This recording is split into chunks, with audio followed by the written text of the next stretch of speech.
The Fibber McGee and Molly Show.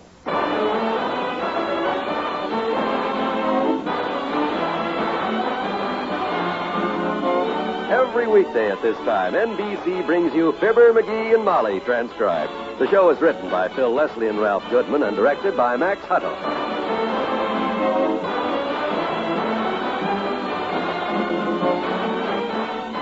We'll join Fibber and Molly in just a moment. Have you heard? The Series E Savings Bond has been improved. Improved remarkably. Now it earns more money than ever before and in less time. Improvement number 1, an earlier maturity date. Now your Series E Savings Bond matures in only 9 years and 8 months from the date of issue. Improvement number 2, an improved rate of interest. Now 3% compounded semi-annually when your bond matures. But if you want to hold your bond longer, you can. You can hold it up to 10 years more. Because the improved Series E Savings Bond goes right on earning you a handsome 3% interest compounded semi-annually. So why wait? Put your money to work for you today. Invest in the improved Series E Savings Bond. Sign up for the payroll savings plan where you work. Or if you're self-employed, the bond-a-month plan where you bank. You'll feel more secure tomorrow if you buy United States Savings Bonds today.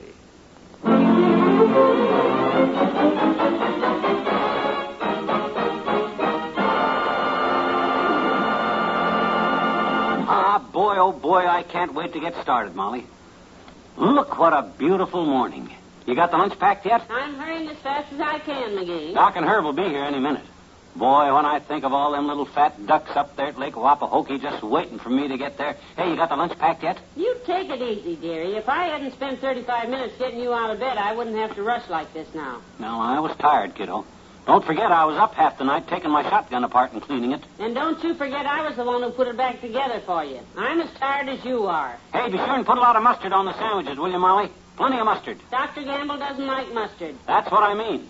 Once old Fatso gets his grabby little hands in that lunchbox, Herb and I may as well choose up for the wax paper, because that's all that'll be left. Put plenty of mustard on them.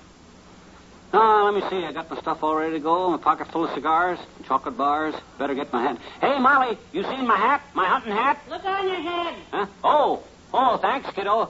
Well, here's your lunch, sweetheart. Good. I made 5 sandwiches apiece, and there's apples and bananas. Swell. That'll last us till noon anyhow. I always get hungry when I start on a trip. We got a 400-mile ride ahead of us, you know. Well, you are equipped, sweetheart. I always go first class. This living room's going to look mighty empty when you get all that junk out of here. If I were you, I'd leave half of it at home. Oh, I can't do that, Molly. There isn't a thing here that I don't need in case something I brought along don't work. On trips like this, you got to be prepared for emergencies, like the pioneers in the old covered wagon days. Now I know why they had those wagons covered. They must have been a mess inside. Ooh, 6:30. I wonder what's keeping them guys. I think I'll call Doc and see. Oh, there they are, sweetheart. There's the doctor now. Oh, boy, good. I got my hat and my duck call. Hey, McGee, let's go. Start piling me up with this stuff, kiddo. I'm going to have to make a few trips. All right, hold still. Hang this lantern over my arm and give me my duffel bag. That's it. I'll take the boots under this arm. There. Drape the raincoat over me and pile the blankets up on my arms here, and you can put the first aid kit under my chin. Hello, Dr. Gamble. Good morning, my dear. I see you're busy getting Junior's gear ready. Where is the little man? In bed? Right here, Doctor, under this pile of equipment. Don't just stand there, Fatso. Lead me to the door. Well, you'll have to excuse my confusion, McGee, but this is the first time I've ever seen a war surplus store with feet. Come on, funny man. Are you sure you'll need all this stuff? We're just going up to Lake Wapahokey. We're not going to open up the west. It's open. Which way's the front door? This stuff is getting heavy. Not that way, dearie. You're going into the kitchen. Oh. I'll hold the front door open, Doctor. Lead him out. Yeah, over here, McGee. More to the left. Yeah. That's it. Watch the steps now, sweetheart. Grab some of this stuff, Herb, will you? Sure, Fib. Hi, Miss McGee. Here, give me that. Hello, Herb. You've got a pretty day. Oh, this ought to be a great trip, Miss McGee. I haven't been hunting since I was a kid. You guys stuff this stuff of mine in with your stuff, will you? I'll run get some more stuff. You got room in the trunk for that stuff, Doc? Oh, brother, when this boy travels, he travels. Now, here's his raincoat, suntan oil, and mosquito net. I'll take it. There we are. Here's some lunch I packed for you. Oh, swell. Thanks, Molly. Yeah, here's the box of groceries, fellas. Help me get it in the trunk, Doc. Give us a hand, Herb. Yeah. That's it. Looks like we'll eat, boys. Put that axe and shovel in here, and the shells, and my gun. Now, well, that's it, fellas. Let's get rolling. Lake Wapahokey, here we come. Now, please be careful, boys, and have a good time. Yeah, we will. So long, Molly. You take care of yourself, Molly. And we'll bring you a lot of nice ducks, Tootsie. I'll miss you. Have fun and be careful. We will. Bye. Lock up good at night. Goodbye, Miss McGee. Goodbye, my dear. Bye, boys. Keep your eye on McGee, Doctor. Don't you worry, my dear. When that boy has a gun in his hand, we don't take our eyes off him for a minute. Goodbye. Well, there he goes, bless his little heart. I think I'll call the hardware store and order a popcorn popper. It's going to be mighty quiet around here the next few days.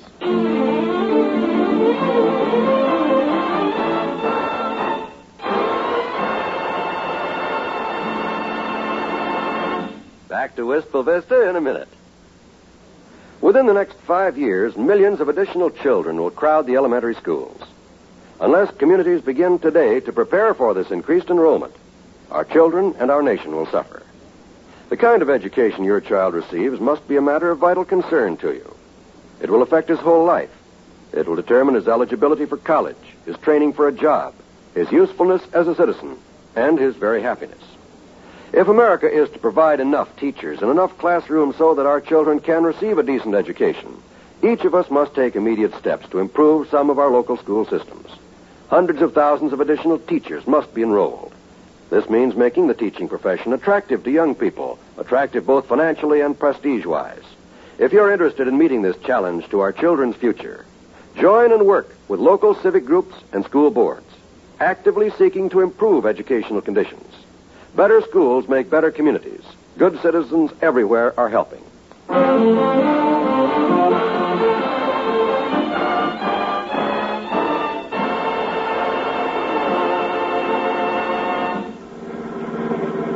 How much farther is it to the lake, Doc? Oh, about 50 miles from that last turnoff, Herb. You getting tired? Oh, my neck's a little stiff. Pull up. I'll drive for a while. No, you drove the last 100. Why don't we wake McGee up? It's his turn. No, don't do that. Let that sleeping dog lie, I always say. Let's not invite trouble. Yeah, but he's been sleeping ever since we left town. You and I have been doing all the driving. Yeah, I know. Isn't it wonderful? Wonderful. Well, it's a little hard to explain, but by the time we start back home, I think you'll understand. You've never been on a hunting trip with McGee, have you? No, I haven't been hunting at all since I was a kid. Well, this will be a fascinating experience for you, my boy. I better brief you a little. Yeah? Like, for instance, if you wake up about midnight with somebody stomping around the cabin, striking matches and rattling dishes, that'll be McGee. He gets hungry. Oh, fine. He always get up to eat? Always. And if you hear a howl around 2 or 3 a.m., sort of like a bobcat with a cut throat, that'll be McGee. After he eats, he has nightmares. Sounds pretty gruesome. Anything else? Well, there's the bear traps. The what? He's terrified of bears. Didn't you see the bear traps he brought? Oh, you're kidding. No bears in this country? Well, just don't walk around outside in your bare feet till he tells you where the traps are. He changes them around every night to confuse the bears. What bears? That's the craziest I don't know what bears. He's never caught any yet. But those traps can break your leg. What are you stopping for? You tired? No. I don't know. Maybe I ought to bail out here. I got a wife and 2 kids. Oh, take it easy, Herb. I've hunted with him for years. You just have to take a few extra precautions, and then... I think you're pulling my leg anyhow, Doc. Nobody would bring bear traps on a duck hunting trip to this country. Where are we? We there? Is this it? No, McGee. Still 50 miles to go. Oh. Well, I better get some of my gear straight. Have you seen my bear traps? Hand me my sleeping bag, Doc. I'll hitch a ride back. What's the matter with him? He's a little nervous. His first hunting trip. You know how it is. Oh, sure. Well, there's nothing to be ashamed of, Herb. I was the same way. Come on, get back in. You're probably tired, boy. I'll drive the rest of the way.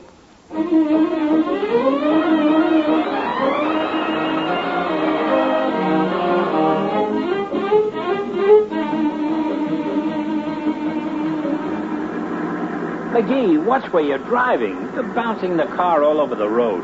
Stop beefing, will you, Doc? I know what I'm doing. Well, you better go easy, Fib. This dirt road's a little rough. A lot of chuck holes. I'm watching the road. I've seen every one of them chuck holes. And you've hit every one of them, too. So far, you got a perfect score. Well, maybe you'd like to drive. Yes, I would. Well, okay, it isn't your turn. I believe you like this. Just because you once had an uncle who was a cowboy is no reason to bounce us all over the... What was that, McGee? Sounded like something dropped out of the bottom of your car, Doc. Some road. What was that, McGee? Well, whatever it was, you didn't need it in the first place because we're still going, ain't we? Anyway, this road is too narrow to turn around. It's too dark anyhow. We'll pick it up on the way back. If we ever get back. McGee, if I ever asked Hey, you... fellas, there's the lake up ahead. We're here. Yeah, I see it, Doc. Right through them trees.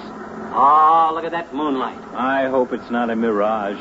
I wouldn't want to go through another mile of road like we just went through. Boy, oh boy, oh boy. Wapahokey, here we are. Yahoo! There's the cabin down on the left. Yeah. Will I be glad to stretch. Hey, it looks like a pretty nice little cabin, fellas. Oh, it looks like the Waldorf Astoria to me at this point. I'm tired. And hungry.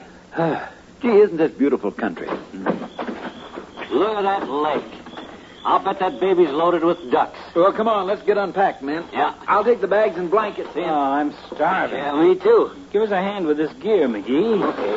Herb and I'll take this stuff in and get the fire started. You get the groceries out of the trunk, will you? Okay, but be careful with the fire now, Fatso. You know what happened the last time. Yes, I know. That's why we're making it this time. Well, I got the sleeping bags in, Doc. What's next? You can give me a hand with some of this cooking equipment. Boy, am I starved. Me too. Hey, Doc. I got a little bad news for you. I dropped the food. Come on, Herb. Butterfingers is at it again. Luckily, it's mostly canned goods. All right, McGee. Where did you drop it? Well, you remember on the way up here when I hit that big bump and something fell out of the car? Uh-huh. I figure it's about a mile and a half back down the road there because... Now, wait a minute, Doc. I'll go. Put the gun down. I'll go.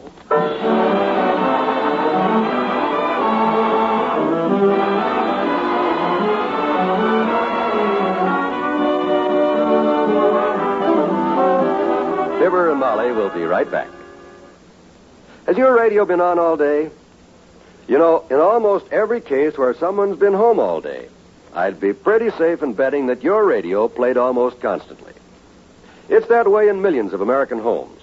The radio is a friendly companion and a top source of entertainment.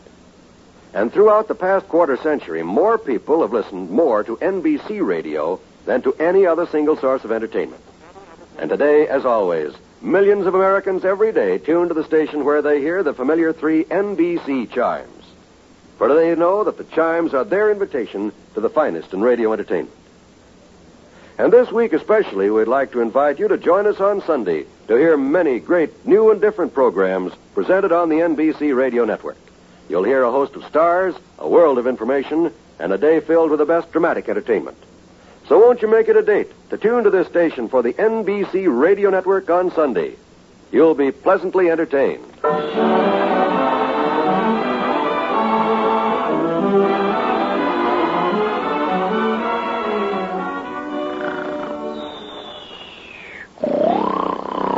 Doc. Hey, Doc. What? What's the matter, McGee? I'm hungry. Oh, go to sleep. Yeah, but gee, Go to sleep! Okay. Good night.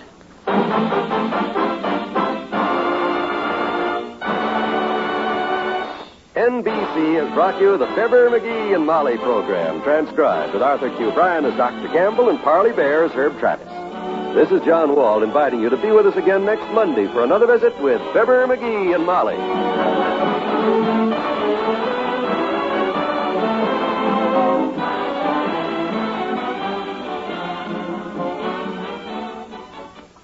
Tonight, laugh with Can You Top This on the NBC Radio Network.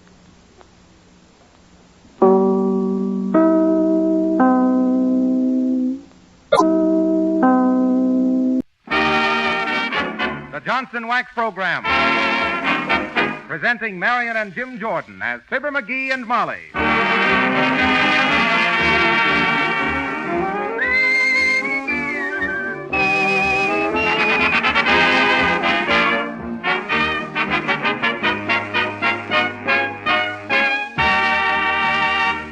Ted Weems and his orchestra open the show with Do You Mean It?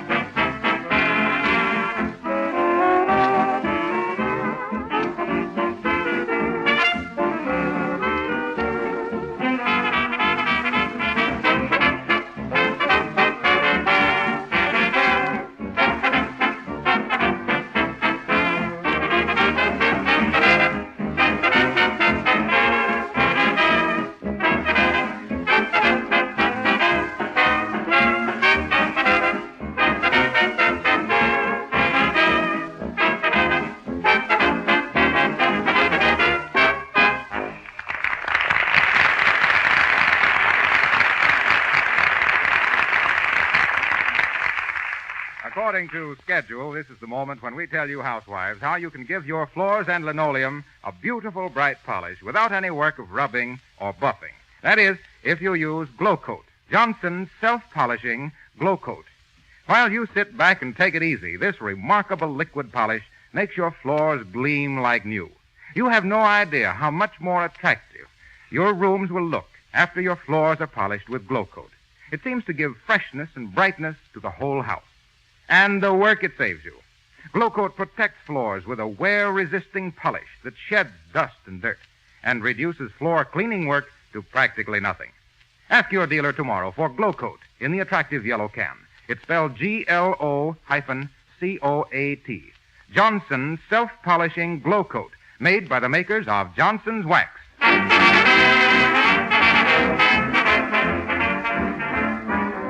Well, as you may have heard elsewhere, Christmas is approaching.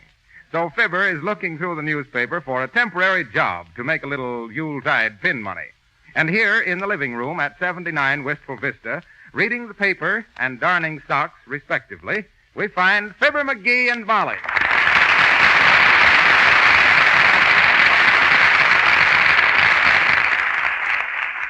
McGee, why don't you go out and help Silly with the dishes before you read the paper? Oh, Sil's getting along all right. Ain't you, Sil? Sure is. Say, here's an interesting item in the paper, Molly. What is it? Mae West is recovering from her operation nicely. What was she operated on for? It was the only way that could get her hand off her hip. Oh. Here's a nice item about Sing Sing, Molly. Oh, read it to me, McGee. Your friends are my friends, you know. Just for that, I won't read it to you. Okay. Excuse me, please, ma'am. Excuse me, Mr. McGee. What's the matter, Sil? Well, where do the sauce and cuppers go? Where did the what go? The sauce and cuppers? You mean the cost and supper. No, he means the sup and cossers. Yes, sir. What I say? Why, you said the sauce and cuppers. Did I? Well, that's cute. No, ma'am. But where do they go, please, ma'am? On the top shelf to the left of the cabinet, Silly. Yes, ma'am. Here's another cute item, Molly. It says here Say, that... I thought you were looking at the want ads for a job. Oh, I'll get to him soon enough, Molly. Nobody ever got a job by leaping right into him like that. Oh. Got to sneak up on him. Listen to this. This is a pretty hot item. Bill McGee, Columbus right-hander, leads the American Association for 1936 with an average of .619. Bill McGee. I wonder if that could be Cousin Willie that I taught to pitch back in Peoria when I was a top southpaw in the 3-eye league. 3-eye? That would be your league. I. I taught young Bill McGee to pitch a baseball by throwing lemons at nails I pounded into the side of the big barn. I made him throw lemons till he could stick them onto a nail every time. Why, by the spring of 21, that barn was stained lemon yellow all over. Funny thing, too. The acid in them lemons was so astringent that it shrunk the barn way down. We had to use it for a doghouse.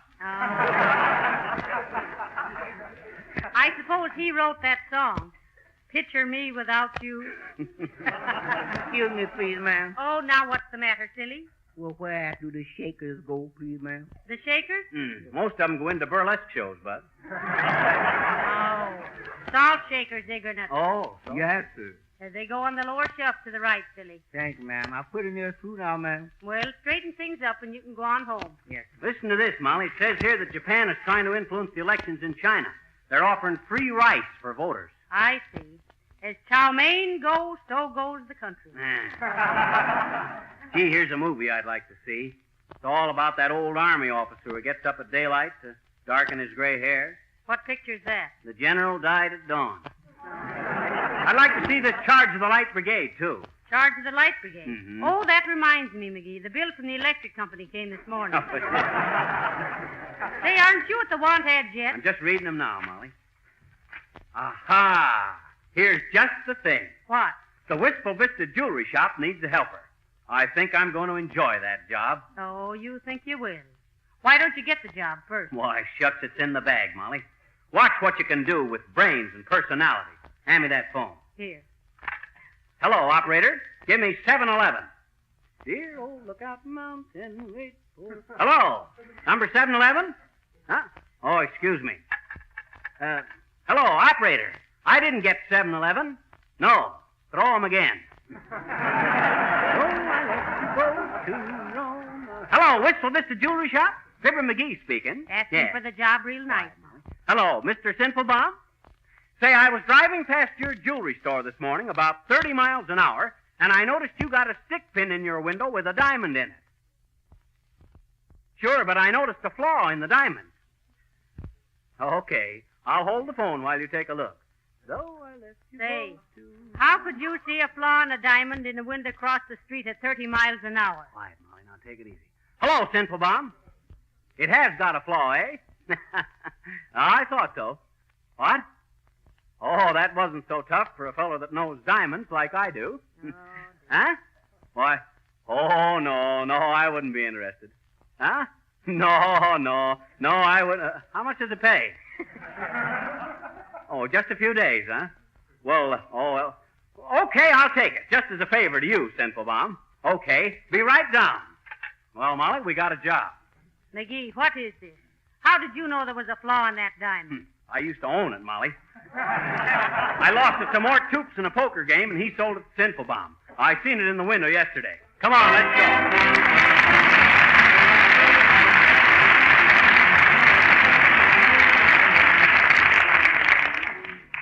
And now Ted Weems and his orchestra play Who Loves You, featuring Perry Como.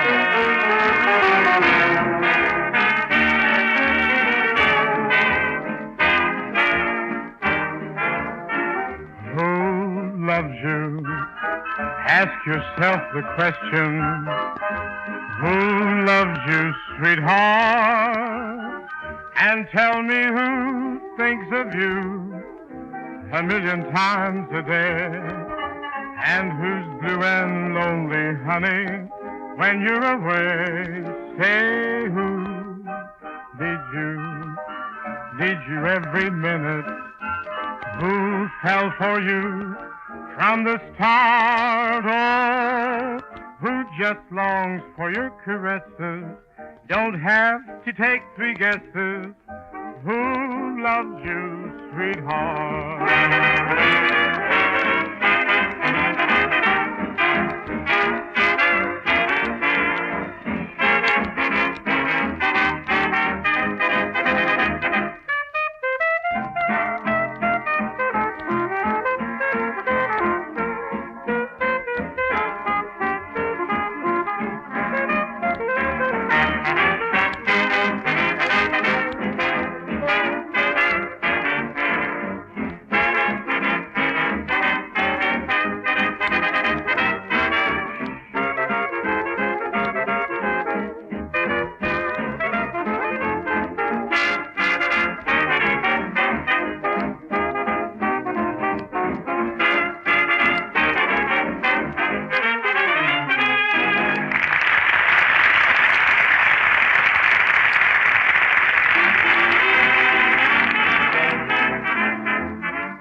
To the Wistful Vista Jewelry Shop, where Mr. Sinfulbaum, the proprietor, highly impressed by McGee's expert knowledge of jewels, has taken the day off and left our friends in charge.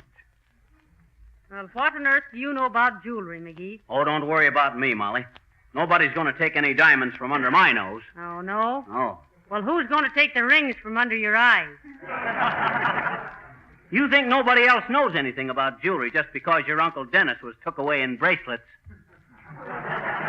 Don't be funny, McGee. Me uncle was only detained on a technicality. Yeah, sure. They tell me that technicality carried about 50,000 volts.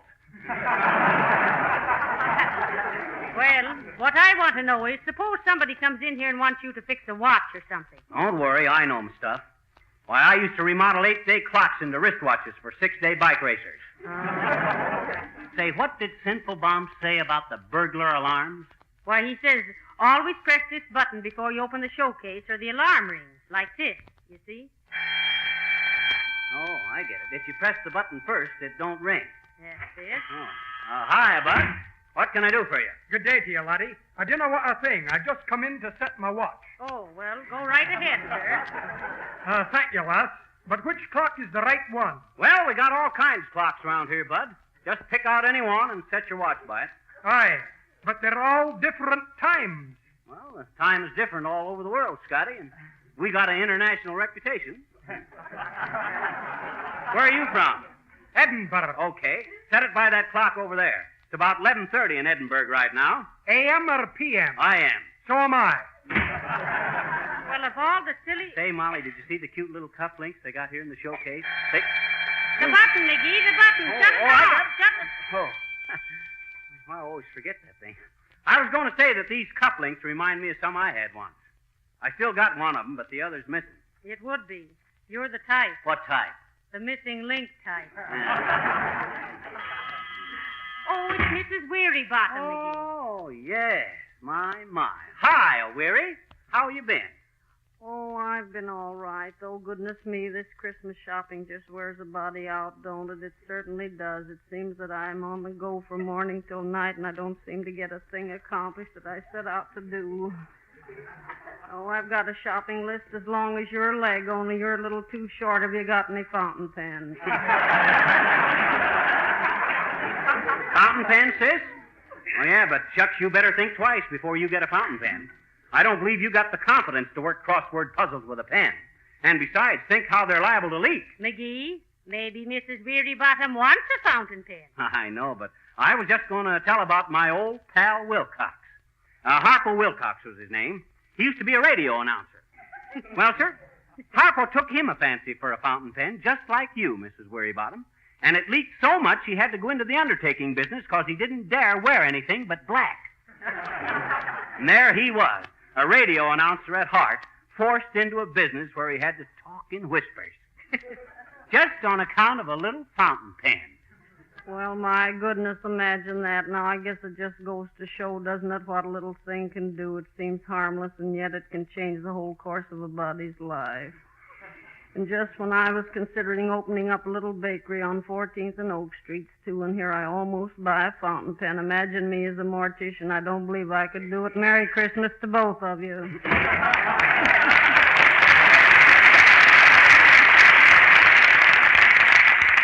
McGee, that kind of salesmanship will never put money in the cash register. Well, Molly, it ain't the tinkle of the cash register that tickles a merchant.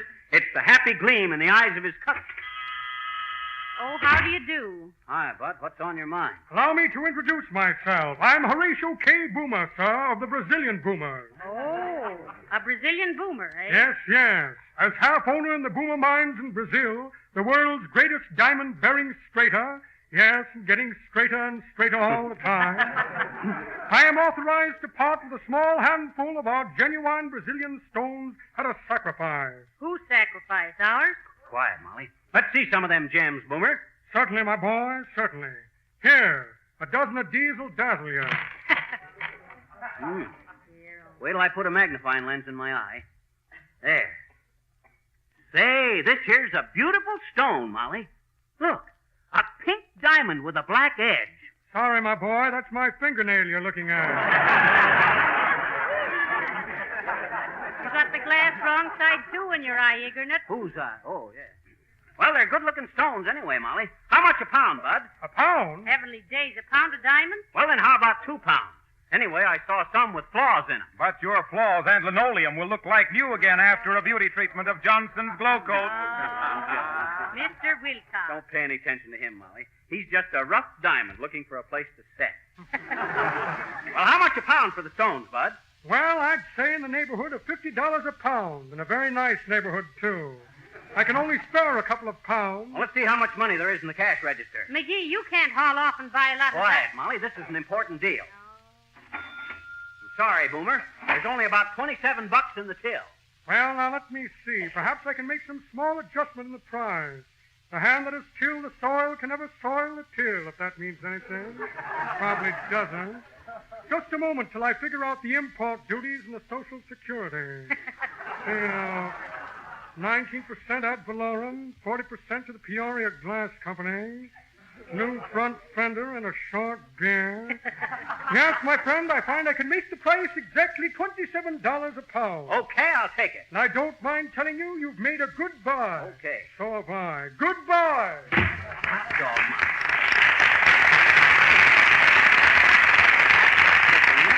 Can you imagine that, Molly? Buying a pound of diamonds for 27 bucks? Real Brazilian ones, too.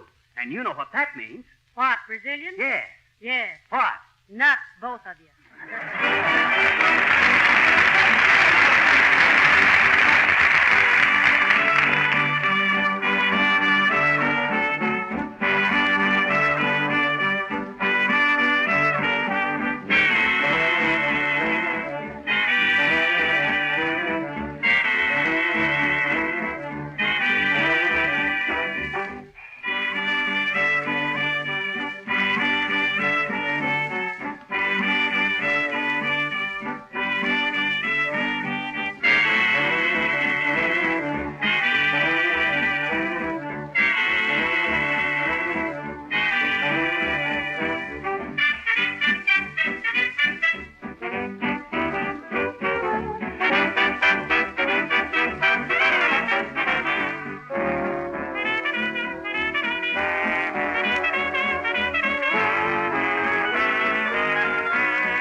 You probably have a lot of company in your home around the holidays. The kitchen will be a busy room with baking and candy making going on, and a lot of things are likely to be spilled on the floor. That means extra work for you unless your linoleum and floors are protected with Johnson's Glow Coat.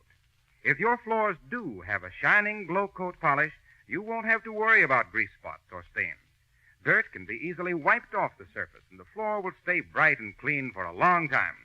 Why don't you save yourself a great deal of work by ordering Johnson's self-polishing Glow Coat tomorrow? It takes only a few minutes to apply, and there's no rubbing or buffing. Glow Coat dries to a beautiful polish in just 20 minutes. And when you order Glow Coat, made by the makers of Johnson's Wax, remember, you save money by getting the larger sizes.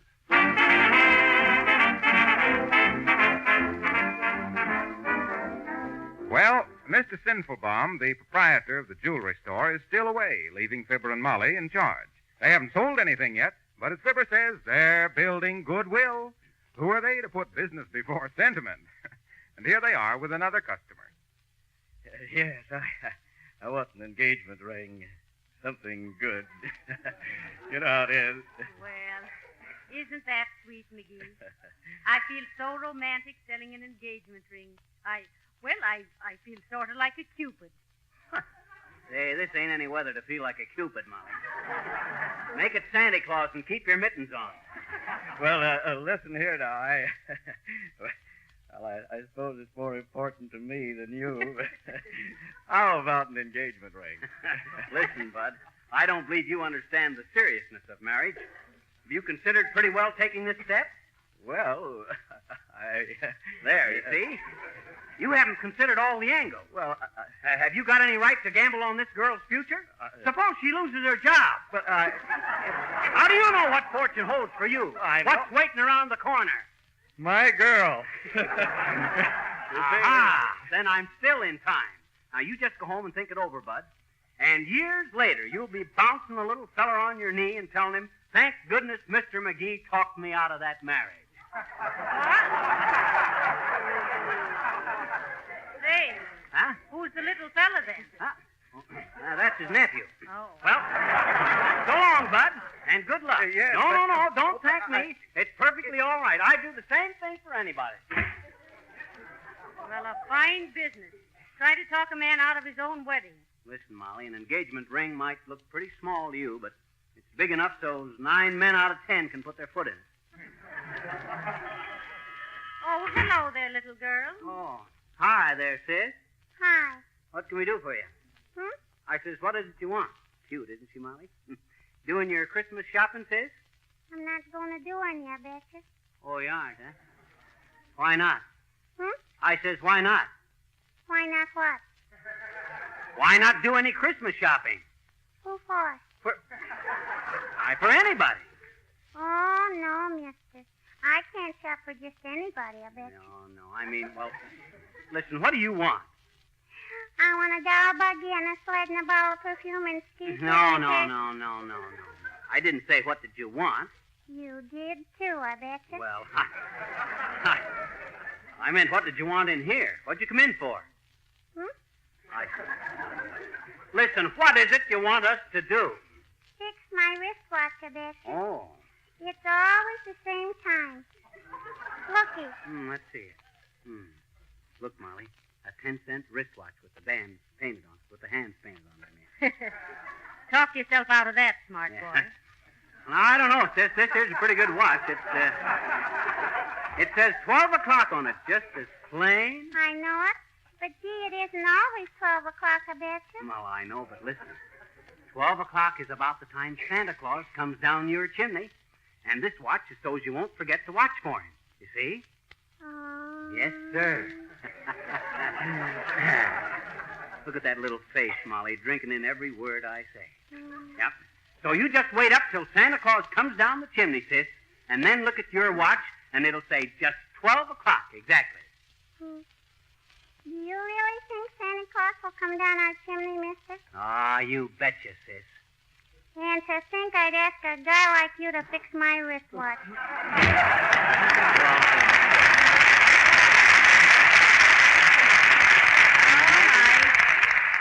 I can just see that little face drinking in every word you said to him.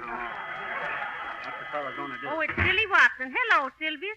What you got there? Oh, hi, Sil. What's on your mind? Hi, ma'am. How are you, boy? I didn't know y'all work here. Oh, sure. Well, could y'all fix this little old clock, please, sir? Who, me? Yeah.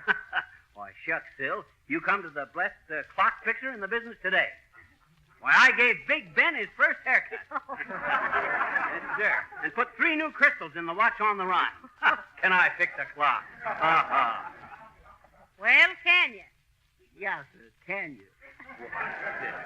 Why, I used to be known as Clock Dr. McGee out in Cooper, Colorado. Oh. Clock Dr. McGee, the conscientious corrector of chronological creations and clever crystal craftsman of Cooper, Colorado.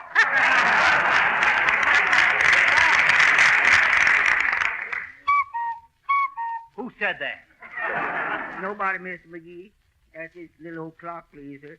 She done cuckoo on the slightest provocation. Oh, it just needs a little adjustment, Phil. Now, hold it like this. Hand me a screwdriver, Molly. I think I know what's wrong. Thanks. Now, let's see. Oh, yeah. Hold it now, Sil. Yes. I get it. Excuse me, please. Have you the correct time? You betcha, sis. It's just... 3 o'clock. Can you imagine that? I was 4 hours fast. One touch of cuckoo makes the whole world kin. The whole world can what? The whole world can make their homes brighter with Johnson's wax. Smart bird you got there, Sil. Yes, sir. Hey, who's the proprietor in here, Sonny? Oh, hello there, Grandma. Wait on her, Molly, while I fix this clock. Wait on her yourself, mastermind. You've sold nothing yet today. I'll see what I can do with the clock. Okay, but if she was... Well, Skippy, do I get waited on or don't I? Okay, Grandma. What was it you wanted? Something in a nice... Never mind going into your sales talk, Skippy. I know what I want. What? I want a slave bracelet for my ankle. What does your uncle want with a slave bracelet? Not uncle, ankle. Oh, a slave bracelet for your ankle. You a slave, Grandma? I'll say so. A slave to love. Me. Oh, sure. Well, now, let's see. What size, Grandma? Oh, just fit it on my ankle, Shorty. Here, I'll put my foot up on the counter so you can... Hey, watch the glass, Grandma. You... Hey! The button, McGee, the button. Shut off the button. It don't work. The glass is busted. Don't bust my chocolate, McGee. It's the police, McGee. It's the police. What's the matter? What's going on in here? What do you want? Why, officer, we, can you fix a cuckoo clock?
McGee.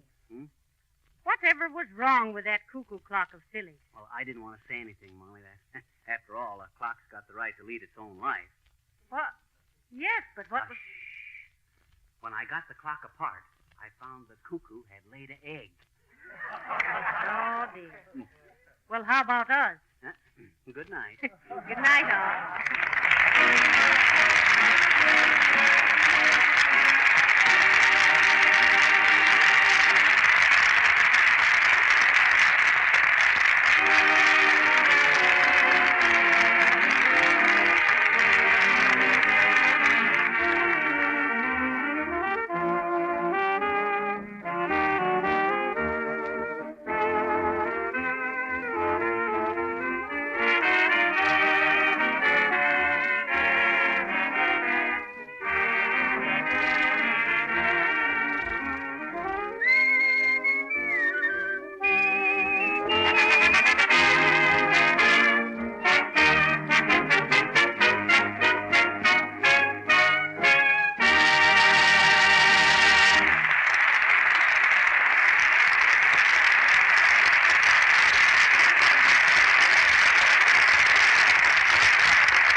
This is Harlow Wilcox speaking and inviting you all to join us again next week at this same time. Good night.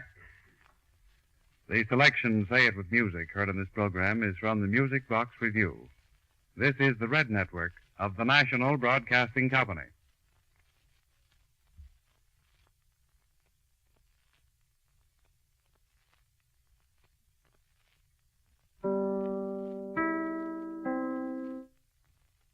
WMAQ, the Chicago Daily News station. Tickets are available for the 11 o'clock Fibber McGee broadcast. If you would like to attend one of these late performances, write to the Johnson program in care of WMAQ, Chicago. The Fibber McGee and Molly Show.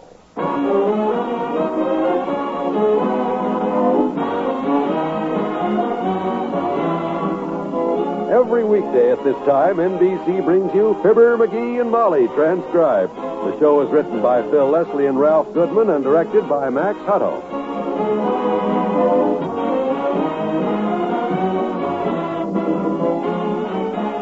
We'll join Fibber and Molly in just a moment. In less than 10 years, a lot of fortunate people will see their savings pay off. You can be one of those people, but you have to act now. Invest today in United States savings bonds. In less than 10 years, your bonds will mature, and Uncle Sam will pay you $4 for every $3 you put in. In other words, for an investment of only $18.75, you'll get back $25. For an investment of $750, you'll get back $1,000. And look, now you can hold your savings bonds beyond maturity and earn even more money. The handsome rate of interest continues up to 10 years beyond the maturity date. That's right, you're born. Earning 3% interest compounded semi-annually for their entire life. Investigate the payroll savings plan where you work, or the bond-a-month plan where you bank. You'll feel more secure tomorrow if you invest in United States savings bonds today.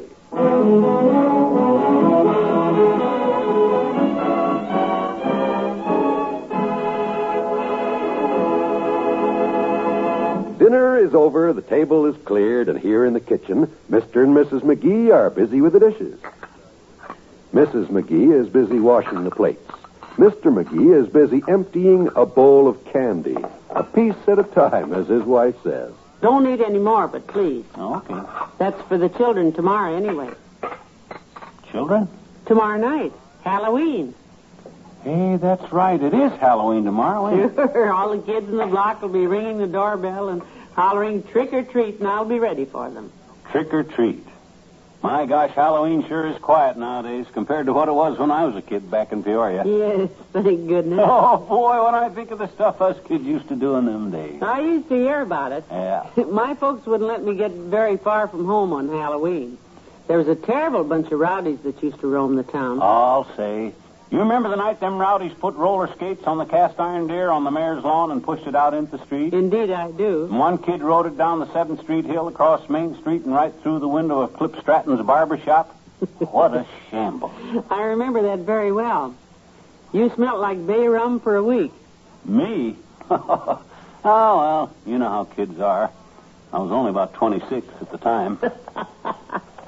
I guess the Halloween I remember best was when poor Uncle Dennis was living at our house. Oh, yeah. And some kids took a bronze bust of General Grant off the courthouse lawn and put it on our front porch. And boy, was that heavy, too. Uncle Dennis came home so tired he could hardly stand up. He came in about midnight with his knuckles all bruised. Oh. Said he had an argument out front with a Civil War veteran and had to poke him in the nose. Ah, boy, those were the days. Yes. Thank goodness they're over. I guess kids nowadays... What's the matter? Listen. You hear something?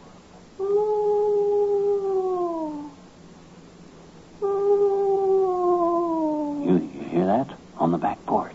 McGee, that's Teeny. Oh. Her mother called and said she's coming over here to show us her Halloween costume. Yeah? Hey, look. Look out the door.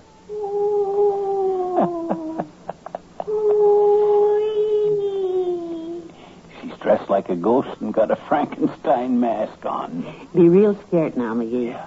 Be scared. Who's out there? Ooh, I'm Frankenstein's ghost. Ooh. Hey, help! Help! Don't get us! Please, please now, spare us, Mr. Ghost, hey, please. We give up. We give up. It's me, Mr. McGee. Miss McGee. See, it's me, Teeny. Oh, boy, what a relief. You scared me to death. Oh, me too. Have some candy, Teeny. Thanks, Miss McGee. I'll just take one pocketful. I scared you, huh? Yeah, we were just talking about Halloween, Teeny. You going out with the kids tomorrow night? Well, my mother won't let me go with the other kids because they always get in trouble. Oh? Mm-hmm. Like Willie Toops has got a whole lot of soap, and he's going to ride all over the schoolhouse. And Terry Martinez, He knows where he can swipe a goat. Well, now, your mother is absolutely right, Teeny. Yeah, but gee, mister, I like to have fun. Hey, I tell you what, sis. I'll take you out trick-or-treat myself for a while. Right tonight. Gee, would you, Mr. McGee, huh? Would you? Oh, boy. Why, sure. McGee, aren't you a little, well, mature to go around ringing doorbells? One is never too old, my dear, to bring a little joy to the heart of a little child. Oh. I'll run and get a false face out of my old Taylor vaudeville trunk and a sack to carry the candy in, sis. Ha! This'll be good, clean fun.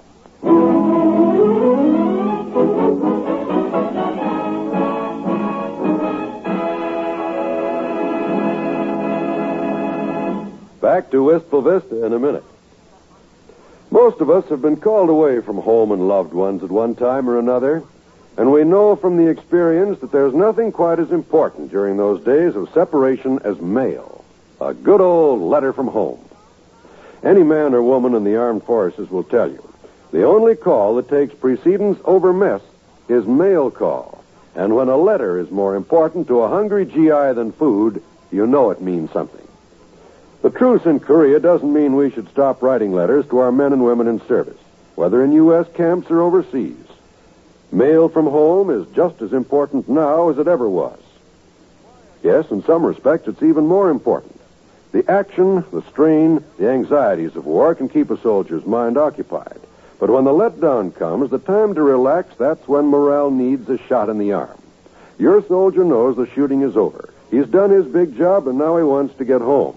But unfortunately, there's still a lot to keep him for a while. So don't let him down. Write that letter today.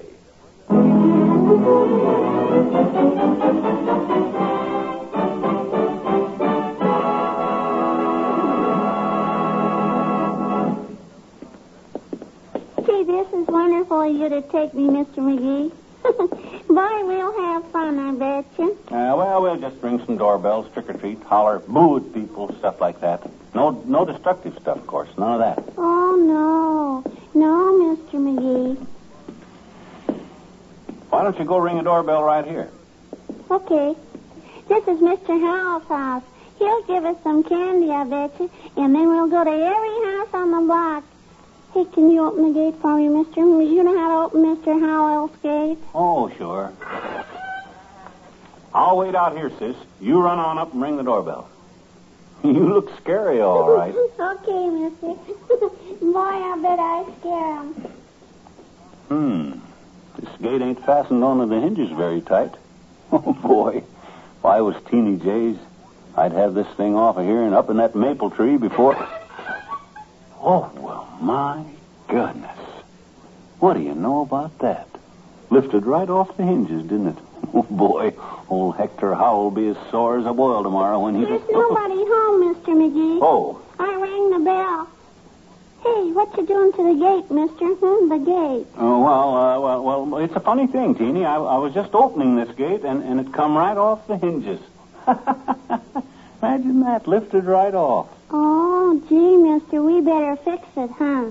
We don't want to be bad kids, do we? Oh, no, not us. I think it's busted, though. We better take it down the street and leave it on old man Parker's front porch. You know, he's the carpenter around here. He's the one Howell will have to take to get it fixed anyhow. Oh, what you doing? I fixed it, Mr. McGee. Oh. It just slips off of those little iron pegs. I saw Mr. Howell take it off when they brought their refrigerator in one time. I fixed it. Yeah, I see. Well, come on. Let's go. Whose house will we go to next, Mr. McGee? Well, here. Let's cut through this alley here to the next street. Okay. Just look at all the trash cans lined up down this alley, will you? They oughtn't to leave those trash cans out here. Kids might steal them, Yeah. Some kids would... Oh. My goodness, Teeny. I accidentally kicked that trash can right over. Well, gee, mister, maybe we ought to pick up the trash and put it back. Who's out there?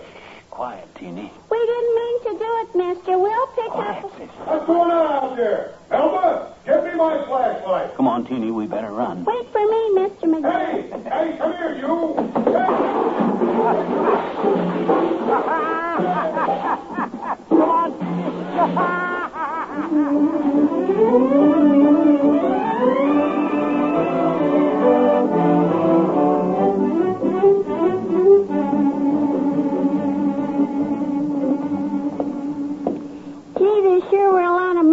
Weren't there, Mr. McGee? Yeah. I didn't realize how clumsy I was, Teeny. I got to running too close to the fence along there, I guess. I must have knocked over 5 or 6 of them trash cans, I guess. That's too bad. Accidents will happen, though. Gee, that was fun, though, Mr. McGee. Hey, I'll go ring Miss Donahue's bell. She always gives me candy, I bet you. You want to come with me, No, I'll wait out here. This house next door, that's Toops' house, huh? Sure. I'm not from there, though, mister. Oh. I'm mad at Willie Toops today. Oh, well, it's pretty dark out here, but I see Mort leaves his car in the driveway. He shouldn't do that. No. Why don't you go tell him he ought to put it away, mister? Go tell him. Oh, no. He'll know it in the morning, sis. You go ahead and scare the people next door. Don't hurry. I'll amuse myself waiting here. Okay, mister. Boy, I'll scare Mrs. Dunhill, and then I'll say, it's me, Teeny, and she'll say, come in, Teeny. Old Mort shouldn't ought to leave his car out like this. Boy, if I was Teeny's age, I'd take a piece of soap and ride all over the windshield. What did I do with that soap I had? Oh, here it is. I'd take this piece of soap and I'd write, Mort Toops is a stinker. Boy, wait till he comes out in the morning, he'll blow his top.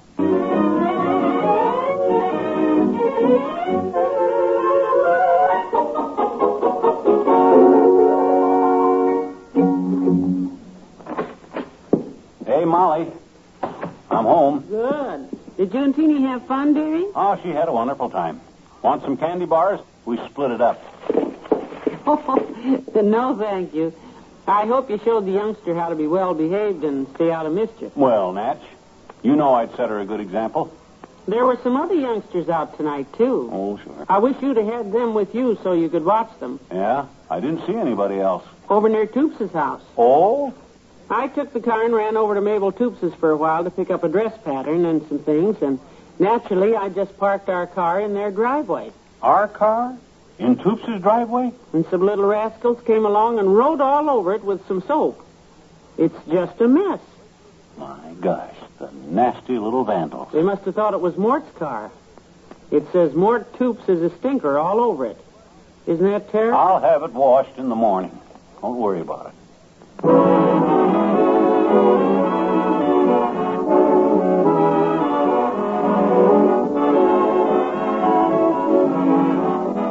Fibber and Molly will be right back.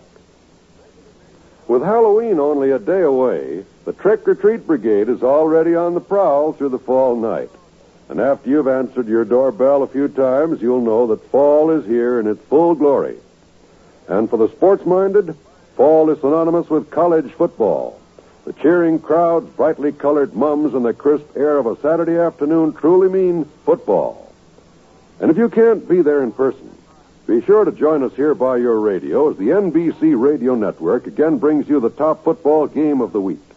From the kickoff to the final gun, you'll hear each and every play when you set your dial to NBC Radio these fall Saturdays. So make it your habit to tune to the top football game of the week on the NBC Radio Network tomorrow and every Saturday afternoon. Later Saturday evening, you'll want to hear NBC's Folk Festival of top Western entertainers.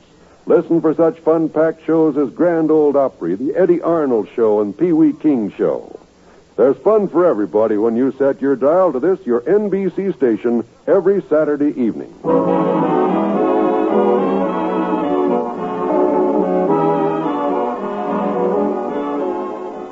Well, tomorrow night is Halloween, and when the little spooks and goblins in the dime store false faces and the bed sheets knock on your door, be nice to them. Yeah. Remember that we were that age once. Yeah, and I don't know about you people, but some of the stuff I got into at that age, I'm lucky I didn't get killed. It's a wonder I ever grew up. Did you? What? Huh? Oh, good night. Good night, all.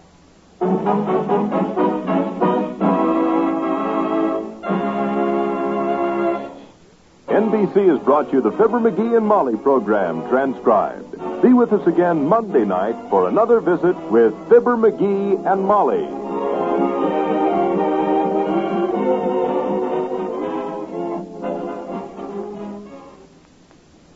Laugh with Can You Top This on the NBC Radio Network.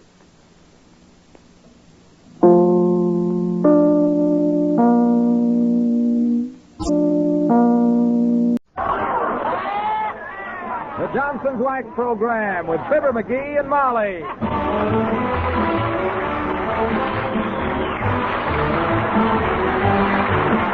The makers of Johnson's Wax and Johnson's Water Repellent Glow Coat present Fibber McGee and Molly with Bill Thompson, Gail Gordon, Arthur Q. Bryan, Dick LeGrand, Cliff Arquette, Bud Stephan, Elvia Allman, Gene Vanderpyle, and me, Harlow Wilcox. The script is by Don Quinn and Phil Leslie. Music by the King's Men and Billy Mills Orchestra.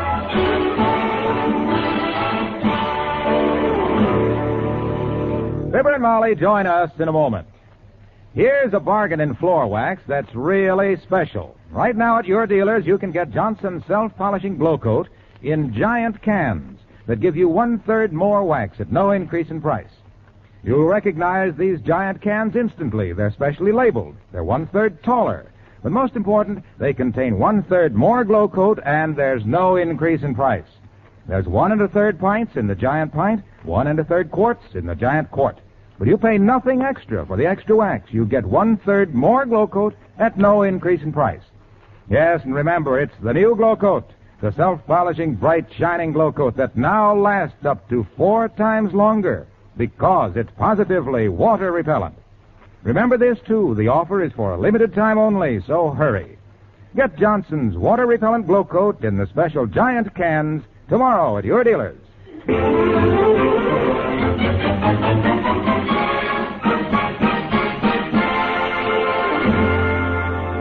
The theme song of a happy marriage is the refrain from criticism, which explains why Mrs. McGee of 79 Wistful Vista confines her remarks to simple comments as her big-shot husband answers the phone at the home of Fibber McGee and Molly.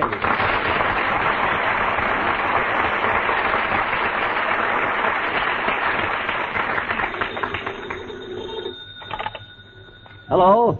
McGee, chairman of the annual 1950 Wistful Vista Elks Club benefit dinner and dance at the Elks Club at 14th and Oak Streets at 8 p.m. tonight. Black tie committee speaking. You forgot the weather forecast in your sleeve length, Billy. Quiet, kiddo. This is important. Oh, hello, Ned. I've been trying to get you all morning, Ned. You usually raise Ned with much less effort. Quiet. Look, Ned, I'm going to need about 100 folding chairs. Yeah, the most uncomfortable ones you got, Ned. We don't want people sitting around all evening. We want them to dance. Huh? That's okay, Ned. Cost is no object. Just keep it under $10. Thanks, Ned. Now, hand me that list, will you, kiddo? I got to check off some of these items. Thanks. Now, let me see. I don't think I've seen you quite so busy since we went camping and you laid your sleeping bag over an anthill. Well, this is a lot of responsibility. I'm in charge of the whole fracas, you know. Yes. It's up to me to see that we give everybody the minimum of fun at a maximum of expense. You're off to a great start, dearie. Yeah. You've got Minnie and Maxie dancing backwards already. Oh. Now, let me see. Here. See. My buffet and refreshments, my ushers, my balloons and decorations. Dad rat. Don't people realize that some people have important work to do? There are some people who have never even suspected you of it, sweetheart. Come in. Oh, hello, Mr. Oldtimer. Hello there, daughter. Hello, Johnny. What you busy doing? Something? I'm merely in complete charge of the most important social affair of the 1950 season, that's all. No kidding, boy. Yeah? You handling the billiard tournament at Maloney's pool room? No, Mr. Oldtimer, he's chairman of the committee for the big annual dance at the Elks Club. You betcha. I'm responsible for the entertainment, the grub, and the whole shindig. Shindig, eh? I never knew the meaning of the word, kids, till the first time I went dancing with Bessie. Oh? Time I got home, my shins were so dug, I looked like I'd tried to kick my way through a barbed wire fence. Bessie's kind of a violent dancer, being hillbilly raised. When she starts throwing them open-toed army boots around in an alley on the left, it takes a strong-built hayloft to hold all the refugees. Well, this is not a square dance, Mr. Oldtimer. It's formal, not a gingham in the gang. Invited a lot of big names, too, Oldtimer. Sent him telegrams. Yes, he just got an answer from General Eisenhower, Mr. Oldtimer. He can't be here. He has to stay after school. You an Elk, Oldtimer? No, I ain't, Johnny boy. Tried to join once, but when my name come up, I got so many blackballs it looked like 2 pounds of licorice bubble gum. Well, you probably don't do these modern dances anyway. Yes, I do, daughter. Yes, I do. Lindy hop, waltz, wolf trot. You mean foxtrot. Ask the girls, Johnny. Ask the girls. I also do the hottest rumba in town, kids. Know how I learned it? No, but if it's a good method, I'd like McGee to try it. He rumbas like his hip pockets were full of nitroglycerine. How'd you learn the rumba, Oldtimer? Oh, 'twas a cinch, Johnny. Yeah? Took some slow-motion pictures of a wet dog shaking himself dry. Yeah. Took me 3 weeks before I could do it standing on my hind legs, but I done it. Well, have a good time, kids.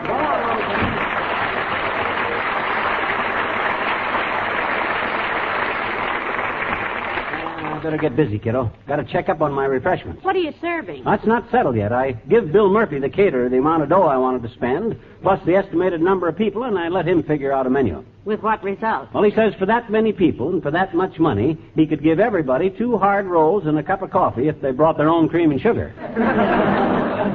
Just kidding, of course. You hope? I hope.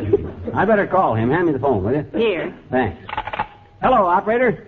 Give me Bill Murphy, the caterer, at 14th and... Oh, is that you, Mert? Oh, her again. How's every little thing, Mert? It is, eh? What's say, Mert? Your brother in South America. Lost 3 fingers in an earthquake. Oh, heavenly days, how terrible. Oh, no, it wasn't. He was pouring himself a hot buttered root beer at the time and lost 3 fingers of it. He had plenty more. What say, Mert? No, well, it's getting along toward the end of the season. Okay, I'll try again next week, Mert. Goodbye. McGee, who is working on the decorations? Well, I got Ole working on them. Now, let me see. Come in. Oh, it's Dr. Gamble. Do come in, Doctor. Hello, Molly. And how are you coming along with the dance arrangements for tonight, egg face? Everything's copacetic, medicine ball. I was just about to leave for the Elks Club to take personal charge of the finishing touches. Well, I can understand that. Anything you touch is soon finished. I assume you're coming to the dance, Doctor. And whom are you escorting? He's probably bringing some distant relative, Molly. Anybody that dances with him has to do it at a distance. As a matter of fact, Molly, I'm going stag tonight. Really? Yes, just as sure as I take a lady to a dance and we're waltzing dreamily in a dim corner, some lemonhead taps me on the shoulder and tells me there's an emergency appendectomy waiting at the hospital. Ah. So I jump into a cab, dash to the operating room, scrub my hands and say, "May I cut in?"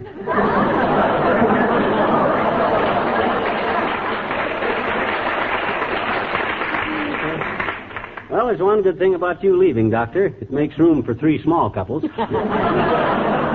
Ever see him in his rented tuxedo, Molly? He looks like a penguin with a glandular disturbance. Oh, now, McGee, personally, I think the doctor looks very handsome in his dinner jacket. Well, thank you, my dear. I look at least as well as he does. He wears evening clothes with the embarrassed air of an out-of-work saxophone player sneaking into a hock shop. Oh, yeah? Yeah. Well, for your information, Bell Bottom, I was raised in dinner clothes. All my family wore tails every night at dinner. Wore them? Yeah. Wore them? You mean they hung by them when they ate their banana?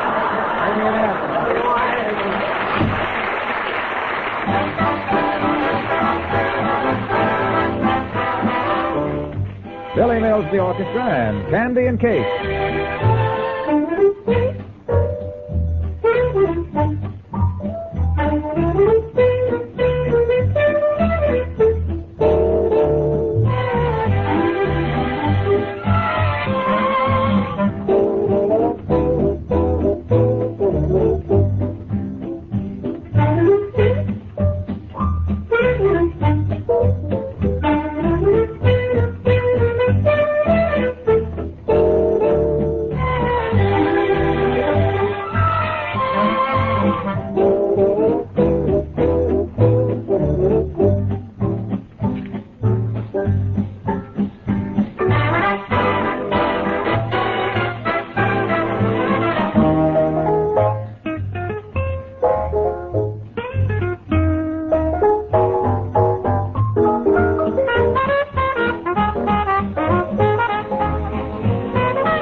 Just look at everybody working. There's a lot more to running a dance than just waxing the floor and hiring a bouncer, isn't there? You're darn tootin', kiddo. It's a very complicated job. Lots of details. All right, fellas, let's get going. Gotta get them buffet tables set up. Look lively now. Oh, go fry a pig. You should have suggested that earlier, Bud. The menu's already made up. Now, let me see. Got any more answers from honorary guests, McGee? Like President Truman? No, I ain't heard from Harry, but I got a wire from Elizabeth Arden. Heavenly days. What'd she say? Says she can't make up her mind. Why not? Hasn't developed any makeup for that yet. Come on now, boys. Let's snap into it. Get them chairs set around the walls there. Yes, Bud? You, Mr. McGee? Yes, he is, son. Telegram. Well, I'm very busy now, boys, so let's have it. Yes, sir. It's from Washington, D.C., addressed to Fibber McGee, Chairman, Elks Club Dance, Wistful Vista. Oh. It's a singing telegram. Oh, what fun. I'm so glad they're back. Go ahead, Sonny. Yes, ma'am. I'd like to swing it at your club, but I guess it's only human. So many clubs are swung at me. Sincerely, Harry Truman.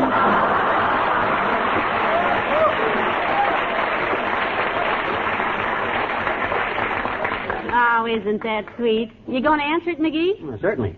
Take an answer, Bud. Yes, sir. To Harry S. Truman, White House, Washington, D.C. Too bad you couldn't come tonight. I wish I'd known it sooner. The Elks would not have spent $10 for a good piano tuner. I'll charge that to the Elks Club, Bud. All right, boys, get to work there. Yeah, we got plenty to do yet. Hey, you. Hey, you with the hammer. Who with the hammer? Me with the hammer, McGee? Oh, McGee, it's Ole. Hello, missus. Make it snappy with them decorations, Ole. And not too much of the green and blue crepe paper. It's too Christmassy. Use more purple and orange. Look, McGee, maybe you don't know it, but to me, orange and red, green and purple have one thing in common. They're all gray. I'm colorblind. Heavenly days. Are you really, Ole? Sure, I'm really Ole. Just because I got dirty face from working, you don't reorganize me? She means, are you really colorblind, Ole? Is it hereditary? Oh, no, I don't catch it from somebody. I'm born with it. That's how when I'm used to a little kid, my mama gets me to eat all my mashed up turnips. She told me it's lime sherbet.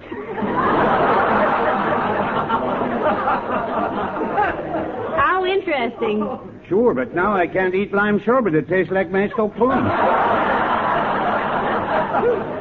Well, never mind that, Ole. Who you got blowing up the balloons? We got to have at least 300 balloons blew up, you know. Well, I started doing it myself, McGee, but I got so short-waisted I had to quit. Smoke too much, maybe. Sure, maybe. I inhale for 25 years and forget how to blow out. So I get little Lars, my kid over there in the corner with a bicycle pump. Oh? He blows them up for 5 cents a dozen. 5 cents a dozen? Why, my gosh, Ole, my budget won't stand for an item like that. Tell him we can only pay 2 cents a dozen. Okay, McGee. Yeah. Hey, little Lars, McGee says a nickel a dozen is too much. Pays only 2 cents.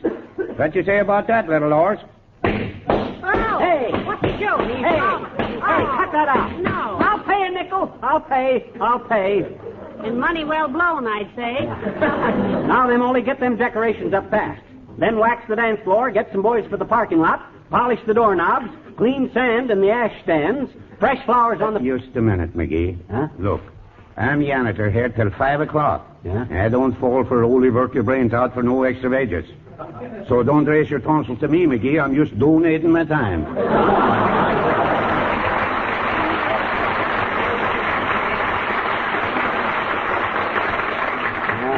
Good old Ole, always kidding. All right, boys, hop to it now. And who said to put them palm trees over there? You did. I did? Well, they look pretty good there. Don't move. All right, fellas, let's all get back to work now. Set them tables up against the north wall over there. Now then, I want the coffee urns on this end, see? Why, McGee? Just a whim.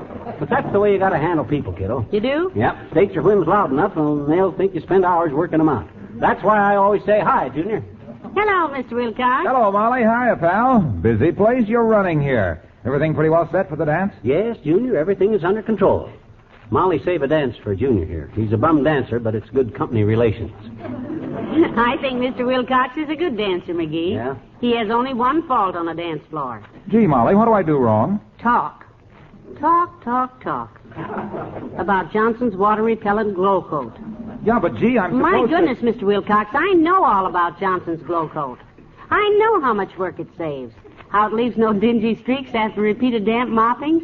You don't have to tell me that it stays on and stays bright. I know it's definitely water repellent. Yes, but this new big offer of the giant can that we're making all over She knows that too, Junior. She knows that. We don't go on here week after week for cornflakes, you know. Well, sure, but gee Please, whiz. now, Mr. Wilcox. Now, when you dance with me tonight, just hum or something. Yeah. Or just be quiet. I know all about how we can now get a pint and a third of water-repellent glow coat for the price of a pint, and a quart and a third for the price of a quart. I know it's a sensational offer, and I know the dealers have it all ready for us right now. I've already bought some. I hope Uncle Dennis knows about that quart and a third for the price of a quart. With his thirst, boy, Well, Molly, I'll only say two things tonight. Shall we? And thank you. You'll also say, oh, excuse me a few times if you dance like you usually do. Where'd you learn to hop anyway, Junior? Well, I taught myself, pal. Yeah? When I lived in Omaha as a kid, we had very cold winters. Yeah, I know that country up there, Junior. 5 months of winter and 7 months of poor sleighing.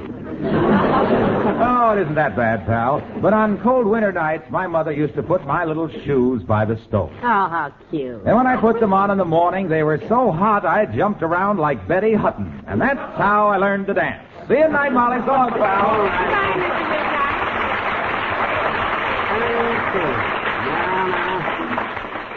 Let me look at my list here and see. How do you do, sir? Huh? I know you're busy, but if you're the owner of a 1937 automobile with... I'm sorry, sir. This is no time to sell my husband a new car. I should say not, Bud. I'm busy getting this club ready for a dance tonight. This is urgent. Oh, how do you do, Mr. Urgent? You must work for a collection agency. I get so many letters with your name on them that No. My name ain't urgent. My name is McGee. I'm chairman of the committee. You an elk, Bud? No, I'm just a man. These are not antlers, they're cow legs. Oh, I have a terrible time with them. Look, sir. Whatever your name is. McDonald's. My mother was a McPherson. Scotch? Please, with plain water. You'll join me, I hope? She means your mother. Well, she's away back in Aberdeen, sir, but if you'll seal it in a paper cup, we can mail it to her. We were referring to your ancestry. Are you a Scotsman? Yes, I am, Mrs. Urgent. In fact, my family came from the same part of Scotland as the great entertainer, the late Sir Harry... Louder. I say my family came from the same... You don't have to shout. And if you don't mind, my name is not Mrs. Urgent. No. Oh, excuse me. What is your maiden name, madam? McGee. Huh? I was talking to you.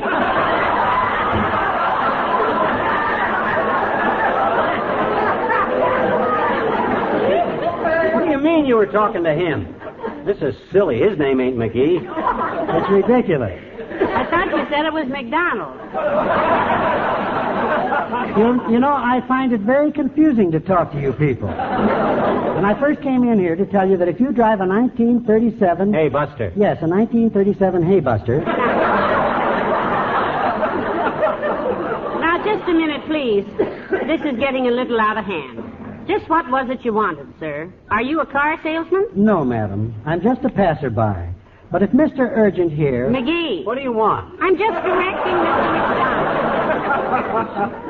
I was about to say, madam, that if your husband, this man here, drives a 1937 Haybuster, it's at the bottom of the hill being washed. Bottom of the hill? How'd it get there? And who's washing it? You didn't set your brakes, sir, and it rolled down the hill and broke off a fire hydrant, and it's washing itself. And if I were you, Mr. Urgent... McGee, it's our car. Let's go look. Oh, come on, my gosh. This is... Why didn't I...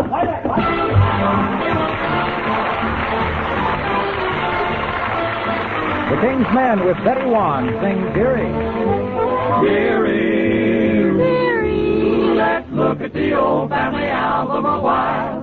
Dearie, do you remember when we walked to the Sousa band? Why wasn't the music grand? Chowder parties down by the seashore every 4th of July. Test your memory, my dearie. Do you recall when Gilda Gray did the shimmy shake? That was the San Francisco quake. Dearie, life was cheery in the good old days gone by. Do you remember? Yes, I remember well. Dearie, you're much older than I.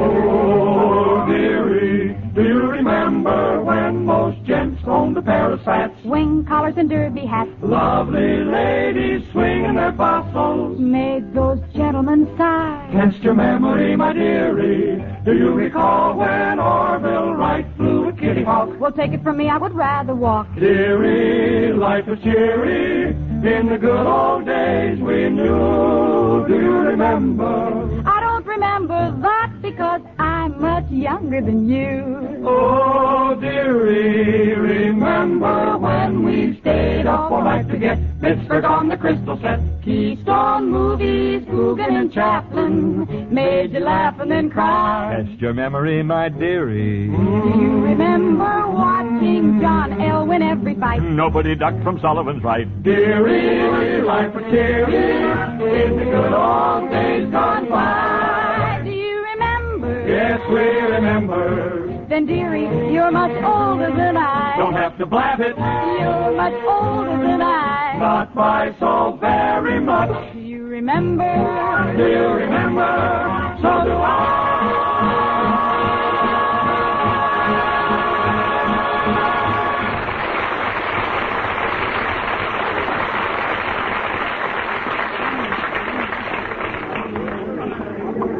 And the way this ballroom is decorated, my dear, it's so, what shall I say, that's it, just so-so. Well, personally, Mrs. Dennison, I think my husband did a magnificent job on it. Oh, he certainly did, my dear, considering his handicap. His handicap, Mrs. Curry? Yes, no taste. Now, just a minute, girls. When you stop to think, and I'm sure you don't, that my husband... Mrs. McGee, you're simply lovely when your eyes flash like that. Tell me, what eyeshadow do you use? Oh, I have some made up for me called Sam Spade, dear. It's a private eyeshadow. What is that delicious perfume you're wearing? Why, this is... Because it reminds me so much of when I was a little girl down on the farm. The new mown hay, the clover blossoms, the little house where we smoked the ham.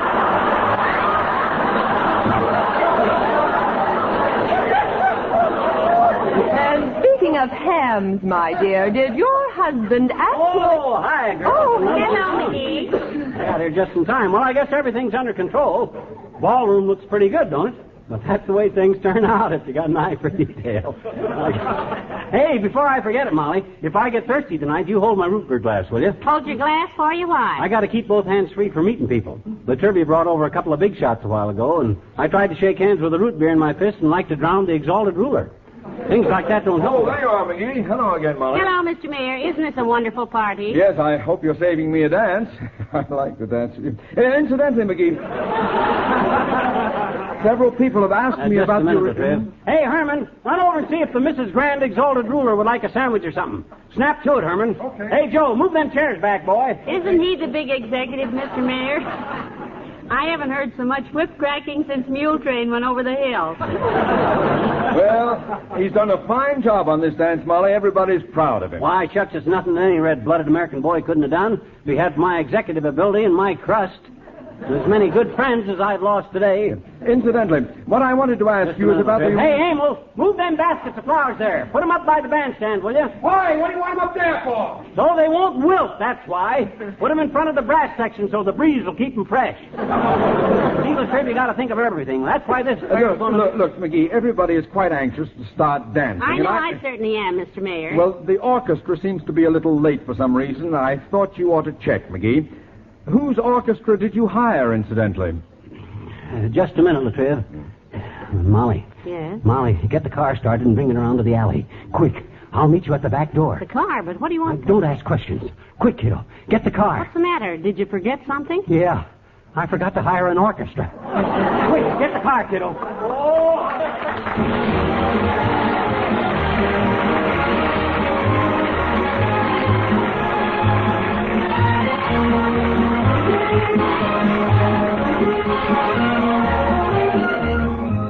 Fibber and Molly return in a moment. 1/3 more wax for every penny you spend. That's what you can get right now if you ask for Johnson's Water Repellent Glow Coat, on sale at your dealers now in special giant cans. You get 1 1/3 pints in the giant pint can, 1 1/3 quarts in the giant quart can, and there's no increase in price. That's 1/3 more wax for every penny you spend. It's the bargain of the year in self-polishing water repellent floor protection. Don't delay. Get the floor wax you need to brighten and protect your floors for spring. Get 1/3 more floor wax at no increase in price. Get Johnson's Glow Coat tomorrow at your dealers in the special giant can.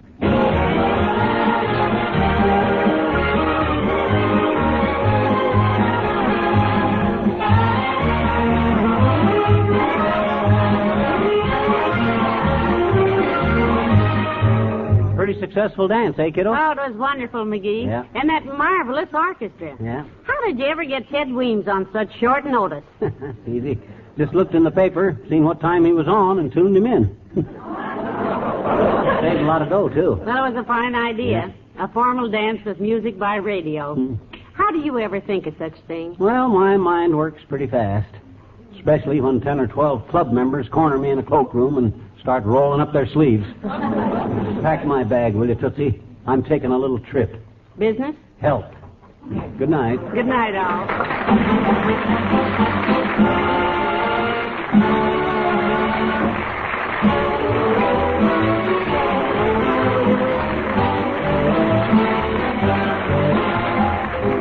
The makers of Johnson's Works and Johnson's Water Repellent Glow Coat, Racine, Wisconsin, and Brantford, Canada, bring you Fibber McGee and Molly each week at this time. Be with us again next Tuesday night, won't you? It's a wonderful feeling on a bright spring day to drive down the street in an automobile that really shines.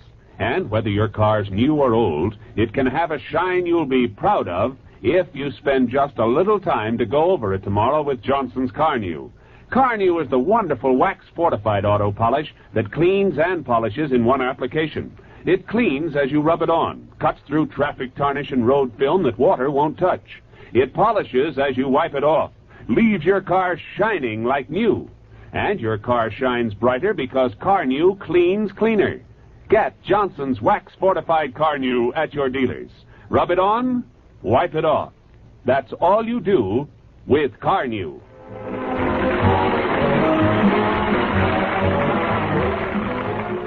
Next, Steve Wilson combats crime in Big Town on NBC.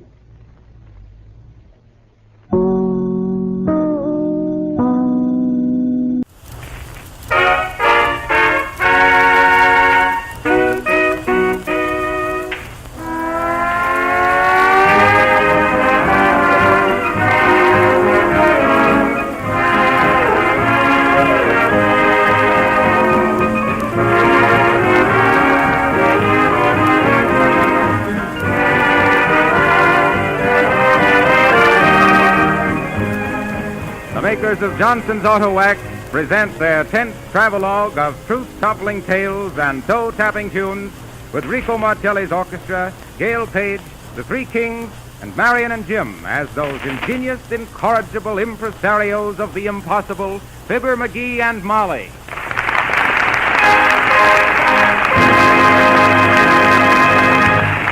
Martelli leads off by playing Rise and Shine with the Three Kings singing the Hey, that reminds me, boy. Ever tell you about the time I was doing the skywriting in Wisconsin? No, and I don't think I want to hear I thought you'd like to hear it. Yes, sir. I was the best skywriter into the business. You know, take a fast plane up with a smoke fuse onto it with side slips, dives, climbs, and swoops. I'd write into the sky, dunk your donuts in Davidson's dinette, or plant Pipple Wimmer's perfect petunias, you know. Stuff like that. In letters of smoke, 90 foot high in the sky. Well, look, what's that got to do well, with this sir, program? One day a fella come to me, and he says his name is McKinley, or O'Connell, Conley. And he says, how much a word, pilot? $100. I snaps back at him. That'll be $400 for writing. Use Johnson's Auto Wax, says he. Yep, says I. Okay, says he then. Here's $400. Write, utilize Johnson's Auto Wax. Shrewd feller, this Keneally, or Connolly, or whatever his name. Well, sir, up I goes to 16,000 foot and turns on the smoke. UTILIZE, space, JO, and so forth. Little realizing what I was doing. When I got to the X in wax, I turns my head, and I seen that the wind was already blowing away the word utilize, but I finishes the word wax and comes down and lands. Look now, Fibber, this program's Well, going to sir, go on. I mean, we can't... The next day I was arrested by the Department of Commerce fellers for obstructing aerial navigation. What's the idea, I says, real indignant. Look up there, they says, pointing. And will you believe it, Bud? There in the sky was them 90-foot letters, Johnson's Auto Wax, just as sharp and clear as when they'd left the smoke fuse the day before. Oh, now listen, Fibber. Don't try to tell me You see, Johnson's Auto Wax is so impervious, well, sun and rain and wind couldn't hurt Johnson's Auto Wax a bit, see?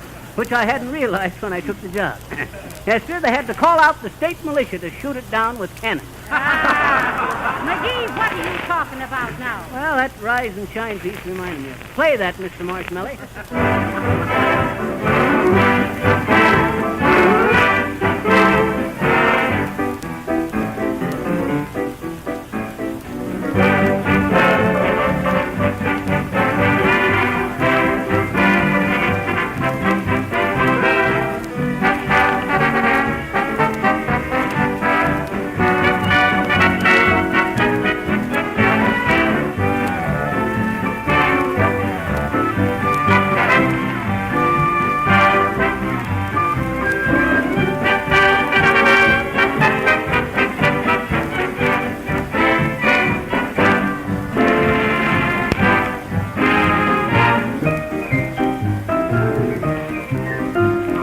Rise and shine, stand up and take it.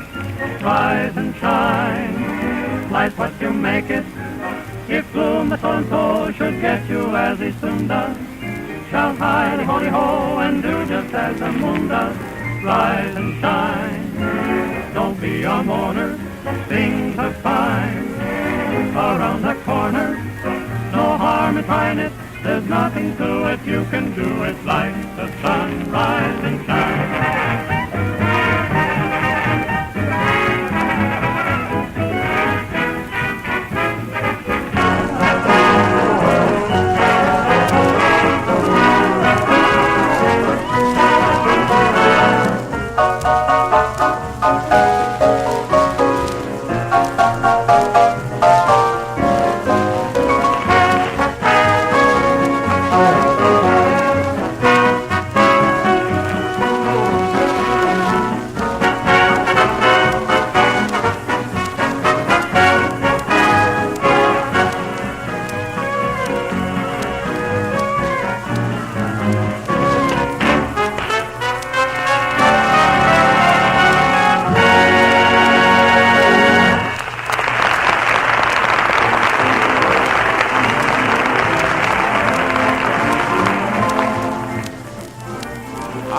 Here's a sentimental scene.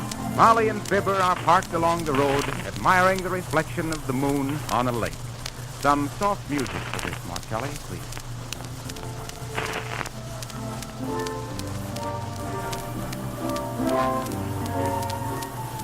That is a beautiful sight, isn't it, McGee? Isn't it now? Oh, I don't know. That left headlight bent a mite to the left and... Oh, not the car, foolish. 'Tis the moon, I mean. Oh. Oh, sure. Real pretty, ain't it? Look at the path of moonlight, McGee. Looks like you could walk across the lake right into the moon. Does, don't it? Come on, let's try it, Molly. McGee, 'twas always a little crazy you were. But I like you that way. 'Tis your romantic nature. Remember, Molly, when we used to be going out together? Me sitting like this here, with my arm around you. Oh, I'll never forget, McGee. 'Twas always full of blarney you was. Blarney, nothing. You was the prettiest one of the lot, Molly. And you still are. McGee. You betcha. Shucks. Every time I used to hold your hand like this, my heart done a dad-ratted karaoke inside of my shirt. Do you still mean that, McGee? Forever, Molly. Why, with you sitting here with me and the moon shining down onto us like that there, I just get kind of all choked up. Molly. Yes. Will you give me a kiss, Molly? Yeah, McGee. And when did you have to ask?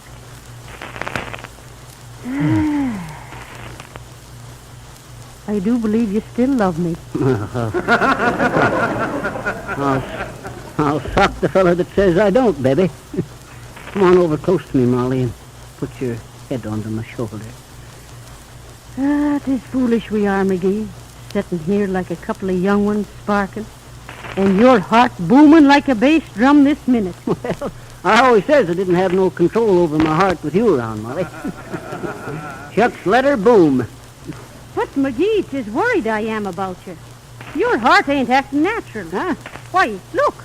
Your shirt pocket is palpitating like an accordion. Oh, shucks. I remember now. You remember what, McGee? The frog. The what? The frog. I found me a little froggy that was nigh froze to death, and I put him in my shirt pocket to get him warm. A frog, is Yeah. it? And me thinking all the time it was you.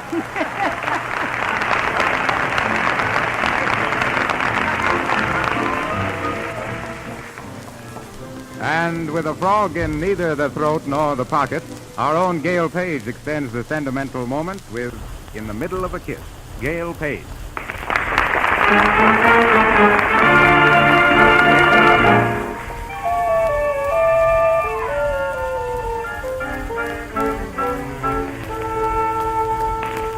In the middle of a kiss, suddenly it dawned on me. In the middle of a kiss, I knew you were mine.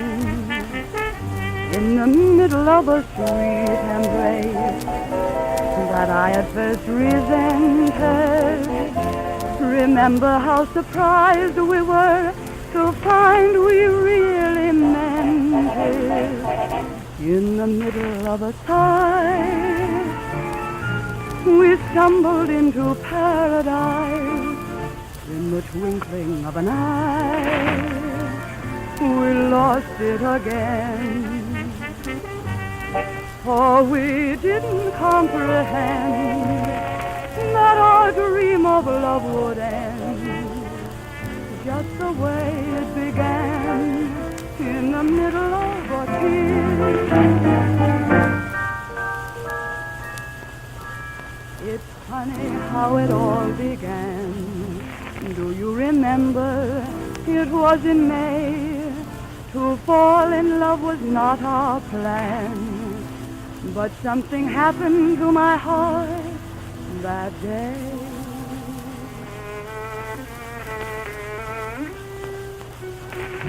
In the middle of a sigh, we stumbled into paradise.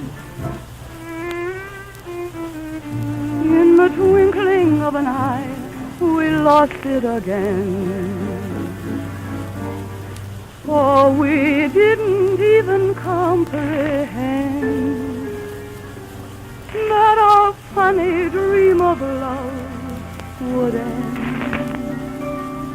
the way it began,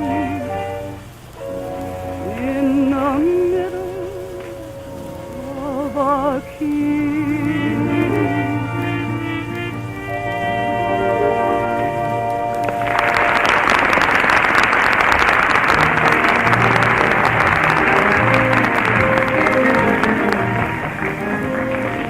Now, before we go on with Fibber and Molly, I'd like to introduce an important guest to you. We have in the studio tonight Mr. B.H. Witherspoon, president of the Pittsburgh Testing Laboratory. I've mentioned this famous organization of engineers and chemists to you before in connection with their impartial tests of Johnson's Auto Wax and Auto Cleaner. You'll be interested to know that this institution has had national recognition for more than half a century for its scientific work on thousands of products in practically every industry. Now, one of the aims of the laboratory is to protect the public in the things they buy.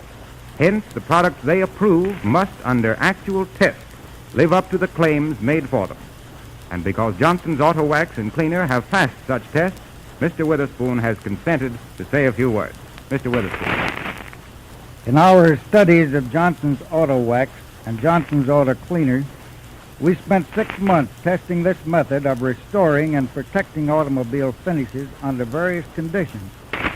We considered other leading methods along with the Johnson method on the basis of time and labor savings, effect of the cleaner on the finish, resistance of the wax to dirt, dust, and weather, and appearance of the car after application.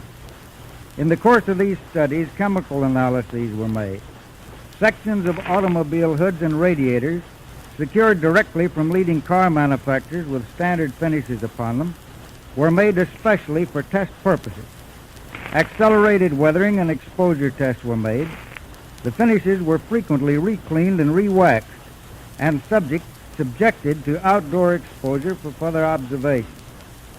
Automobiles in Pittsburgh and in 10 other selected cities were cleaned and waxed and put under similar observation.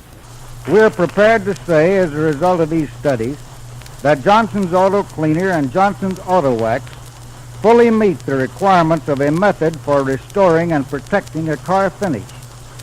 We were particularly impressed to find that after 87 applications of Johnson's Auto Cleaner to the test panels, that the finish on the panels was still in good condition. This is equivalent to several times the amount of cleaning the average car would receive in a lifetime. Thank you, Mr. Witherspoon.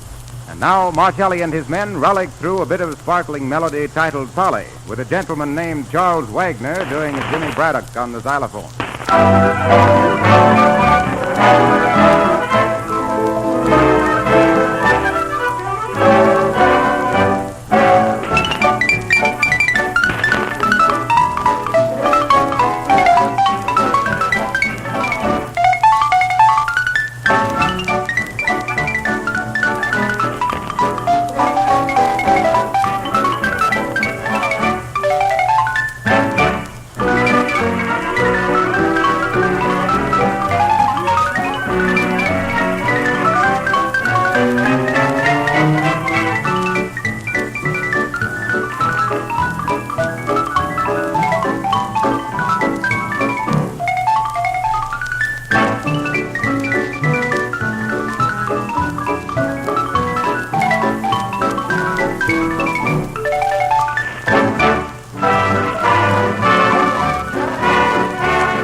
By our own patented process, copyright registered, we zip out to where Fibber and Molly are bowling along Highway 79, looking for a hotel in which to spend the night.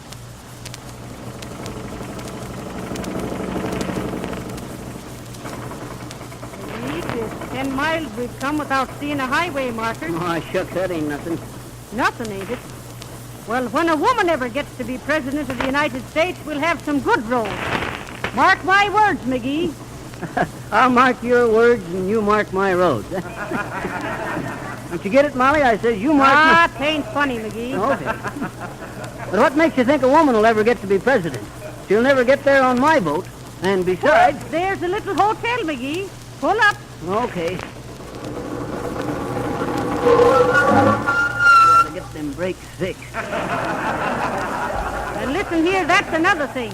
If there was a woman president, McGee, there wouldn't be allowed the shriek and the brakes in the middle of the night. There'd be peace and quiet. Sure. Peace and quiet. And the Army and Navy walking around with lace collars onto their uniforms.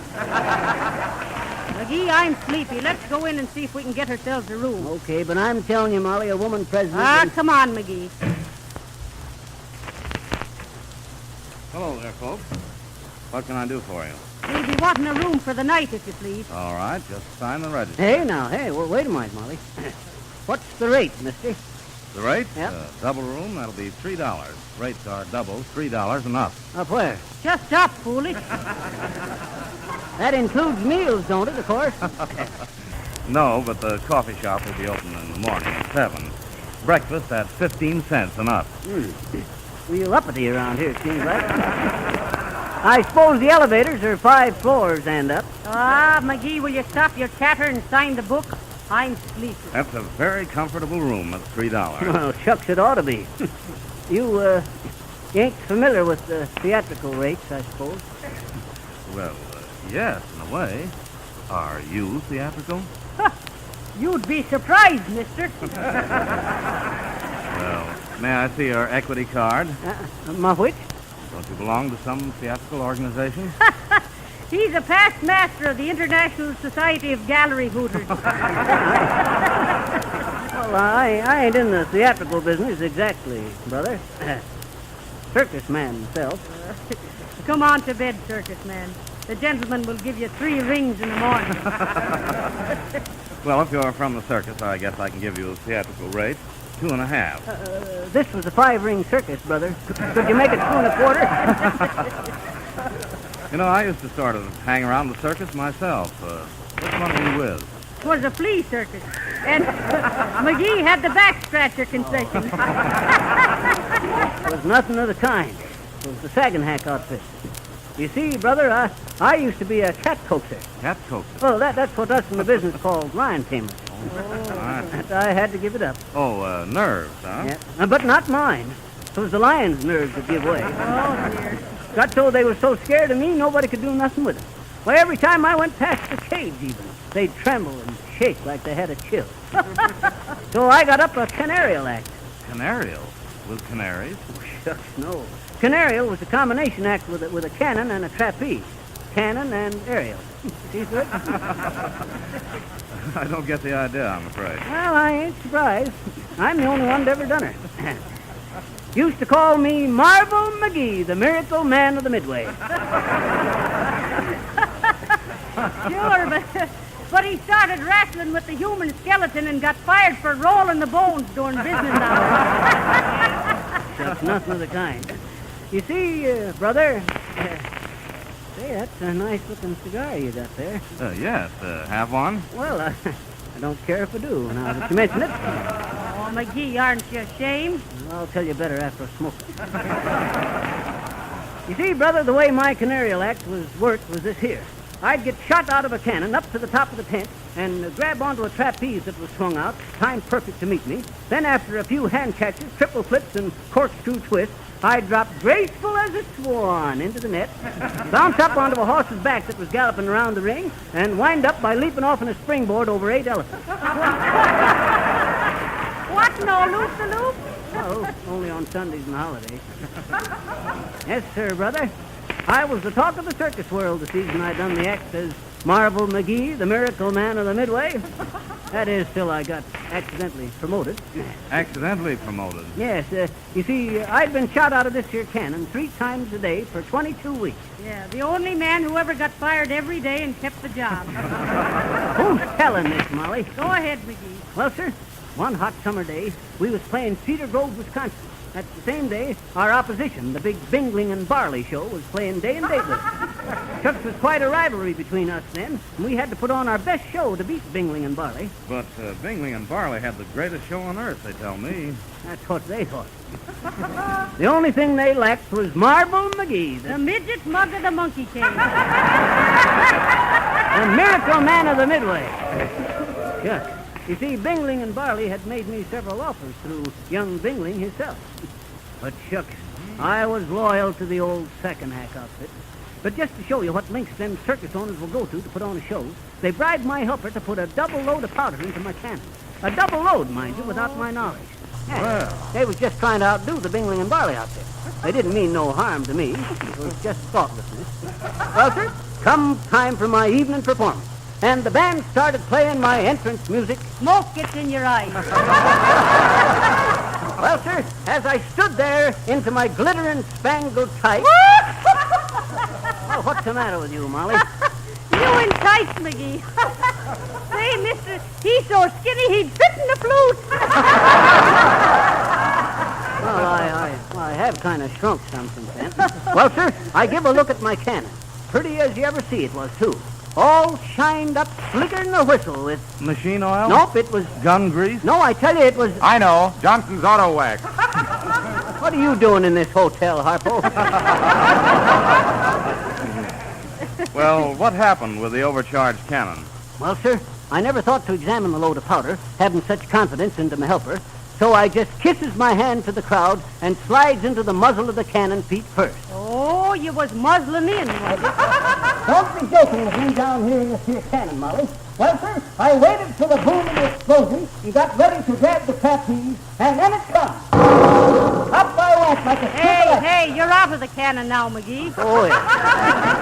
Up I went like a streak of lightning. I knew immediately the charge had been too heavy, and as I ripped through the top of the tent, I begun to wonder where I was going to land. I flew over the city hall, the public library, the high school, and the Methodist church, and begun to see I was headed straight for the opposition lot, Bingling and Barley tents across town.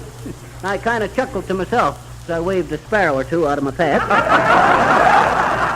Well, sir, down I come. Whiz and rip. Right through the big top. Just as the trapeze was thrown out for a performance, I grabbed it, did a quadruple flip-flop, bounced down into the net, leaped 6 elephants, rode a horse through a flaming hook, and cartwheeled over to the pay wagon where I apologized for ripping the tent. Well, what did Bingling say? Was he pleasant? Pleasant? Why, shucks. He rushes up to me and slaps me on the tights. And he says, Marvel McGee, he says, you're hired. Name your own salary, he says. Is that so? Yeah. I worked with him till he retired from the circus business years later.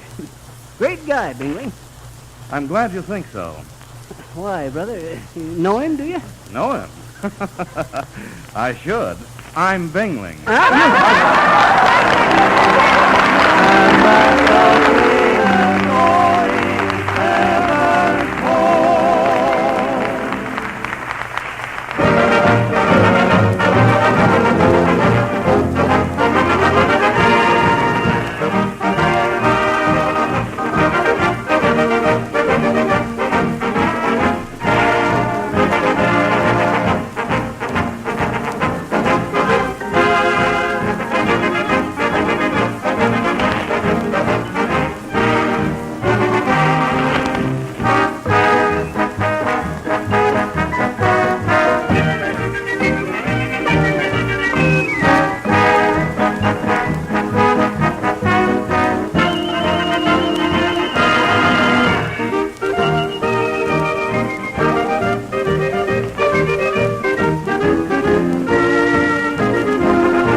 Caliente, merry-go-round. In Caliente, your life is a brew of whoopity-doo. You're bound to renew your peps in Caliente.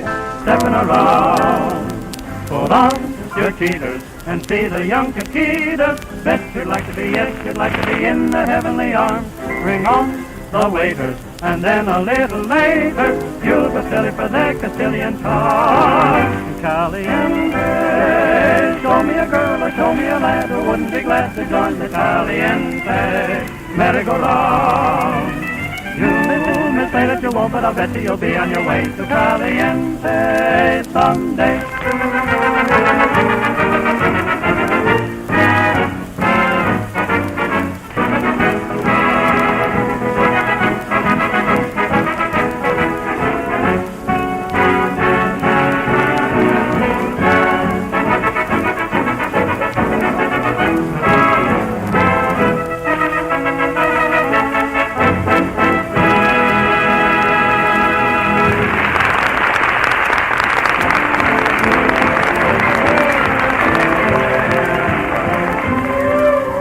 That, ladies and gentlemen, was Mortelli and his men, plus those gay caballeros, the Three Kings, being hot to Fibber and hot to Molly, with the chorus of In Caliente.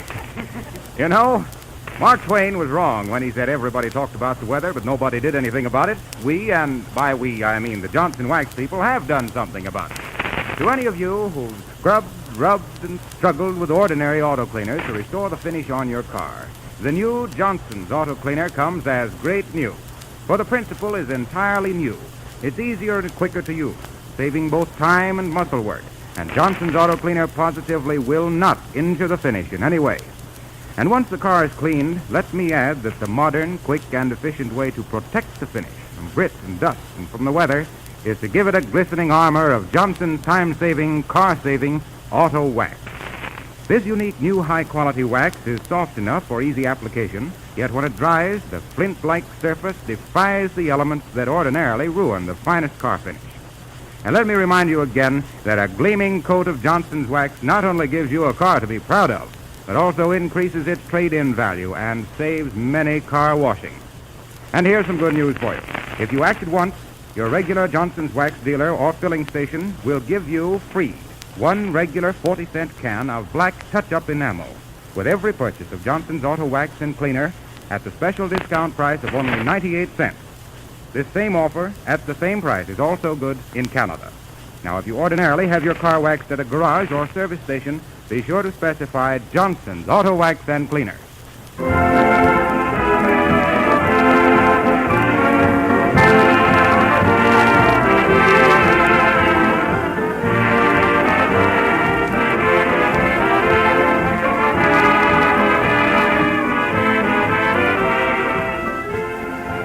And don't forget, folks, that... Say, I'm glad you said that there about don't forget, Harpo. Harlow. Well, I'm kind of hollow myself.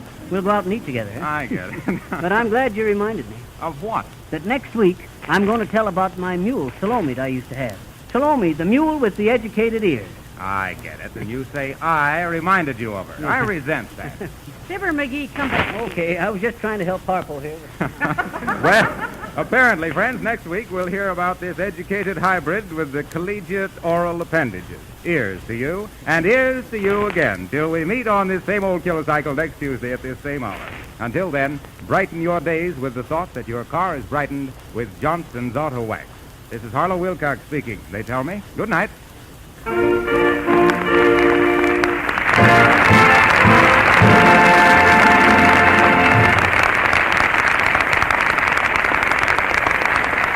This program came to you from our Chicago studios. This is the National Broadcasting Company.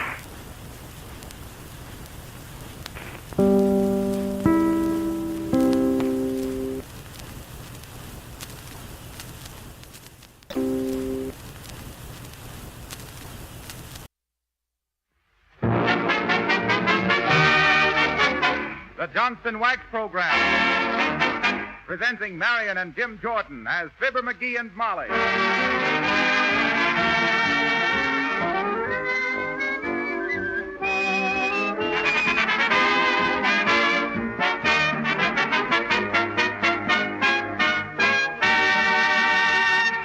Ted Weems opens the show with This Is My Red Letter Day.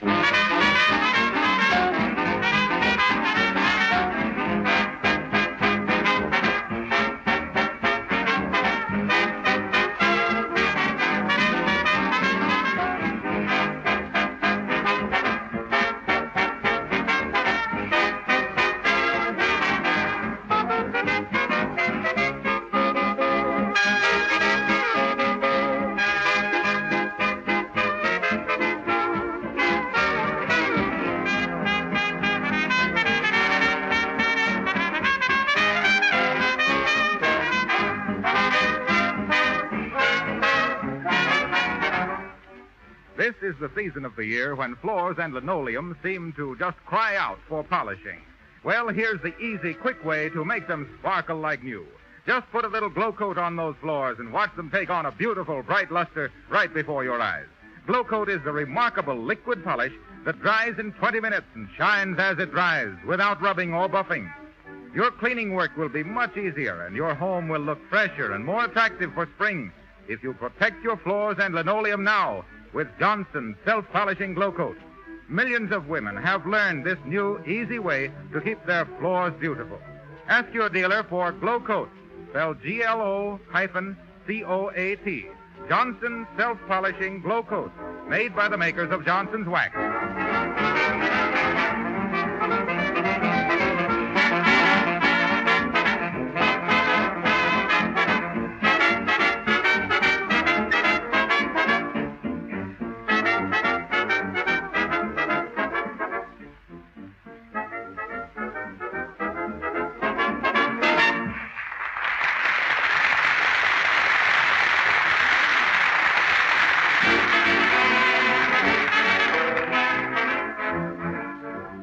Tonight, the McGees are being very, very civic. Wistful Vista is planning a spring festival with vaudeville and everything. So Fibber, with his natural propensity for putting his foot in it, has offered to interview theatrical talent. And here on the bare stage of the Bijou Theater, looking more or less like great impresarios, we find Fibber McGee and Molly.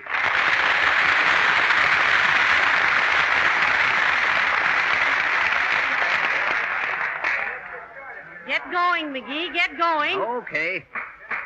All right, folks. Quiet. Quiet, everybody. Quiet! That's better. Folks, you know why you're here. I'm going to interview each and every one of you for the big show we're putting on next week. Now, I'll call on you one by one, and you give me your names, addresses, and specialties, and maybe give us a sample. Now, don't crowd. You all get an equal chance. McGee, warn them about their scrapbook. Oh, yes. And another thing. I don't want to see any of your clippings or press notices, you see. I'll judge for myself what you can do. And just one more thing. I'm an old vaudevillain myself, so don't try to fool me. Oh, my. I can do anything you can do. Well, how about a soprano solo, McGee? Could you do that? Why, certainly.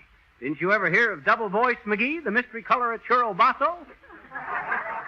What happened to that act? Well, show business got so bad during the Depression, I had to sell one of my voices. All right, who's first? That man over there, McGee, the funny-looking one. Be more specific. They're all funny-looking. Oh, that... All right, Bud, will you step up here, please? Oh. Yeah. What's your name? Gusto. Gusto, the human goat. Oh, hello, Billy. Why? What's your specialty, Billy, or Gusto? I'm a glass eater. Oh. I eat bottles, light bulbs, window panes, and tumblers. Oh, dear. Quiet out there. Pipe down. What was the commotion for, Molly? A couple of acrobats left in a hurry. They heard this man say he ate tumblers. I'm afraid, Bud, that your act won't quite fit our celebration. Some people might be kind of squeamish. Heavenly days, yes. Oh, but you never saw me work, Mr. McGee. Oh. I got a very refined act. Oh. Look, I take a piece of glass like this. Oh! Why, shucks, it's a fake. Oh, yeah? Well, you tried. You said you could do anything we could. Well, I meant, why, shucks. Oh, you're going to back down, eh? Oh, McGee, don't All try. right, Bud. Never let it be said that McGee was a welcher. Oh, my. You got a small light bulb, like out of a car headlight? No, I just got 40 watts and 60 watts. I'm sorry, I'm on a diet. Well, who's next down there? I think it's that tall man with the black beard, McGee. Hey, that's quite a beaver he's got there, isn't it? Wonder what he does. Well, I know what he doesn't do. What? Run a trained flea act, not with that beard. Okay, Bud, you over there with the chinchilla chin. Yes, sir. A name and specialty. I am the great Bengali. Oh, hi, Sven. I knew your brother, By. Good old By Golly. He was an McGee. What do you do, Bud? I am the greatest hypnotist who ever lived.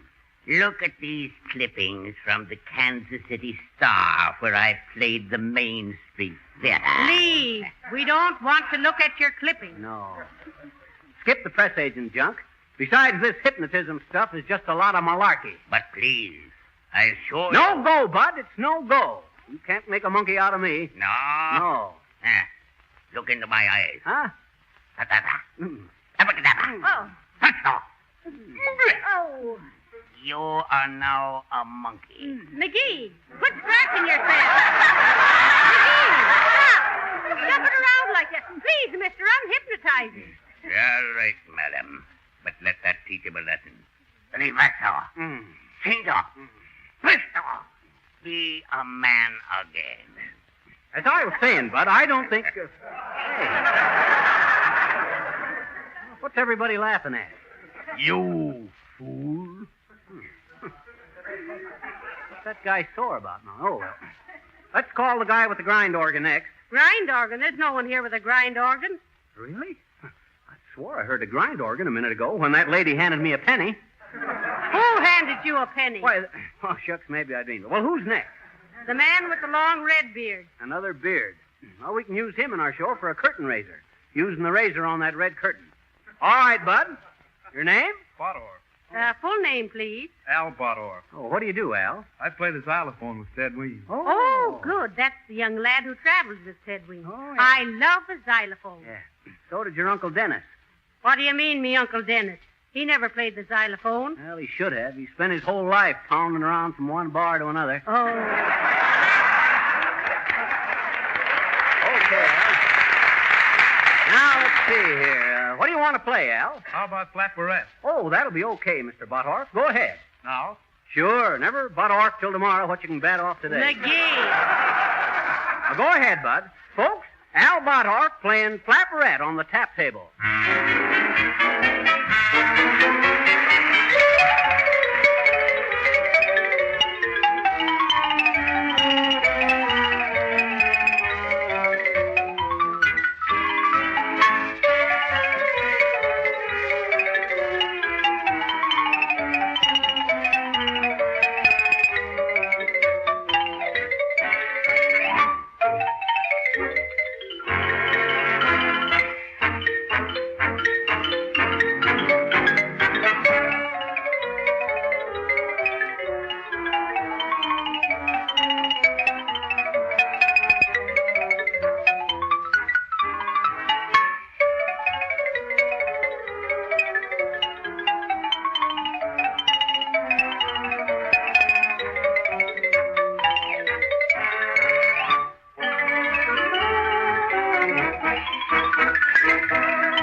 You betcha. Well, that was fine, Bud.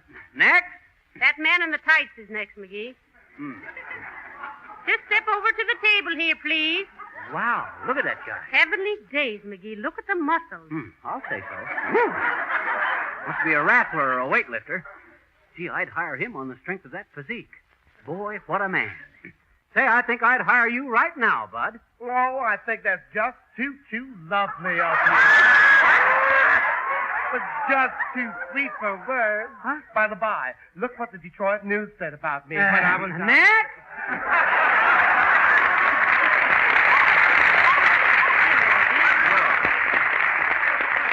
Right over here, please. Now, it's that man with the white beard, McGee. White? Another set of jawgrass? What is this, anyway? A strike in a mattress factory? What's your name, sir? Johnson. Well, that's a coincidence. That's our sponsor's name. What's your specialty, Sonny? I am a monologist. Hey, Molly, what's that's a trick bicycle rider or dog act? Neither one, Ignerness. He does a monologue. Oh. Well, why didn't he say so? Okay, Bud. First time I ever saw a monologue artist with a beard like that. Where'd you play last? I was in a floor show. Oh, a floor show. Yes, and your floor show will look a lot brighter when you use Johnson's self-polishing glow coat on it. Harpo. Take off that beard. I know you. Oh, gee. I thought there was something familiar about that voice. You must be kind of up against it, Harpo, to be trying to do a gag like that. I am up against it. As a matter of fact, I'm quite desperate. That's I'm so. the sole support of a couple of polo ponies. Oh, McGee. Well, in that case, I'll have to give you a job. Oh, gee, thanks, Fibber. What do I do? Well, as a polo player, you're able to follow the ball, aren't you? Why, sure. Fine. Well, after the big ball Wednesday night, you can sweep out the hall. Oh. Next, over this way, please. Right over. Oh, hi, Sil. Oh, Silly Watson. Hi, ma'am. How you, boy? Well, what you doing here, Sil? This is an audition. Yes, sir, I know it. I come over to audition. Oh. You want to audition? Well, leave him audition, McGee. What do you do, Sil? I jiggle. You what? I jiggle. I don't know, Sil. We probably have enough dancing on this program. Not dancing, please, Miss McGee. I jiggle. I jiggle stuff in the air. You mean you juggle? Yes, ma'am. What I say? You said jiggle. Yes, sir, that's what I do.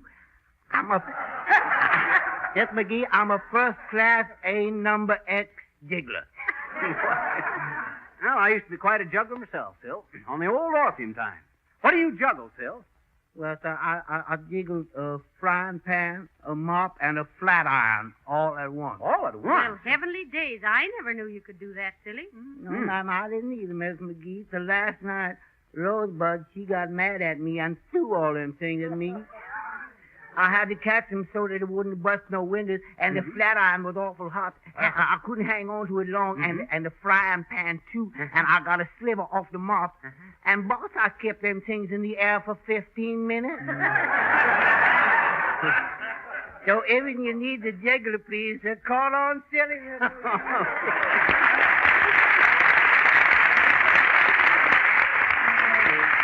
Poor old Sil. Next? Who's next, Molly? Oh, that good-looking young man over there. Oh, yeah. Over this way, please. Yes, you. Name, please. Como, Perry Como. I'm a singer. Oh, well, listen, Bud. Maybe you're a singer and maybe you ain't. I don't want to hear any faking, understand? Remember, I used to be quite a crooner myself. I used to be a choir boy, but when I was 14, my voice changed and they fired me because they thought I was yodeling. What do you want to sing for us? Summer Night. Summer Night, huh? Summer Night. That's the song the Hollywood producers made them quit playing because it cost so much. Well, why should Summer Night cost so much in Hollywood? Well, think of the stars overhead. Don't you get it, Molly? The stars... Ain't funny, McGee. Okay. I got thousands of them. All right, boys, play Summer Night for Perry Como.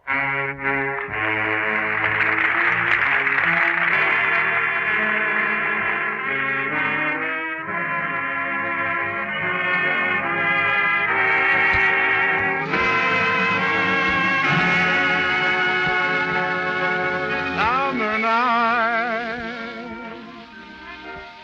starry sky. You can see my sweetheart with 1,000 eyes. I have eyes, only two, to behold 1,000 charms I idolize. Summer night, you've arrived. You come in her window when the day is through. She tells you all of her thoughts in the fading candlelight. Summer night, oh, how I envy you.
John. That was fine. You're hired.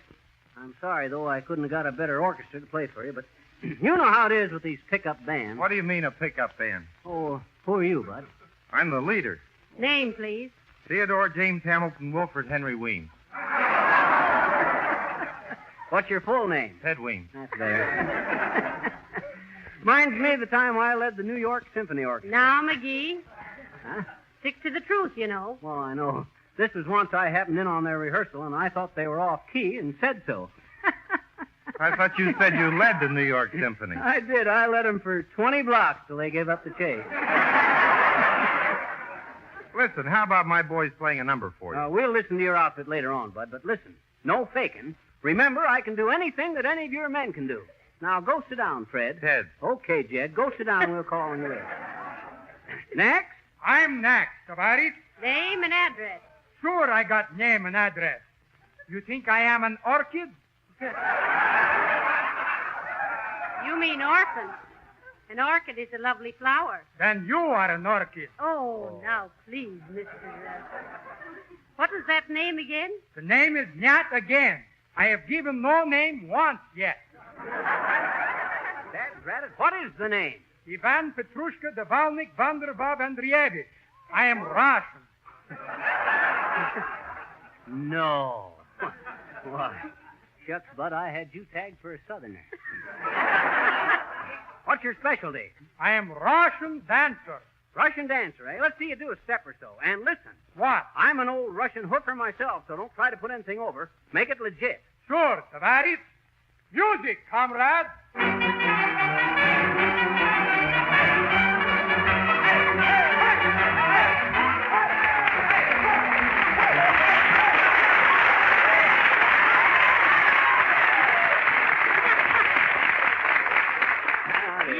Dear. Some fun. Did you see that, McGee? Yep. The way he'd squat and stand up and squat and stand up. How do you ever do that, sir? That's easy. I started when I was a bouncing baby, and I'm still bouncing. Call me if I'm doing my stuff, kids. My. Wasn't he a marvelous dancer? Oh, shucks, that was nothing. I could dance like that 20 years ago. Where? And who taught you to dance like that? Well, I was out west on a ranch, and I taught myself. I tried to sit down on my heels at the campfire one night, and I forgot I had my spurs on. Next? Well, I'm next, I guess. Name, please. Elmo Tanner. I whistle. You what? I whistle. I've whistled for a living ever since I left college. Oh, a college man, eh? Well, let's hear you spell something. All right. Whistle. W-I-S-S-E-L. Heavenly days, he is a college man. Must be. Well, Bud, I'll listen to your stuff, but let me give you a little warning. I'm quite a whistler myself, so don't cheat on them high notes. I got quite a ear for music. I noticed you had quite a ear, and I didn't know just what it was for. What do you want to whistle? Well, how about floating on a bubble? Floating on a bubble, eh? Well, don't whistle too loud at it, Bud, or it's liable to bust in your puss. That's all right. That's all right. I like to wet my whistle. All right, Ted. Will you play for the young man?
Before we turn back to Fibber McGee and Molly, let me answer a question that's asked frequently. How do you apply Glow-Coat to a floor? Well, now that's easy. Just pour a little of this remarkable liquid polish right out of the can onto the clean floor or linoleum and spread it lightly over the surface with a soft cloth or the long-handled Glow-Coat applier. It requires no skill, no hard work, for Glow-Coat can't streak or smear. 20 minutes after you apply Johnson's self-polishing Glow-Coat, the floor is ready to walk on, shining with a beautiful, bright polish that sheds dust and dirt. There's no excuse for having dull, dingy floors that are hard to keep clean. Now you can easily have floors that everyone will admire. Floors that stay clean with practically no work. Order Johnson's Glow-Coat tomorrow in the attractive yellow can. Oh, yes, remember, it's very economical to order the larger sizes. Now back to the bare stage of the Bijou Theater, Wistful Vista, where Fibber and Molly are still interviewing talent for the big vaudeville show. Well, we've gone through an awful lot of talent here, Molly. What'd you think of that animal act? Well, I thought the lions were good in the main, but the leopards were a little spotty. That's what I thought. And I speak as an old animal trainer myself. I used to have an act with the circus where I'd stick my head into a tiger's mouth. Oh, dear. Yep. I broke up the act just in time to save my life. How? Well, there was a couple of trainers that wanted my job, and I discovered them putting catnip in my hair tonic. Oh. Next? And you were going to stick to the truth, McGee. Yeah, I was, wasn't I? Well, tell the truth, it wasn't a circus at all, just a carnival. But it was the biggest, most colossal carnival. Yeah. Oh, hello there, little girl. Hi. What do you want? Make it snappy. We're interviewing theatrical talent here. I'm one, I betcha. You're one what? I'm a theatrical talent. You? What can you do? I says, what's your specialty?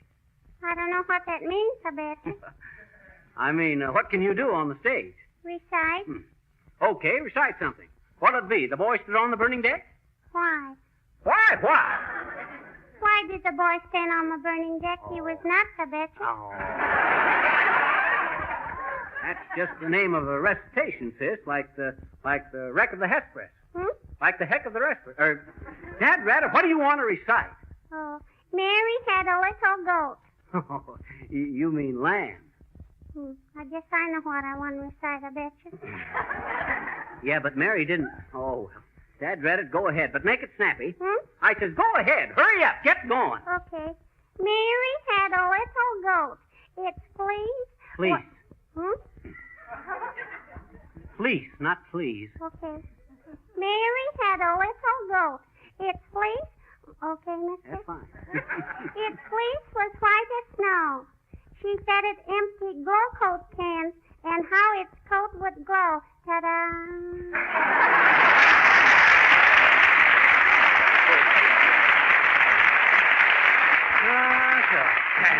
Well, who's next? I'm next, I believe. What is the name, please? I'm Horatio K. Boomer, my dear, professionally known as Presto, the prestidigitateur. Oh. Hey there, careful how you talk in front of a lady there, brother. Now then, what was that last crack? I said I am Presto, the famous prestidigitateur. Dear me. Well, I'm sorry, Bud, but we're putting on a clean show here for the family trade. We can't use that stuff. What stuff? That prestidigitator. Oh, no, you don't. Well, maybe we better find out what it is, McGee. What is that stuff, mister? Magic, my dear. The most mystifying, baffling, and terrifying exposition of sleight of hand ever performed in the American theater. Oh, magic. Well, why didn't you say so, Bud? What kind of magic you do, Presty? All kinds, my boy. See what the Cincinnati Enquirer said about my performance when I played... Never mind the clippings, please. Oh. All right. Come to examine them, they aren't about me anyway. Well, what kind of magic you say you do, Dud? Everything, my boy. Illusion, legerdemain, substitution, and levitation. Sounds like a great line of stuff, Bud. Give us a sample or two. And remember, I'm an old magician myself, so you better be pretty slick. No tricks. I got an eye like an eagle for that stuff. Close your beak for a while, Eagle. Go ahead, mister. Well, my first trick will be a simple bit of card manipulation. Take a card, my boy, any card. Okay. Fine. What card is it? Ace of diamonds. Just what I thought. The ace of diamonds. Heavenly days, how does he do it? My next trick will be a bit of mystifying transformation done without the aid of accomplices, mirrors, or concealed wires. Well, okay, but make it snappy, Bud. Observe this large wooden cabinet. Solid size, solid top, and solid, well, not too solid, bottom. This ought to be very interesting. Madam, it is. Here, my boy, take this pistol. Okay. When I get into the cabinet, then you count 10, Yeah? fire the pistol, and open the cabinet. And what happens? Professional secret, my boy. Ready? Ready. 1, 2, 3, 4, 5, 6, 7, 8, 9, 10. Open it up, McGee. Oh, okay. Well, come on out, Bud. McGee, he's gone. Hey, my wallet is gone. Heavenly days, McGee, your watch and chain is gone. Huh? Your six-pin is gone. Your diamond ring is gone. Why, your pants are gone. McGee, why don't you say something? I can't. My script is gone.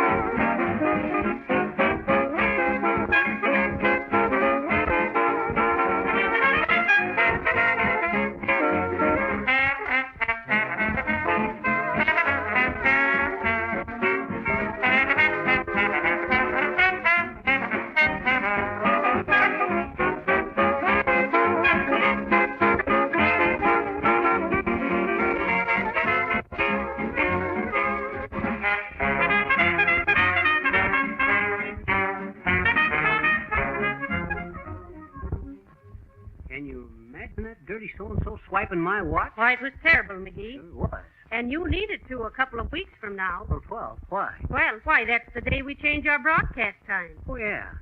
9 o'clock in the east and 8 in the central west. Say, McGee, why is the sponsor changing the time?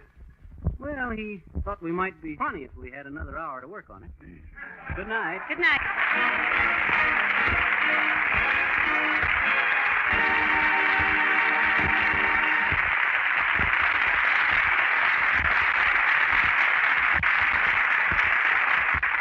Harlow Wilcox, speaking for the makers of Johnson's Wax and inviting you all to join us next Monday at this same time. Until then, good night. This is the Red Network of the National Broadcasting Company. The Johnson Wax Program with Fibber McGee and Molly.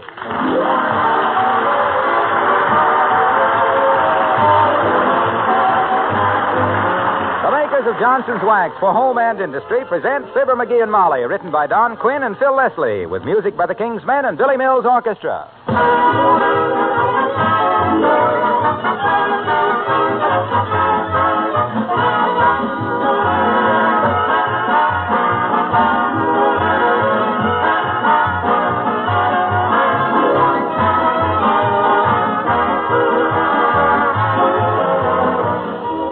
I've just been reading a long letter from a serviceman's wife, and I wish I could read every word of it to you.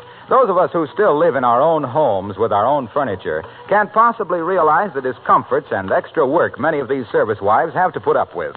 This lady writes that the first thing she and her husband do to make an unattractive furnished apartment clean and livable is to give everything a good shining coat of Johnson's Wax.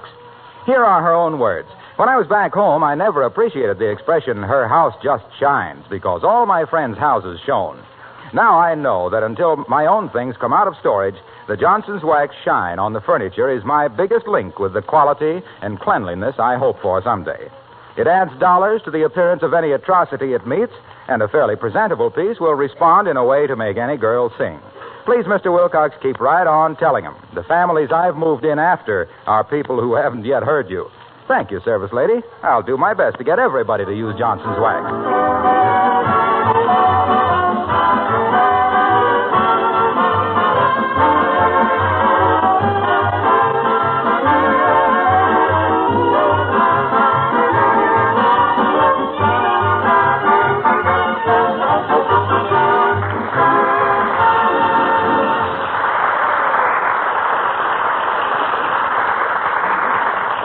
A barber is usually a bald-headed man who sells hair tonic. His customers are usually men who like their hair and the conversation cut short around the ears. Like the man in the chair right now, a Mr. McGee of Fibber McGee and Molly.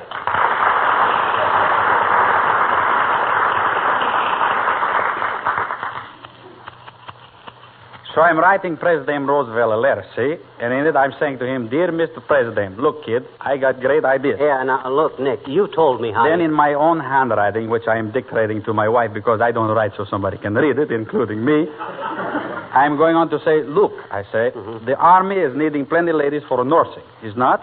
Yeah, but... So, also we got 1,000 guys who are too small in the eyesight for the draft, or maybe they got 7 toes on 1 foot or something. So, I'm saying, why not take the rejectees and make them into guys for giving sick people pills? Yeah, but if you don't mind, Nick, Of course, so far up to now, President Roosevelt, he don't sending me the answer. Yeah. Which is all right. He's just as busy as me, I guess. Maybe I better send a telegram to the Manpower Commission and say, how about a shampoo? How can you give the Manpower Commission a shampoo? That question was not for the commission. You, I'm asking. Huh? Oh, I need a shampoo? Everybody's needing a shampoo at the regular periods of the interval. Are you different? No, I guess not, Nick. Go ahead.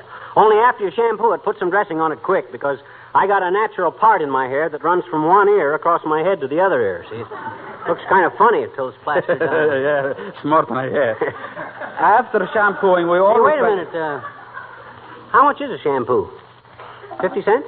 75. What? 6 bits just to wash a guy's hair? Those are the ceiling prices, kiddo. That we got posted on the wall because nobody can reach the ceiling to put them up. Why, that's enough. Why, that's a dirty jip. 75 cents to whip up a lather on a guy's skull and rinse it off again. Why, you scissor bill. You high-handed, low-minded brush bandit. I got a good notion to report you to the OPA. Now, wait a minute, Mr. McGee. Let's not lose our temperature just because I won't wait a minute. Here's the 4 bits for my haircut, and you can take your shampoo and... The haircut was 75 cents, too. What? Another 6 bits for cutting off not enough hair to make a toupee for a tadpole? You got a lot of nerve. I'll wash my hair myself. Let me out of this chair. Why, George, any time you get me into this nest of thieves again, you'll have to threaten me more than with a razor. Well, just put the 75 cents on the counter then, kid. Okay, Mr. McDonald, you're next. Step in the chair. 6 bits for a shampoo. That's the dirtiest way to get clean I ever heard of. So long, Dillinger. 6 bits for a shampoo. Why, I'd shampoo the dome of St. Paul's Cathedral for 6 bits. Compared with that guy, Jesse James was just a scared kid with a dry water pistol. I'll get his life.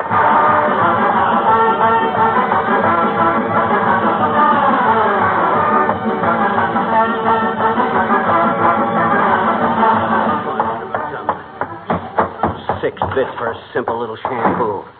My gosh, I used to get my car washed for 80 cents. You must think I'm some kind of a yokel to sit still for a kind of a deal All right, dearie, all right. Relax. You're home now, safe with Mother. Hey, Molly, you know what that Nick the barber tried to do? That ham-handed scout gardener tried He tried to charge you 75 cents for a shampoo. Yeah. And you stormed out of the shop and you're going to shampoo it yourself. Yeah, 75 cents for a... Hey, how'd you know? Well, the barber just called up. I lit the hot water heater right away so the water would be hot and you could shampoo your own hair. Oh, so he called up, did he? What did he want? He wants his apron back. Well, he... Huh? Here, let me unpin it for you. Oh, my gosh. There. Boy, oh, boy, oh, boy. No wonder everybody looked at me so funny. Why, you look like a flat-chested Mother Hubbard, dearie. I'll have Beulah drop this bib off at the barber shop on her way home. Now sit down and relax. Gee, boy, am I embarrassed. Wearing that big apron all the way home. You must have really been angry, huh? Angry? One more word out of him and I'd have shoved his barber pole down his noisy old throat. Oh, dear. 6 bits for a shampoo. Why, that's outrageous. I don't think that's so unreasonable. I always pay $1.50 myself. Though it's worth it not to have to sit there and hear the patriots talk about how much revenue the government is losing by closing the racetracks. Well, my gosh, I Hello, don't... Mrs. McGee. Hello, Mr. McGee. Hello, Alice. Hi, Alice. You've been out in the wind, Mr. McGee? Your face is awfully red. Well, he had a little argument with the barber, Alice. He came home hotter than a depot stove.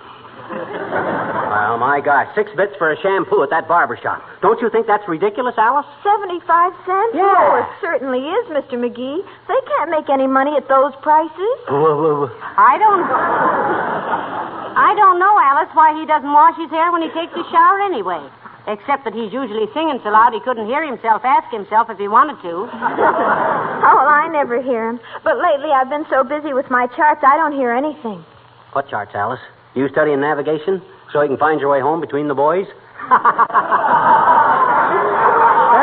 that's That's not so bad. Between the boys. You see, if you spell it B-U-O-Y-S, it's a play on words. Ain't funny, McGee. I was kind of pleased with it myself. What charts, Alice? Oh, my astrological chart. Oh. I was casting some horoscopes for some friends. I'll do yours sometime. Are you a Capricorn? Am I a Capricorn? I'm an elk and a legionnaire, and I'm mighty proud of both. No, I mean, what month were you born in, Mr. McGee? Well, he was born shortly before Thanksgiving, Alice. And all white meat he was, too.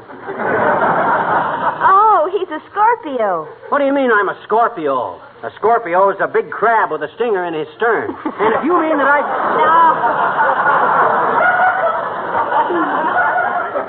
No, McGee. Scorpio is merely the sign under which you were born. I was not born under a sign.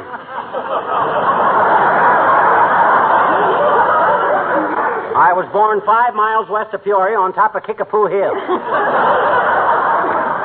Oh, no, Mr. McGee. Now, look. There are 12 different signs of the zodiac, see? Is that so? Yes. And everybody is born under the influence of certain stars and planets, depending on what time of the year you were born. I think McGee was born during an eclipse of the moon, Alice. He throws such a big shadow.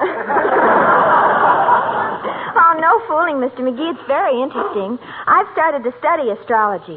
For instance, your horoscope for January warns that people born under this sign must not let themselves be imposed upon financially. Aha! You see, Molly? That barber was trying to impose on a Scorpio financially. I knew all of it. Is Scorpio a good sign, Alice? Oh, Creeper is one of the best, Mr. McGee. Yes? Yes, but you must do as your horoscope says if you want to be happy. Yeah? You must control your temper, make allowances for other people, and follow through on any projects you have started. Like washing your hair. Oh, is he going to wash his hair? I just washed mine. That's why I'm wearing this towel around my head. Oh, my gosh, is that a towel? I was just about to tell you I thought that was the best-looking hat I ever saw you wear. How long ago did you wash your hair, Alice? Oh, I just finished. I'd have taken a bath, too, but the hot water is all gone. What? The water I was planning to use for my shampoo? Now, just a darn minute, Alice. What's the idea? Scorpio? Control your temper. Make allowances. Yeah, I'm sorry, Mr. McGee. Oh, forget it, kid. That's okay. Far be it from me to stand between you and glamour. Use all the water you want. However, However what? However, if she don't want her pretty little neck wrung, she better light that water heater before I count to 10. 1, 2, 3. I'm going.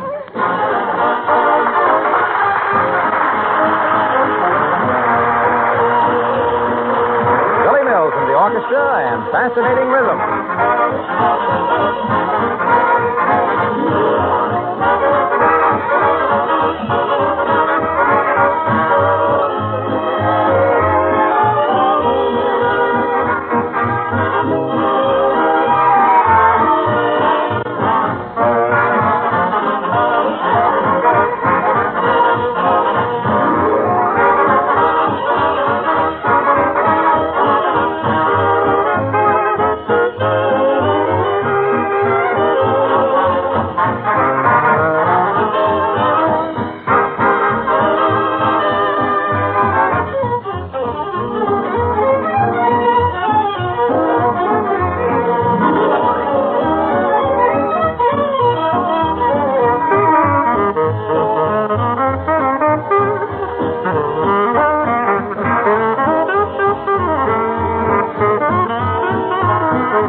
Hey, Molly, you think the water's hot enough yet so I can have a shampoo It for myself? should be, dearie, although Alice used every drop of it, you know. Yeah, just like a woman.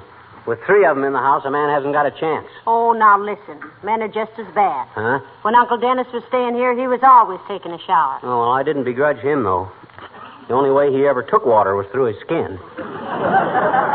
Well, Well, my goodness. Oh, your water's probably hot enough now, McGee. Okay, I'll run up and have my shampoo before... Hey, tell Beulah to see that nobody turns off the heater for a while. I'll tell her right now. Oh, Beulah. Beulah. Somebody bawl for Beulah?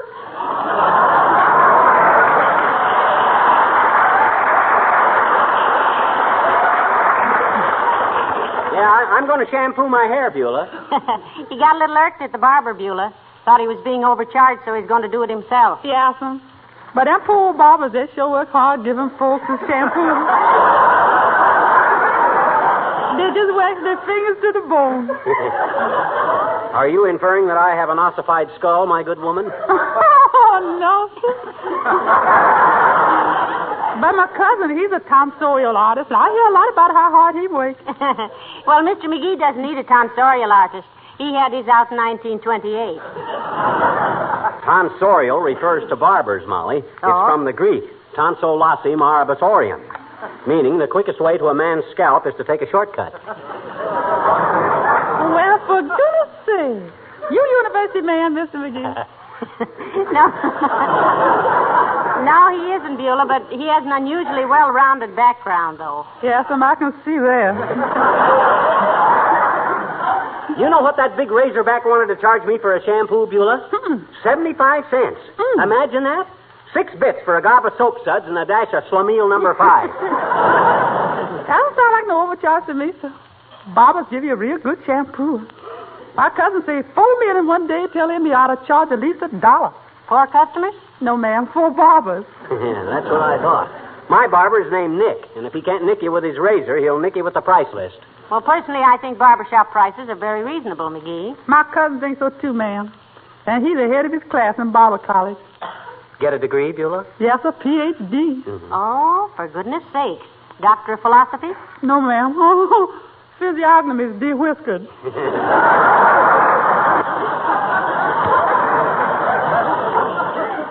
Well, this isn't getting my curly locks beautified. See that nobody turns the heater off for a while, will you, Beulah?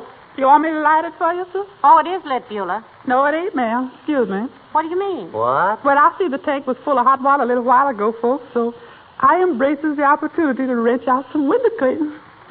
Oh. You mean it isn't hot now, Beulah? Right now, sir, it's as cold as a walrus's knees. Well, light the heater again, Beulah, if Mr. McGee still wants the shampoo. You're doggone right I still want a shampoo. Though I don't know why I need any hot water. The number of times I've been in a lather today, I ought to be as pure as a bookstore in Boston. He ought to be as pure as a bookstore.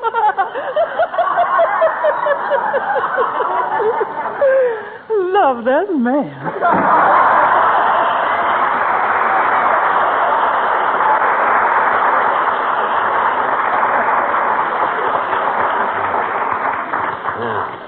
This is a fine state of how do you do. How do you do? Fine. How are all the... Look now, this is no joking matter, Molly. Gee whiz, a man can't get enough warm water in his own house to steam a monocle. If I ever build another house, I'll build it in Hot Springs, Arkansas. Well, the barber's probably just as perturbed as you are, McGee. He thinks you stole his apron. Well, it takes a thief to catch a thief. I'll tell him when he can get it back. He should live so long. Hand me the phone. Certainly, Scorpio. Here you are, and wear it in good health. Thanks. Hello, operator. Give me Nick's Barbershop at 14th and... Okay, Mert, how's yourself? Oh, dear. Diz, eh? What, Mert? Your brother. Dropped 1,500 feet out of a what? Heavenly days, McGee. Was he killed? No, just amused. He's a movie operator. Dropped 1,500 feet out of Gone with the Wind, and nobody even noticed it.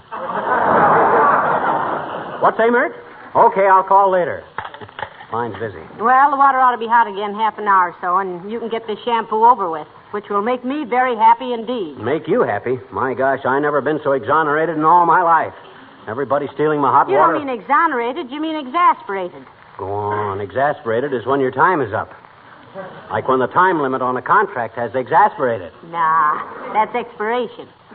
I thought expiration was when a guy put on a pair of fur pants and went looking for the South Pole or something. Oh, Why, you're thinking of exploration. Well, then what does exonerated mean? Exonerated is when you have been found not guilty of something. Well, who's been guilty of snitching all my hot water? Me? No, sir. Everybody else in the house has been the one. Oh, hello, Mr. Wilcox. Oh, Molly. Hiya, pal. What are you scowling at? I'm living in a nest of water pirates, Junior. You'd think this was the Mojave Desert, the way everybody steals water. Well, somebody explained the situation to me. I came in late. Well, he thought 75 cents was too much to pay the barber for a shampoo, Mr. Wilcox, so he came home to do it himself, and every time he gets a tank full of hot water, somebody uses it. Yeah, the way people glom onto it around here, you think it was the dew off the last rose of summer. Hey, look, pal, you're getting very irritable lately. Huh? Last week you were raving and ranting because nobody trusted your hand-picked mushrooms. Now you're sourpussing around because you have to wait for a shampoo. What's the matter with you? Well, gee whiz. McGee, Mr. Wilcox is right. Your temper is getting as ragged as a $2 retread. I can't help it. It's hereditary. If you think I'm nervous and irritable, you should have known my great-great-grandfather. Ooh, was he irritable? Why? Well, he was just impatient. Couldn't wait for letters to be delivered and answered. Couldn't wait for anything. Kept saying, why don't somebody invent the telephone? What's everybody waiting for? What's that guy Bell doing anyway? Why don't he get with it? They say Grandpa was a terror. Well, that bad temper should have smoothed out in 3 generations, pal. What if you do have to wait a few minutes for some hot water? What's 20 minutes or less in a lifetime? Tell him what can happen in 20 minutes or less, Mr. Wilcox. Oh, you don't have to tell me. Why, in 20 minutes or less, pal, a Johnson's glow-coated linoleum dries to a perfect protective finish. Yes. Restores new life and luster to the faded and worn surface. You gave him that opening, Molly. Whose side are you on, anyway? Say, listen, sweetheart, we're all on the same side. Aren't you happy with our product? Well, no, not too happy. It don't spell anything backwards.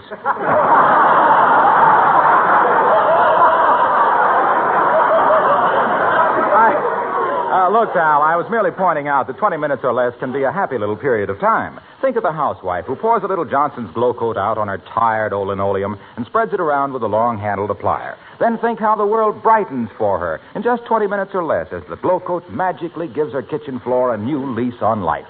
You ever spend 20 minutes or less in a dentist's chair, Waxy? Certainly. And well spent, too. You were? No, it was. Well, look, I didn't come in here to tell you how to improve the shining hours, pal. Nick sent me. Who? Nick, the barber. He said to tell you to keep that bib you walked out with. Well, that was very kind of him, I'm sure. Yeah, he said Fibber could keep it till spring when he comes in for his next haircut. So long now.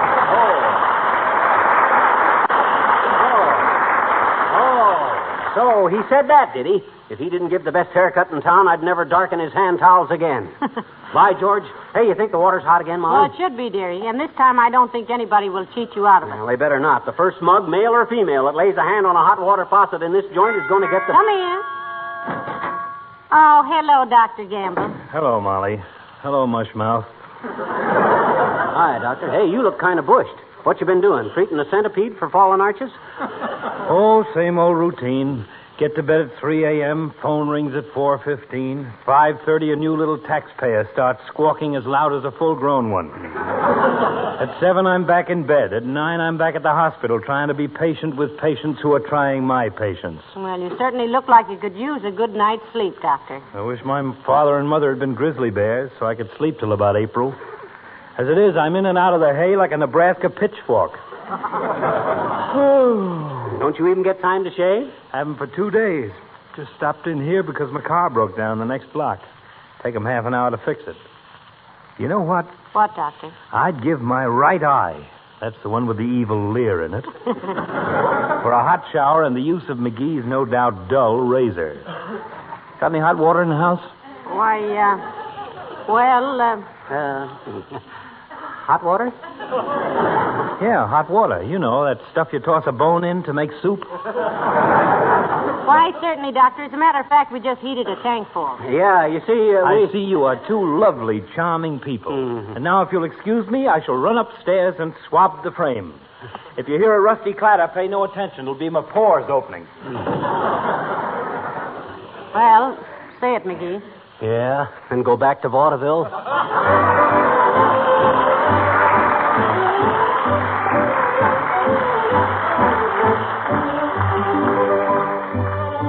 are the King's Men with the Whistler's Song. Whistle all the day, you will find the sun is shining while you whistle your blues away. Like a symphony of the birds and the bees and the sigh of the trees in the morning. Whistle all day long, the clouds on high will say goodbye and lazily roll along. Whistle loud and clear, all the world will be bright if you start the day right in the morning. See the sunbeams dancing round so happy and gay. Hear them saying, isn't this a wonderful day? Whistle your blues and whistle your cares and whistle your troubles away. You will be in style if you pucker up your lips and keep a whistling all the while. Like a whippoorwill, at the break of the day you will say, what a wonderful morning. Harken that kisser, then you blow real hard. Everybody tweet. You will get a grin or a cheery smile from everyone you meet. Soldiers, sailors, they all know this system can't be beat. If you want to be popular, pucker your choppers and tweet, tweet, tweet. Whistle all the day, you will find the sun is shining while you whistle your blues away. Like a symphony, you will be bright if you start the day right, like the birds and the bees and the sigh of the breeze at the break of the day. You will say it's a wonderful morning.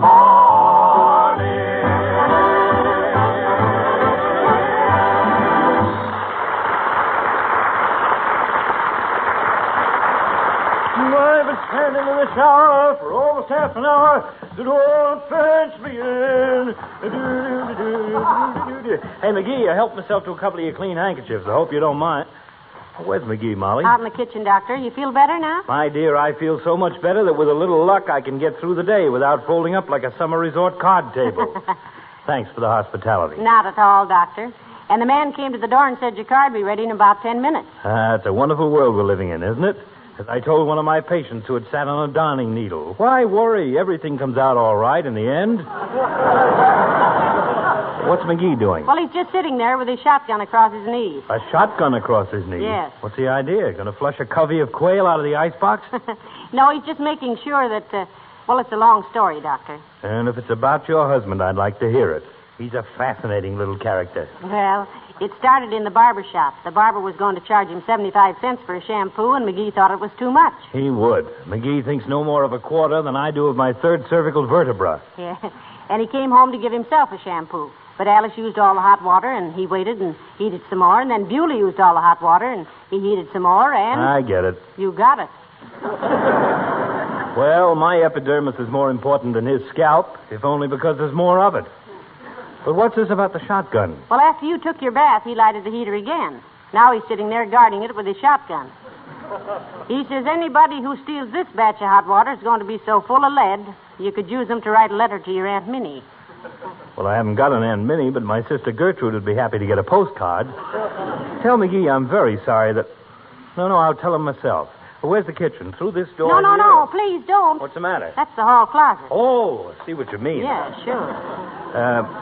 Will you excuse me while I smoke a hot water pipe of peace with your bitter half? Well, I'll do better than that, Doctor. I'll come with you. Right this way. You know, it really has been exasperating for him, Doctor. And you know how he is when he sets his mind on doing something. I do indeed. He follows through like a broken garter. Shall we knock? Pray do. Who is it? Your best friend and severest critic. Or, reading from left to right, your wife and your physician. Okay, come in. Oh, hi, Doc. Feel better? Infinitely. Mm-hmm. I'm sorry I used your hot water, my boy. In extenuation, I can only plead my ignorance of the situation. I told him how many times you'd lost the hot water, dearie. No, that's okay, Doc. But believe me, I'm making sure of this tank full. Anybody lays a hand on this water is going to wind up as full of holes as a German treaty. Is your car fixed yet? Well, it will be any minute. I just dropped back here to say goodbye and thank you for a delightful dunk. Well, I'll go out with you and see you get started all right, Doc. I don't think anybody will swipe this water now. I've warned them enough. McGee, now, please be careful with that gun. Okay.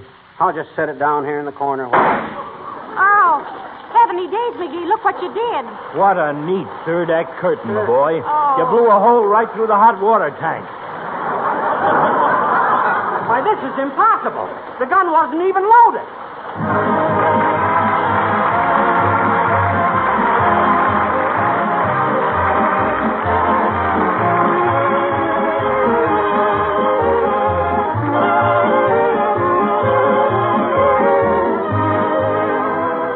Maybe I should read you another short paragraph from the service wife's letter I mentioned earlier. Wherever I go, she writes, I'm just one of your lieutenants. Long before we get all the hooks where we want them or all the woodwork cleaned, we have the kitchen and bathroom floors washed and glow-coated. And honestly, the saddest of cracked linoleum can look at least some better with glow-coat.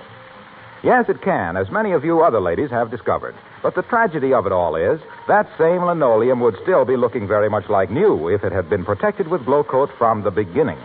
The gradual destruction and ruin of linoleum surfaces caused by continual scrubbing and neglect is tragic and so unnecessary.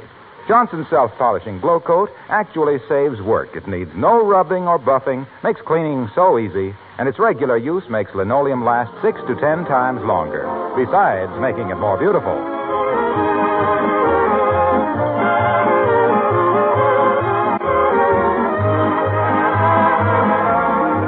My, your hair certainly looks nice since you had your shampoo, McGee. Yeah, it sure does, doesn't it? And we're sorry we had to make you keep your barber shop open after hours, Mr. Nick. Forget it, sweet sis. I couldn't lock the door till I got out of here anyway. Good night. Good night. Good night, all.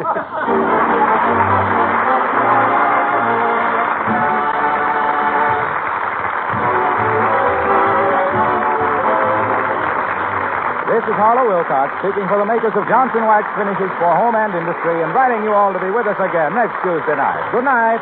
This is the National Broadcasting Company.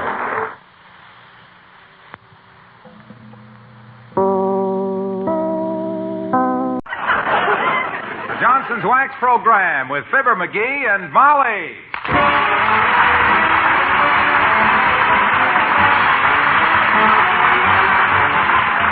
The makers of Johnson's Wax and Johnson's Water Repellent Glow Coat present Fibber McGee and Molly with Bill Thompson, Gail Gordon, Arthur Q. Bryan, Dick LeGrand, Cliff Arquette, and me, Harlow Wilcox.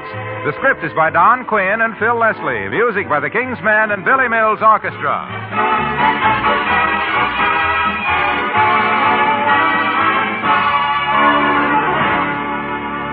Here's news. News for the new year. Johnson's Glow Coat is now positively water repellent. And that's news that's going to make 1950 a brighter, easier year for millions of homemakers. Yes, at last, there's a self-polishing floor wax that does not cause ugly spots as you wipe up spilled things. Does not turn drab or milky gray even after repeated damp mopping. Water, spilled food, tracked in mud or snow just whisk off its hard, shining surface. And each coat of Johnson's Glow Coat now lasts up to 4 times longer. You get far more for your money in Glow Coat because you have to do your floors far less often. Tomorrow, start using this wonderful new protection for your floors. Get Johnson's Water Repellent Glow Coat from your dealer. It's in the regular Glow Coat container, remember. No change at all in the package. Ah, but what a wonderful difference on your floors.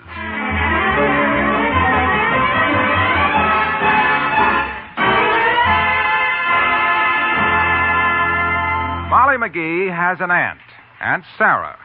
Very rich, very lonesome, and in bad health. She has asked the McGees to visit her over New Year's Day. Molly is going in a spirit of sympathy and affection. Mr. McGee is going in a spirit of the old girl is loaded and she can't take it with her. So here packing for the trip, we find Fibber McGee and Molly.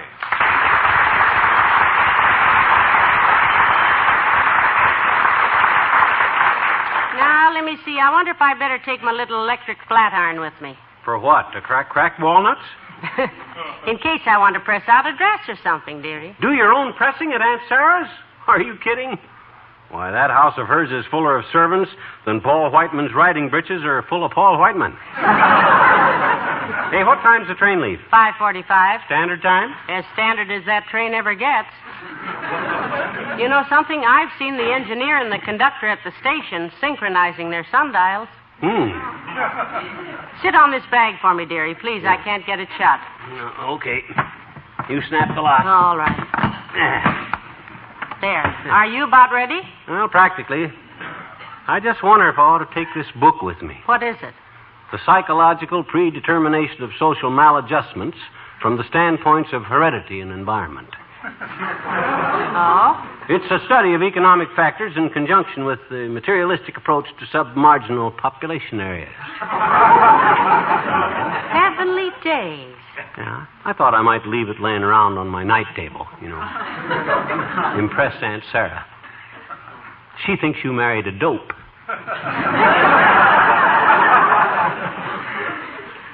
Well, hand me them 2 neckties, kiddo. Thanks. I'm all packed. Well, good. I'll see that all the doors and windows are... Oh, my goodness. What's the matter? I just remembered. Didn't we have tickets to that musical, Tales of the South Atlantic, at the Bijou for tonight? Oh, is this Tuesday, the 27th? It sure Oh, it sure is. Certainly. Doggone it. Can't we take a later train? No, the train we're taking is as late as the train ever gets.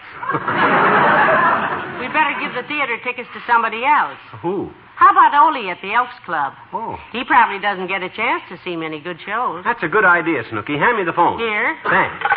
Hello, operator. Give me the Elks Club at 14th and... Oh, is that you, Mert? How's every little thing, Mert? It is, eh? What say, Mert? Your grandmother? Right tackle for who? Oh. Mert's grandmother's playing football? No. She was deep sea fishing in Mexico, but she didn't have the right tackle for swordfish. What say, Mert? Oh, thanks. Let me talk to him. Is this Ole? Hey, look, Ole. This is McGee. Fibber McGee. What are you doing tonight, kid? Well, I got a surprise for you. McGee, for goodness sakes. We're going out of town, Ole, and I'm leaving a couple of tickets at the Elks Club for you. On our way to the station. At the Elks Club, I'm leaving them. Huh? Yeah, a couple of tickets. Yeah, that's okay, Ole. Hope you enjoy it. See you next week, Ole. I'm glad you did that, dearie. He's such a nice little man, and so... Oh, hey, there's the taxi cab. Grab your hat, baby. I'll bring the grips. Did you put the cat out? Oh, we don't have a cat, do we? Well, come on.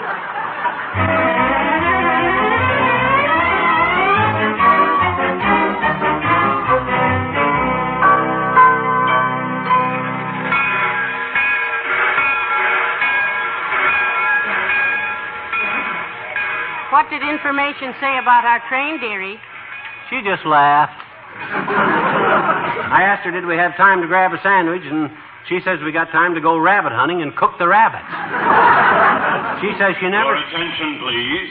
Will the parents of the 10-year-old boy in the Hopalong Cassidy suit who was checked through from Buffalo, New York, please call for him at what is left of the Traveler's Aid office?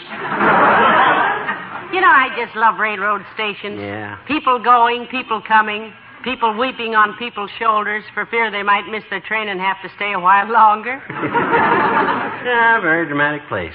Funny thing happened down here last week. Salesman for an optical company lost a briefcase full of glass eyes on the roadbed. Heavenly days. Did somebody find it? Yeah, a doctor for the railroad. Says that was the first time in 30 years he'd ever removed eyes from cinders.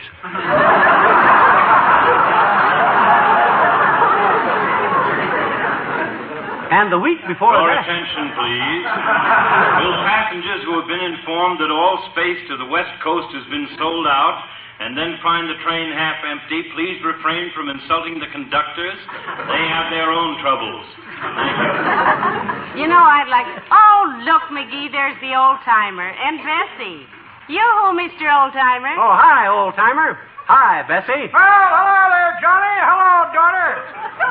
Hello, you all. The reason I say you all is I'm from the South. That's why... They know that, Bessie. You don't have to keep telling them.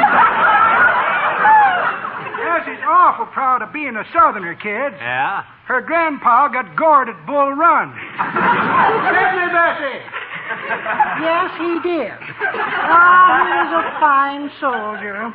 General Pickett used to walk around his tent all night long, and Grandpa... I'll tell it, Bessie. I'll tell it. Now, let Bessie tell it. It's her story, ain't it? Yeah, but Bessie strings them out too long. Oh? She kills more points than a 2-bit pencil sharpener. Don't you, Bessie? If you say so, O.T., isn't he masterful, folks? Well, sir, at the Battle of Bull Run, General Pickett used to walk around Bessie's grandpa's tent all night long. Finally, her grandpa says, "Hey, General, what's the idea?" And the general says, "I'm a picket and you're a non-union soldier." I should have told it, O.T. Hey, you kids are meeting somebody down here? No, we're going away for a little trip, Mr. Oldtimer. Going to visit Molly's Aunt Sarah for New Year's. Going to stand around and sing "Should Old Acquaintance Be Forgot" while she makes out a new will. Now, McGee, you know I love Aunt Sarah. Well, me too. There's something about her that appeals to me. Several things. Oil wells, stocks and bonds. Oh, speaking of oil, folks, I made a little investment last year in a wildcat well down in Texas. Isn't that interesting? A wildcat well. Did they strike anything? Yep, 6 wildcats come climbing out of it. We strung them and made Bessie a fur coat out of them. Hey, Bessie! Yes, but I had to quit wearing it, O.T. My sister's dog kept chasing me up trees. My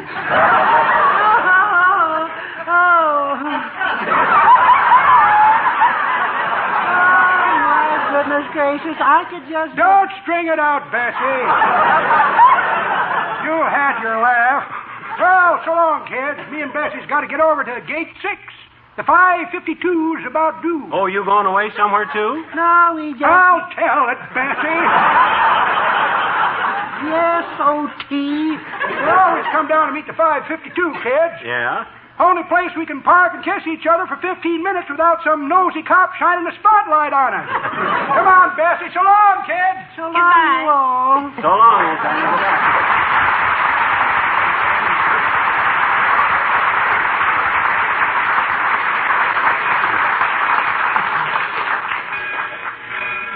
Isn't Bessie sweet, McGee? And the two of them... Your attention, please. Train number 12, the Cinder Bucket, now leaving on track 48 for Feeling Hollow, Whistleburg, Musson Point, Johnson Junction, and Aunt Sarah's boy.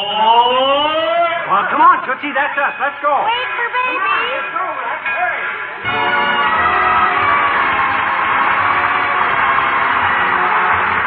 Billy Mills in the orchestra and 1,000 violins.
seat. Yes. Go ahead, Molly. Step in. Oh, this is nice, McGee. Yeah? Very modern. Little small, but... I'll say it's a little small. Step out now so I can step in, will you? Thanks. My gosh, whoever laid out this compartment must have designed it for a family of brooms. Whisk brooms. I think it'll be all right, McGee. As soon as the porter is through in here. Yeah, I guess so. You want the tickets now, Porter? Oh, no, sir. The conductor will be around to get your tickets later. My job is just to make you folks comfortable. Yeah, well, you can start by getting off my foot. And taking your elbow out of my eye. Yes, sir. I'll put the bags up out of the way here, sir. Yeah, don't put the shoebox up there. Don't put the shoebox up there. Don't put the shoebox up there. Leave that on the chair here. I got a pair of old sneakers in there, and I may get hungry later. My goodness. I hope you don't get that hungry. Oh, no. If I have to walk all the way to the diner, I'll want to change shoes first. These new ones are tight. Well, the dining car's right behind this one, sir. Oh, fine. If you don't feel like walking back there, you can get off the train at the next stop, wait till we start up, and get back on the diner. Of course, you'll have to stay there till we get to where you're going because we don't back up. Now, if there's nothing else you need... No, this'll be fine, Porter. McGee, before he goes, you know... Oh, yeah. Have you got any change, Molly? This is the smallest I've got, see? Well, let's do it big this trip. Go ahead. Give him the whole quarter. Okay, if you say so. Here you are, boy. All yours. Well, thank you kindly, sir. I've been wanting a quarter for a long time, but all my folks keep giving me them old dirty dollar bills. Now, I might as well get used to throwing money away anyhow. In case Aunt Sarah wants me to take charge of her affairs for her. Oh, McGee, Aunt Sarah hasn't had an affair since that second baseman from the Peoria Distillers. Oh, you mean her business affair? Yeah. I could ruin her business. I could run her business like nobody's business. Hey, let's nosy up to the club car and see if they'll make us up a couple of hot buttered root beers, huh? That's a good idea. Fine. I want to see more of the train anyhow. Let's live it up, huh?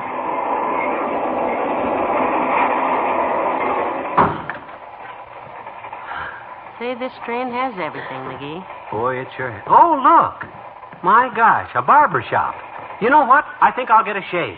There's a man already in the chair, dearie. Huh? Besides, I wouldn't want a barber fooling around with me with a razor on a train this fast. Why? Suppose the train lurched or something. Ah, those guys know their stuff, Molly. I'll bet he hasn't cut anybody.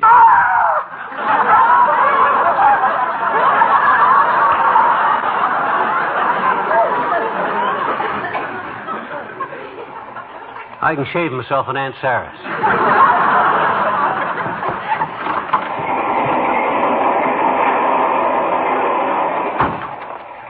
Well, here we are, Molly. Grab a couple of chairs by the door here. That's it. Oh, isn't this a beautiful car, McGee? Yeah. Say, is it all right for us to be in here? Do we have to be members to sit in the club car? Oh, I don't know, Molly, but bluff it out. Live it up. This is really a snazzy choo-choo. Attention, please. The train which is about to pass us on the left is the westbound limited for California, the Pony Express.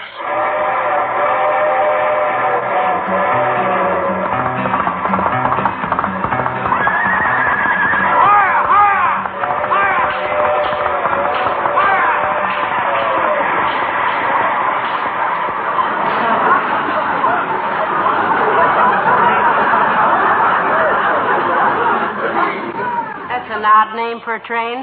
I wonder how they ever happened to name it the Pony Express. I don't know. They probably just got saddled with it some way.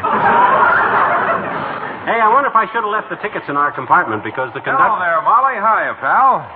Hey, I've been looking for you ever since I heard you were aboard. For heaven's sakes, Mr. Wilcox. Yeah, sit down, Junior. Hey, how'd you know we were on here? I ran into a porter back there. Told me about a fellow giving him his first 2-bit tip since 1930. Put two and two together. Where are you going?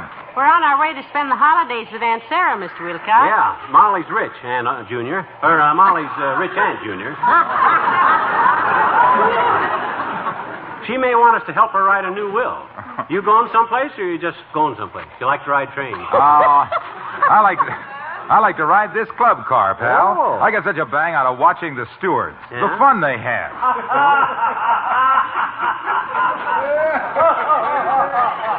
The stewards?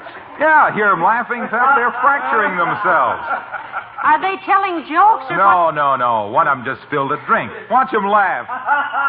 They're tickled silly because they've got that floor covered with Johnson's water-repellent glow coat. Oh, no. Sure, wiping up spilled things is a picnic. This picnic is full of ants, Junior, because you sneaked on here just... Look at them. Look at them. They remember how they used to have to coat that floor every few days with wax. But since Johnson's great water-repellent glow coat hit the market, their linoleum stays protected 3 or 4 times as long. That's fine, Mr. Wilcox, but we're on a holiday. Every day's a holiday when you use Johnson's glow coat. That's because glow coat is now water-repellent. I know, but we're going... Because when those boys wipe up spilled things, they do not wipe up the wax. Johnson's self-polishing water-repellent glow coat stays on, stays bright, much longer.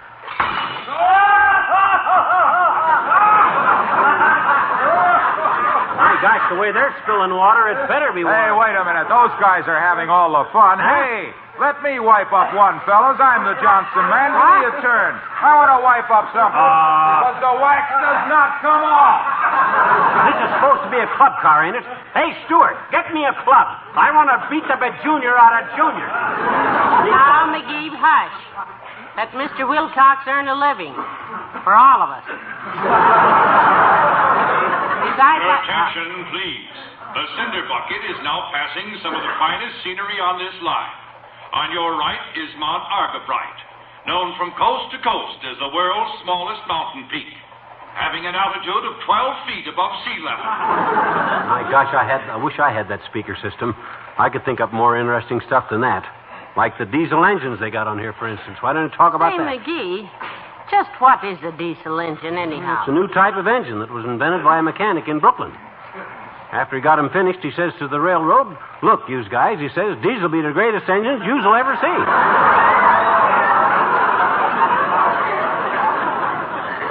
And they flipped a coin to see whether they'd call him Diesel or Usel, and Diesel won. Now, let's get back to our compartment, kiddo. The conductor may be looking for us.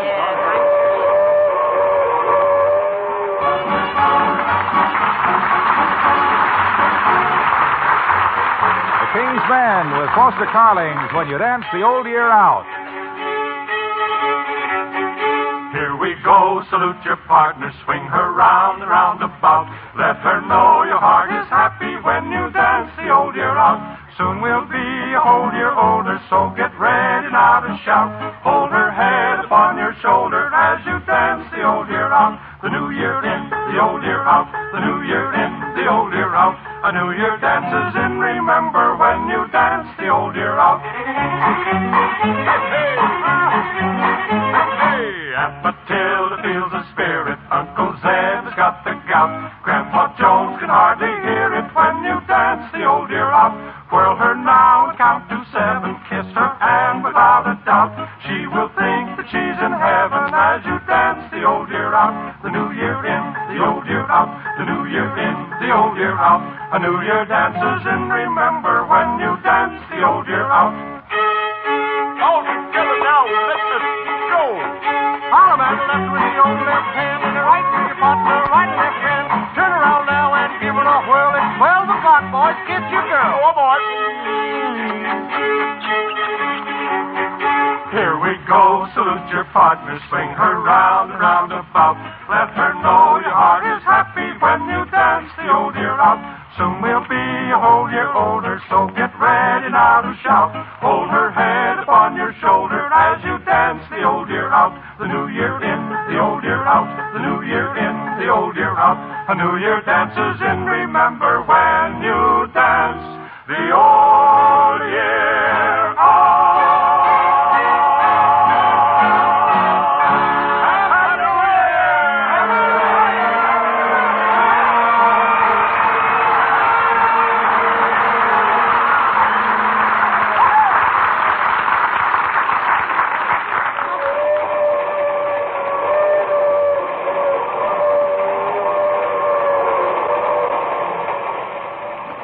Isn't this fun, McGee?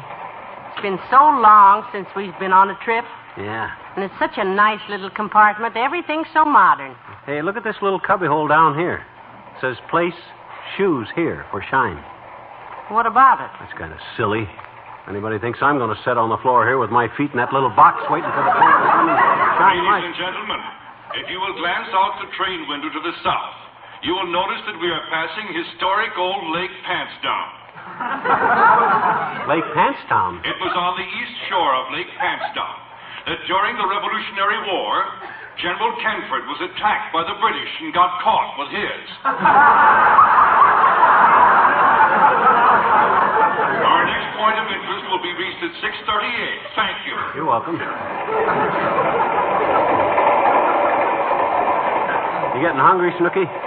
Let's go into the dining car and grab off a few vitamins. Huh? All right, I am rather hungry, McGee. Not too hungry, I hope. I didn't have a chance to get a check cash before I left. I only got about $4 with me.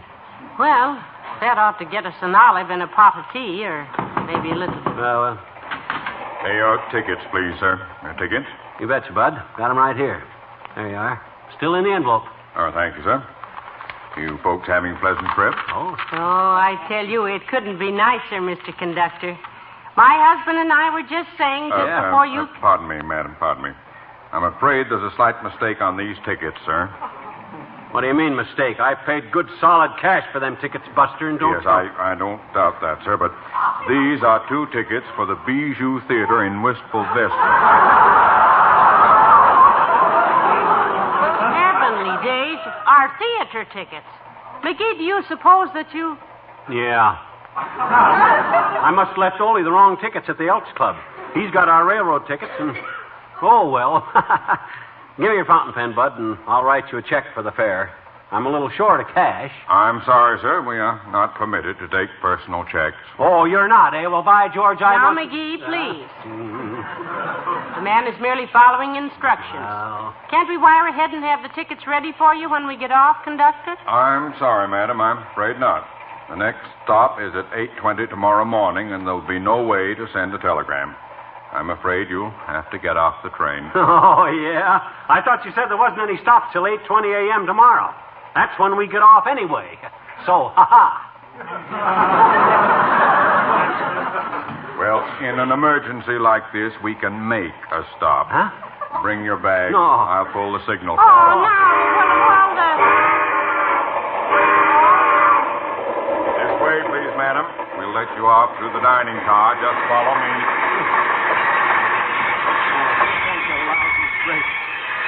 All that dirty louse. You know, I have to give Ole our train tickets and buy... McGee, look who's in the dining car. Huh? Where? Who? It's Ole and his wife having dinner. Oh, my gosh. Hi, Ole. Say, you know what I did, Ole? Hello there, McGee. Hello, missus. Say, me and my missus, we sure want to thank you for donating these tickets. You're having a wonderful trip. We always wanted to take a trip on All right, folks. You get off here. Open the door, steward. Wait a minute, conductor. We can explain Oh, everything. it's no use, McGee. Come on.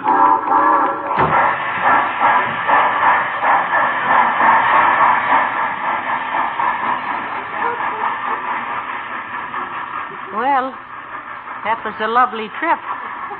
Brief, but enjoyable. What's the name of this Hamlet, Shakespeare? I don't know, but there's a sign over there. Never heard of this place. North Loitering. That's no loitering. Oh.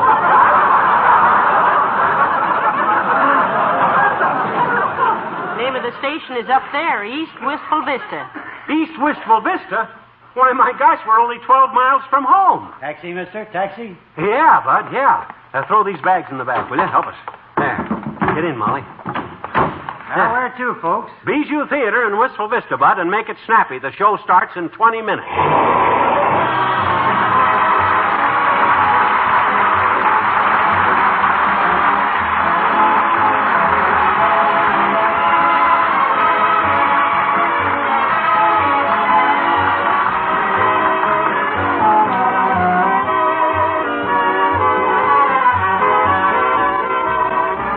Fibber and Molly return in a moment. It's new, really new, and it means new protection for your floors, new freedom from hard work for you. Johnson's Glow Coat is now positively water repellent. It shows no ugly spots when you wipe up spilled things, stays on, stays bright even after repeated damp mopping. Tracked in mud or snow just whisk right off its hard, glistening surface. And it's the most economical self-polishing floor wax you can buy, because now it lasts up to 4 times longer. That also means you have to do your floors far less often. Tomorrow, start using this floor-saving, money-saving, work-saving new floor wax. Get Johnson's water-repellent Glow Coat. It's in the regular Glow Coat package, remember. No change at all in the container. But what a wonderful difference inside.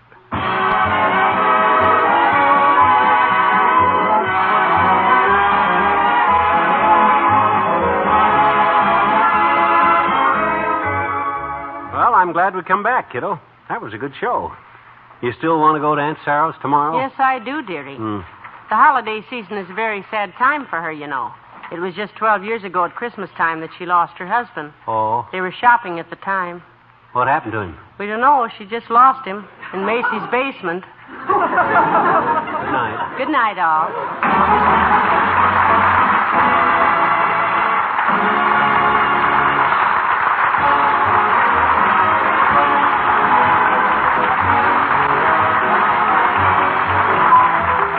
Johnson's Wax and Johnson's Water Repellent Glow Coat, Racine, Wisconsin, and Brantford, Canada, bring you Fibber McGee and Molly each week at this time. Be with us again next Tuesday night, won't you?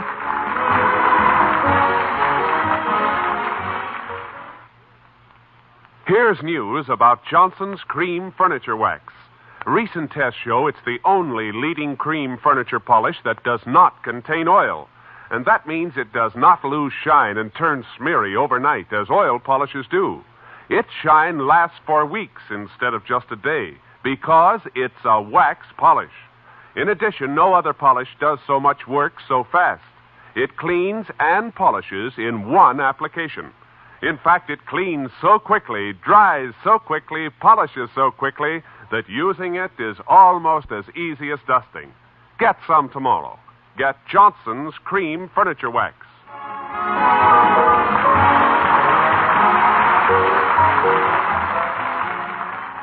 Stay tuned for Big Town coming up next on NBC. The Fibber McGee and Molly Show.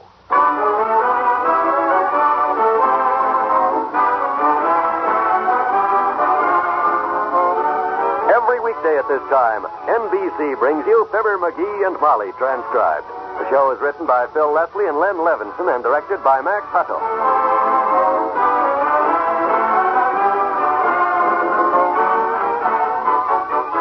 Fibber and Molly will be with you in a minute. If the car in front of you should jam on his brakes to avoid a stray dog, if a child should dash across an intersection, if a tire should blow out, could you stop in time to save a life? Slippery roads, fogged windshields, poor visibility, all of these factors mean that you must be more alert in following simple safety rules. Always get the feel of the road before you accelerate. Try out your brakes to discover just how slick the road surface may be, and adjust your speed to driving conditions. Check on your driving habits. Keep your windshields clear of fog. Be certain your headlights and wipers are in working condition. In wet weather, never slam on your brakes. It's a sure way to put your car into a skid on a slick road. And always follow at a safe distance. Traffic accidents and death rates are still extremely high, and although improved conditions have brought about a 38% reduction in the overall accident toll, more than 30,000 people will lose their lives in traffic accidents this year. Be careful. Accidents don't always happen to the other fellow.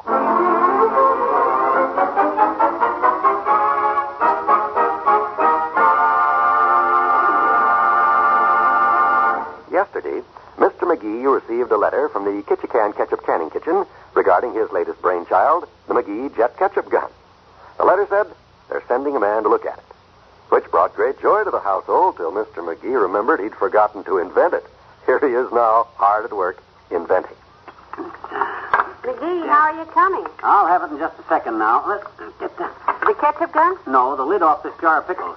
This inventing sure makes a guy hungry. You were born hungry. How are you coming along with the invention? Oh, so. I've been studying all the other types of stuff that come in the same type can. You know, them spray gun type cans. That's where I got the idea in the first place. I wondered what became of my hair lacquer. Well, you can have it back now. It's the wrong type of nozzle for ketchup. You see? Just sprays out a fine mist. Put ketchup in there and it wouldn't be practical. Not for eating, anyhow. Of course, if you wanted to become a redhead in one easy application. And have all the men say, get a load of that tomato? No, thank you. Please, my dear, leave us not be facetious. Kindly leave us leave out the levity. Sorry. The help of one's wife can be of great help when one is busy inventing. Hand me the hammer there. Thanks. No man works alone, my dear. Behind every great inventor in history, there stood a helping wife. Well, don't you worry. While you're inventing your ketchup gun, that's where your little wife will stand, behind you. Because a gun full of ketchup can be a very deadly Please, weapon. Molly. I'm afraid you haven't got the right attitude for an inventor's wife. I understand that when Eli Whitney invented the cotton gin, Mrs. Whitney just stood quietly by, handing him cotton and yanking his necktie out of the machinery. And I suppose when Mr. Edison put the first record on his new phonograph, Mrs. Eve stepped in and gave him the needle? Exactly. Oh, well, she helped him anyhow. Well, I'll help you too, McGee. When Fibber McGee startles the world with his jet ketchup gun, his wife will be right beside him, handing him a sandwich. What kind? How about a fried egg and bacon? Good, and put plenty of mustard on it, will you? Inventing sure makes a guy hungry.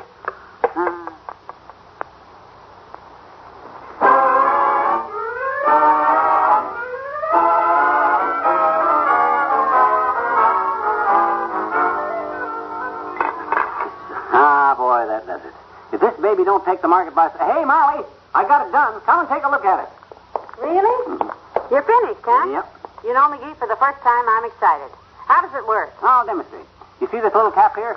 That's to keep the nozzle clean. Very sanitary. I merely take that off, get... It's bent a little bit. That's it. Now, this is the nozzle, see? And all you do is you merely press the nozzle down, like so. There. You see? Oh, let me try it. Sure, go ahead. Only easy now. Easy on that nozzle. The valve's kind of hard to control. Like this? Why, McGee, it's working. Sure. Let me try it on something. This piece of bread will do. It's so pretty. Oh, it's nothing that any red-blooded American boy couldn't invent. Latter used the old gray cells. Brains, you know. What you doing? Tasting the ketchup. Tastes funny. Oh, well, I haven't got quite finished yet. Probably tastes a little bland on account of I didn't get all the whipped cream out of it. Whipped cream? Yeah, that's what I used for my ketchup gun. One of them whipped cream containers from Kremer'S Drugstore. Only I filled it up with ketchup. I see. Well, that explains the sweet, creamy flavor of your ketchup. But where'd you get that strong, rubbery taste in it? Rubbery? Oh, that's on account of the pressurized air. That come out of an old spare tire.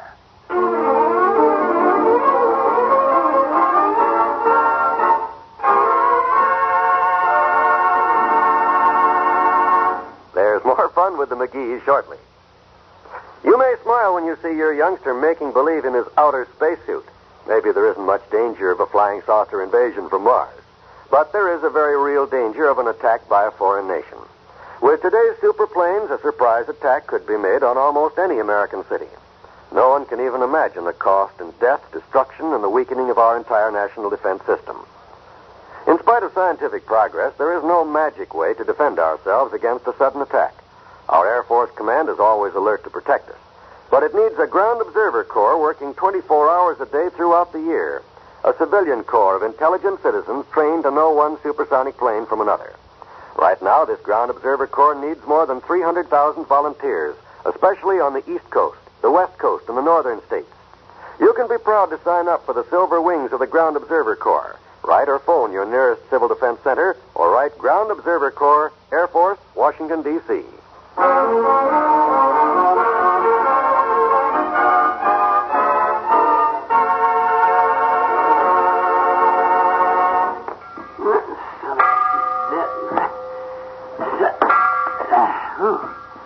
Should have had the guy set this thing right where I want it before I let him leave.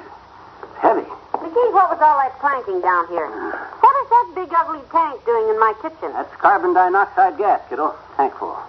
Just had it brought from the bottling works. $45. $45? Don't worry, the gas is only $5. There's a $40 deposit on the bottle. This is the stuff they use to whip up the whipped cream and for ice cream sodas and all stuff like that there in the soda fountains. I'll just hook it up to this ketchup can and it'll have all kinds of pressure. No rubbery taste, too, either. Well, I don't know. You just watch now, kiddo. I hook the valve like this into the nozzle of the tank. Like that. And I just turn this handle here. Ooh. Boy, that is pressure. McGee, you must have wasted $2 worth of gas. And all you did was give me a wind-blown bob. Oh, I see what I'd done wrong. The peevish connoissance here on the transport here instead of the Megahini. Yeah, that'll catch it. Now watch. Careful now, that thing scares me. Don't you worry, kiddo. You see, there's nothing to it. The McGee Jet Ketchup Gun is ready to shoot. Now I'll show you how it works. Keep your fingers crossed, Molly. Don't point that this way. I don't like loaded guns, especially ketchup guns. Oh, you like this one, Molly. I'm aiming this gun at $1 million, kiddo. Now watch. Hey, this is it. Oh, it works just perfect. Look at that fluffy ketchup. Don't it look good? I bet you there's no rubbery taste to this stuff, kiddo. It's the CO2 that does it, the carbon dioxide, you know. Go ahead, taste it. Carbon dioxide, you say?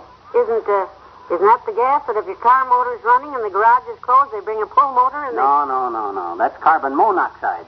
This is dinoxide. Two different kinds of oxides. But are they good to eat? Molly, this is the stuff they mix ice cream to make ice cream sodas. But did anybody ever mix it with tomato ketchup? Oh, no, but gee whiz, well, if you're afraid to taste it, well, I got to try it out on somebody. Hey! What is it? By an odd coincidence, here comes a big fat guinea pig across our backyard right now.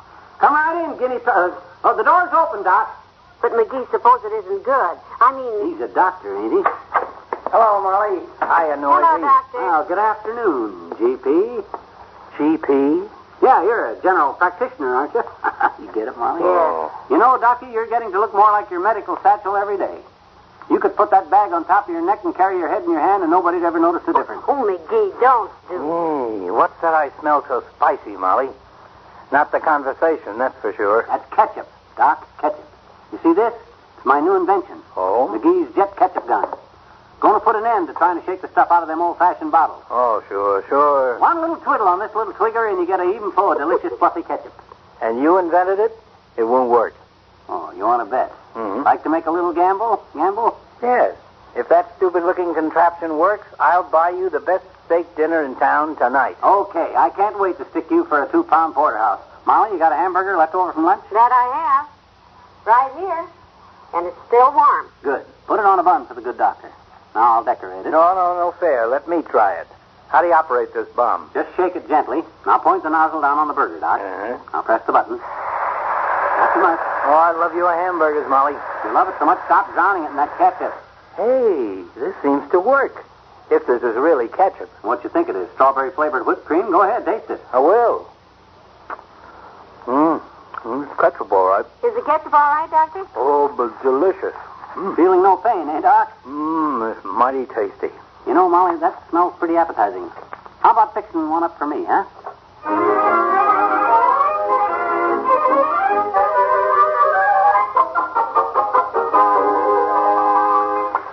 One more hamburger, Doctor? Oh. Ready. No, thanks, Molly. No more for me. You take it, McGee. Oh, not me. I've had 6 of You had 7, McGee, not counting the 3 you ate for lunch. Oh, that was wonderful, Molly. I better hit the road. Hey, by the way, McGee, it's 6:30. It's dinner time. We had a bet, I believe, and I lost. If I remember correctly, I owe you the best steak dinner in town tonight. That's right, George. So where would you like to go? New York Steakhouse? Saddle and sirloin? Or the $4 dinner down at the hotel? Oh, Doc, not tonight. I'm so full of beef, my calves are mooing. Let's make it some other night, huh? Oh, yes, Doctor. Oh, no. The bet was the best steak dinner in town tonight. I lost, and I'll be happy to buy. But if you can't eat it tonight, that's just too bad. Oh, you chiseler. You double-crosser. The minute you saw you lost that bet, you tempted me. You egged me on. He hamburgered you on. Yeah, you encouraged me to stuff myself, just so you could welch out on that bet. Not only that, Sonny, but I ate so much myself, I saved the price of my own dinner. Thank you, Molly. Good night.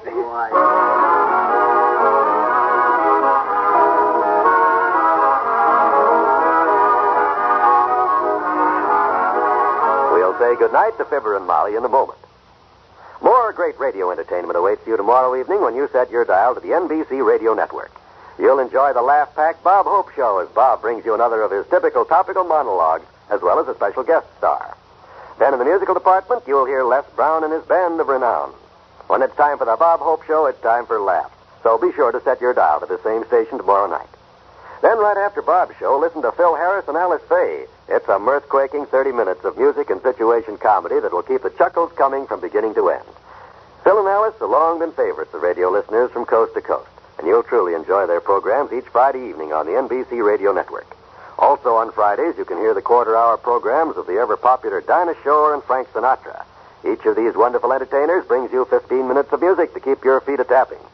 So be sure to join us here at the NBC spot on your radio dial for both the Dinah Shore Show and songs by Frank Sinatra tomorrow and every Tuesday and Friday evening.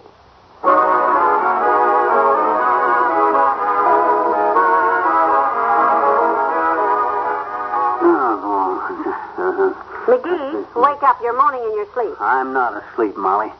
I'm just lying here thinking about that cheating old low-life Doug Gamble. You mean DP, the guinea pig you used to test the carbon dioxide in the ketchup on, without the man knowing he was risking his life? Good night. Good night, all.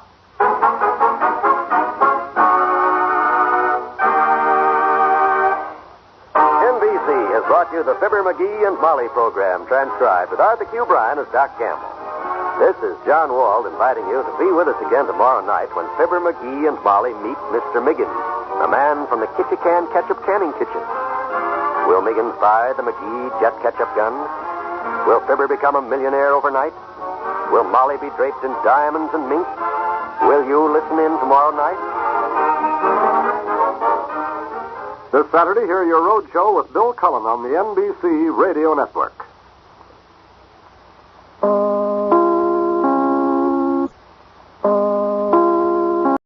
It's time for Fibber McGee and Molly.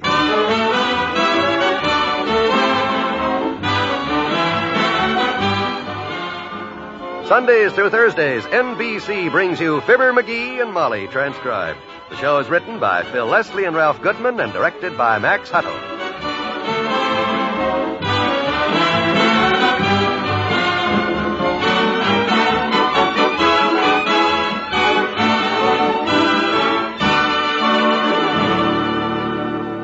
We'll get into tonight's story in a minute. But first, let's listen to this. Traveling, gardening, painting pictures, hobby shop. What are you doing, McGee? I'm making a list of things folks like to do when they retire.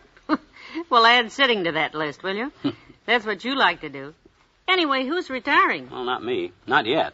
But retirement is something that every man jack of us thinks about from time to time. Every woman Jill of us, too, McGee. Well, go ahead now. There's more to retiring than just thinking about it. Uh-huh. Retirement, that is really carefree retirement, has to be planned for. And the best way to start is with a Prudential Retirement Income Plan. And the best time to start is right now while you're earning money. With a Prudential Retirement Income Plan, you can be sure of a monthly income when you reach the age you want to retire at. And you'll get this regular income, money coming in every month for just as long as you live. Well, Molly, did you want to say something? Yes, I did. Mm-hmm. Folks, why don't you call your Prudential agent? He'll tell you how you can see all your retirement dreams come true with a Prudential Retirement Income Plan.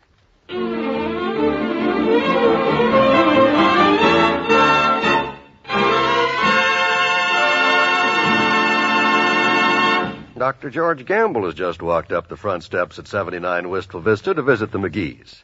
As he rings the doorbell, he sees a handbill lying on the porch. A handbill lying on the porch. I'll take it in, give it... Well, good morning, Doctor. Come in. Hiya, Molly. Just thought I'd look in, say hello. Oh, I picked up a circular on your front porch. Do you want it? Let me see. Oh, dear, one of those. You better pitch that before McGee gets his hands on it. Who came in, Molly? Oh, hi, Fetzel. What you got? You bring our mail in? Let's see what you got there. Hey, don't grab. Oh, darn. Sorry, Molly. You snatched it right out of my hand. Hey, look at this, Molly. An auction. They're having an auction. Today. At the War Surplus Store. Well, goody. But just get that bargain hunting glint out of your eye. We're not going. Why not? Say, they got some pretty good stuff in them War Surplus stores. There's a whole list of stuff they're going to auction off right here on the circular. You can get some good bargains at them auctions if you're smart. You mean like the last time, when we came home with that locked trunk that was full of old trunk keys? No, McGee, you can't be trusted at auctions. Well, now, wait a minute. Hey, you were the one who bought that trunk. That's what I mean. You were standing right next to me, and did you try to stop me? No. You kids will have to learn to use a little restraint, that's all. Like maybe taping our mouths shut, you mean? I do what I do. When I go to an auction, I only take a certain amount of money with me. Not too much. And if I can't buy anything with that, I come on home. Oh, you don't have much fun at an auction, do you? Frankly, no. But I don't suddenly find myself the day's possessor of a gross of second-hand cartridge belts or 6 dozen unpacked parachutes either. Hey, you know, Doc's got a great idea there, Molly. That's the way to go to this auction today. We're not going to enter. All we do is only take a few bucks with us, you see. No. Look at here. They got house paint they're going to auction off. 1 10-gallon lot, it says. Quartermaster Barracks paint. White. Here we go. I don't care if they have... You said yourself we ought to get the house painted next spring, and if we could buy some good white paint for, say, $1 or $2 a gallon, we'd I be don't care if they're giving it away. We're not going to any auction. Every time we do, something... All right, folks, all right. Let's quiet down now so we can hear the bidding up here. Thank you, thank you. Now, the last bid ahead in this article was $15. Don't open your mouth, McGee. Okay. Are we going to let this genuine all-purpose Air Force life raft that comes with its own flare gun to signal for help go for just $15? Who'll make it 20? That short gentleman there in the long overcoat who just stood up on that box. Did you see? No, I'm just looking. I didn't know they came with flare guns. This is a wonderful buy, sir. I'll tell you what I'll do. We'll throw in a year's supply of K-ration. Good, wholesome Army food. McGee, get off of that box. Okay, kiddo. Sure is a nice flare gun, though. But don't worry. They're not getting me this time. Just the house paint. That's all we're buying. Just the house paint. Are we done? Are we finished? Are we through? Rubber life raft, flare gun, and K-ration going once, going twice. Sold to the tall gentleman in the rear trying to sneak out the back door. Quick, head him off, Henry. Somebody's sorry they bid so fast already. Yeah, not me, though, Tootsie. We got it licked this time. Just lead him up here, Henry, and get his money. Now remember, folks, all sales are final, and no fair changing of mind. Now, next we have 10 gallons of Quartermaster house paint. White. Hey, that's us, Molly. That's us. Now, don't get nervous, McGee. Wait till he asks for a bid. Yeah, okay. You can't go wrong with this one, folks. Everyone can use a good quality house paint. All right, now who'll start the bidding with $15? Be quiet. 10? All right, then. Somebody make the first bid. Okay, McGee, now. Hey, bud. Well, we'll start. I bid 50 cents. 50 cents for 10 gallons of this fine paint? You can't be serious, sir. Oh, well, what the heck? Make it $1. $1 ridiculous, the man says. Ladies and gentlemen, before we go any further with this type of bidding, let me read you the description of this fine house paint from the specifications book of the United States government. Henry, the book, please. I wish he'd get on with it. I'd like to get home. Yeah, it sure is mobbed in here. Hey, look who's here. Well, there. Goodness, Mabel Toops. Mabel! Oh, Mabel! She don't see you. She looks sore about something, don't she? Yes, isn't that Mort with her? Auction sale. You and your auction sales. Let's just drop in and look around, he says. Oh, my goodness. Hey, Mort, you dropped a box of K-ration out of your life raft there. Here it is. Oh, hi, Fib, Ma. I'll take that. Did you ever hear of anything so silly? Hey, if you want to sell that flare gun for $1, Mort, I'll be glad to make Some other time, McGee. Let's help them out to their car. Oh, thanks, Ma. And take my advice. Get Fib out of here before it's too late. Don't let him do this to you. Please, go on home.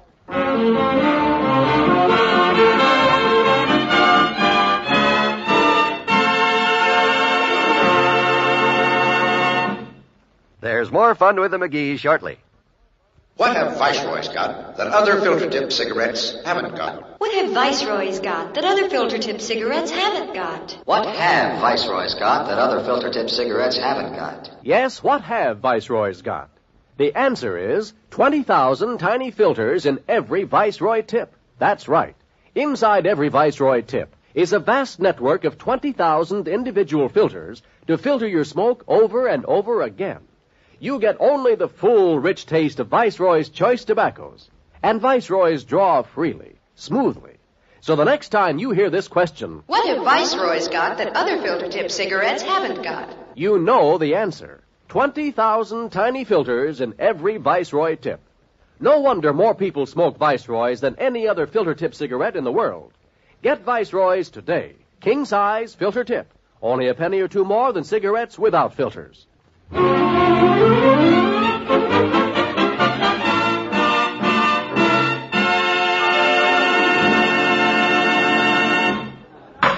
How about it, ladies and gentlemen? Do I hear another bid on this fine quality government-tested house paint? The last bid was $10.75. $10.76. We made the last bid right here. Oh, yeah, sorry, sir, sorry. $10.76. Yeah. Now, do I hear 11? Will somebody make it $11? That's only 24 cents more, folks. $11. Thank you, sir. Oh, darn it, I thought we had it. All right, I have $11. Now, who'll say 12? 12? Keep bidding, folks. Don't give up now. Oh, hello, Hi, what if I Mr. didn't see Wimple. you? Hey, what are you doing here, man? Bidding, I just bought this fine nickel-plated dental mirror for 12 cents so I can check my own teeth, see? Oh, that's nice. All right, do I hear $12?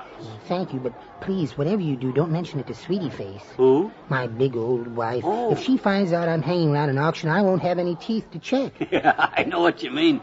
Hey, how about this paint? You think we ought to keep bidding, huh? I have $11. Is that all? Are we through? Yes, I was just over there talking to Mr. Tracy, the hardware man, and he says it's worth 3 times what it's been bid so far. $11 going once. How much money we got with us, Molly? $20. I brought exactly $20. $11 going twice. Okay, I'll make one more bid and... Sold!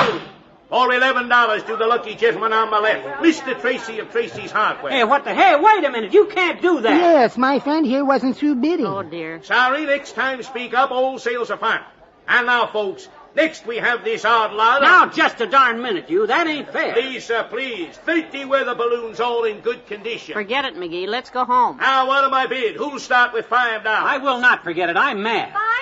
Thank you, ma'am. $5. I have $5. Who'll make it 6? We had plenty of money, Molly. I could have bid more. $6. Thank you, sir. $6. I have $6. Now, who'll raise it? We didn't have more money, okay, but we had it. I was all set to bid $12. Thank you, sir. $12. That's what I was going to bid. I have $12. Who'll say 13? Well, I suppose that's true, Mr. McGee, but you heard the man. All sales are final, and even though you could have bid more... Of course he could have bid more, Mr. Wimple. You saw the money. He could have bid $15 if necessary. $15.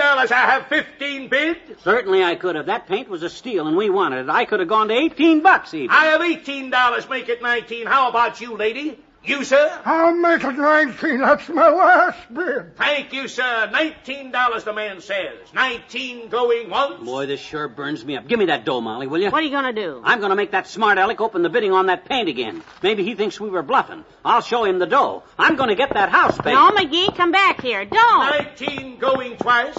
Last chance, folks, on the beautiful, useful weather balloon. Just a minute, Buster. Stop the auction. How was that, mister? I know my rights as a citizen, Bud, and I know the rules for running an auction. Take a look here in my fist. What do you see? 10, 15, $20. Right, and I'm prepared to bid the whole 20. Sold!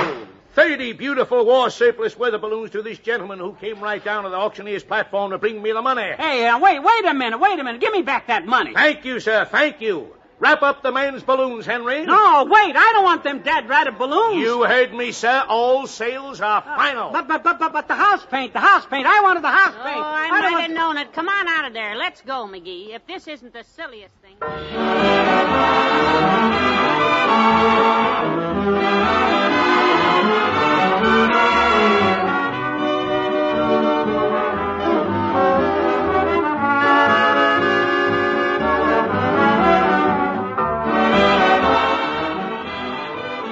We'll say goodnight to Fibber and Molly in a moment.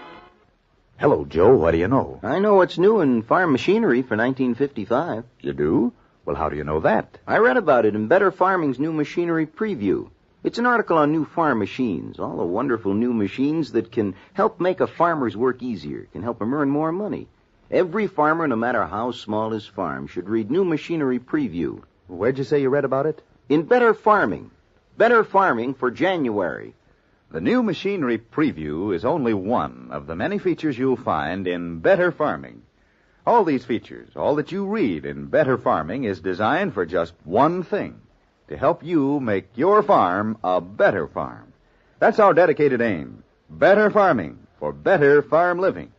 And that's why, incidentally, the name of Country Gentleman was changed to Better Farming.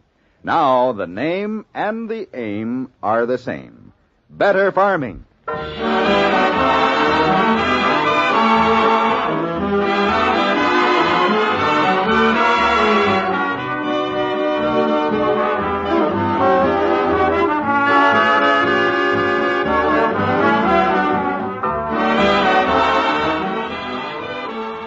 I was just over to see Mort Toops. You make a fine pair. Yeah, he said he'd trade me the flare gun that come with his life raft for 2 of my weather balloons. 2 of them? Don't do it. Huh? Make him take the whole 30 or none at all. Oh, I'll mull that over in my mind. Good night. Good night, all.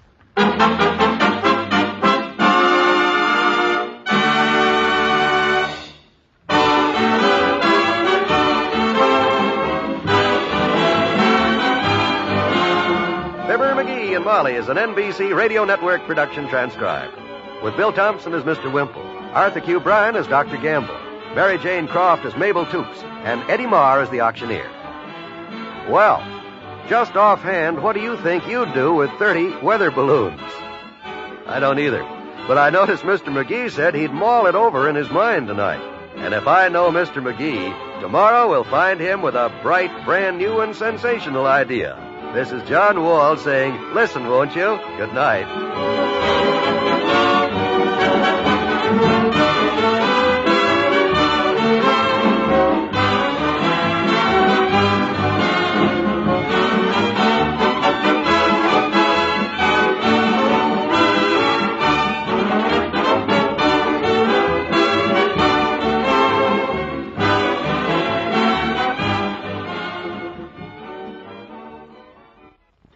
Join the great Gildersleeve and all his friends tonight on the NBC Radio Network.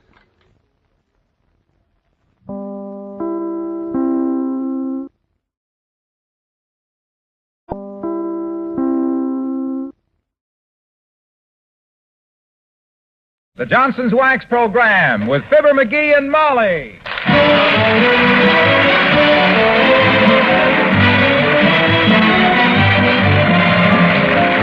The makers of Johnson's Wax products for home and industry present Fibber McGee and Molly with Bill Thompson, Gail Gordon, Arthur Q. Bryan, and me, Harlow Wilcox. The script is by Don Quinn and Phil Leslie. Music by the King's Men and Billy Mills Orchestra.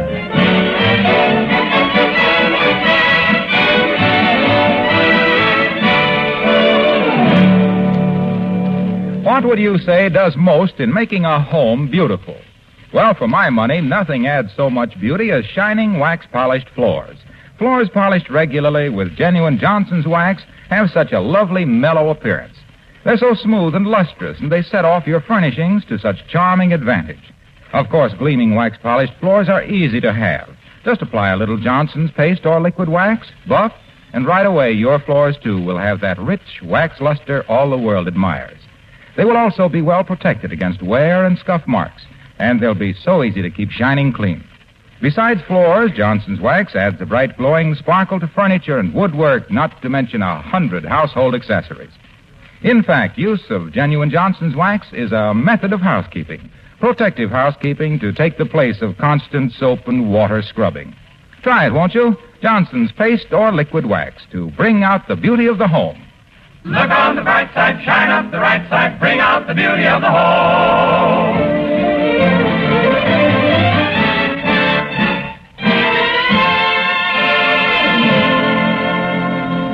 If a woman feels the need of a change of scenery, what does she do? Well, if she's loaded with folding money and looks chic in ski pants, she may go up to Sun Valley or dash over to the Swiss Alps. Or if she's on a short budget, she may just dash down to the Bon Ton department store in Wistful Vista and buy a new bread box with matching canisters. Like Mrs. McGee of Fibber McGee and Molly.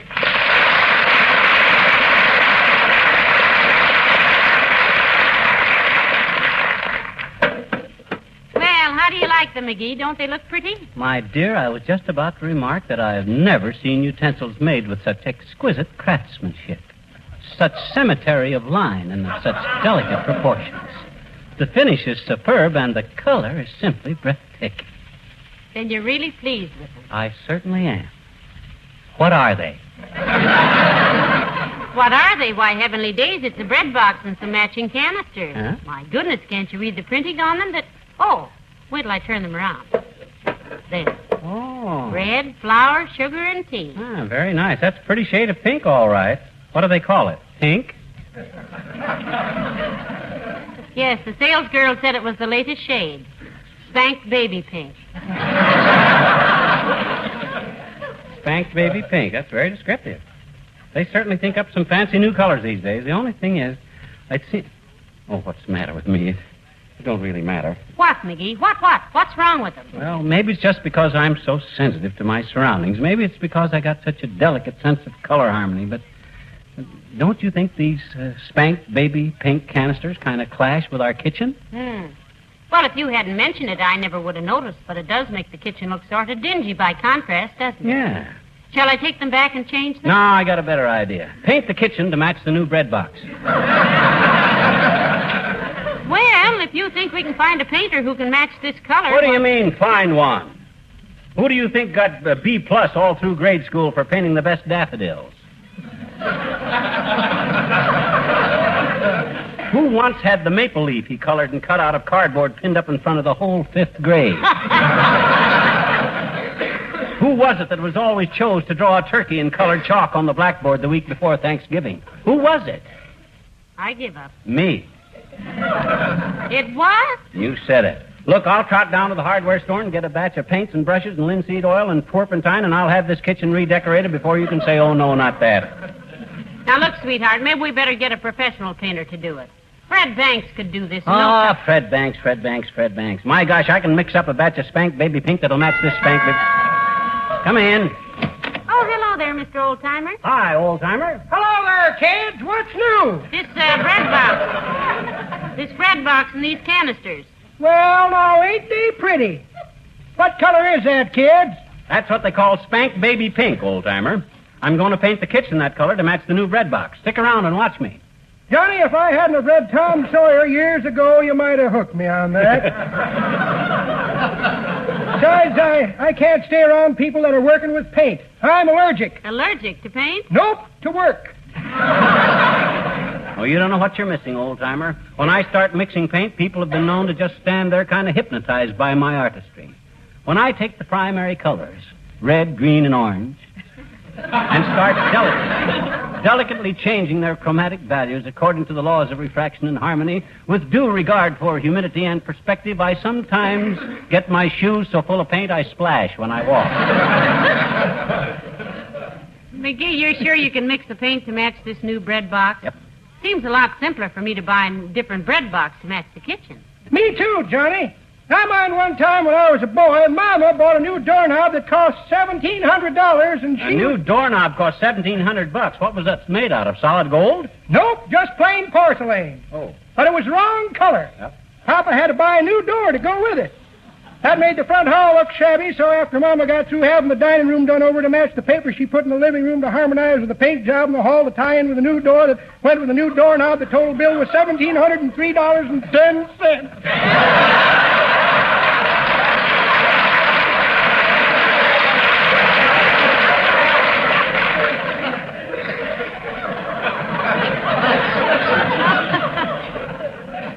What was the $3.10 for? New pane of glass in the living room, daughter. When Papa seen the bill for it, he give a kind of a low moan and jumped clean through the window. Well, there's nothing like staying a jump ahead of your bill. That's pretty good, daughter, but that ain't the way I heard it. Well, I heard it. One feller says to t'other feller, he says, I see where the movies are going to do the life of Al Jolson. That's so, says t'other feller. Why, sonny boy, I thought they'd already done that. They have, says the first feller, but he's had an entirely new life since then.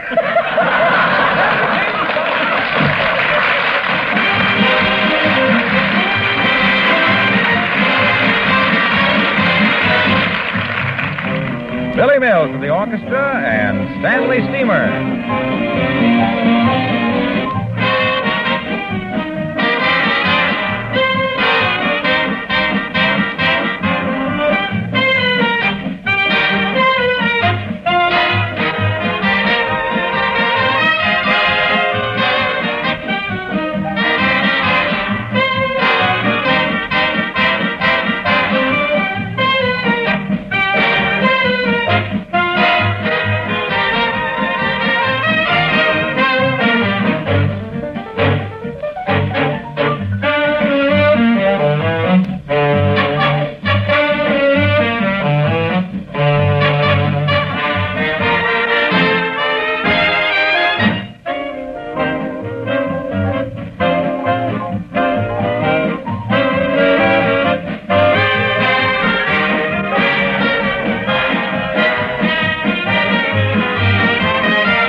a little polecat whose life was badly spent. When his father died, he found himself cut off without a cent. Oh, the monkey and the How you coming along, McGee? You got the color mixed yet? No, just about. It's still a little red, but a dash of this white will tone her down. Watch this. There. Say, how do you know what proportions to use? I go by the gloves.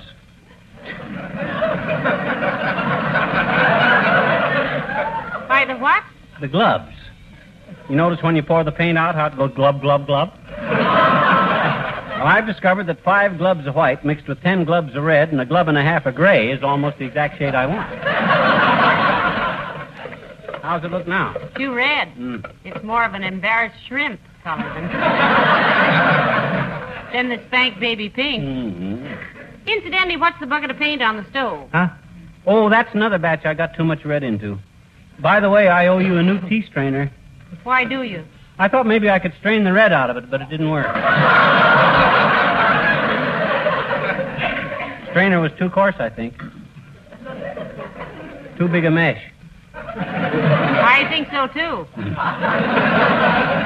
Now, let me see. One more dash of turpentine, and I'll just about have this.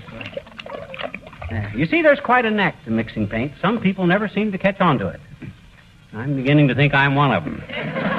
However, I'll just keep everlastingly at it until I... Come in. Oh, it's Mr. Williams from next door, McGee, the weatherman. Come in, Mr. Williams. Hi, Foggy, old weatherman. How are you? Fair, thank you. And warmer since I stepped inside.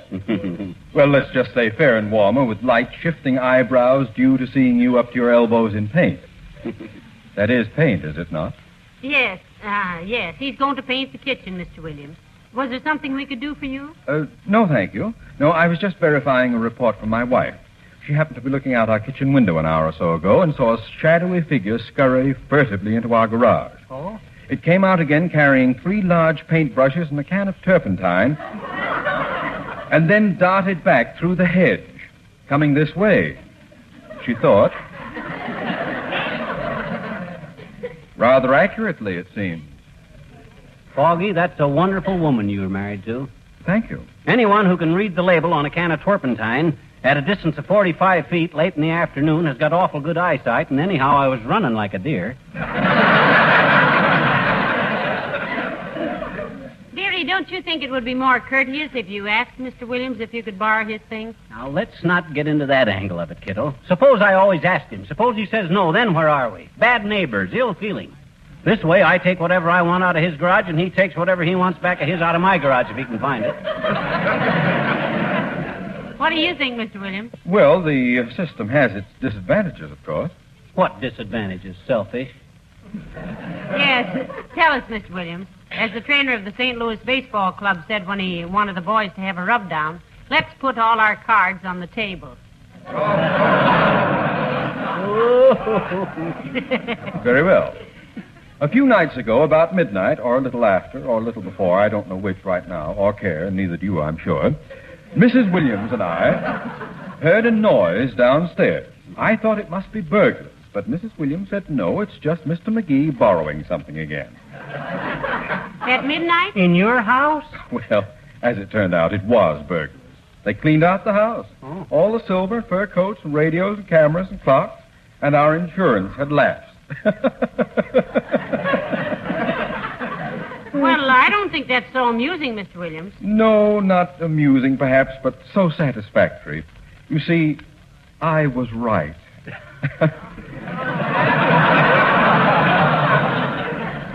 Not being a weatherman, you can't know what that meant to me, Mr. Well, I must get home and feed my groundhog. Good day. Probably. So long, Foggy.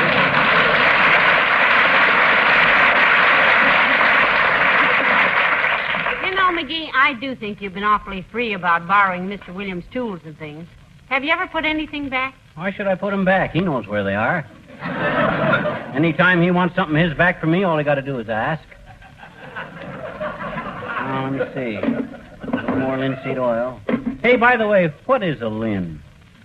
What do you mean, what is a lin? I mean the kind of a lin that they get the linseeds from to make linseed oil out of. Well, that's strange. I never even thought of that. I'm sorry I did. Does it matter much? No, except I just got a busy little mind. I like to know the answers to stuff. One of these days I might get on a quiz program, and I don't want to dummy up on them. I know one question they might ask, which might be embarrassing. What's that? Why, when you stir the paint, do you stand with your left foot in one of the other buckets? Huh? Oh, my gosh. I knew that was there, too. Oh, well, I can't take it out now. It might drip all over the kitchen. Better stand right here till I get the mixture right. How's it look now? Well, to me, it looks like tomato ketchup with just a dash of old crankcase oil. Yeah. It is a little muddy at that, but you got to remember one thing about paint. It dries a lighter color than it goes on. Or does it dry a darker color? Now, let me think. Yes, it dries a darker color than it goes on because I always feel... Hello, folks. May I come in? Oh, excuse me. It's all right, Mr. Wilcox. That was an empty can. Yeah, you better stand in the door there, Junior. You're too clumsy for this sort of stuff. You know anything about mixing paints? Yes, I do. Quite a bit, in fact. Well, then keep quiet.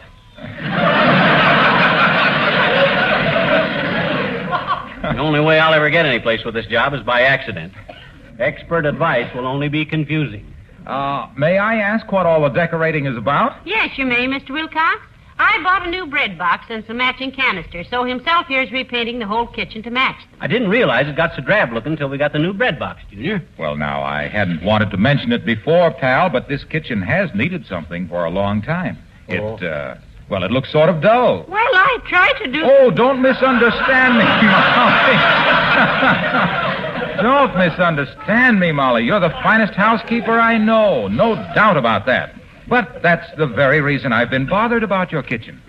Well, that's a fine mixed-up statement. Back up and take another run at it, and don't drag your feet.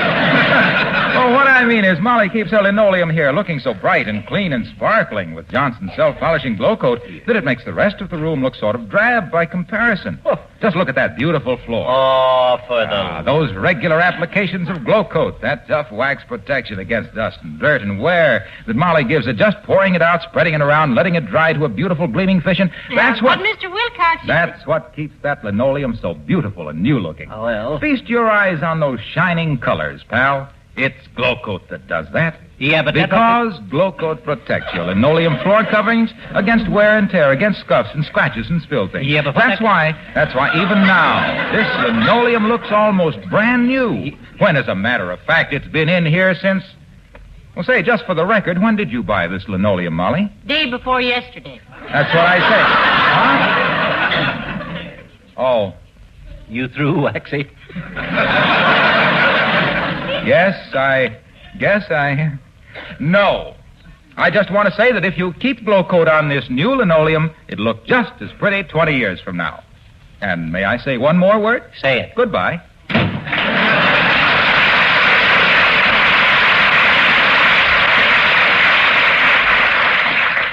He cheated. Goodbye is 2 words. He's pretty hard to head off when he's on that subject, isn't he, McGee? Yeah, but you did it for a minute. Hey, how long have we had this linoleum anyhow? Oh, bought it when we moved in here 9 years ago. Oh. But, hey, watch the paint, McGee. You're dripping it. I'll call Wilcox back. He'll wipe it up with a damp cloth. Hey, how's this look now? Getting any lighter? Yes, much.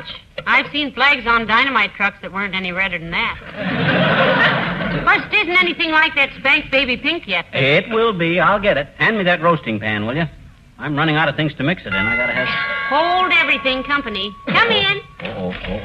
Hide the silverware, Molly. It's Horatio K. Boomer. Out here, Boomer. Ah, there, my little Botticelli. Busy with your painting, I see. I can sympathize with you, as I, too, have often been in Dutch, boy. How do you do, my dear? Hello, Mr. Boomer. I'd ask you to sit down, but himself here has cans of paint on everything horizontal. Quite all right, my dear. Don't worry about that. Can't tarry but a moment.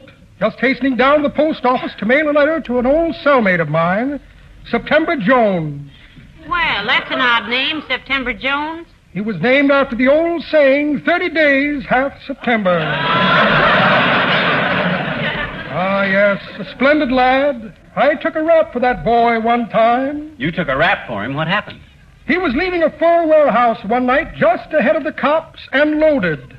I took a wrap and 2 mink coats up an alley for him for safekeeping. My gosh, Boomer, when your friends talk about the old ball and chain, they're kidding on the square, aren't they?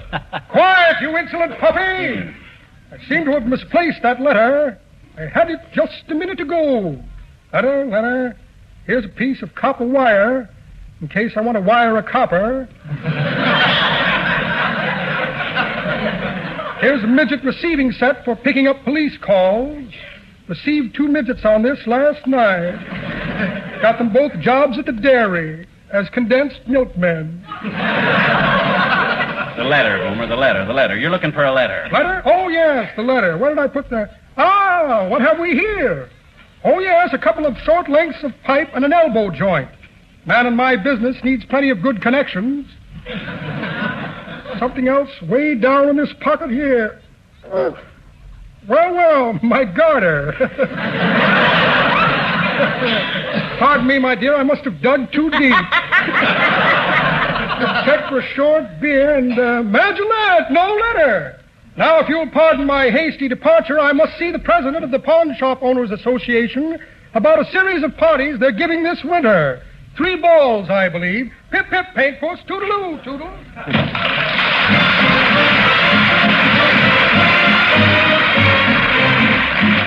The King's Men and Pass That Peace Pipe. A medicine man I met said, don't get yourself in a sweat. When things look gray, just shrug and say, it must have been something I ate. And furthermore, when you get sore, here's something you should forget. If your temper's getting a top hand, all you gotta do is just stop and pass that peace pipe and bury that hatchet like the Choctaws, Chickasaws, Chattanooga, Chippewas, Cho-Chos, Changos, Chattanooga, Chickaros do. If you're feeling mad as a wet hen, mad as you can possibly get, then pass that peace pipe and bury that tomahawk like those Chichimecs, Cherokees, Chapultepec, Cho-Chos, Django, Chattanooga, Chickaros do. Don't be cranky, try to use a little restraint. Fold that hanky, wipe off all that war paint. If you find yourself in a fury, be your judge and be your own jury. Pass that peace pipe and bury that hatchet like a Choctaws, Chickasaws, Chattanooga, Chippewas, Cho-Chos, Django, Chattanooga, Chickaros do. Pull your ears in, try to use a little control. When all clears in, you'll be top man on the totem pole. If you want to be an all-right guy, now the long-faced blues and the night guy, write that apology and dispatch it. When you quarrel, it's grand to patch it. Pass that peace pipe and bury that hatchet like the Choctaws, Chickasaws, Chattanooga, Chippewas, Chichimecs, Cherokees, Chapultepec, Navajos, Chicopee, Ho, Cho-Chos, Changos, Chattanooga, Chickaros do. Hug.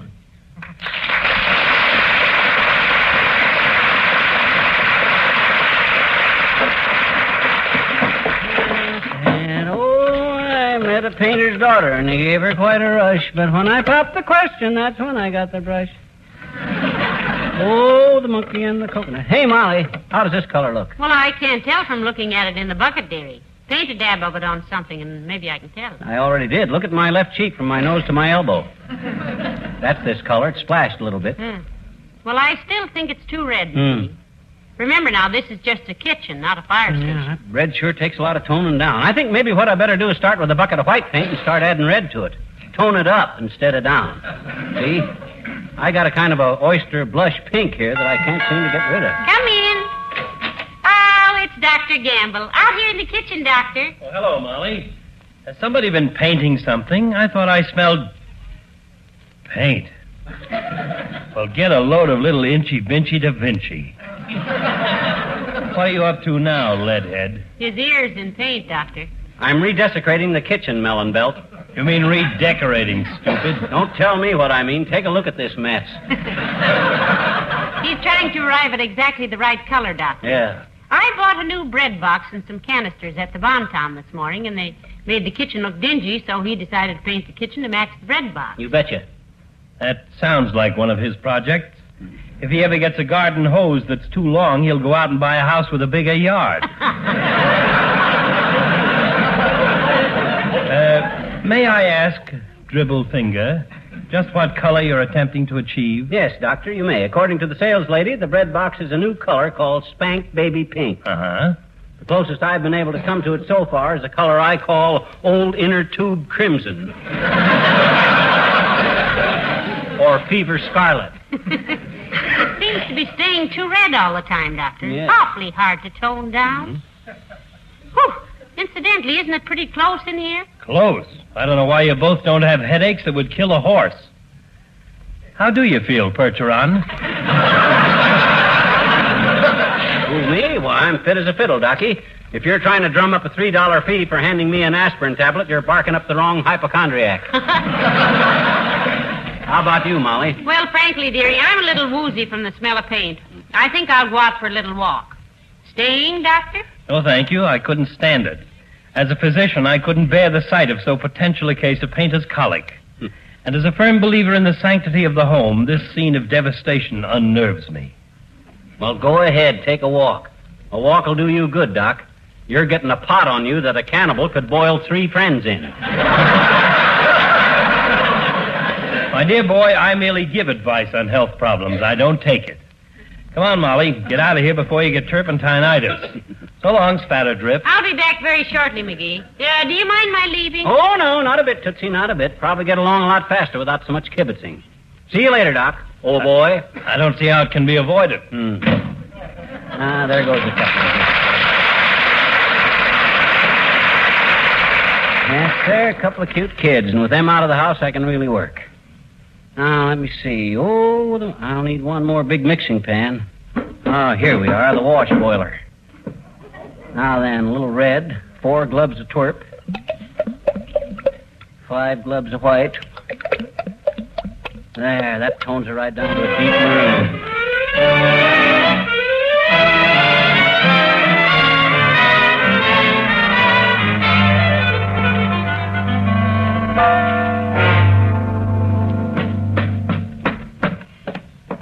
Oh, how I dread this first look. I hope he hasn't completely ruined my kitchen. Yoo-hoo, McGee. Where are you, McGee? I'm out here, kiddo. I'm painting the kitchen, remember? Just finishing up. Well? Sweetheart, I wouldn't have believed it. You've done it. Take a look at the walls and then take a look at the bread box. How's that for a perfect match? Oh, it's wonderful. It really is. How in the world did you ever get that exact shade? Well, it was simple when I figured it out, Tootsie. I just mixed all the paint I had together and got this shade of pink. Yep. Then I just simply painted the kitchen with it. Yes, but McGee... Then when I finished the kitchen, I took some of the same paint and painted the bread box and the canister sets. Careful, careful, they're still wet.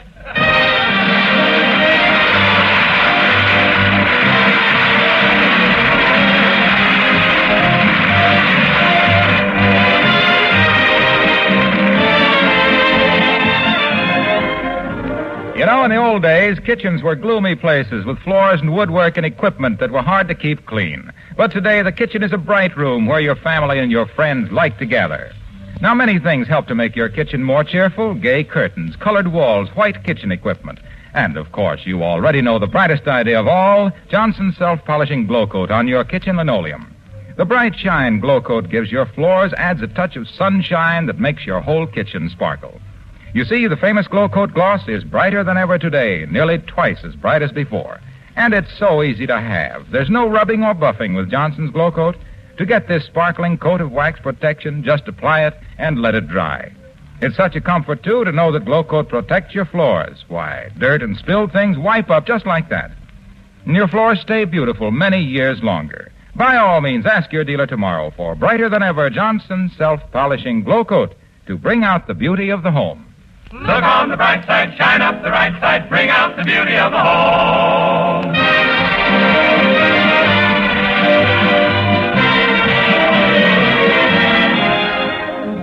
You know, McGee, I think you did a wonderful job on that kitchen, and so quick, too. Yeah.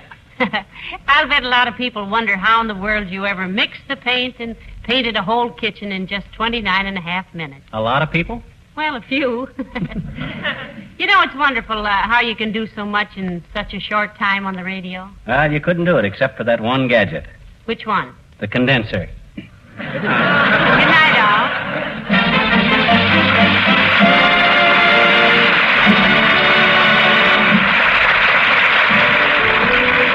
This is Arnold Wilson Clark, speaking for the makers of Johnson's Wax Products for Home and Industry, inviting you to be with us again next Tuesday night. Good night. This is NBC, the National Broadcasting Company.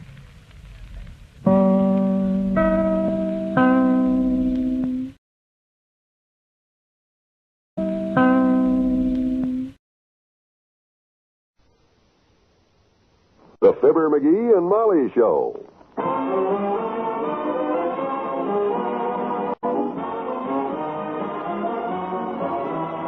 NBC and Plymouth Cars present Fibber McGee and Molly transcribed. The show is written by Phil Leslie and Ralph Goodman and directed by Max Hutto.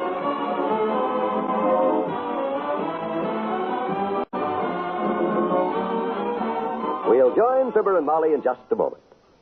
You know, when we think of mental illness, we think of it as something that happens to other people. We don't like to think that it could possibly happen in our family. Yet the facts are that mental illness strikes one family in every 4. Fortunately, there are ways to treat mental illness, and the outlook is so much more hopeful than it was years ago. The scientists are now looking for new ways, better and quicker ways to cure mental illness and to prevent it. They need your help so they can help you. You can help to speed up research on mental illness by giving a gift to the Mental Health Fund. Money can't buy happiness, but it can wipe out the heartache, suffering, and misery of mental illness. Every dollar you give will be used to protect your family against mental illness through research, prevention, and improved treatment. Please give a generous gift today to the Mental Health Fund in care of your local postmaster. Remember, address your contribution to Mental Health Fund in care of your local postmaster. Your help in this worthy cause is urgently needed now.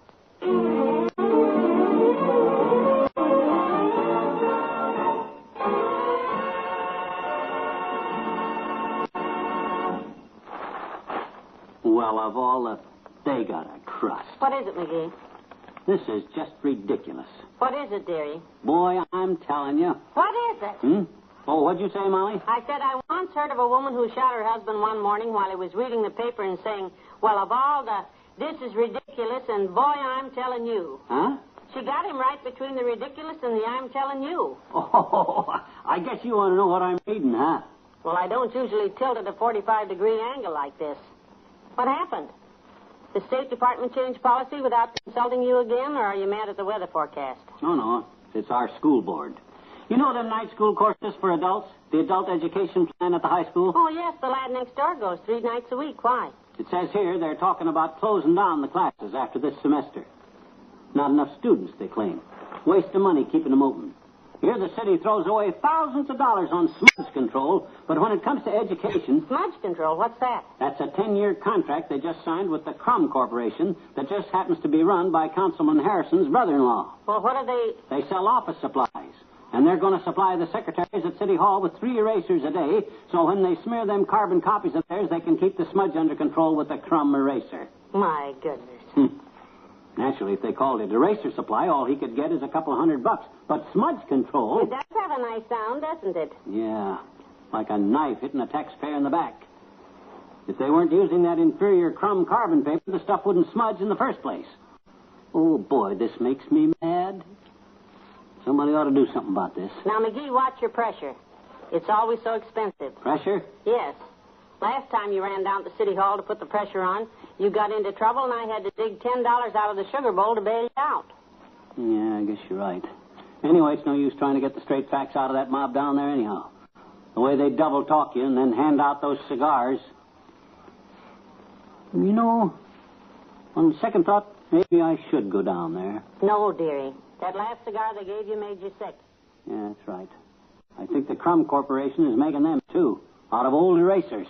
The way them politicians handle out money, it's a crime, though. Cracker boy! I guess I'm as much to blame as anybody else, though. I don't speak up loud enough. Sometimes I ask myself if I'm a man or a mouse. I got a piece of cheese in your order here, Johnny, if you'd like to find out. Huh? We can put it on the floor and check your reaction. If you wiggle your whiskers and snap at the cheese, chances are... Ah, go stuff an artichoke. How are you, Mr. Oldtimer? Oh, fine, daughter. Up to now. What's eating the boy today? He looks madder than a horse flying a bottle. Well, he just read that the city is thinking of closing down the adult night school classes at the end of this semester. Oh, gonna lose his job as a racer duster, is he? No, he isn't a student. He just feels... Oh, teaching, is he? I never figured Johnny for a teacher, daughter, but... for the... What's he teaching, inflation? Because Johnny sure knows inflation. He can take the least little thing that happens to him and inflate it up to a fascinating experience. No. Hold it, please. McGee, will you explain this to him? I can't. All right. Look, old-timer, I'm not teaching classes at night school, and I'm not a student at night school, too, either. Then what's got you so riled up, son?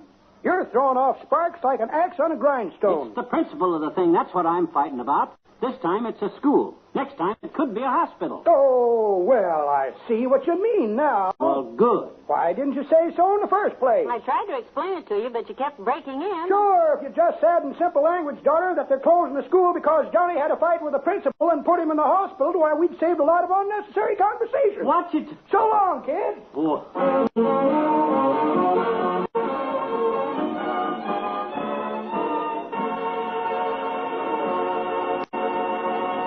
Back to Wistful Vista in a minute.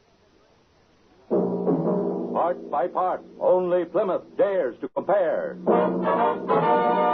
Plymouth engineers have taken apart the 1954 Plymouth and current models of the other two best-known cars in the lowest price field. They've compared the three part by part. Bodies, interiors, the chassis, the whole car. Get the full story in the big 8-page picture booklet. Yours free at your Plymouth dealer. You'll find the features only Plymouth offers. Take the chassis as just one example. Plymouth tops the other two in frame construction, body mountings, shock absorbers. Get this comparison booklet free at your Plymouth dealer. Learn why Plymouth is America's best buy low-price car. And remember this figure, $1,582. That's the factory retail price of the Plymouth 6-passenger Plaza Club Sedan. That's at factory, Detroit, Michigan. All taxes, transportation, and delivery charges, license, and optional equipment are extra. Part by part, only Plymouth dares to compare.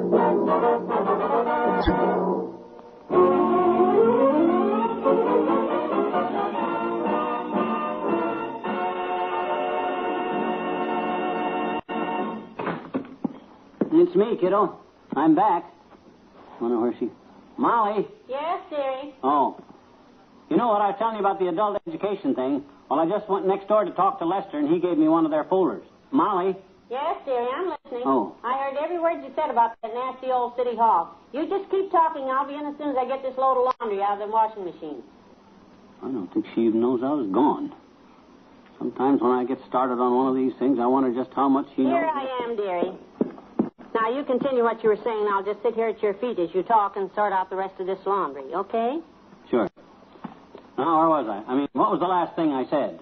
The last thing you, education is the backbone of America, and it's every citizen's unalienable right to pursue faith, hope, and charity. And if those politicians at the City Hall think they can... Why, that was over an hour ago. Oh? My, time flies, doesn't it? Yeah. Well, you're such a hypnotic speaker, dearie. Once you get your listening audience in your spell... I can leave the house, and they'd never even notice I was gone. Leave the house? That's right. For the last 15 minutes, I've been over next door talking to Les about the adult education classes. He gave me this folder. See? Oh, dear. I was trying to listen, dearie, but, the washing machine is so noisy, What's the folder? Let's see the folder. Les, give it to me. I want to look through it and pick out a few courses so I can get started. Maybe tomorrow. Started? Mm-hmm. Where? To night school, adult education. I've been meaning to brush up a little on my education for a long time now, Molly, but since this may be the last semester, it's my last chance. Well, good for you. I think it's a wonderful idea. Mm-hmm. Sit down here and let's look over the folder. Good. What do they teach? Practically everything. You read over the courses, and I'll pick out what I want to take. What's it say at the top of the page there? It says evening curriculum. Well, skip that one. What's next? Child psychology. No, that's for kids. Just read the adult subjects. Oh. Well, here's one that might interest you. Foreign currency systems. Oh, swell. Put a ring around that, baby. Foreign currency, huh? Always been interested in electricity. What else? Well, let me see. There's history, geography, art. Art. That might be one. Put a circle around that. Who teaches that class? It says Miss Howard. Oh, yeah. Yeah, Les was telling me about her. Says she's really something. Says she's a dead ringer for Marilyn Monroe. Can you imagine a girl like that? What you doing? Rubbing a circle out. What's funny? Les pulled that same stunt on his wife. She rubbed the circle out, too. Then you boys just made that up, huh? She doesn't look like Marilyn Monroe. No. Les says she looks more like Vaughn Monroe. Sounds like him, too. I don't want to study art, though, anyhow. Just kidding. What else? Well, there's spelling and typing. A special lecture on relativity. Hey, that might be good to know, relativity. Circle that one. Kind of good to know how to trace back your relatives in case you want to prove a rich uncle that died in Hold it a minute. Come in. Oh, hello, Dr. Gamble. Come in. Thank you, Molly. Hello, Wrinklehead. Hi, Slowball. You want to go to night school? Himself is planning to enroll in the adult education classes at the high school. No. Yes. You want to go with me, baby slapper? You could study medicine. Maybe get to be a real doctor someday. Have your own kit. No, thanks. But you take that adult education and maybe you'll get to be a real adult. But I doubt it. Now, you can't criticize a man for trying to improve his mind, Doctor. Not when there's so much room for improvement, anyhow. Huh. What brought on this sudden desire for education at this late date, sonny boy? They put in a free cafeteria at school? No, they didn't put in a free cafeteria.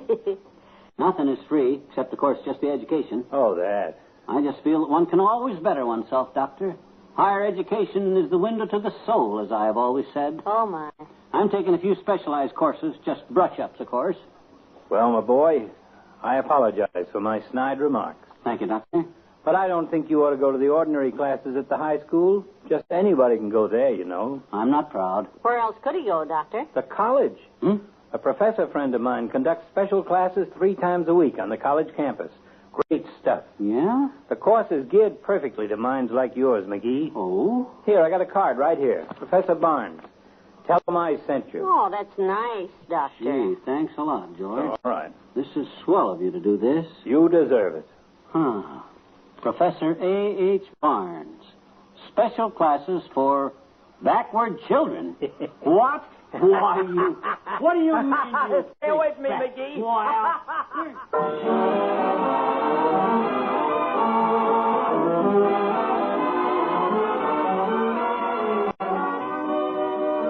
Fibber and Molly will be right back.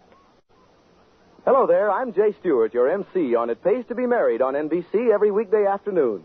On It Pays to Be Married, I interview real-life people like yourselves who tell us the stories of the problems in their married lives and how they solve them. Once in a while, we interview show business couples from Hollywood. Just a few weeks ago, we had a wonderful visit with Phil Harris and Alice Faye, who told us the problems of both husband and wife being in show business. Just a while back, Danny Thomas told a wonderful story of how his wife stood behind him during the early struggles in show business. A couple from Amarillo, Texas, told how through a misunderstanding, they separated and were almost divorced. Their 3-year-old daughter began losing her sight, and the need of the love of both parents at this critical time brought them together again. However, not all of our stories on It Pays to Be Married are serious. Some are humorous, some are wacky, and some are unusual. So join us each weekday afternoon on NBC, won't you? For laughs and tears and just plain good entertainment on It Pays to Be Married.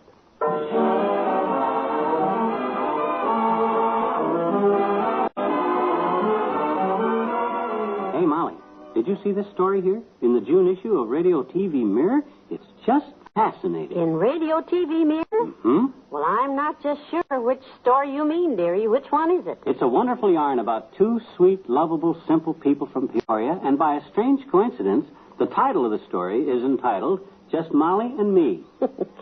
Oh, yes, I believe I did happen to read that, dearie. 7 times, in fact. Is that all? In fact, I sent copies to Uncle Dennis and to Aunt Sarah. That's the nicest part of it. Just anybody can buy a copy of it at the newsstand. That's Radio TV Mirror. Ain't that just swell? Mm-hmm. Good night. Good night, all.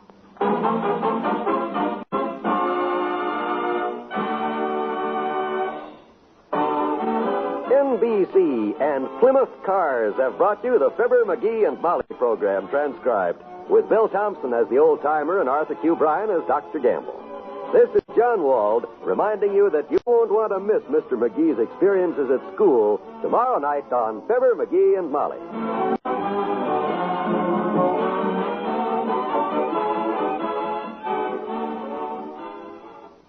Follow the Senate committee hearings tonight on the NBC Radio Network.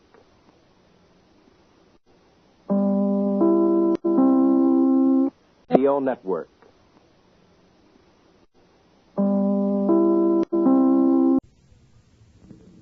The Fibber McGee and Molly Show.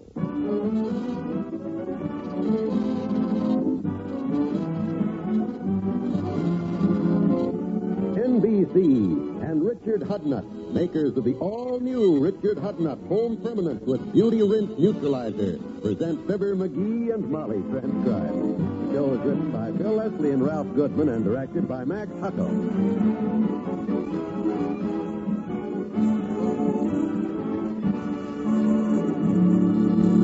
We'll join Fibber and Molly in just a moment.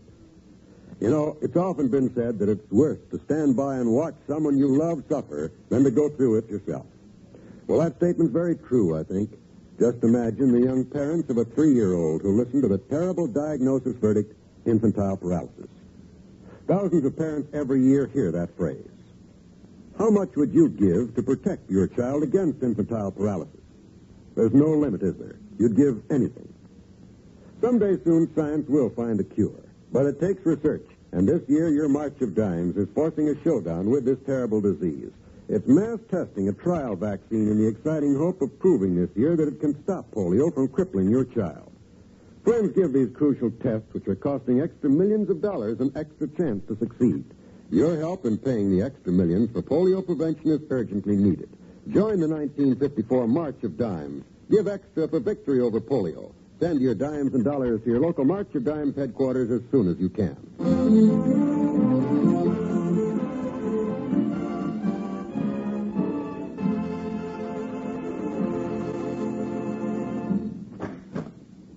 Hey, Molly, you home? In the kitchen, dearie. Where'd you go when you... Give me a hand with these books, will you? Help me. I'm about to drop one of them. Never mind. I'll put the others on the table here. Where'd you get those enormous books, and what are they? You didn't buy a set of encyclopedias again. Nope, I've been to the library, kiddo. Law books. Today's the day my lawsuit comes up in court, you know. I want to be prepared. Lawsuit? You don't mean that poor little man who accidentally broke the picket on our back fence a month ago, and you threatened to sue him for $3? That lawsuit? Yep. Heavenly days, going to court for $3. That's silly. It's not $3 anymore. I changed it to $3.75. You said it cost $3 to have the picket replaced and painted, including 12 phone calls to get the low bid on it. What's the other 75 cents for? Mental anguish, Tootsie. All good lawyers throw in a little extra for mental anguish. Remember how I rolled and tossed and couldn't get to sleep the night that picket got busted? Yes, and I remember that fantastic peanut butter and onion sandwich you ate at bedtime, too. Mm-hmm. You were anguished, all right, but I don't think it was mental. Well, never the same. I'm suing for $3.75. I hope I didn't forget any books. I made out a list of the books I wanted to get and left at home. That helps. Yeah, here, read it off, will you? Let me check it. See if I forgot anything. Well, let's see. Webster's Courtroom Procedure. Got it. Darrow on Beating the Rap. Right. Left Court's Law for the Layman. Got it. Ritter's Writs of Replevin. That's this one. And Schwartz's Torts. Doggone it, I knew I was forgetting something. I wanted to stop at Schwartz's Bakery and get some lemon torts. Oh, well, I'll get along without them. My goodness, you've got enough law stacks on the table here to open an office with. Well, I want to be prepared. I got to organize my case and prepare my brief. No good lawyer would think of going to court without his briefs. Not in this cold weather, anyhow. Yeah. In the case of McGee versus Bates for busting the fence picket, I shall prove willful and elegant malfeasance and non-corpus delicti, which means he done it and he's got to pay. Yeah, but McGee, he admitted he did it, and he offered to pay for it. That was after he heard I was going to sue him. He broke that fence picket a month ago, and he didn't come here to pay for it till last Wednesday. Well, the way you scared the poor man that day, waving that broken ticket at him and daring him to step on your property, it's a wonder he came back at all. I'm sorry, my dear, but the legal machinery is already turning the wheels of justice. As we lawyers say, sic transit Gloria Monday. Meaning what? Means Gloria got sick on the streetcar Monday. I don't know what that's got to do with the lawsuit, but all them lawyers talk that way, and I don't know why... Doctor boy! Oh, here we go. Just let me try to concentrate on... Hello there, kids. Hi, daughter. Hi, Johnny. Need anything at the store today? Yes, I'm glad you stopped by. I need some butter and a dozen eggs. How about some tamales, kids? No, I don't think so. Got a special on today. $15 a gross. No, just butter and eggs, she said. Minced clams? How about some minced clams? You don't order minced clams like you used to anymore. We never did order minced clams. I minced my own. Oh, I guess that's right. I must have you confused with the Delaney's. Yeah, well, now, I'm trying to work here, so if you don't... folks look a little like the Delaney's, Johnny. Yeah? She's shorter, of course, and he's got a mustache. No, he's the one that's shorter, and she's got the mustache. Say, how about some fruit, kid?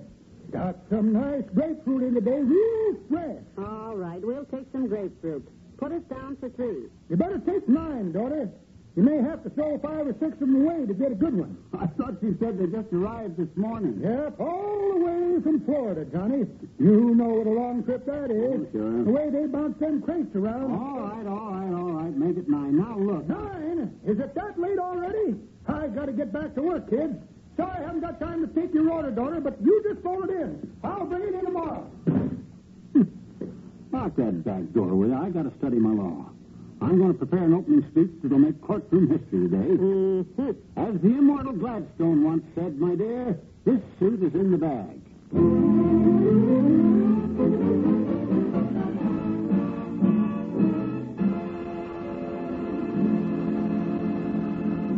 Back to Wistful Vista in a minute.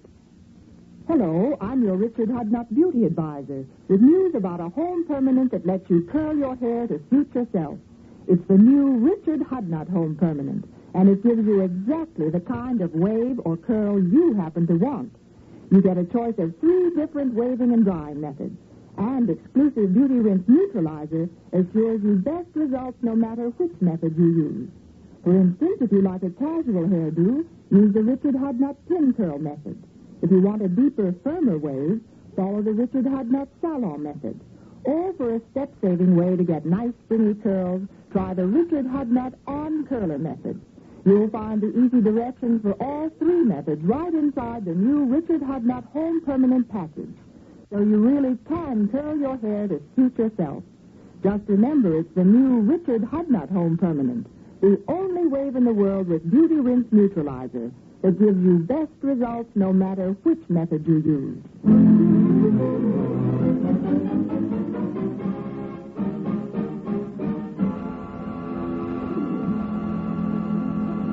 Seems to me they just told the judge the simple facts instead Just the simple facts. Don't be naive, my dear. I can see you're not very familiar with courtroom procedure. I'm happy to say. Allow me to quote to you a passage from Daniel Webster's speech to the jury in the case of Webster versus Jones. For stealing a dictionary, I suppose. Oh, I don't know, but it's the technique them great lawyers use that interests me, you know. Listen to this. Advancing to the bar of justice, Mr. Webster nodded to the jury, and taking a silver snuff box from his waistcoat, he graciously offered the judge a pinch of snuff. Oh, dear. Hey, we got a silver snuff box. That's them little things that win it, too. No, dearie, no. We're fresh out of snuff boxes. I'll bring along a pill box full of aspirin, though. I have a hunch the judge might appreciate an aspirin. When I step up before that court and swing into my opening speech, I'll have that courtroom spellbound. Your Honor, I'll say, in the words of that great American Patrick Henry, what time is it, Tootsie? We better start downtown.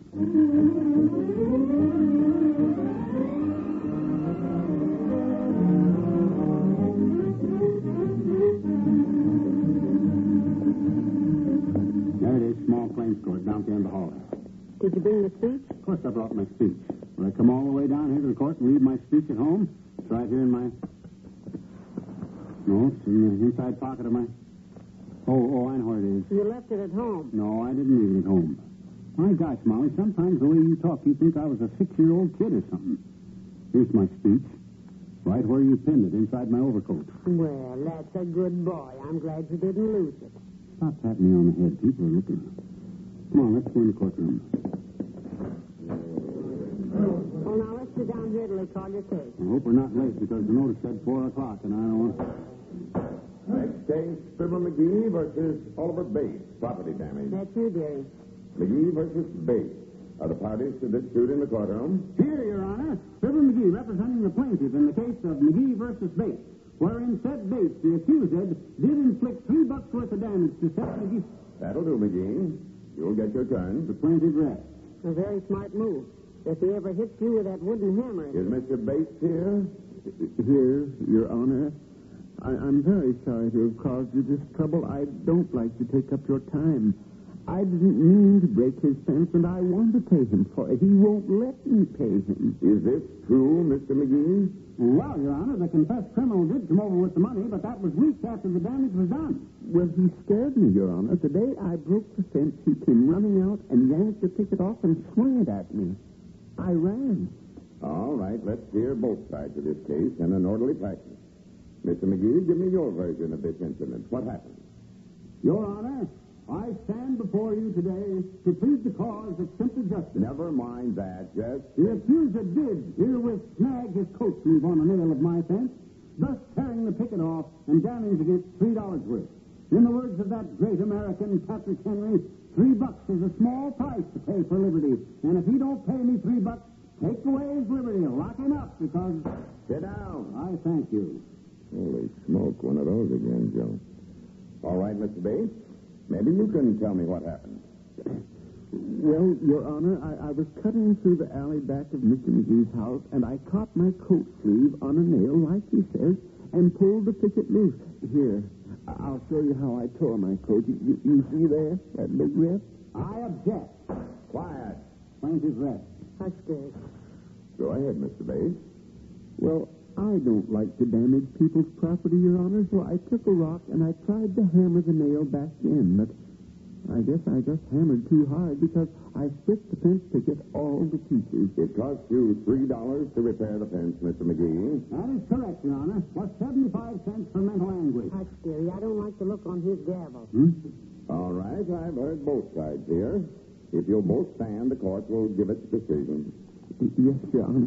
If Your Honor pleases, before you pass sentence on this confessed fence breaker, I'd like to make a few remarks. Unpin my speech out of my coat, Molly. Yes, but do. Quiet. It's the decision of this court that you, Mr. Bates, pay Mr. McGee the $3 damages which you admit causing to his fence. I accept. And in closing, I would like to quote that great American, Benjamin Disraeli, who upon... May I just finish quoting me first, Mr. McGee? Go right ahead, Your Honor. Thank you. You, McGee, for neglecting to repair said fence and for leaving a nail projecting in such a manner as to cause this tear to Mr. Bates' coat, the court orders you to pay him the sum of $5 to repair said damage. What? You pay him? You haven't heard my speech yet. I've got a few remarks. Next case. Here's the $5, Jim. Let's get out of here.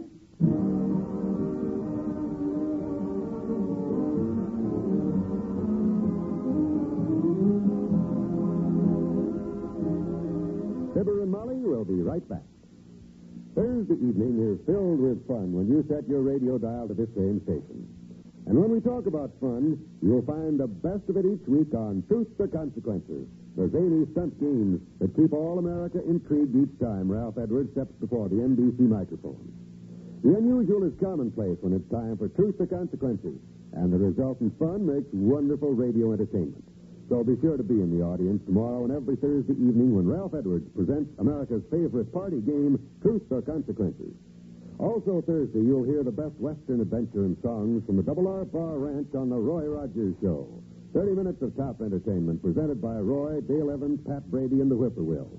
And then stay tuned for Father Knows Best with Robert Young in the title role. As the beleaguered head of the Anderson household, Robert Young finds more times than not that Father knows best about only one thing, trouble. But it's all in fun, and it's all for fun. Be sure to hear Father Knows Best tomorrow evening.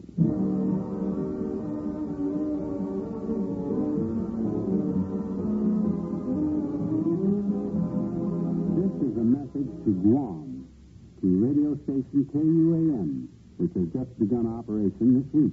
We join the National Broadcasting Company in welcoming KUAM to the network as NBC's newest and most westerly affiliate. Seems like this ought to call for a speech, Molly.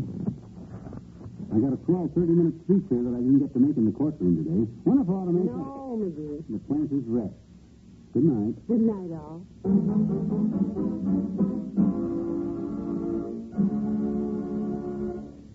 NBC and Richard Hudnut, makers of the all-new Richard Hudnut Home Permanent with Beauty Rinse Neutralizer, have brought you the Fibber McGee and Molly program transcribed. With Bill Thompson as the old-timer, Ken Christie as the judge, and Parley Bear as Mr. Biggs. This is John Wald, inviting you to be with us again tomorrow night for another visit with Fibber McGee and Molly.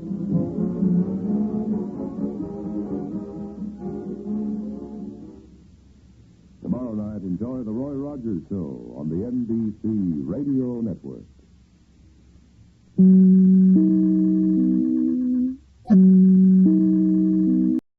Miles Laboratories, makers of Alka-Seltzer, bring you another visit with Fibber McGee and Molly.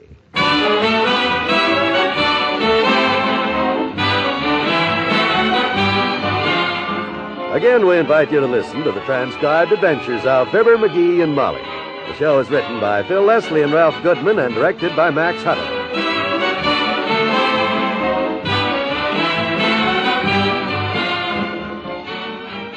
Our story will be underway in just a minute.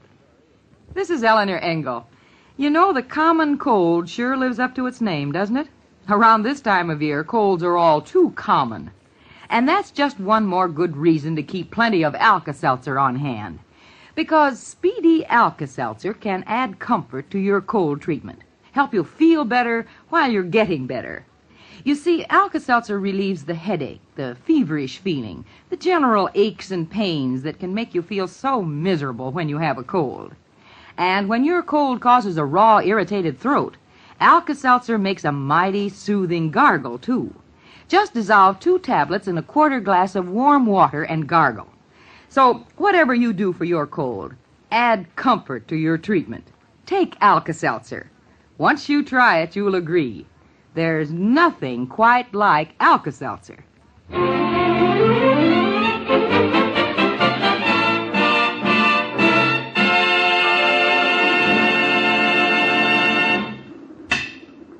Jingle bells, jingle all up. Wow! That dad rat hit it again. Oh. You're getting pretty accurate, Sonny. That's the 3rd time you've hit the same finger. That must take a lot of practice. How long you been standing there, you big torture lover? What are you doing out in the cold here, anyhow, with all the wires and junk? Building a front yard booby trap for Santa Claus? I, Doctor, am creating a little expression of peace and goodwill toward my fellow men. Oh? And fellow women, too, of course. Spreading a little Yuletide spirit. And hey, don't step on those boxes, Hamfoot. They're full of colored bulbs. Oh, outdoor lighting deal, huh? Like Mort Toops has at his house? Like Mort Toops has. That puny little display he's got. Puny? It says Season's Greetings in letters 3 feet high, clear across the front of his house. It's the talk of the neighborhood. Well, it won't be for long, my boy. I'm rigging up the outdoor lighting display to end all outdoor lighting displays, Fatso. Oh, sure. Probably be the end of you, too. I had a patient last year who built his own front yard display. Yeah? Hooked the wiring up to the transformer on the corner. Hey, I never thought of that smart idea. Got his electricity free for nothing that way, huh? Mm-hmm. Who was he? I know him? I don't think so. He worked for the streetcar company. Oh? Been a motorman for 20 years, but when he hooked those wires of his onto the transformer, the motorman became a conductor. 7,000 volts. Well, I'll hook mine up to the porch light or something. After all, it wouldn't be honest. Oh, hello, Dr. Gamble. Hi, Molly. Say, what do you think of his Christmas lights idea, Doctor? Sounds good, huh? I haven't heard it yet, Molly. And all I've seen so far is this nondescript pile of wires scattered across the lawn here. Looks like a barbed wire barricade put up by a cross-eyed street fighter on a dark night in outer Mongolia. Doctor. Whoever heard of barbed wire with sockets on it, ignorants? Hey, if you guys will help me untangle this stuff and stretch it out across the lawn here, you'll see what I have bent this wire into all different shapes for. Oh, spells out a message, huh? Just you wait and see, Doctor. Oh. There, grab that end. I'll take my end over this way. That's the M you got, Doc. Take it way over there. All right. That's it. Way over against the fence. Holy smoke. These letters must be 6 feet high. Yep. Almost as big as you are wide, boy, and that's big. Lay 'em down. That's it. Says Merry Christmas. Yeah. Isn't that nice? My goodness, those 2 words stretch clear across our whole lawn. Just barely makes it, McGee. Congratulations. For once, you measured something correctly. Oh, my gosh, doggone the luck. What? I got another section in the garage. The whole sign is going to say Merry Christmas to all. Oh, fine. Yeah. And in the middle is a big papier-mâché Santa Claus's head with a big red nose that flashes on and off. And on each end is a big candle made out of neon tubes. Heavenly days. I'll bring it out here. Gee whiz, after all my work, I just got to find room some way to put it up if I have to wrap it all the way around the house.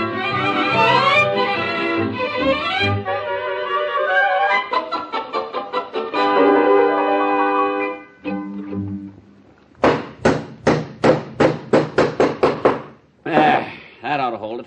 Hold that ladder steady now. I'm coming down. Good. Come down while you're still ahead. How's it look from down there? Good, huh?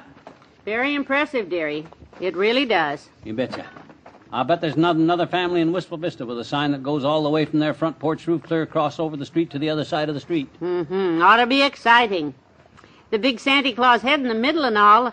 Oh, I'm just dying to see it lit up. I hope it works. What do you mean you hope it works? Well, I mean it's almost dark and people won't be able to see the sign at all if the lights don't light, so I hope Well, don't you worry about a thing, Mrs. McGee. You see these long copper wires here? I'm going to hook these up to the switch in the garage right now. And if anything goes wrong... Yes? I'd like the headstone to read, Here lies McGee, who I'll never forget, the shockingest man that I ever met. What? You be careful now, McGee. Don't take any chance.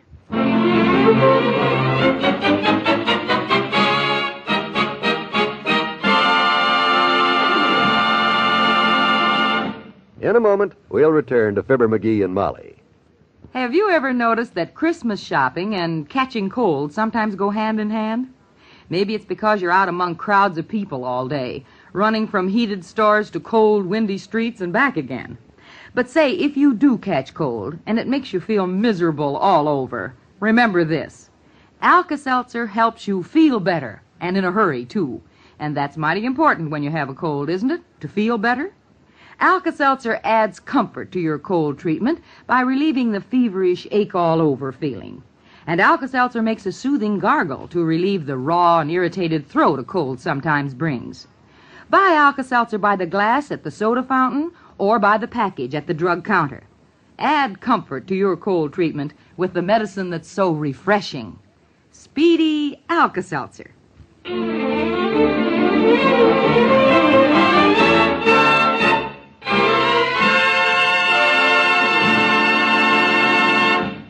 I'm glad you came by, Mr. Wimple. He's going to turn it on any minute now. My, that certainly is a big sign, all right. I can't make out what it says very well in the dark, but I bet it's something about Christmas. You're a sharp one. Just wait till those lights come on. Well, I'm all set, Molly, ready to turn on the juice. Here we go. Oh, will you look at that, Mr. Wimple? My goodness, clear across the street. That's just breathtaking. How do you like the big Santa Claus head? With his red nose flashing on and off. Oh, that's cute. Well, how do you like it, kiddo? Oh, hi, Wimp. It lights up the whole neighborhood, McGee. It's just beautiful, Mr. McGee. Yeah. And quite a tribute, too. But who is this fellow, Al? Al? In your sign there. Merry Christmas to Al, it says. Oh, dear. That's supposed to be Merry Christmas to all. Oh, for the dad ratted like a short circuit. I'll go cut it off at the main switch, and then I'll have to climb that ladder and check the wiring. I knew this was...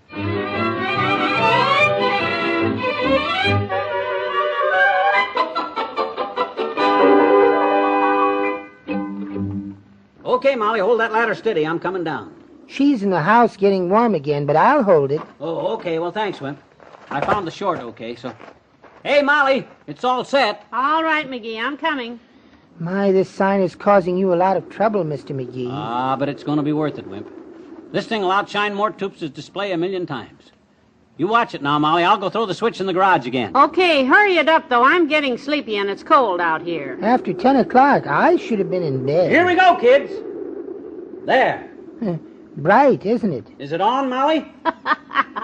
Yeah, but I'm afraid I have some bad news for you. Huh? Remember our friend Al? He just blacked out. What? Yes, and now it just says, Merry Christmas, too. Oh, no. You mean after all my fixing, it's still... Oh, heck. Well, if you can disconnect that word, too, it'll still say Merry Christmas. All you need, really. Yes, but... And that big Santa Claus head with the red nose that goes on and off and on...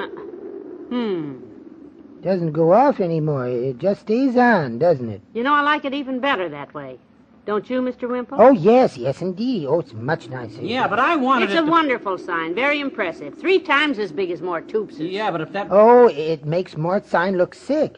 Stretched clear across the street like this. It's tremendous. Okay.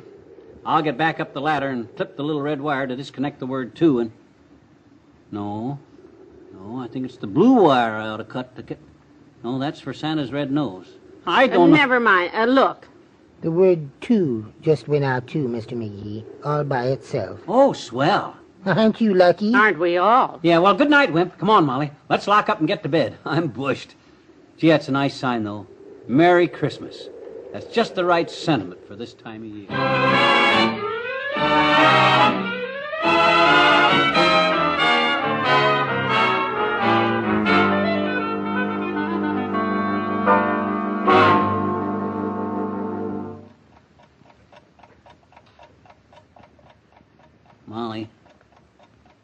Molly, you sleep? Yes. Oh, no, I'm serious. Look, if you're going to ask me to go to the window again and look at that beautiful sign of yours... No, something woke me up. It sounded like an auto horn, and...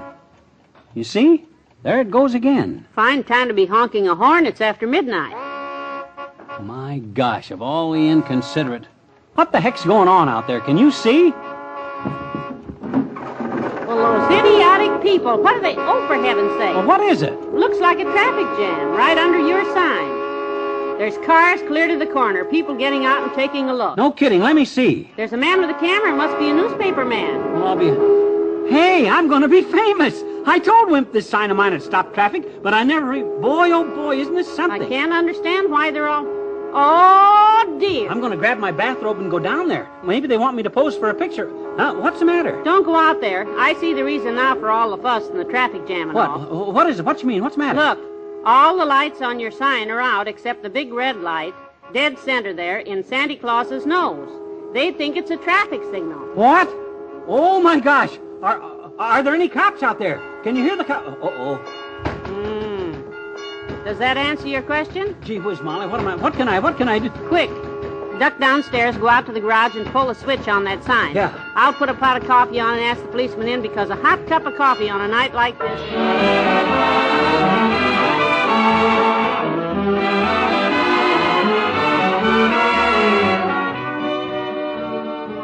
Your friends have more to say to you presently.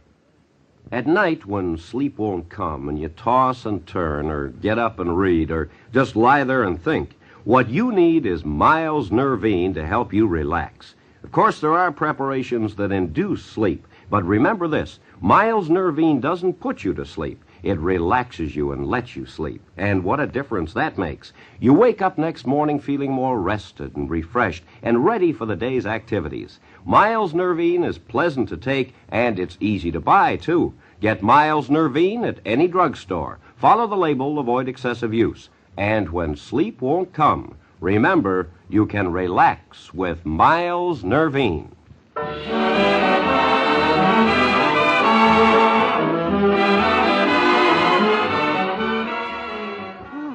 I thought those policemen would never go home. A gallon of coffee they drank. They turned out to be pretty good guys, though, at that. They said if I'd make one little change in that sign, I can turn it back on tomorrow. Oh? You know, it was that red light in Santa Claus's nose that caused the trouble. Everybody thought it was a stoplight. So, tomorrow I'm going to change it to a go light. A go light? You mean? I mean that starting tomorrow, we'll not only have the largest greeting sign in town, but we'll have the only Santa Claus with a big green nose. Should be lovely. Yep, and different. Go to bed. Okay. So long, everybody. Bye. See you tomorrow.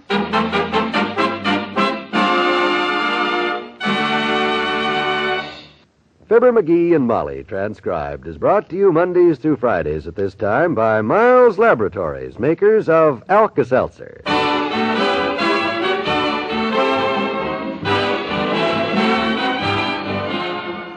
Bill Thompson and Arthur Q. Bryan play Mr. Wimple and Dr. Gamble. This is John Wald urging you to be with us again tomorrow when the McGees discover that in the frantic Christmas rush, they've forgotten something of great importance to them. Goodbye.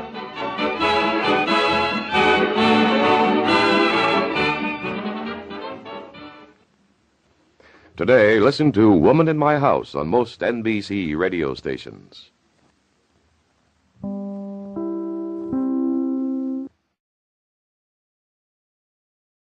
Miles Laboratories, makers of Alka-Seltzer, bring you another visit with Fibber McGee and Molly.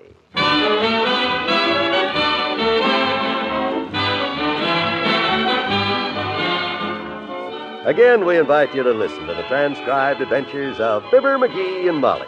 The show is written by Phil Leslie and Ralph Goodman and directed by Max Hutto.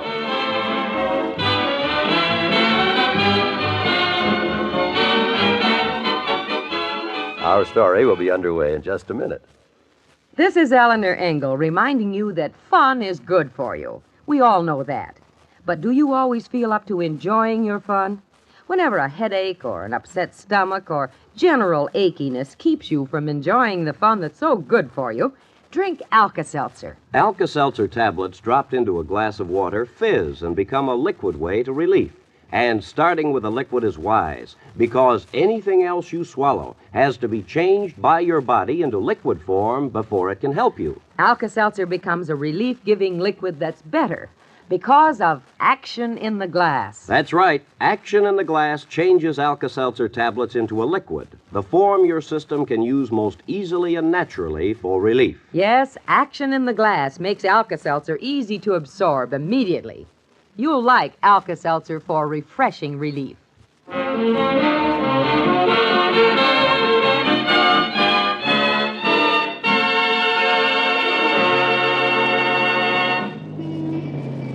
It's just a few doors down the street here. Mabel was telling me about... Oh, there it is. There it is. I see it, yeah. The home knit shop, huh? That's it. Mabel was telling me about a new sweater pattern they have, and I can get the yarn here, too. Okay, Tootsie, you go right ahead and look over the stock. If you see some yarn you like, just have yourself a ball. Oh, you're cute. That's what everyone says. What are you going to do while I'm inside? Wait in the car? How long are you going to be? Oh, I don't know. Depends on how crowded it is. Shouldn't be over 15 or 20 minutes. Why don't you turn on the radio and listen to... To John accusing Marcia of going to see her dentist 6 times a year instead of twice because she's secretly in love with him? Oh, there are a lot of good programs on in the afternoon. As a matter of fact, your favorite show should be on right now. You know that nice middle-aged married couple with the jolly doctor friend? What's his name? Gomble? Ramble? Fatso. Oh. Oh, I don't know whether... Oh, hey, I know what I'll do. What? I'll just mosey across the street there to the Downtown Motors Company and look at the new cars. I hear they got some great improvements out this year. Mm-hmm. Power steering, power brakes, power seat controls. Okay. If you're not here when I get back, I'll come and look for you. Fair enough. But while you're looking at all that power equipment, don't forget the most powerful thing of all. What's that? That big gorilla from the finance company who comes for the car when you can't make the payment. Oh, I'm not buying anything today, kiddo. Just looking. Have fun. Ah, there goes a good kid. Reminds me a lot of those new foreign cars. Small, cute, easy to handle, and... Oh, hello there, Mr. McGee. Oh, hi, Wimp. Talking to yourself? My, that's a bad sign. Well, there wasn't anybody else around. I was just thinking about Molly. She just went into the home knit shop. Sweetie Face, my big old wife, she's in there, too. Oh? Well, I was just thinking how Molly, she's like those new foreign cars. Small, cute, easy to handle, and purrs like a kitten whenever you take her out. Well, you're lucky. My wife's more the Mack truck type. Oh? Big, bulky, and growls like a man-eating tiger whenever you get her started. Yeah. Besides, she comes equipped with an automatic hi-fi speaker that never shuts off, and a clutch you'll never forget once she uses it on your windpipe. Look, I'm going across the street to the auto place to look over the new cars. Come on, you want to go with me? Well, she'll be out pretty soon, and... Oh, well, what the heck. Might as well live a little. Yes, I will. Good. Are you planning to buy a new car, Mr. McGee? Oh, no. Just looking. Come on, hurry. The light's going to change. Yes, let's go. I hear they got some wonderful new stuff on cars this year. Yes, some of those What's things... that convertible? Oh, missed me. I hear they have a new crash-proof dashboard on some models. Yeah, and they claim that... Watch the truck! Missed me. And they have those wraparound windshields that are supposed to be the latest... Watch the woman driver there, Wimp. Woo! Missed me. Ooh, she really tried, too. Yeah. Yeah, okay. We're safe now, Wimp. Huh. We just barely made it, too. We could have been killed out there. Sure, easy. It just proves one thing, Wimp. No matter how many improvements they make on modern cars, the biggest safety problem is still the same as it was 20 years ago. What to do about the nut that's loose at the wheel? Oh, and so is that joke. Huh? Still the same as it was 20 years ago. Yeah. Well, come on, let's go in. Boy, just look at those cars. Aren't they beauts?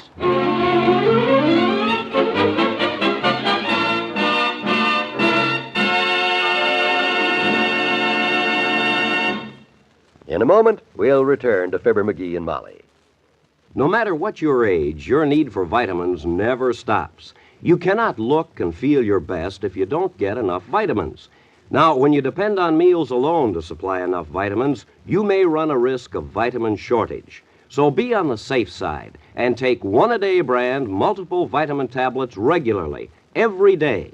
One-a-day brand multiple vitamins fortify your meals with all the vitamins anyone normally needs to take, children and adults. Easy-to-take one-a-day brand multiple vitamin tablets are smooth-coated and leave no aftertaste. And you can buy one-a-day brand multiple vitamins for less than 3 cents a tablet. Get them at your drugstore and take them every day. One-a-day brand multiple vitamin tablets.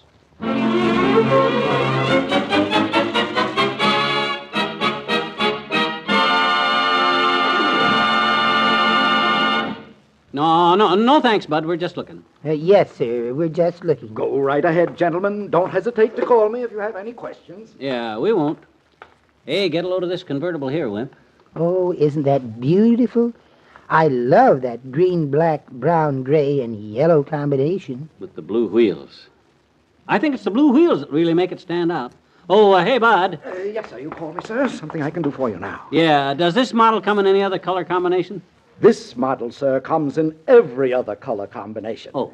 We can deliver it to you in beige, sage, copper blue, and ivory, bean, light green, chartreuse, and puce, strawberry, raspberry, lemon, plum, and lime. Now, just colors, Bud. Just interested in colors, not flavors. Would you like to see our color chart on this model, sir? Over 70 pages of color combinations, and I'll be glad No, thanks, Bud. We're just looking. Oh, yes, sir. We're just looking. Fine. Go right ahead, gentlemen. Okay. Think I'll climb in behind the wheel here, Wimp. See how it feels. Boy, oh boy, this is just like sitting on a cloud. You do look very comfortable. Yeah. Holy smoke, look at this dashboard, will you? I haven't seen such a big row of buttons since I quit wearing long winter underwear. I wonder what the large button there is for, the one in the middle there. This one? Well, the only way to find out is to push it. There. What's happening? Oh, it's the top. Yeah, look at that top, will you? Going up all by itself. How about that, Wimp? My, that's very impressive. Yeah, handy, too. You don't have to... Hey, I wonder what these are for. 4 little bitty levers here. You see them? Oh, yes. Shall I call the man and ask him what they're for? And why ask? I'll just pull one and... What's going on? Something's happening someplace, but I can't tell what it is. Oh, for goodness sake. The rear wheel is lifting. Huh? Lifting? Off the floor? It's a jack, Mr. McGee. An automatic jack built into the axle. The back wheel is up 6 inches off the floor. Oh, yeah, I read about that. That's great in case you have to change a tire or something. Well, I better let it down again. The salesman might not like it. Oh, my foot. It's on my foot, Mr. McGee. Oh, my gosh. Now, let me see. Which lever was that? Oh, yeah, this one. No, that's the front wheel. Must be this one here.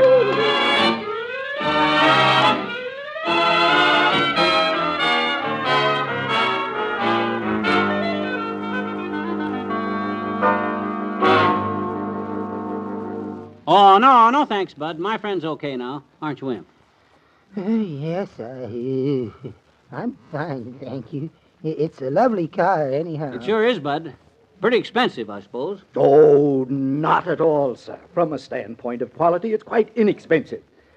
Would you like me to get out the price list and show you just how easily you can own this? Oh, no, never mind. No, thanks. We're not buying. Not today, that is. We're just looking. Yes, just looking, sir. Well, you go right ahead and enjoy yourselves, gentlemen, and any time you'd like to know how you can drive this car away with payments so low you won't believe it, you just call me. Low payments, huh? That's what he said. Mm-hmm. Sure would be an easy car to drive with all these buttons. Everything's automatic, you know. Say, may I just lean in there and push one of those buttons, Mr. McGee?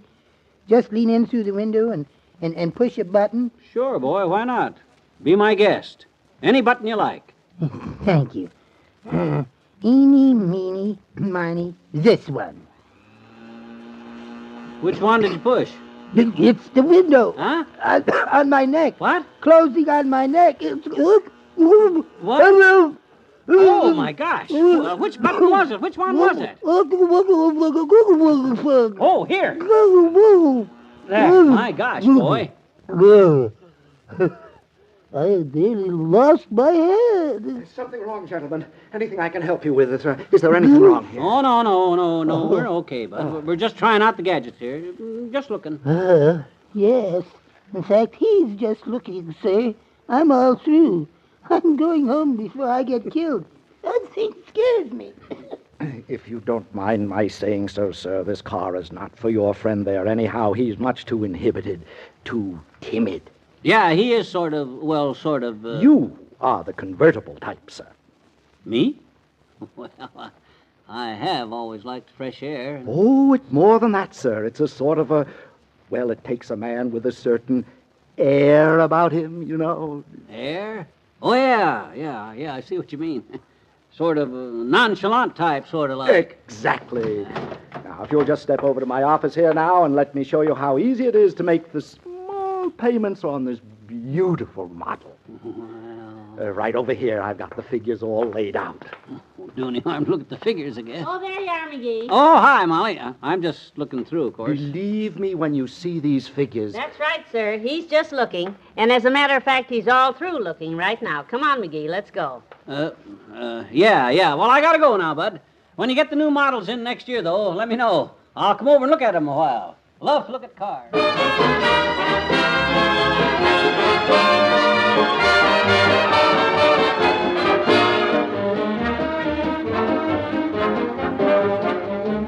Your friends have more to say to you presently.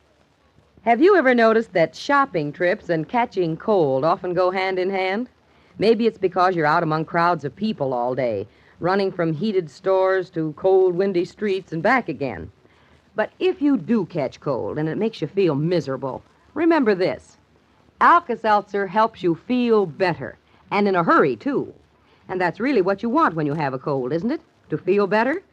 Well, whatever your favorite treatment for a cold may be, you can add comfort by taking Alka-Seltzer to relieve the ache all over feverish feeling.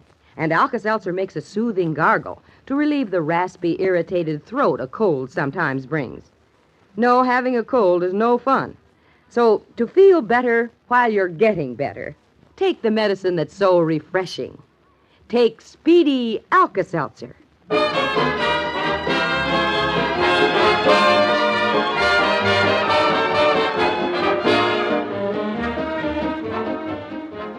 It was a very handsome-looking car, all right. Had a million gadgets on it, too. Terrific stuff. I'm sure it did. Mm-hmm. But let's not forget one thing we like about that old car of ours.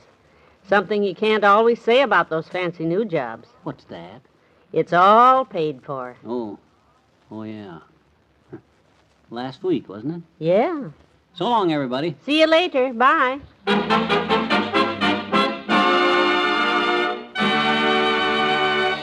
Fibber McGee and Molly, transcribed, is brought to you Mondays through Fridays at this time by Miles Laboratories, makers of Alka-Seltzer.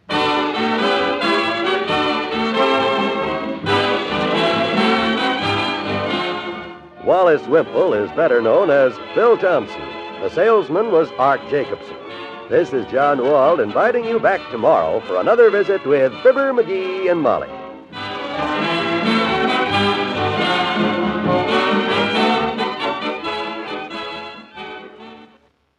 Weekdays follow the story of Pepper Young's family on most NBC radio stations.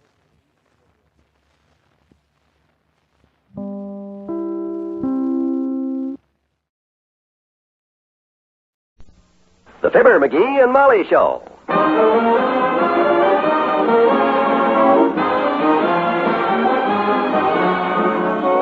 NBC and Papermate Pens bring you Fibber McGee and Molly, transcribed. The show is written by Phil Leslie and Ralph Goodman and directed by Max Hutto.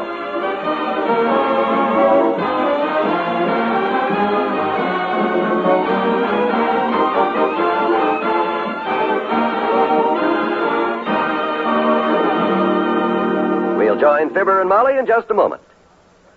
Ladies and gentlemen, your attention, please. I've got $100.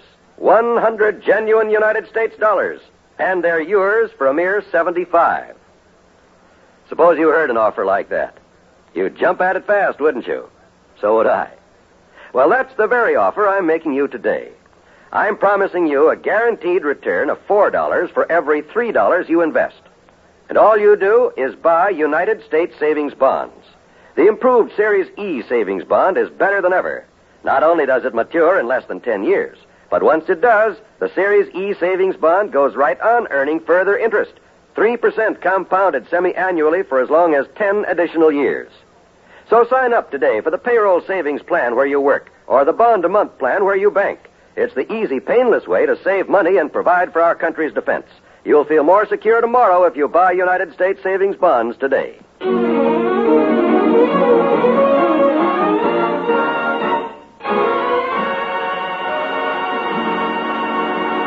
Ever wonder what a wife does when a husband is away on a hunting trip? Well, here's a Mrs. McGee whose husband is due back from duck hunting this afternoon. She's downtown with a couple of pals at the Bonton Tea Room right now, just having herself a time. Oh, I hope they have a table for us soon, girls. My feet are killing me. Oh, mine too, Molly. Those shopping trips just wear me out. We must have walked 6 miles today. Oh, at least. I wish those people over there had finished their coffee so we could sit down. I'm starving. Ginny's always hungry. Let's stare at him. Maybe they'll get up and leave. I don't think that'll do any good. The little tubby one is telling about her operation. You know how forever those stories take. Oh, if there's anything I hate, it's gabby women. So do I. Just imagine telling people about your operation in a public restaurant. Well, some people have so little in their lives to talk about. It must be her appendix. She keeps pointing to her right side with the salad fork. Appendix? Is that all? She should have gone through what I went through with those impacted tonsils of mine. Impacted tonsils? I never heard of such a thing. Oh. Well, if it was anything like that broken ankle of mine, I can imagine. Oh, dear, here we go. Dr. Gamble said he'd never seen anything like it. Broken in 2 places. The pain was just murder. Had to take 3 shots. Well, I couldn't walk at all. At least you could sit down. After those shots I took, Come on, girls, there's the table. Where? Oh, I see it. Hurry, that woman's after Oh, it. that little snip who kept giving us the elbow in the bargain basement. Heavenly days, not her again. Quick, Mabel, here, shove in front of her. Block her off. I'll run put our packages on the chairs. No, we've been waiting a long time.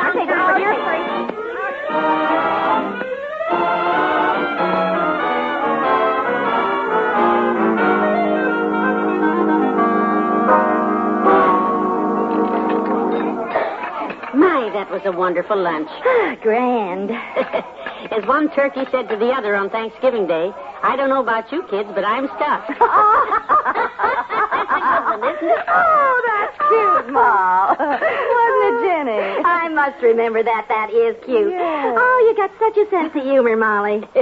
Well, McGee does that to me. He really thinks them up. Got a wonderful sense of humor, McGee has. He and the boys get home this afternoon, you know, girls. I'll be so glad to see him. Things aren't the same when he's not home. Oh, I know what you mean, all right. Say, May, how come your Mort didn't go this time? Well, he wanted to, but he couldn't find his shotgun. Oh, was he mad. Tore the whole house upside down. Oh, that's too bad. Well, I'm kind of glad he didn't find it. Every time he comes back from one of those hunting trips, all he talks about is ducks, ducks, ducks. I'll be so glad to see my little man again. If he'd just come home and give me the ducks and say, "Hello, May, what's new?"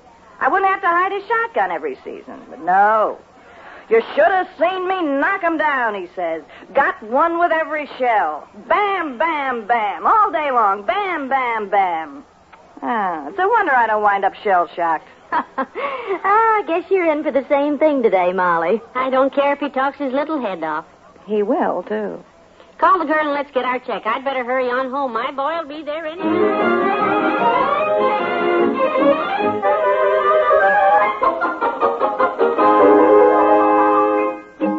Flowers on the end table. My hair is fixed nice.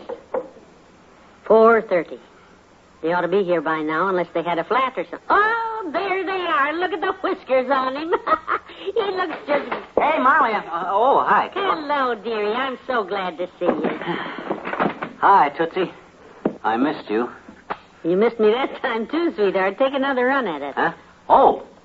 There. That's better. Where's Herb and Dr. Gamble? Out in the car helping me unload the rest of my stuff. Oh, boy, you should have been there to watch me knock down them ducks, kiddo. Bam, bam, bam. It was just raining ducks. You see this one here? Yeah, I got him with the first shot. Wham, just like that. Then these others came over. Bam, bam, bam. Looks like Mabel was right. Huh? Mabel was right about what? Oh, she said you were a wonderful shot. Oh, well, Mort probably told her about my shot. Hey, Magumbo, where do you want me to put the rest of your hunting equipment? Have it right there, Fatso. With pleasure. Welcome home, Doctor. You have fun? Oh, just great, Molly. Very therapeutic getting outdoors like that. I'd like to tell you all about it, but Herb's out there, anxious to get home. Well, I must say I've never seen so many ducks. Oh, yeah. McGee wanted to show them to you. Let's split them up now, Sonny. Split them up? Yeah, these ducks aren't all mine, of course. Oh. Legal limits, you know. Some of these are Doc's and some are Herb's. Oh, I see. I got them all marked here. Let me see. Oh, this one's mine. These three are Herb's. That one's mine. Those are Herb's. That one's Herb's. These are mine. That's your duck there, McGee. The rest are Herb's. Heavenly days. He's a nice big fat one. Yeah. He's okay. But wait till the next time. I'm getting me a new shotgun next year, and then you'll really see something. Yeah. Bam, bam, bam. It's going to be raining ducks out there in Wapahokee.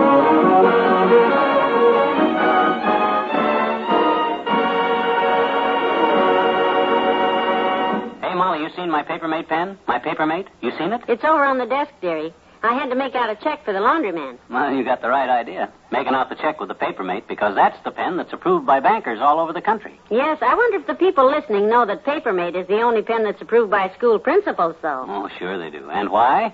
Because they know Papermate ink dries the minute it hits the paper. And permanent. You can't smear it or transfer it onto something else. You're telling me. Like your clothes, for instance, McGee, which I'm happy to say our cleaning bills are smaller since you don't have ink stains and smears all over your shirts and your good slacks anymore. Well, Natch, Papermate pens can't leak. That's why. So why don't you folks buy yourself a Papermate pen? Try one. You'll see what we mean. You can get a Papermate any place for only $1.69. And just think, you can write as many as 70,000 words with a Papermate without refilling. Yeah, and if you don't know 70,000 words, buy one anyhow. You'll love it.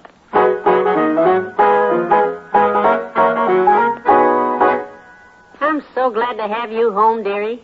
Here, let me help you carry those coats and things upstairs. Swell. First thing I need is a good hot shower. And a shave, too. You could strike matches on your chin. None of us shaved since we left home. Gave our faces a rest. Boy, did we have fun, Molly. I'll unpack your duffel bag and hang your things up. I want to hear all about the trip. Must have been wonderful. Oh, boy, I never saw so many ducks. The first day up there, it rained. Go ahead and take your shower, dearie. I can hear you out here. I'll be putting your clothes away. Okay. Can you hear me from in here? Fine. There's clean socks and underwear in the bathroom there. Just put the things you take off in the incinerator. Huh? Put them where? Oh, I meant the hamper, the laundry hamper. Oh, okay. Can you still hear me all right if I holler? Just fine, sweetheart. Take your shower. I want to fill you in on all the details while they're still fresh in my mind. Good. Love to hear it. Well, we left here Friday morning, you know, and we got up to Lake Wapahokey about 9 o'clock that night. First thing that happened, Doc and Herb had packed the car so careless that the groceries fell out on the way. Oh, my. Some husbands sing in the shower, but my little man just talks. Well, sir, luckily it was only about a mile back down the road, so I offered to go get him, see? Groceries, that reminds me. Our own groceries haven't come yet. Himself will be starved to death when he gets out of that shower. I'm going downstairs, dearie. I'll be right back. What'd you say? I said I'll be right back. No, I can wash my own back. Thanks. Well, like I say, the cabin was pretty dirty, and we had to sweep up and fix our dinner and everything. And then we hit the hay. Well, when we got up the next morning, it was pouring rain. We were standing on the... I'd better phone the grocery store if that order isn't here yet, because... Grocery boy! Hey, daughter, groceries! Well, that's mighty fine timing. Hello, Mr. Oldtimer. Hey, daughter. Put the stuff there over in the sink there. Where's Johnny? He's upstairs. Got home about a half an hour ago. You get any ducks? Any ducks, Duck? Yes. Because if he don't know what to do with them, daughter, I'll take a couple of them off his hands. Well, now, he only got... I got the greatest recipe for roast duck you ever seen, daughter. Old family recipe. Roast duck a la Grandma. Grandma, huh? Yep. Recipe's been the family for years. Grandma invented it. It was handed down from mother to daughter, daughter to son, son to brother, brother to aunt, aunt to daughter, daughter to mother, and mother handed it back to Grandma, who was so sick of the whole thing by that time that she tore it up. Well, McGee only got one duck, so I guess we'll Where's the boy, daughter? Sleeping? No. No, he's taking a shower right now, Mr. Oldtimer. He'll be down. Well, I'll run up and say hello. I'll tell him we missed him, anyhow. I'll go with you. I'm unpacking his duffel bag while he gets cleaned up. He needed a shave pretty badly, and... Listen, he's still telling me about his trip. So there we were, sitting in the blind, and the ducks started coming over. Hi, Johnny. Welcome home. What'd you say? I says hi. Yeah, they were high, all right. About a mile and a half. I started calling them in with my duck call, you see. You had some good shooting, did you? Hey, are you catching cold, kiddo? No, I feel fine. Sound kind of hoarse. Do I sound hoarse to you, daughter? No, you sound about as usual. You sure your throat don't hurt, Molly? Talking to you this time, daughter. What'd you say, dearie? I said you sound funny. Does your throat hurt? No, the Old-Timer's out here. Well, you better spray it. Spray it? I'll come back to talk to him later, daughter, when he ain't got his ears full of soap. So long. Goodbye. You'd better stop yelling now, McGee. You'll strain your voice. Boy, that shower was good. You okay, kiddo? I'm fine. Tell me more about your trip. I couldn't hear too well with the shower running. Oh. Well, I better start all over. Sit down. You see, we left here on Friday morning, and we got up there about 9 that night.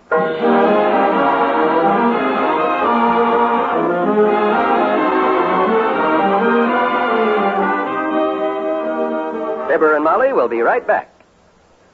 Someone once said that one of the nicest things about growing older was the memories we stored up in our youth. All of our memorable occasions are different, but all of them have one thing in common.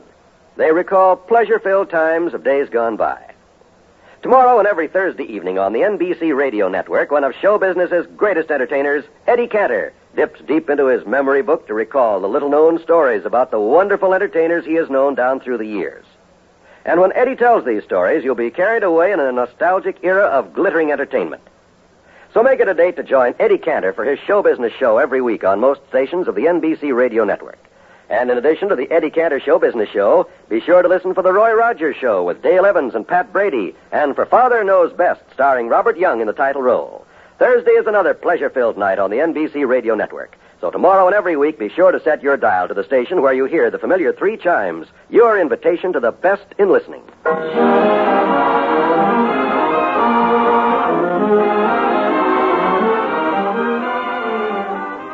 Car and headed for home. And that's the story of my duck hunting trip. Well, I'll go on up to bed, dearie. Lock up. Okay. Good night. Good night, all.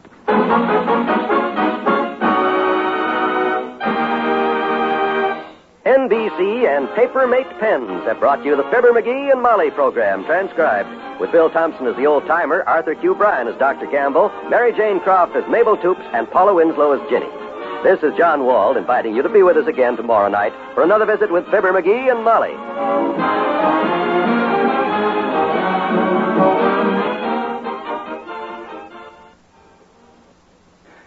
Weekday mornings, enjoy the Meredith Wilson Show on the NBC Radio Network.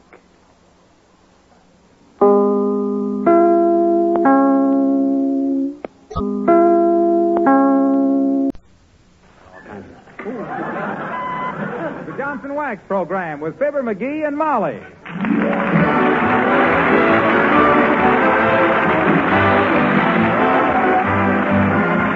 The makers of Johnson's Wax for home and industry present Fibber McGee and Molly, written by Don Quinn and Phil Leslie, with music by the Kingsmen and Billy Mills Orchestra.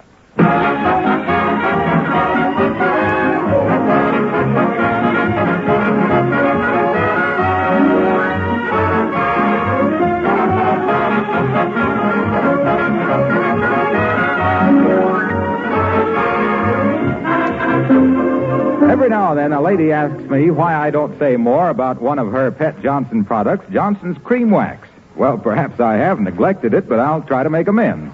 Cream Wax, you know, is the wax polish that was developed especially for furniture and woodwork. It's a white liquid that does a remarkable cleaning job, cleans as it polishes. Women like it particularly for cleaning and protecting light-painted woodwork, though it's equally good on dark woodwork and all furniture. And for keeping a white refrigerator spick and span, there's nothing better. Dirt, spots, and fingerprints are whisked away instantly when you apply Johnson's Cream Wax. It requires a minimum of rubbing, leaves a satin-smooth, dry wax finish that protects tabletops, chair arms, in fact, all furniture and woodwork, against minor scratches and stains. Cream Wax brings out all the beauty of the wood grain, And, of course, like all wax finishes, it does not collect dust as do ordinary oil furniture polishes. Next time you're shopping, get a bottle of Johnson's Cream Wax and try it on your furniture and woodwork.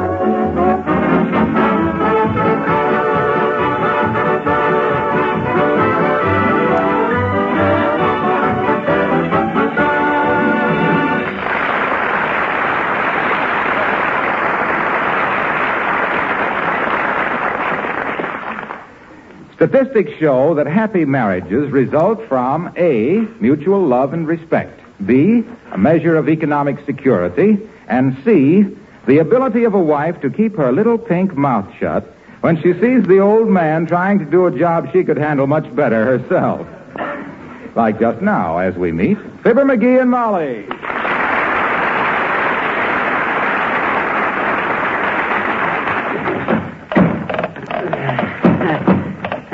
No, that can't be right.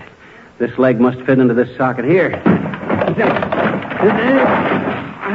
Dad rat, that dad ratted. If I ever meet the lemon head that invented the folding ironing board, he'll be wearing an off-the-face nose, believe me. You're still 75% right, McGee. Keep trying. What do you mean, 75% right? It has 4 legs. You've only broken 1. Well, doggone it, look at the cheap wood they made this thing out of. It's just a piece of punk with knot holes. Well, it was the best ironing board they had at the Bonton, McGee. Cost $5.95. $5.95 for this worm-eaten, wobble-footed, loose-bolted, cross-grained collection of driftwood? That's right. Well, anybody that'd shell out that kind of dough for a Rube Goldberg contraption like this is just the kind of a bird brain that... Hey, is this the one that... Yes, dearie. Oh. The one you picked out yourself. For my birthday. Oh, well. There. I knew I could get it set up if I kept at it. But what makes it so much lower on one end? Well, maybe because you got the legs folded the wrong way. Huh? Here. There. Oh, thanks. Oh, and that busted leg don't even wobble, see? That's because it's cross-braced so strongly. Yes, I know. Thing is built like a skyscraper. Light but sturdy. When I buy something, baby, I buy quality. I could have got the $3.75 kind, but I says to myself, I says, it isn't every day a guy buys his wife an ironing board, I says, so why not go first class, I says. So I lays $5.95 on the line, and what have we got? A wobble-footed, worm-eaten, loose-bolted...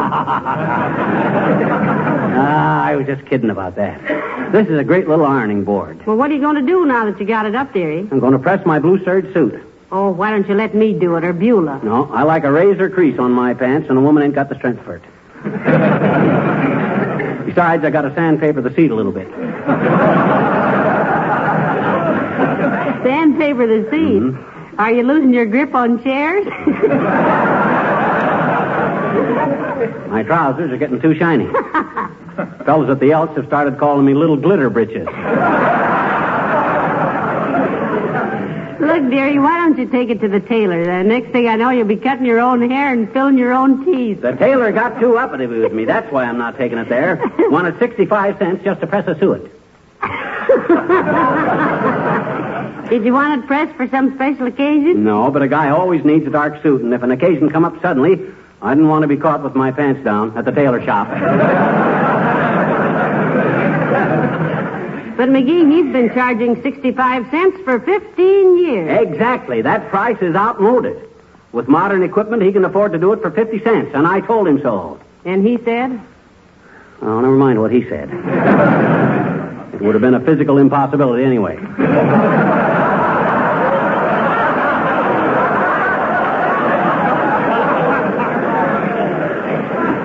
Better move the ironing board over by the window.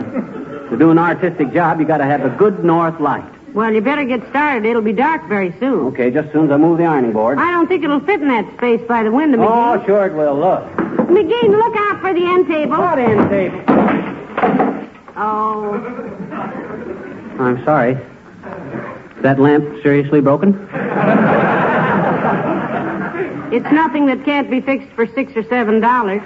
Don't worry your curly little head about it. Now, let's see. I'll need a cloth and a pan of water, some sandpaper, and what else do I need to press a suit? Well, Maybe I'm just being a little silly, but how about a flat iron? Oh, my gosh, yes, the flat iron. I was going to... Is something the matter, Mrs. McGee? Did I hear something fall? Hello, Alice. It was nothing important. No, just knocked over the end table in a fit of temper, Alice. You know how I am. Always flying into a rage and throwing furniture around about. Oh, creepers, Mr. McGee. I never knew that. You always seemed so good-tempered to me. Oh, he's awful, Alice. He threw his brother down the stairs once. Not really. That's right, Alice, my brother Byron. He come in the house and started to hang up his coat, and there wasn't any coat hanger in the closet, so he calls upstairs to me and says, "Hey, Fib, where's all the coat hangers?" And McGee threw him downstairs, the coat hanger. Oh, you're just fooling. But I know a boy named Rocco DeMarco who has such a terrible temper he always counts to 10 before he says anything. Oh, that don't take long. Well, he's a Latin and always counts in Roman numerals. He says I, V, V, V, I, V, I, V, I. McGee ought to learn to count to 10 in Gaelic. Uh-huh. Then when he gets his Irish up, he can get it down again. I can count to 10 in Gaelic now. 1, 2, 3, 4, 5, 6, 7, 8, 9, 10. Incidentally, Alice, a guy called you up. Says he was a Lieutenant Aldrich. Oh, that's Skippy Aldrich. He's a flyer. And creepers, I never knew what they meant by a pursuit pilot till I met him. Did he leave a message, McGee? Yeah, he said to tell the mouse. That's me. Oh, to tell the mouse that he was chartering a crate tonight for a special hop. And if you didn't put him on oxygen, he wanted to fit some special equipment to your port wing.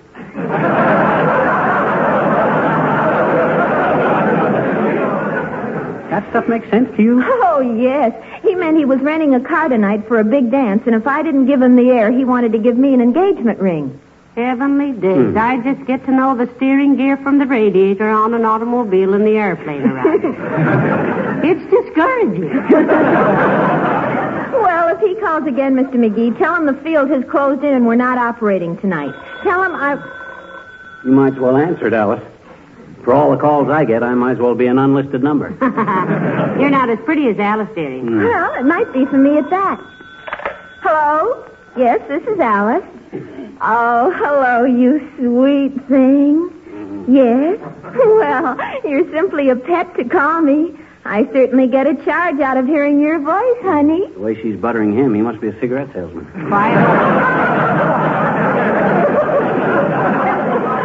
Oh, you wonderful man, you. Of course I'd love it. I've never had a fox fur jacket. Oh, let me talk to him when you get through, Alice. Quiet, Mrs. McGee. Oh, I think you're just too sweet for words. Remind me to give you a great big kiss. Oh, what's flush? Creepers, a real fox fur jacket. Oh, but darling, will it be all right with your wife? Oh, my God. Now, just a darn minute, Alice. We don't let that Oh, kind excuse me a minute, dear. Please, Mr. McGee, I can't hear. Oh, I can't. Well, you have it delivered any time you like, Angel, and thanks a million. Goodbye, grandfather. What were you saying, Mr. McGee? Huh? Oh, nothing, kid, nothing. Well, one side, girls. I got to press my pants.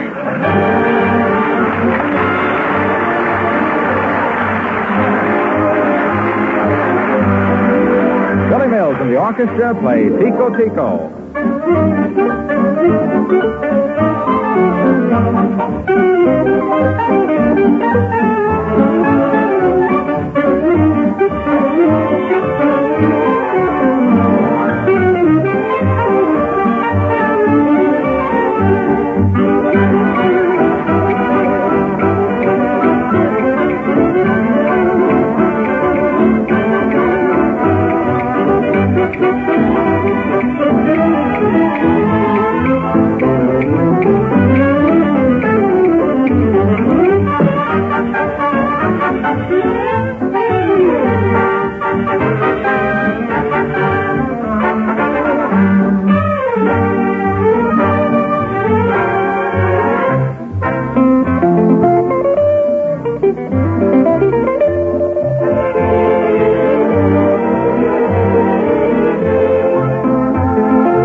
Hey, Molly, what are you doing? If you're making out the Christmas list, don't forget those anti-tuberculosis Christmas seals. This is just a little memorandum, McGee. Why, what do you want? The pliers. Where's the pliers? I haven't the slightest idea, dearie. You were using them last night to crack those hickory nuts, you know. Must have left them down in the basement. Oh, well, I can put this ironing cord back together with my fingers, I guess. What's the matter with it? Oh, I just tripped over it and broke it. Just in one place here, but having an instinct like I got for electrical stuff. Oh, my God. Did you see that flash? Why, if you'd have been a horse, it would have killed you, dearie. Did you get burnt? Just my eyebrows a little. Boy, what a spark. I'll bet our light bill just went up about $8. That's all right. All the lights in the house blew out, so we'll save money till you put in a new fuse. I will as soon as I get ready to press my suit. Now, let's see. I got the water, the iron, the sandpaper, the cloth. Come in. Oh, hello, Dr. Gamble. Hello, Molly. Hello, McGee. May I sit down a minute? Sure, Doc. Spread yourself out. What's the matter with you? Your eyes are kind of baggy at the knees. I was up all night last night. Delivered 4 babies, 2 boys and 2 girls. Very discouraging. What? Why discouraging, Doctor? I think it's wonderful. Just thinking ahead, my dear. Those 2 girls will probably grow up and marry those 2 boys, which means that 20 years from now, 2 doctors will have to get up in the middle of the night.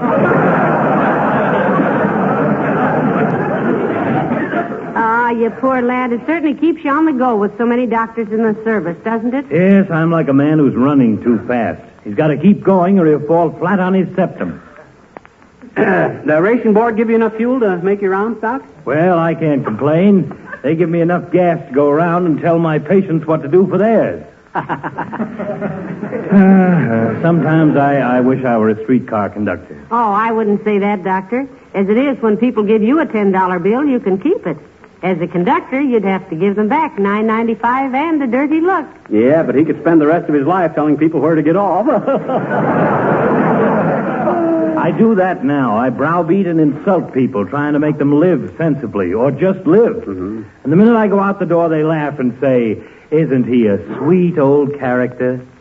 Say, by the way, it's getting dark in here. Why don't you turn some lights on? Well, McGee blew a fuse, Doctor. He was trying to fix the cord to the flat iron. He's going to press his suit. Why doesn't Goon Boy take it to a tailor?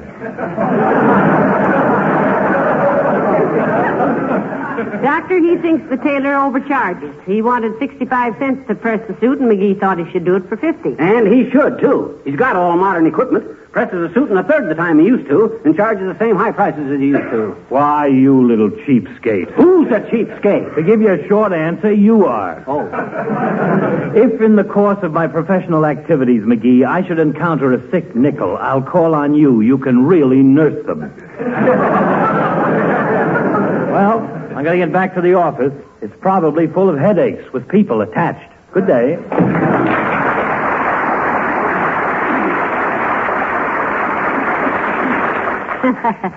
Isn't he a sweet old character? He's a sweet old fathead, that's what he is. Thinks I'm a cheapskate simply because I refuse to be jipped. Hey, raise that window shade a little, will you, Molly? It's getting pretty dark in here. You raise it, McGee. You're taller. Oh, okay.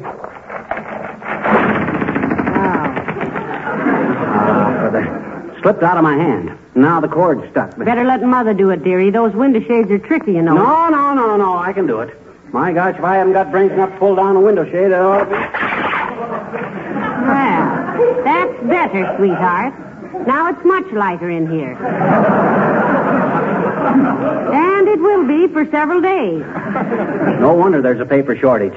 They're making window shades out of it. I hardly touch the thing when it's... Hello, folks. Hello, Mr. Wilcox. Hi, Junior. Want to get your pants pressed?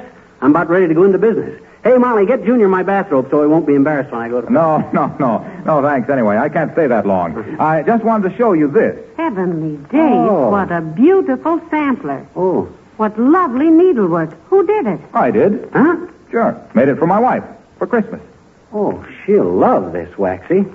And that's a wonderful motto. I never heard that motto before. Read it aloud, Molly. Home is where the heart is. We love it evermore, particularly with Johnson's glow coat on the floor. Isn't that nice? Yep. Been working on it since last April. I wanted to say linoleum instead of floor, but I couldn't think of a good rhyme for linoleum. Oh, shucks, it's practically the same thing, Junior. Yeah, but Johnson's self-polishing glow coat is made primarily for linoleum floors. You may possibly have heard me tell how it brings back life and brilliance to faded and worn linoleum, how easy it is to apply. Yes, we may have. Mm-hmm. That's one of the strongest possibilities I've heard today. In fact, I was hoping to make a sampler with 3 verses and tell how you just pour out little glow coat on the linoleum, spread it around with a long-handled plier, let it dry for 20 minutes or less to a sparkling protective finish. I didn't have time before Christmas. Oh, I think your wife would have waited for it, Mr. Wilcox. Yes, and I'm sure we would have. Hey, where'd you learn to do needlework, Waxy? Well, when I got married, my wife wanted me to give up polo, and gee whiz, a man has to do something. Why, of course, Mr. Wilcox. And there's nothing like a couple of chuckers of tatting to keep a man in condition. You ought to see the needlepoint golf bag I'm working. Hey, what do you got in your hand there, pal? Oh, this? Oh, just a window shade, Junior. I always carry one of these around. Just in case I want to peek at somebody. You're sure you don't want your pants wax pressy? Or your pants pressed, Waxy? No, thanks, pal. I got to get home and finish my sampler. Oh. I got 3 rose petals in the upper right-hand corner to do. Yeah.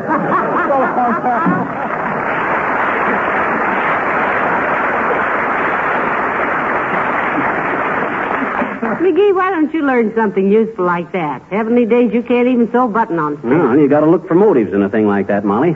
What could you say about glow coat on a button? Well, there's that, of course.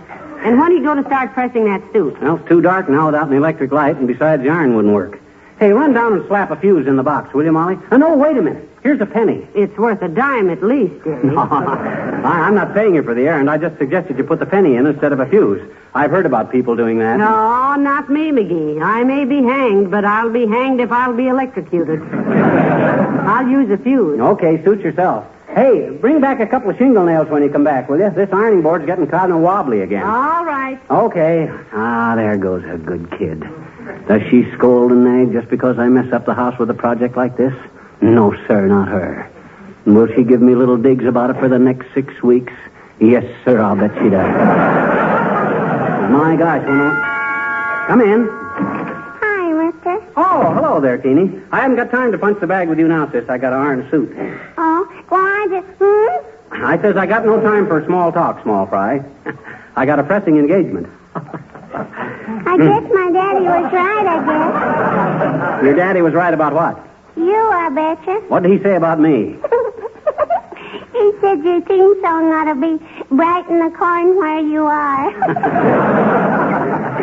Your old man's quite a comic, sis. Mm-hmm. I'll bet he could get a great laugh with that gag if he had somebody tied down and was tickling their bare feet with a feather while he told it. My daddy's a nice man. And he's going to get me a little pony for Christmas, too, I betcha. Oh, he is, huh? I says he is, huh? He is what? He's going to get you a pony for Christmas. Gee, is he really? Oh, goody, goody, goody. Doggone it, how do I know? How does he know either?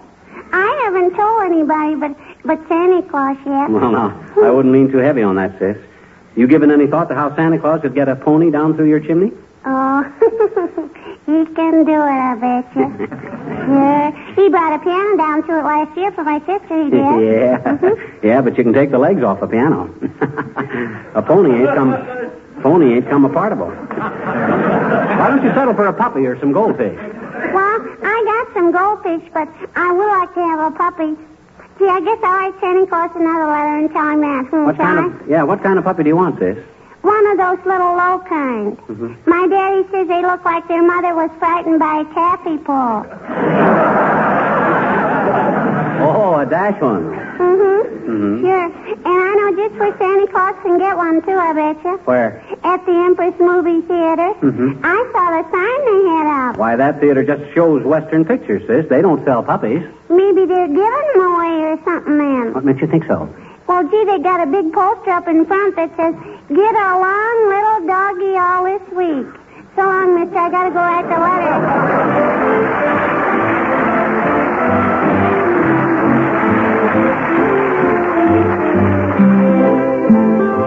And here are the King's Men to sing Why Don't You Kiss Me?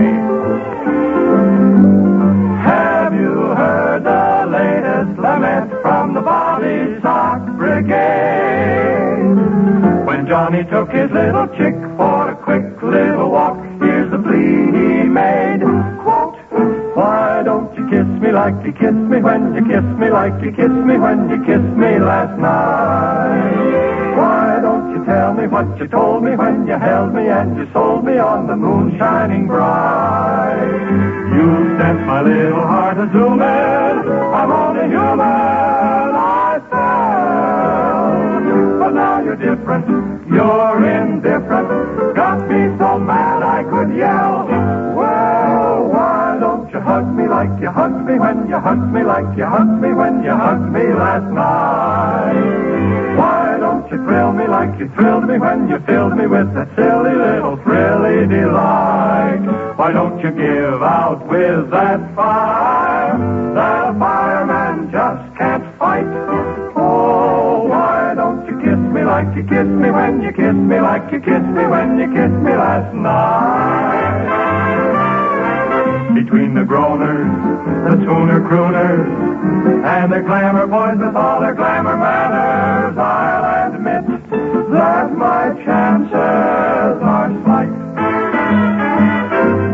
But when their appeal is over and through, and you stop screaming, then you will kiss me like you kissed me when you kissed me like you kissed me when you kissed me last night.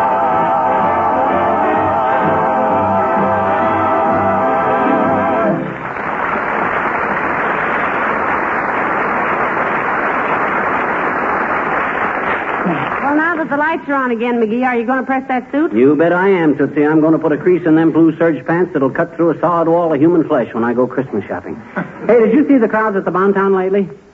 I says, have you seen the... Hey, Molly! Oh, I beg your pardon, McGee. I wasn't paying any attention. What'd you say? What's that you're writing anyway? Don't tell me you're starting that diary again.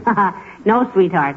Not at this late date. Diaries are for people with no one to confide in. I have you. Oh, shucks, thanks. And you're much easier to read than my writing. I can't understand that, me being such a fine type. Well, here we go. What are you doing now? Going to move this ironing board back by the wall so the light cord will leak. It's getting too dark outside to use the window. Well, I wish you'd make up your mind just what... McGee, watch the end of the board. Oh, I know what I'm... What'd I bust? The window. That's what I thought. Sounded like a window. Better stuff something in it or we'll freeze before morning. Maybe I can get the hardware man to come over and fix it. Hand me the phone. Here. Thanks. Hello, operator. Jimmy Anderson's Hardware. Where have you been lately, Mert? I missed you. Oh, dear. How's every little thing, Mert? 'Tis, eh? Your uncle joined the Vegetable and Delicatessen Dealers Businessmen Symphony Orchestra. Well, good for him, Mert. What does he play, McGee? Sweet potato. Doubles on the dill piccolo. What say, Mert? Well, I guess they must be closed. Well, thanks anyway, Mert. We can hang a blanket over it for tonight, Molly. I wish we could hang a blanket over this whole afternoon, dear. Well, you're not sore because I wouldn't let a guy tip me out of 65 cents, are you, Molly? No, sweet, but look at this little memorandum. Broken ironing board, $5.95. Broken lamp, $6.50. Light fuse, 5 cents. New window shade, $1.25. New window, $1.50. Light bulbs, $2. Repair end table, $3. New extension cord, 89 cents. Total, $21.14. Yeah, but you got to remember, 65 cents comes off of there for pressing my own suit. When did you do that? Why, just... Oh, my gosh, I haven't done it yet, have I? Well, I'm getting right at it. Where's my... Oh, hey, Beulah. Oh, Beulah. You may modulate your tone, sir. Beulah is here. Beulah, Mr. McGee wants you to bring down his blue serge suit. Yeah, we're going to press it, Beulah. Yes, sir, but that blue serge suit... Well, for goodness sake, what's been going on here? A tycoon? You mean a typhoon, Beulah? Yeah, tycoon is a big businessman. I don't mean to insult your friends, sir, but no businessman, I don't care how big, got any business wrecking a house like this. It's going to take me 3 days to get it back in shape for human habitation. Well, Mr. McGee had a few little accidents, Beulah. You know how he is, all thumbs, elbows, and hips, and 2 left feet. Well, my gosh, this is a lot of fuss about a couple of busted light bulbs and a broken window. Anybody'd think I took a hammer to your emerald necklace. I haven't got an emerald necklace. We ain't got no hammer either. Mr. McGee left it on the running board of the... What the God is confusing here? Well, Mr. McGee was getting ready to press his blue serge suit, Beulah. And sandpaper the pants, too. They're getting so shiny, if I ever tore them, I'd have 7 years bad luck. 7 years bad luck with the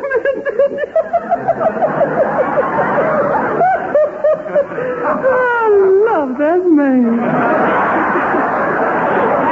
Beulah, if you'll bring down the suit, we can wind this whole unfortunate episode and make a well-dressed man out of my husband in the bargain, if you call this day a bargain. Come on, Beulah, let's go. How about bringing down my blue serge suit? It's in my closet. Excuse me, sir, but it's hanging in the kitchen. The cleaning man just brought it back. Brought it back? Yeah, I sent it out last week on account it looked so awful, and they charged 6 bits extra. 75 cents extra for what? Well, the man said it was for refurbishing and renovating the posterior portion of the nether garments and minimizing the luster thereof. Sandpaper and repairs.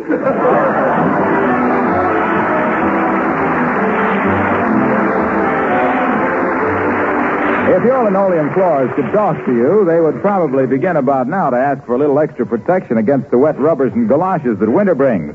And I have an idea they'd probably say, thanks for the Glow Coat. You can so easily give your floors extra protection these days with Johnson's self-polishing Glow Coat. You can renew the Glow Coat film as often as necessary with a minimum of work because, as you know, Glow Coat needs no rubbing or buffing. It shines as it dries without any work from you except spreading it around on the floor with a cloth or Glow Coat applier. If you're doing some war work, and who isn't, all the more reason for using labor-saving Glow Coat. Linoleum manufacturers themselves recommend this way of caring for all kinds of linoleum surfaces. They know it makes the linoleum last much longer and give greater satisfaction to their customers. McGee, I think you better get a new suit. This blue serge is just about shot. Gee, I hate to get a new suit without cuffs, too. Besides, this old suit has paid for itself many times over. In nickels. In nickels? Yep. You go into a telephone booth and start to put a nickel in the box, and you drop it. So you just laugh because you know you'll find it later in the cuff of your pants. Wouldn't it be more delicate, dearie, if you said one would find it in the cuff of one's pants? I don't like that personal note. Huh? Oh, yes. Excuse me. Good night. Good night, all.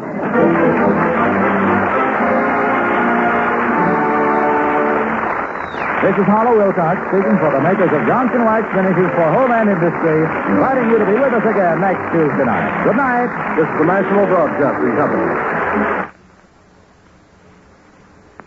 It's time for Fibber, McGee, and Molly.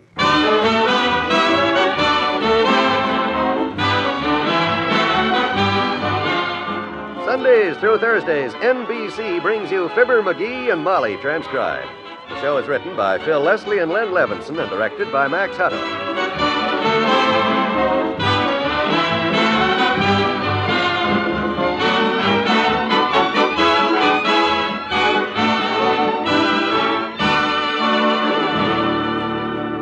Are you worried about paying off your mortgage? Well, Fibber and Molly have a solution for you. Listen.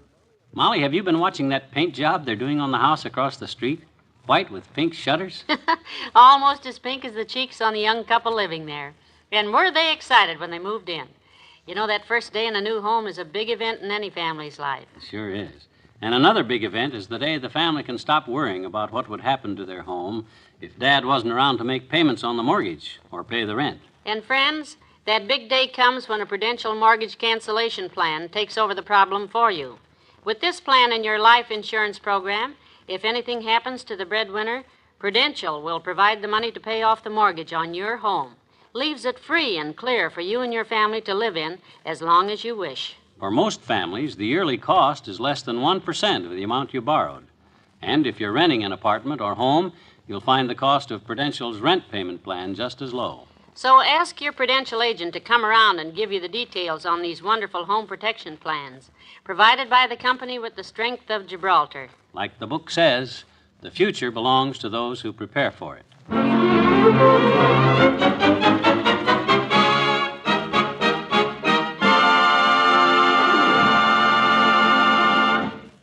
Out here at the Wistful Vista Airport, at the unlikely hour of 6 o'clock in the morning, a bright, alert woman and her dull, half-asleep husband are heading for the Traveler's Aid booth. The man says, I'm full. I must have slept all the way out here in the car, Molly. That you did, like a sack. Come on in this way. Where'd you say we were going? I'm so sleepy. Wake up, McGee. I told you about it at home. I know, but I just Today is my day to handle the Traveler's Aid booth out here, like I do once a month. This, incidentally, is the Wistful Vista Airport, and your name is McGee and mine is Molly. Is everything clear to you so far? What'd you say your name again is, sis? I know my name, but I didn't... Oh, stop clowning. Watch it, you're bumping into people. Okay, kiddo. Here, this is the place, isn't it? Give me your key, I'll unlock the door. Here. My, this airport just jumps all the time. That's why we open the Traveler's Aid booth so early. There you are. Give me your hat and coat, and I'll hang them up. Hold it. Note on the desk. Uh-oh. Traveler's Aid. Please come to Lost and Found desk. Have a problem. Well, here we go, starting right out. I'll find out what it is and be right back, McGee. Oh, here's a friend to keep you company. Hello, Mr. Oldtimer. Hello, daughter. Where are you going? Oh, be right back, huh? Oh, hi, old-timer. Well, this is a coincidence. Just run into your wife, Johnny. Sure, she's running the Traveler's Aid booth this morning. What brought you here? The flying machines, Johnny. I just love watching them. Yeah? I'm here so frequent, some of my friends call me Flyboy. Others call me Wild Blue Yonder, and there's quite a group which refers to me as Coffee Old Man. Coffee, old man? Don't mind if I do have a cup, Johnny. Nice of you to treat. Come on over to the counter. Hey, counterman, 2 cups of coffee. I don't know how come it's my treat, but okay. This air travel sure makes a body appreciate a good cup of coffee, Johnny. I mind when me and Lincoln Beachy was flying with Mr. Curtis' daughter, Jenny. Yeah. Here's our coffee. Uh-oh, here comes Molly with her problem. Who's the youngster, Johnny? Some relative? Never saw him before. Cup of coffee, Molly? Not just now, dearie. Sonny, would you like a glass of milk? Yeah, that stuff's for little kids. Yeah, that's for little kids. What does a big guy like you drink? Marshmallows with hot chocolate under them. Oh, yeah, of course. Old-timer, you set him up on a stool and get him what he wants. Here's the money. And try to find out who he is. I sure will. Come on, son. What you say your name is? Buffalo Bill Superman, Captain Midnight Opry. He's lost. Stewardess found him asleep in the waiting room. Nobody knows who he is or where he came from. Oh, fine. Won't he tell you his name and where he lives? No. When you ask him where he came from, he says, California with my banjo on my knee, or Never Never Land, or... Well, does he know where he's going? Only too well. One time it's to the circus, the next to the land of the Munchkins, or else to the Kentucky Derby. Well, what you going to do? I don't know. If we can't get anything straight out of him, we'll just have to turn him over to the police missing persons department, I guess. Oh, here they come. I bet you the old-timer wormed the truth out of him. He's got away with kids. Well, old-timer, what say? Just relax. We got it all straightened out, ain't we, Richard? Sure have. This boy started out with a tag tied to his coat. See, the string's still there. Why, so it is. Seems Richard here also had a cat. Him and this cat was going to visit his grandmother in the woods, a place called London, when this big bad wolf came along and ate up the tag. Ate up Grandma, too. Oh, you say his name is Richard? What's his last name? Whittington. Dick Whittington for short. All you got to do is look in the London phone book for a fellow named Whittington. He's the Lord Mayor. Yeah, the Lord Mayor. And if he's got a kid named Dick with a cat named Rumpelstiltskin, here's his boy. Ha-ha, this is going to be difficult.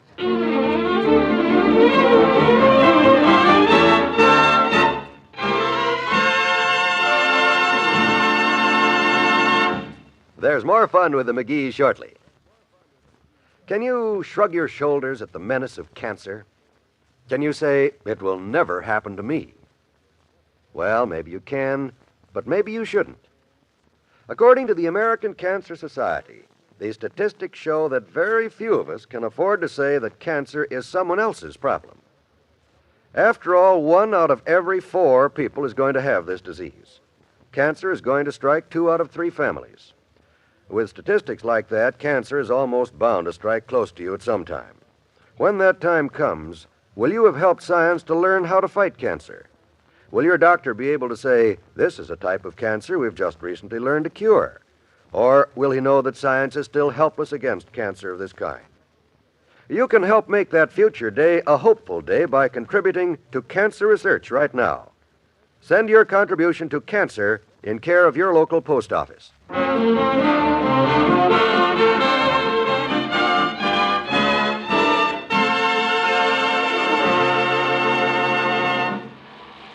Take a look out there now, Sonny. Which one of those airplanes did you ride on coming here? It's not out there. It flew away again. Back to Mars. Mars? Yeah, and it wasn't an airplane, boy. It was a flying saucer. Flying saucer? Oh, now you... Sure. The bug men tried to get us, but we sailed away in our flying saucer, and I got out here, and the flying saucer flew away back to Mars. Ah, for the... And I guess the bug men got them now. but they won't get Captain Space, boy. I'm Captain Space. Hey, kids, look who I found and brung him over. Well, hello, Dr. Gamble. Hiya, Molly. What the heck are you doing out here at 8 o'clock in the morning, Fatso? Scattering ice cubes on the passenger platform to pick up a little fracture business? Old timer tells me you have a problem, Molly. Oh, we have indeed, Doctor. That's him over there. Little Mr. Anonymous. I don't know just what to do. No luck yet, huh, kid? Not so far. I gave that kid the 3rd degree, and he gave me the 4th, 5th, and 6th. Boy, he's as full of yarns as a Christmas sweater. Who's he claim he is now? Bugs Bunny? No, he's Captain Space at the last report. Although 5 minutes ago he was Mr. Magoo, so I don't know. Oh, hello there, Captain Space. Wait a minute. Want to take a trip to Mars with me? I got my flying saucer. Oh, me? I'm not Captain Space. The bug man ate him up. I'm Flop-along Cassidy, boy. Giddy up, giddy up, giddy up. I see what you mean.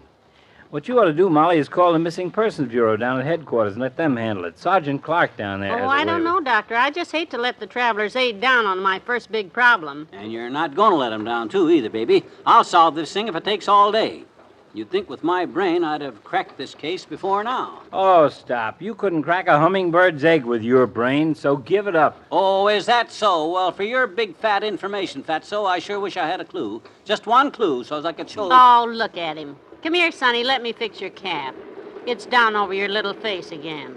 Okay, but that's not a cap. That's a mask. I'm Jesse James, the one-armed bandit from Las Vegas. Stick him off. He's a little mixed up. Who ain't? Give me the cap. I'll stuff some newspaper inside the band, Molly. It already has some in it, but it... Hey, look, an old newspaper. Boy, let me look at that a second.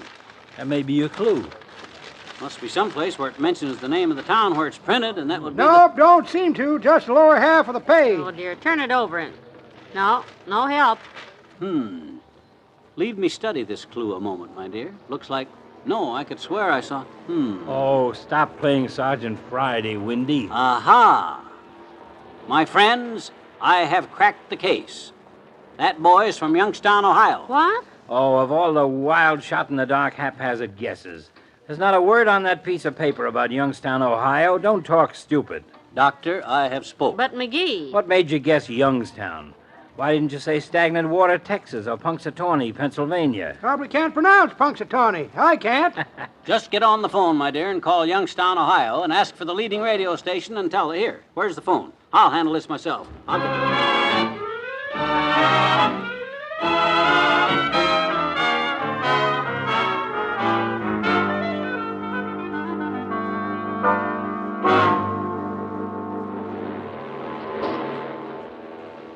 Well, there he goes, bless his pesky little heart. Jerry O'Brien, Youngstown, Ohio. Yep, told you I'd handle it for you. McGee, I don't know how you did it.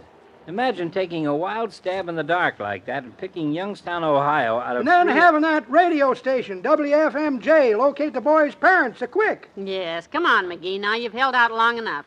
How did you know it was Youngstown? Elementary, my dear, elementary. No stab in the dark at all. That paper was the Youngstown Vindicator. I'd know the type and the setup they use anywhere. Well, how in the name of Joseph Pulitzer could you know that? Doctor, I'll never forget it. Because when I and old Fred Nittany, the guy that... You and him had a vaudeville act. From Starved Rock, Illinois. In vaudeville together. Yeah, him. Because the greatest rave notice we ever got in our whole career was printed in the Youngstown Vindicator, and I got it right here in my wallet, and I must have looked at that clipping 1,000,000 times. Oh, for goodness sakes, at least. I'll read it to you. No, don't bother. No trouble. I got to be careful it don't fall apart. It's pretty frayed. But it says, McGee and Nittany, snappy songs and witty sayings, entertain with their fast patter and chatter, then finish with 2 brand new vocals. Hello, Hawaii, how are you? And The Rose of No Man's Land. Featuring a novel chorus by McGee, who beats time on his partner's head with an Indian club.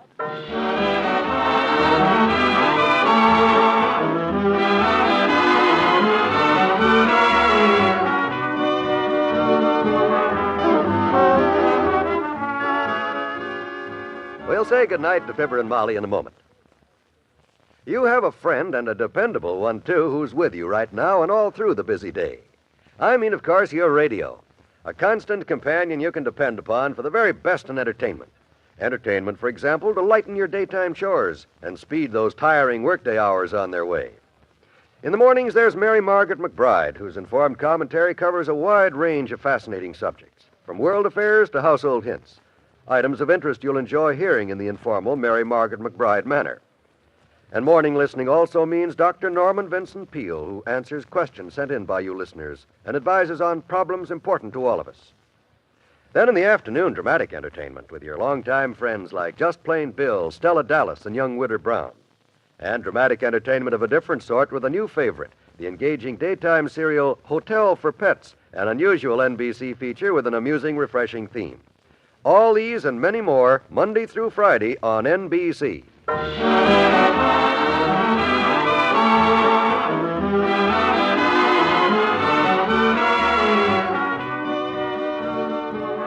Ginger. Not much talent, but a great deal of enthusiasm. The audience at the Great Falls Hippodrome. Great Falls Hippodrome in Youngstown, Ohio?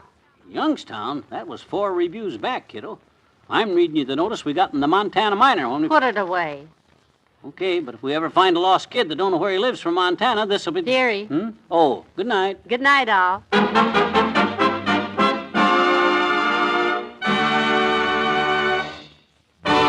Fibber McGee and Molly is an NBC Radio Network production transcribed, with Bill Thompson as the old-timer and Arthur Q. Bryan as Dr. Gamble. Jerry O'Brien, the lost boy, was played by Colleen Collins. This is John Wald extending an invitation for you to be with us again tomorrow, when a hard rainstorm reminds McGee that he left his raincoat someplace. Sound familiar? It's happened to all of us. Hear this version tomorrow night on Fibber McGee and Molly.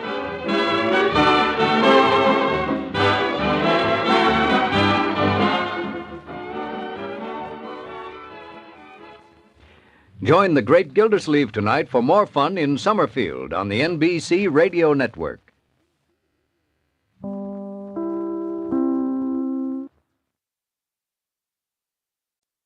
It's time for Fibber, McGee, and Molly.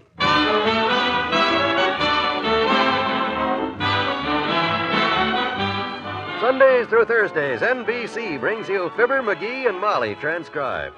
The show is written by Phil Leslie and Len Levinson and directed by Max Hutto.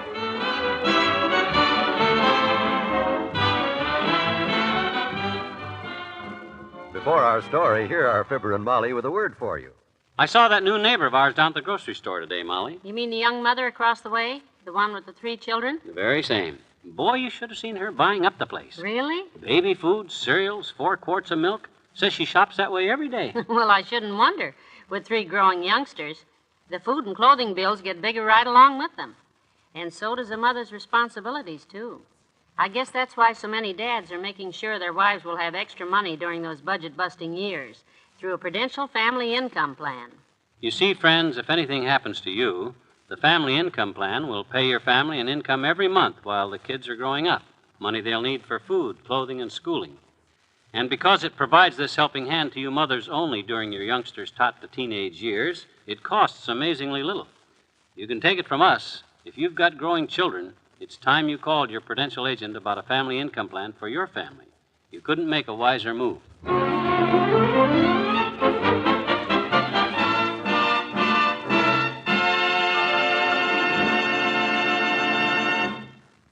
It's a drizzly day in Wistful Vista. A fact Mr. McGee is just about to discover as he comes out the front door at number 79. And if anybody wants me, Molly, you just tell them I'll be back about... Oh, what do you know? Hey, it's raining. Well, the paper said something about rain being due.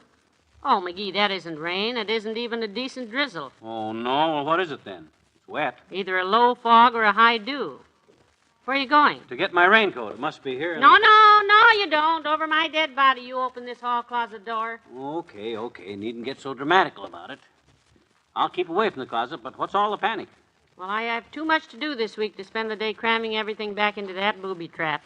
Yeah, but my raincoat's in there, and if I go out in this rain without it, I'm liable to get wet, and that might give me a cold, and that might turn into pneumonia, and that's right, I never brought it home. McGee, as the man on Mars said to the other man on Mars who was looking through a telescope, what on earth are you talking about? Raincoat. Wore it, it must have been 2 or 3 weeks ago, whenever it rained the last time. Where the heck did I leave it? Were you with me? Not if you left your raincoat someplace. I'd have reminded you. No, I'll say you would have. That's why I keep you wrapped around my little finger, kiddo, to remind me of things. One of the things being to remind you that I am not wrapped around your little finger. Because if the truth were known... Oh, dear. It is starting to come down now. Oh, boy. Think hard, McGee. Where'd you leave the raincoat? Let me see. Was that the day that... No, that was... Oh, I know. That Saturday that I went around taking books to everybody. I remember. I made you take back all the books you'd borrowed over the past year. That's right. That's it. You came home without your raincoat. Oh, fine. I must have went to a dozen places. Doc's, the barber shop, the old-timer's house, Kremer'S drugstore. Maybe you left it at Dr. Gamble's office. The only way I know to find out is to go see. And the longer I stand here talking, the harder it's probably going to rain, so I'm off. If I ain't back by nightfall, baby, you can have my catcher's mitt.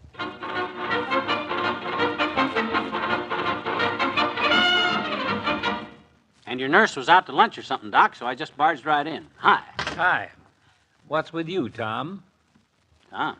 Yeah, he was the fun-loving Rover boy. Oh. Well, with me, George, is a search for my missing raincoat. I thought I might have left it here the last time I was over here when it was raining and cleared up after I got here if I wore it that time. I won't even try to clear up that sinful syntax. Let's just take a look in the closet where Miss Ogilvy keeps the stuff my forgetful visitors leave behind. It's over here. You mean you got a regular lost and found department? Take a look. Holy smoke. Hats, purses, coaster wagon. Whole shelf full of galoshes. And umbrellas, canes, sack of key-forver buttons. No raincoat, though. No, but look at this. Pair of old hip boots. Boy, whoever wore them had mighty high hips and... Hey, wait a minute. I thought you'd recognize them. And I'll thank you to get those long-handled overshoes out of here, my boy. Now. Now? Gee whiz, I can't lug them things all over town now. I'm looking for my raincoat. Well, stop looking and put these things on. If it starts raining real hard, you can pull them up and tuck your head in the top. Here, take them or I'm going to start charging you rent. Oh, for the... Okay. But how'd they ever get in here in your closet? 2 years ago. We went on that duck hunting trip up to Lake Wachamaguchi, remember? Oh, sure. Well, those boots got mixed in with my gear somehow, and... Hey, boy, that was a swell trip, wasn't it? Swell trip my foot. Huh? That was the time I was almost clawed to death in my sleep by a bear. What you mean, bear? That was Charlie Sutherland with that old skin he found. Boy, you woke up screaming and yelling and kicking and calling for help till you drove him off, and then when we told you it was a joke, you... Come to think of it, you were so blame mad we never did tell you, did we? No. Well, it's long enough now, so there ought not to be any hard... No.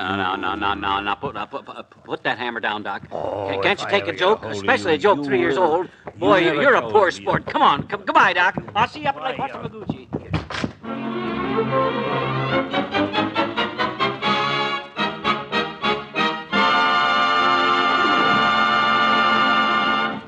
Back to Wistful Vista in a minute. Here's wonderful fashion news about a special spring offer from Dial Soap. With 2 wrappers, you get a genuine leather clutch bag for only $1, including tax. A regular $3.50 value, it's a combination billfold and handbag of soft, supple leather in 5 most wanted spring colors: scarlet flame, spring green, pastel pink, lemon yellow, champagne.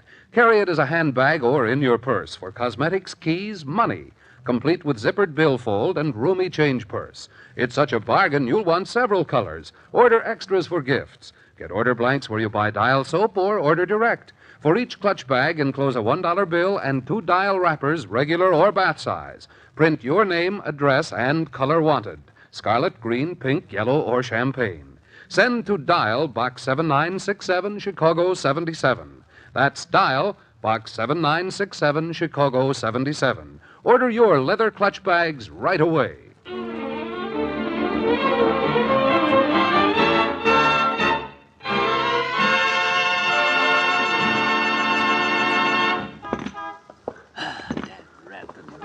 Luck anyhow. Boy, I'm soaked. 6 places so far and no sign of that raincoat, and I don't know whether to go see the old-timer next or... I better phone Molly, I guess. Keep it dry here in the phone booth anyhow. Sure picked a heck of a day not to have my raincoat. 79 Wistful Vista, Molly McGee speaking. Molly McGee, this is your secret pal. Hello, secret pal. When you coming home? As soon as I find that darn raincoat of mine. Oh, dear. You've been gone 3 hours. It's been a very interesting 3 hours, too. I picked up my waders at Doc Gamble's. Oh? I asked at Kremer'S drugstore, but the raincoats they got hanging in the back room ain't worth even trying on. That's why they're hanging there. Where else did you ask? Well, I dropped in at the Toopses, which was a mistake. Why? Mabel Toops remembered them damson plums you gave her last fall and insisted on me taking back the empty mason jars. Oh, dear, sounds like you're loaded down. That's not all. I was passing the Ginnigers, and he insisted on returning the lawnmower. Oh, what a time. McGee, our lawnmower's in the cellar. I saw it yesterday. It is? Well, then how come... Oh, I know. I borrowed this one from Herb Travis when ours was being fixed. Well, you better return it to him. He's liable to get mad. No, he's got my stepladder. If I give him his mower, he'll give me my ladder, and I'll be worse off. Done it, I never knew locating a raincoat could be so complicated. Do you mean you're carrying boots, mason jars, and a lawnmower? No, I'm pushing the lawnmower. It's this big feather-trimmed bridge lamp that's so hard to carry. That thing's unhandy. Bridge lamp? Where in the world Oh, I went in the barber shop to see if I left the raincoat there, and here was this fresh, brand-new punch board, see? A dime a chance. No. Yeah, I had the rotten luck to punch out on the very first 10-cent punch, the grand prize. Wouldn't they let you leave it there a while? Nah. Them barbers were so dad-ratted mad that there's 3 crew cuts walking around town now that were never ordered. Well, I better get going, Molly. I'll call you later. Goodbye. Bye-bye.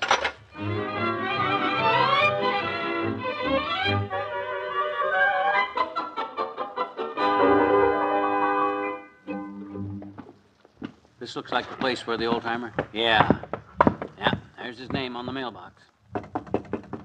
Grocery boy! Just bring it in and set him on the kitchen sink. Oh, hello there, Johnny. I knew there was something wrong as soon as I saw all that stuff in your arms wasn't groceries. Come in and set yourself in the kitchen sink and drain a while, Johnny. Well, I'm wet enough to do it. Where you been, Johnny? To a grumble sale? That's a cross between a jumble sale and a rummage sale where you come out grumbling, and you go right ahead because if anybody's got a right to grumble, you have with all that junk you bought there. What's the sale for, the church? No, this stuff here is not for... Ladies' club, huh? Them ladies dig up the darndest junk for them jumble sales of theirs. Then they get a good-hearted fella like you over there and stampede you into spending your good money. It's a dirty shame. That's what it is. And if I was you, I'd take the whole mess back there and fling it in their front window and forget about... Hey, hold it. If you'll just let me shoehorn a word in here. Oh, well, now, excuse me, son. I get such seldom visitors here. I guess I kind of overwhelmed you with my hospitality. Here, have a peanut. No, thanks. Oh, go on. I just cracked it. Fresh. It's good for you. Well, now, what can I get you, Johnny? Name it and it's yours, if I got it, which I doubt it. My turn now? Look, when I stopped in here 2 or 3 weeks ago, did I leave my raincoat here? Oh, so that was you. Well, that jing-ding slicker's had me plumb stumped, Johnny. I'm sure glad to get the mystery solved. Here you are, and you're welcome to it. Don't fit me at all. Thanks. Boy, am I glad to get this thing back.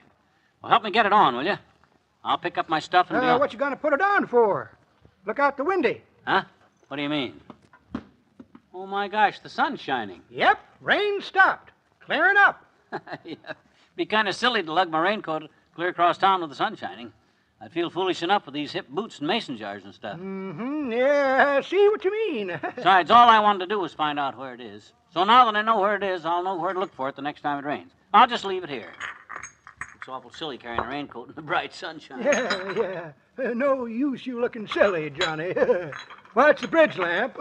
Watch the lawnmower. Watch the front step. I got it. Sure glad to know where that raincoat is. Takes a load off my mind now that I know.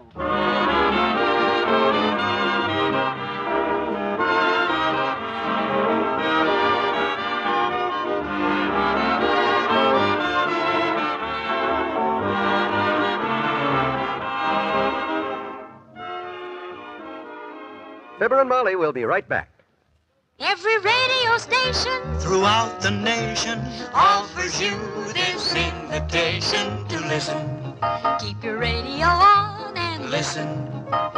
We'll entertain you with sports and drama, music and news, wonderful programs from which to choose. So listen a while to the spot on the dial. Keep your radio on and listen.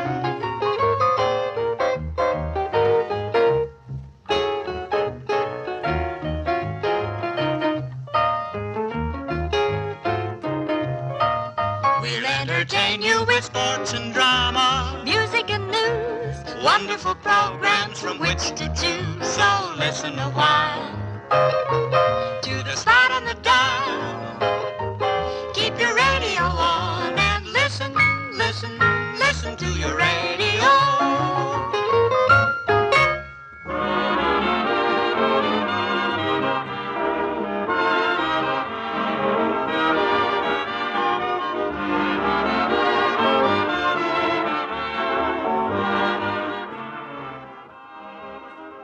you finally located the raincoat you left it at the old-timer's house anyway. Yep, sun was shining. Next time it rains, I'll know where to look for it. Sure. Unless, of course, I forget where it is before the next rainfall. Oh, you won't. Hmm? This is your bowling night, you know. Sure. The car's still in the shop. Yeah. And it's raining again, but hard. What? Oh, for the... Good night. Good night, all.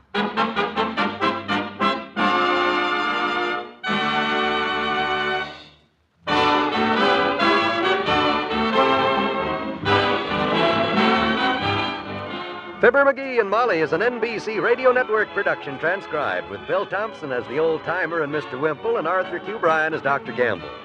This is John Wald asking you to be with us again tomorrow night when Mr. McGee strikes it rich. Uranium? No, better than that. Tune in and see.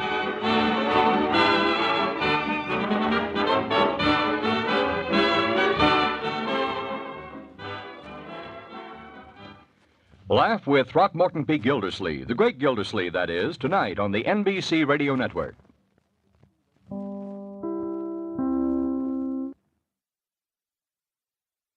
The Johnson Wax Program with Fibber McGee and Molly.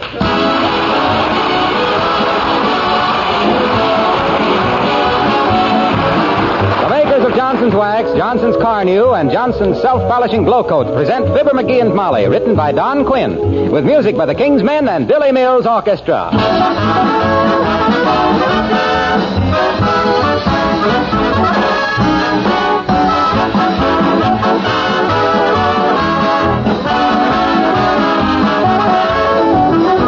Many philosophers have pointed out to us that the one thing we can count on in life for certain is change.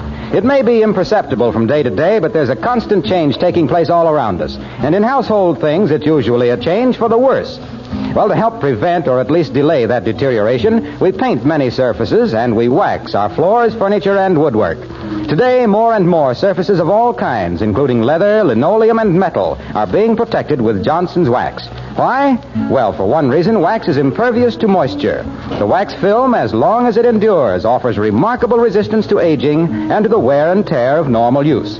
What's more, it's easy to apply additional coats of Johnson's Wax as they're needed, so that almost a permanent protection can be achieved against wear and against dirt. Now, you don't ordinarily think this problem through when you apply Johnson's Wax to the many surfaces around your home, but it will really pay you to understand just how and why Johnson's Wax does give such lasting protection to your things at such small cost and with a large net saving in work, plus an increase with every application in the beauty of every room in your home.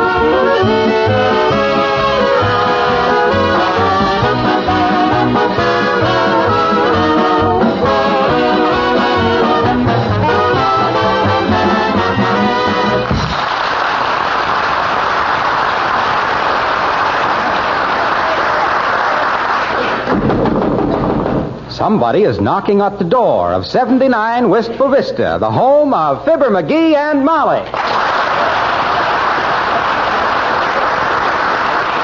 Hey, Molly. Hey, there's somebody at the door with a package. How do you know it's somebody with a package? Well, he knocked. If he had his hands free, he'd ring the bell.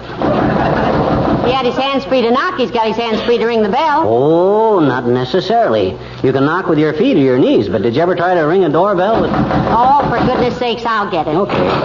Who is this the residence of? Never end a sentence with a proposition. And if you must know, this is the house that Mr. and Mrs. McGee live in. What do you got, Bud? Package for Mrs. Fibber McGee. Sign here, please. Oh, a package for me? Oh, who's it from? That lady will forever remain a mystery with me, as I am only an individual which has been entrusted by the parcel delivery company to lay this precious burden in your pale white hands and get your mitts off that package, Doc. It's for the lady. I'm her husband. Leave us not delve into the strange ways of women, comrade.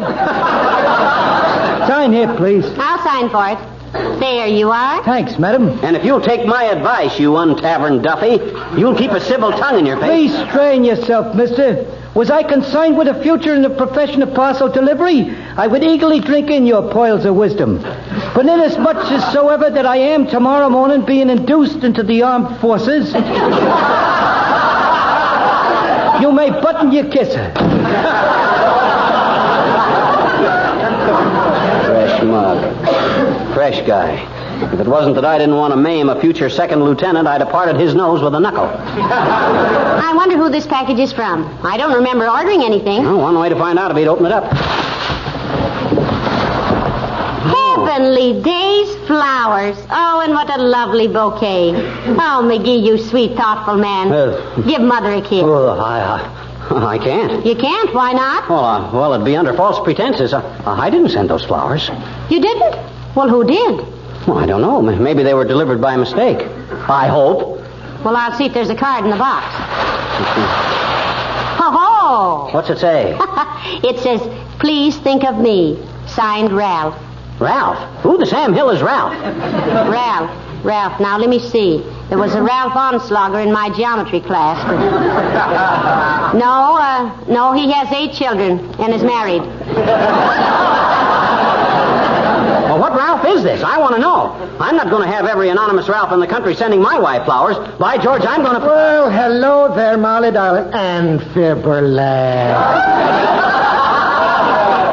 Uncle Dennis. Hello, Uncle Dennis. And what might you be celebrating this fine day with your handsome bunch of flowers and all, and McGee standing there with a silly expression on his puss? May them as loves cats forgive the loose use of the term, howsoever. Well, I seem to have received these flowers from an anonymous admirer. Yeah, well, he'll be anonymous till I catch up with him. Then he can easily be identified by his broken neck. Well, now, isn't it a romantic thing? It reminds me of what happened to an old friend of mine by the name of Six Joseph O'Fegney, who was always trying to pick up a couple of bucks. What did you say his name was? Six Joseph O'Fegney. Well, sir, it seems... You mean his first name was Six? It was that. It seems they didn't know what to name him when he was born, so they wrote several names on pieces of paper, and they put them in a hat. And his father, unfortunately, drew out the label. His real name is 6 7/8 Joseph O'Fegney. His father being a small-headed man. Now, look, Uncle Dennis, do you know anybody by the name of Ralph who would be sending me flowers? Oh, my course, anyone named Ralph who knew you would be wanting to send you flowers because you're the sweetest. Oh, lay off of that mush, will you? Ever since you made that trip back to Ireland and kissed the Blarney Stone, you spread it on with a trowel. Oh. Now, McGee, you know very well he went back to Ireland for his sister's wedding. Oh, I did that. I couldn't resist it after getting a letter from Noreen that she was marrying an ostrich. She was marrying a what? An ostrich. Fella from Austria. Oh. Now, you don't mean an ostrich, Uncle Dennis. Oh, I don't? Why, certainly not. A guy from Austria is an Austin. Oh. No, McGee, an Austin is a little automobile. I thought that was a bantam. Oh, no. Oh, lad, I can correct you there. A bantam is a lad who drops chandeliers on people's heads in the theater. Huh? Yeah, did you see the bantam of the opera? I took care of that one, didn't I?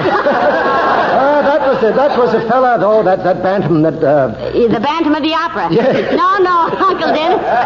No, that's phantom, you mean. That means a spirit or a ghost. Sure. Oh, well, fancy that now. My own little sister marrying a ghost. I thought he was a little thin, but nary a chain did he rattle nor a groan in the night.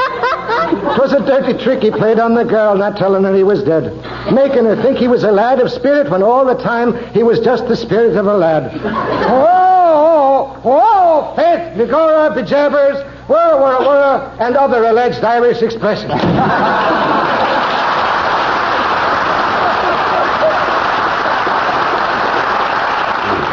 Stage Irishman. All he needs is a clay pipe, a shamrock in his hat band, and 2 friends named Pat and Mike. Never mind him, McGee. Look at these beautiful flowers. Yeah. Oh, aren't they lovely? Yeah. And to think of me having an unknown admirer. Don't worry. He'll become known when I lay my hands on him. He'll become known as Rattling Ralph, the rat with the retractable ribs. Why, sweetheart, I do believe you're jealous. Jealous my clavicle. It's merely that I got no use for a hothouse Casanova that...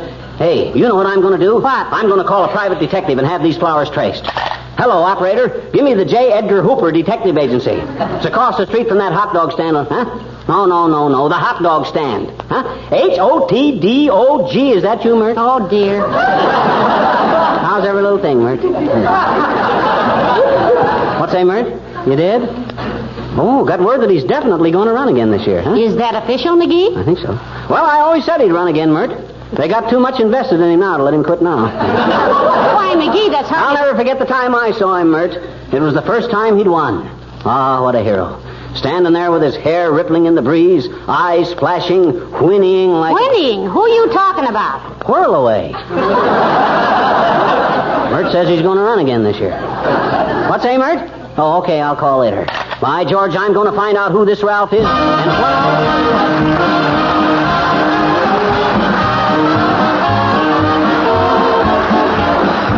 Billy Mills and the orchestra playing Thou Swell.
Give me 1 dozen roses, put my heart in Oh, beside them. please. I wish you wouldn't sing that. Gee whiz, here I am, seeing my home being busted up, my wife getting flowers from other guys, and I guess I'm just a failure. Oh, don't talk like that, dearie. Well, gee whiz. Heavenly days, you make me sound like I'd been hooping around town waving a pocket flask and dancing on tabletops.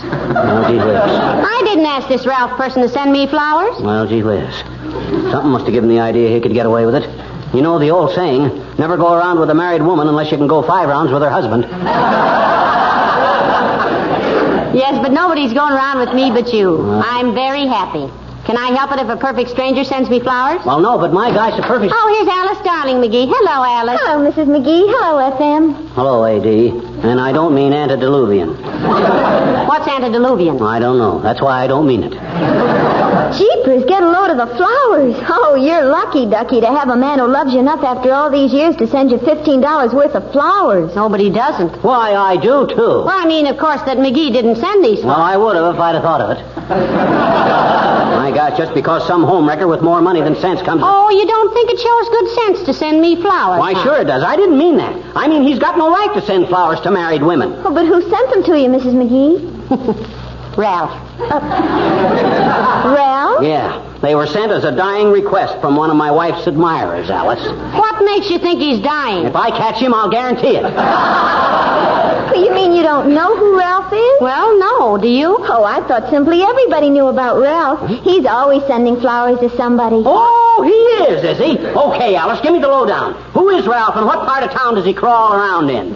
When I get through with him, his own mother won't know him. Oh, well, I guess I better not tell you, on account I hate to think of such pretty flowers causing any trouble. I love flowers. I even wrote a poem about flowers when I was in school. Oh, did you, dear? How did it go? Oh, just fine. She means, can you remember it? Oh, of course. It was, I'm simply wild about flowers. I think all blossoms are dandy, but my favorite flowers for boys to bring me is candy. Gee, I wish Ralph would send me some flowers sometime.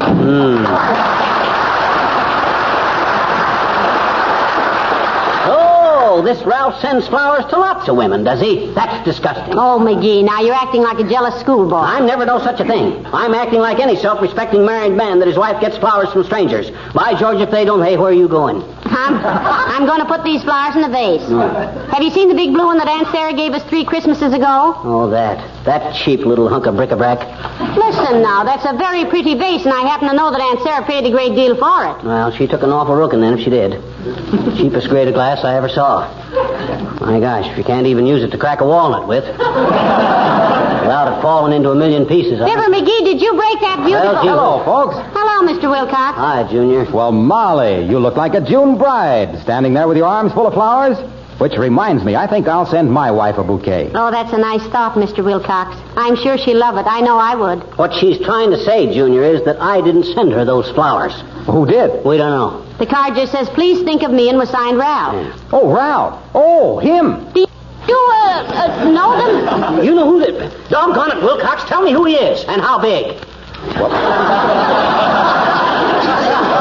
Well, let me tell you how I know him, pal. Yeah? You see, I have another friend who has an attractive wife, too. Oh, thanks for the two. And one day, while I was visiting them, just sitting around the house talking, how Johnson's wax is so wonderful, particularly in the wintertime. Because with the changes in temperature and humidity, the wax protection does so much to keep furniture and woodwork and floors in good shape. That's what you were just sitting around talking about, huh? This casual conversation. Yeah. Small talk. Yeah. Trivialities. That's it. You know, Molly, I've often seen those ads in the magazines where a lot of people are sitting around in evening clothes talking about how Charlie is so much happier now that he started wearing neat neck, snug, fast, jolly collar shirts. I never believed people did that. But to think of spending an evening with Wilcox. Oh, murder. I think Mr. Wilcox could make Johnson's wax a very interesting subject. Well, I can talk about other things. You can? Why, certainly. I also discuss subjects like economics. Oh. And I can prove how much money you can save over a period of years by using Johnson's wax on luggage, lampshades, windowsills, and enamel surfaces. Because with that protection, they look well and last so much longer. You see, McGee? I retract, Junior. You can change the subject. Why, certainly. You can go right from how Johnson's wax saves your furniture, boom, right into how Johnson's wax saves your woodwork. Baby, what a conversationalist. Yes, but how about this Ralph, Mr. Wilcox? Who? Ralph, the guy that sent the married woman the flowers while you were just sitting around fascinating everybody with your sparkling dialogue. Oh, yeah. Well, there we were, just talking. Yes, we know about that. And suddenly, the bell rings. Door, fire, school, Swiss, alarm clock, church, or telephone? Door. Oh. Well, it was a messenger with flowers. Beautiful, too. Had a card in them from Ralph. Well, get to it, Wilcox. Get to it. Who is Ralph? I've been trying to tell you, pal. He's the guy who keeps sending married women flowers. Oh, sure. I'll run over and ask these friends of mine if they ever found out who it was. I'll call you back.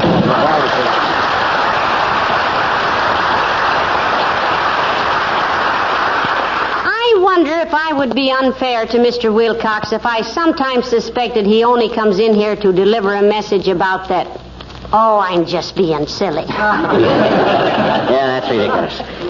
Doggone it, Molly, I wish you'd stop burying your face in those flowers. You're enjoying them altogether too much. Now, look, sweetheart, the flowers don't know who sent them. When I start burying my face in Ralph's manly shoulder, you'll have something to... Don't talk like that. And if I ever lay my hands on that home-wrecking hyena, he won't have any shoulders. I'll tear him off so fast you'll have to go through life shrugging his hips. Well, I'm sure it won't matter to me, dearie. He has a nice taste in flowers, and that's all I know about him. Now, I gotta get these in some water, too, before they wilt. Ah, there goes a good kid. She don't get all fluttery and giddy just because some patsy sends her a couple of petunias. Why, shucks, I wouldn't... Oh, boy, I hope that's Ralph in person. I'll hide the body under the coal pile till spring. I hope he's a small man. We haven't got much coal. Come in. Hi, mister. Oh, hi, little girl. Gee, what smells so good in here? Smells like flowers. Yeah, probably my after-shaving lotion, sis. Must be pretty strong stuff, mister. You haven't shaved since yesterday, I betcha. I have, too. My beard grows fast. Have to shave twice a day, unusually. Yeah? Who do you shave the second time, the cat? Now, don't you get impudent, sis. You know, if I'd talked to my elders like that when I was your age, they'd have given me to the Indians. What Indians? What do you mean, what Indians? Indians, they were all around us where we lived. Oh? Out there in Arizona. I was practically brought up as a Sioux Indian. For years, my legs were all out of shape from riding horses bareback. Gee, honest? Yes, sir. I always thought you were knock-kneed. Man, that's because I gripped those ponies so hard with my knees. The minute I got off a horse, my knees would spring together. Ping!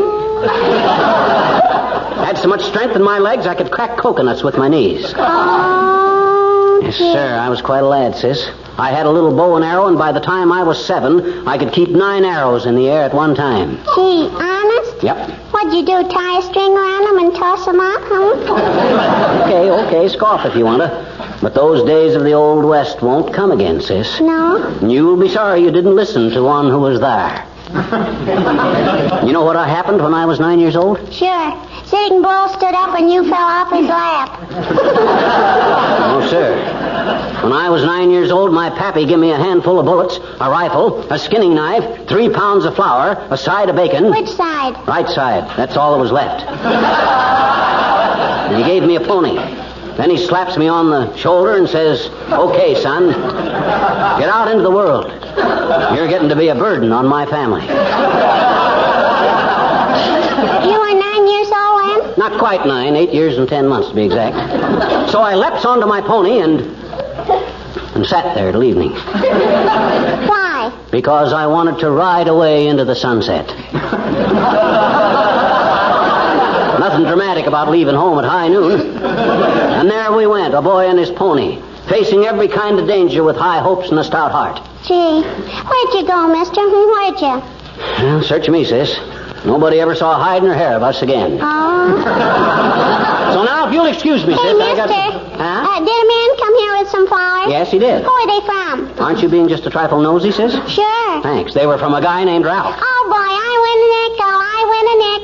Hey, wait, what's the idea? How'd you win a nickel? Well, he took and I saw the man bring the package, and I bet him a nickel. Ralph was sending Mrs. McGee some flowers. Hey, Willie, I win. You owe me a nickel, Willie. It was Ralph. Hey, wait a minute. What the... Who... Doggone it, does everybody know Ralph but me?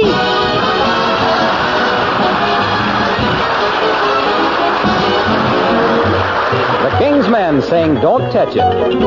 When I was just a tiny tot down in Tennessee, I kept my mammy on the spot looking after me. I'd fool with this and fool with that, messing round about. And when I'd grab my pappy's hat, Mammy dear would shout, "Don't touch it, better leave it alone, don't touch it. Hey, hey, you'll catch it when Pappy gets home, if you don't mind what I say." When Pappy missed his Sunday hat down in Tennessee, he'd fuss and cuss and start to look for me. Then pretty soon I'd have a date in the old woodshed, and with remorse I'd meditate on what my mammy said. "Don't touch it, can't you leave it alone, don't touch it. Nay, nay, you'll catch it as sure as you're born, if you don't mind what I say." One day I went with Pappy downtown to buy a shoe. He said it was good for any man to have a sip of brew. But when he went to take a nip, we heard an awful roar. We turned around and there was Mammy shouting through the door, "Don't touch it, can't you leave it alone, don't touch it. Nay, nay, you'll catch it, as sure as you're born, if you don't mind what I say." How happy were those childhood days down in Tennessee. The dear old-fashioned country ways still appeal to me. I'd gladly be a boy again to mess around about. I'd step on Pappy's derby just to hear my mammy shout, "Don't touch it, better leave it alone, don't touch it. Hey, hey, you'll catch it when Pappy gets home, if you don't mind what I say."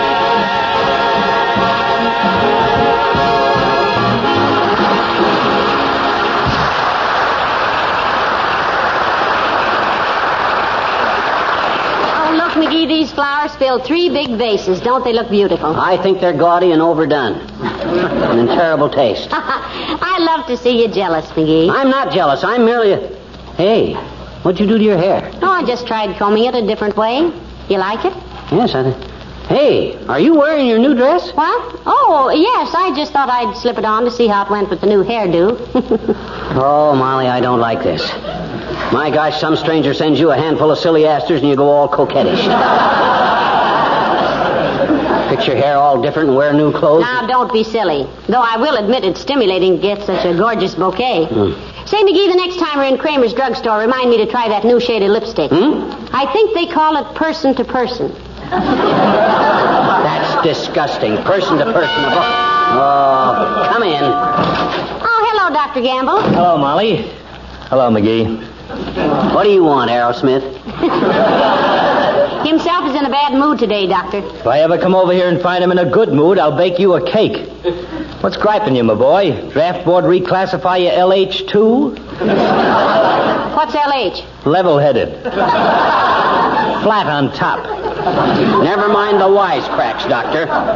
When a guy's home is being broken up, a guy don't feel like swapping banter with guys. Oh, now, McGee, you foolish boy. He's foolish, all right, but he's no boy. Stop running your hands through your hair, beanbag.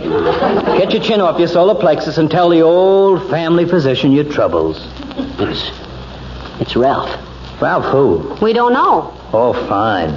What has Ralph been doing? Writing limericks on your sidewalk?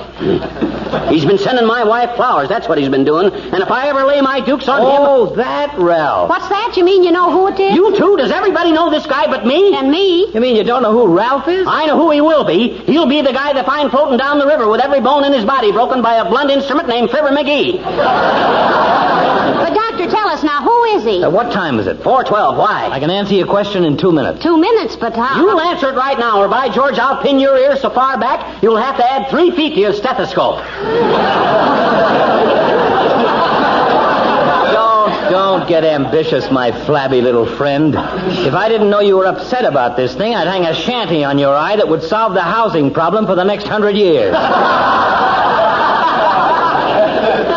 Oh, is that so? Yeah. Why, you overbearing, body-wrecking, supercharging, pulse-plunging... What time is it? 4:14. Well, turn on the radio. Huh? What for? Turn it on! Oh, okay. Turn on the radio. All right, dearie. I don't know what you think you're going to... Now, be quiet, McGee. Listen. Our great pleasure to announce that the lucky winner today is Mrs. Fibber McGee of 79 Wistful Vista. As you know, every Tuesday, some lucky lady receives a gorgeous bouquet of blossoms from Ralph, the friendly florist. Remember, friends, when you think of flowers, think of Ralph. And now we present Pink Sinatra in a transcribed... Catch on? Oh, this is... ridiculous.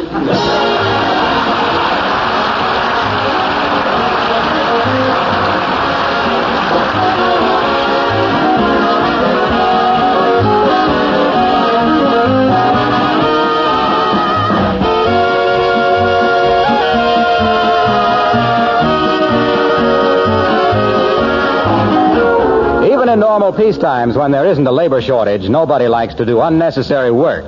I'm sure that's one of the reasons why you'll find Johnson's self-polishing Glow Coat on the kitchen shelves of so many homes across the country. Glow Coat saves you work every week. In fact, keeping your kitchen and other linoleum floors clean and sparkling is no longer one of those chores you run away from. Glow Coat needs no rubbing or buffing. You simply apply and let dry, and in 20 minutes your floors are gleaming again. Spilled things are wiped up in a jiffy, and scrubbing, which is very hard on linoleum, is eliminated.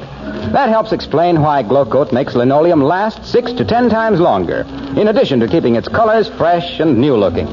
Yes, if you're not using Johnson's self-polishing Glow Coat, it's time you tried it.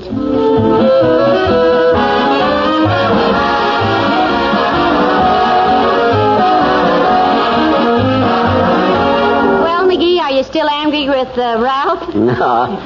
Just a publicity stunt, I guess. Matter of fact, I heard he's going into the Navy tomorrow. Oh, yeah? Yeah, I thought I'd run downtown and wish him bonsoir. Wish him what? What's that? Bonsoir. That's French for happy landing, sir. Oh, no, dear. You mean bon voyage. Oh, and what does bonsoir mean? Good night. Huh? Oh, good night. Good night, all.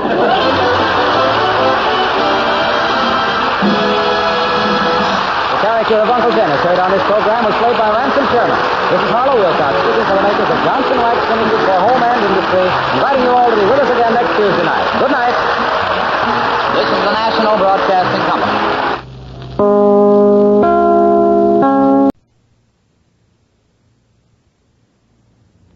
The Fibber McGee and Molly Show.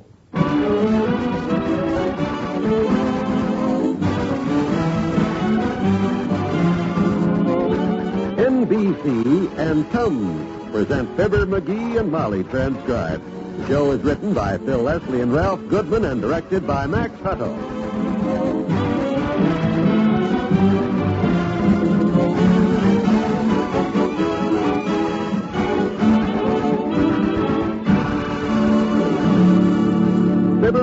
Molly will be with you in a minute. No reflection on your cooking, lady, but sooner or later, even in the best of families, someone gets heartburn, sour stomach, or greasy fullness. And take it from me, Don Wilson, that's the time you should have Tums, the famous Don't Wait relief on hand. You don't wait because Tums need no water, glasses, or mixing. Instead, they're eaten like candy. You don't wait because Tums neutralize excess acid in record time, so that miserable burning sensation or uncomfortable feeling starts going away right away. And Mother, listen, Tums are not water-soluble, therefore don't over-alkalize. Tums can't cause acid rebound, so don't wait for acid indigestion to strike in your house. Get Tums today and be prepared. So economical. Only 10 cents a roll for America's most distinguished name in the relief of acid indigestion, Tums for the tummy.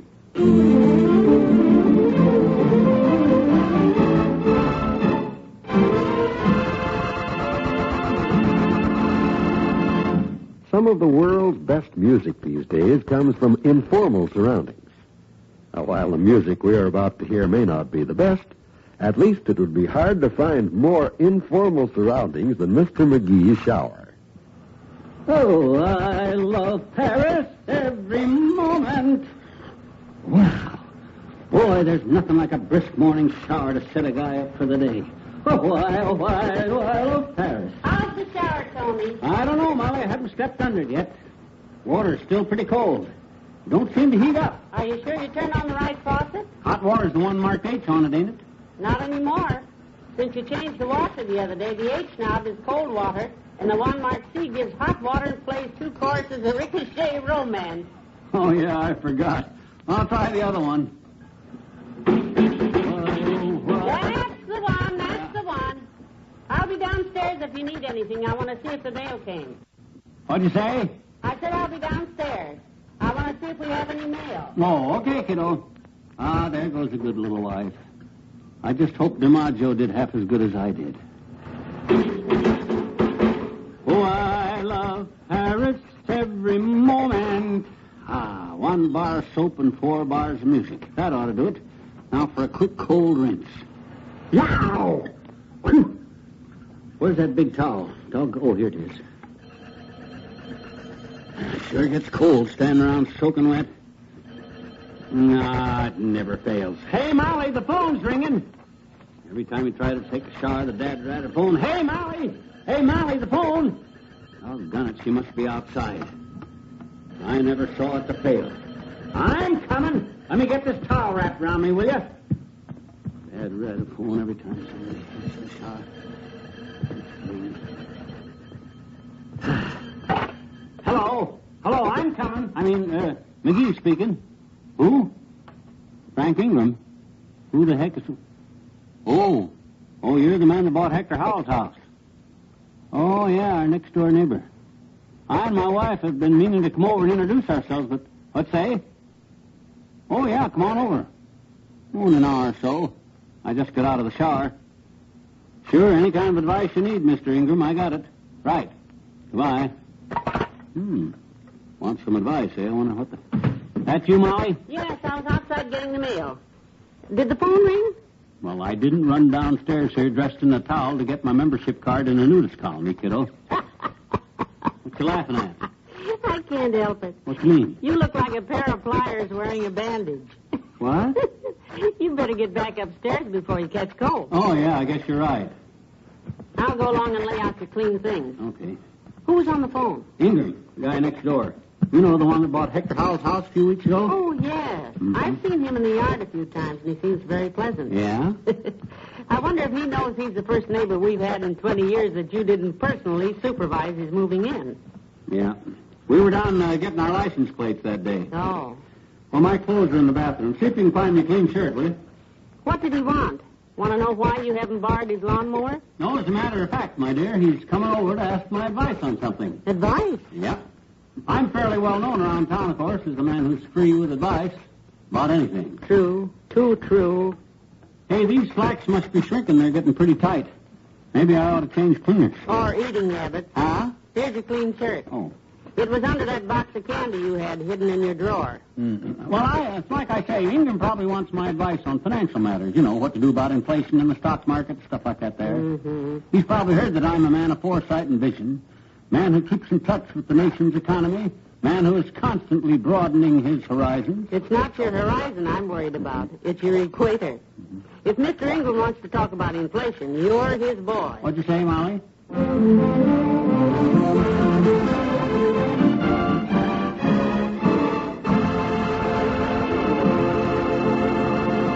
There's more fun with the McGees shortly. The importance of education in good schools is an American tradition that goes back to the earliest days of our nation. The fact is, our whole way of life is based upon our public school system. And in a way, our pride in our schools is as important as our pride in our country. Today, a serious situation in our schools is arising, caused by an unprecedented increase in our population. In many communities, new and larger school buildings are needed. Classes are crowded. There just aren't enough teachers to do a good job. In other communities, school facilities are old-fashioned and inadequate. It's up to every citizen to find out just what the conditions are in the schools in his community.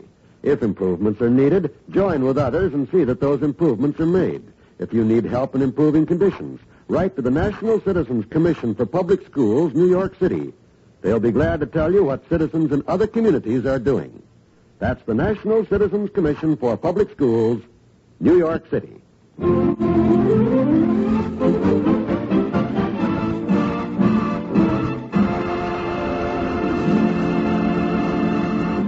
Then, of course, on the other hand, it may not be financial advice this fellow Ingram wants from me at all, Molly. That's very possible. Might be some great personal problem that he wants me to solve for him. Mm-hmm. Maybe his sink stopped up.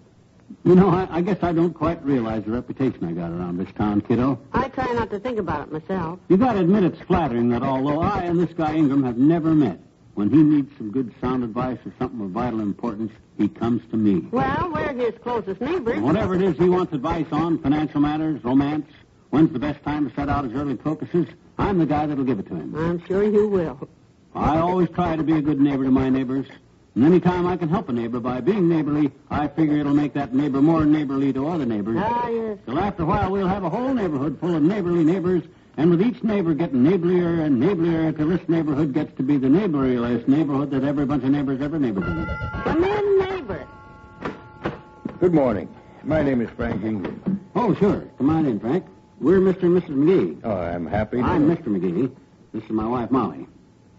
Molly, this is Mr. Ingram, our next-door neighbor. How do you do, I'm sure. Happy to know you, Mrs. McGee. We've been nodding to each other across the fence. Yes, it's nice to know Well, you. pull up a chair, Frank, and give us all the details of your problem. Whatever it is you need advice on, you come to the right guy. Thank you. I'm pretty much a stranger in town. Yes, sir. I was just saying to my wife, I says I try to be a good neighbor because the way I figure, if I'm neighborly with the neighbors, it'll make the neighbors neighborly with McGee. Huh? Oh, yeah. Now, what was the problem, Frank?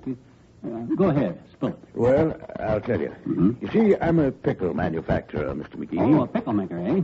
Well, now, if you need advice on the pickle business, Frank, you come to the right guy. You know, I used to pack pickles in Peoria. In fact, I was the pet pickle packer of the pickle packing plant. Oh. Go ahead, Frank. Well, I don't need any advice about pickles, Mr. McGee. I know pickles. Oh. In the business 40 years. No, what I need is the name of a good realtor. I thought you might... Realtor? Oh, you're not selling the pickle plant? Oh, no. You see, I've retired. Oh, good for you, but I don't quite understand. Well, I'll try to explain my situation. That might help. You see, I retired this year, and Martha and I traveled a while. And a few weeks ago, we settled down here in Wistful Vista and bought the house next door there. Mm-hmm. I turned my pickle business over to Pierpont and Frank Jr., you see. But since I've gone, Helen and Alice have sworn never to speak to Patricia. And Mr. Simpson says he can't get the pickles out unless Elroy is transferred from the dill division to wart inspection. Now, what would you do if you were me?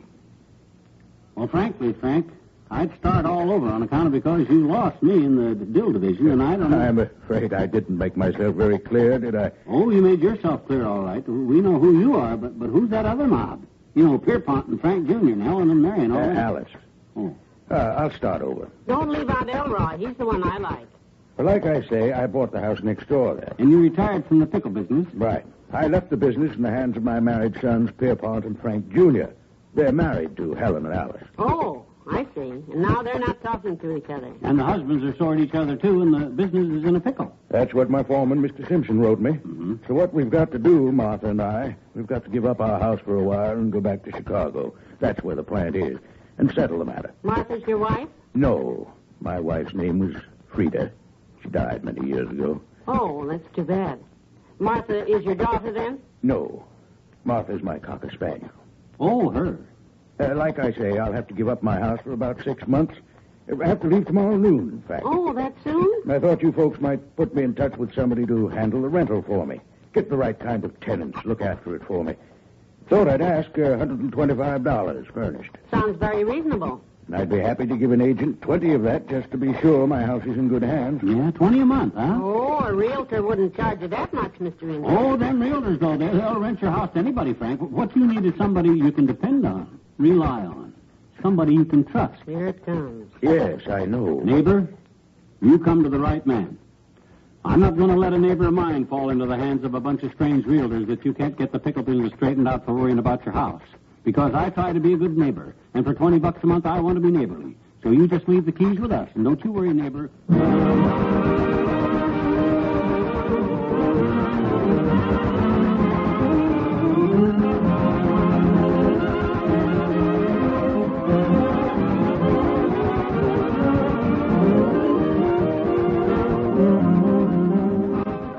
We'll say goodnight to Fibber and Molly in a moment.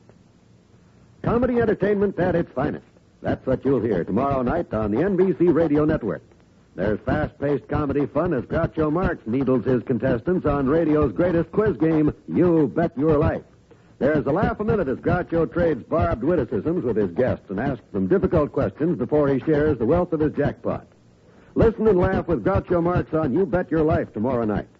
And remember to tune for America's #1 family comedy program, The Great Gildersleeve, starring Willard Waterman as the befuddled head of Summerfield's water department.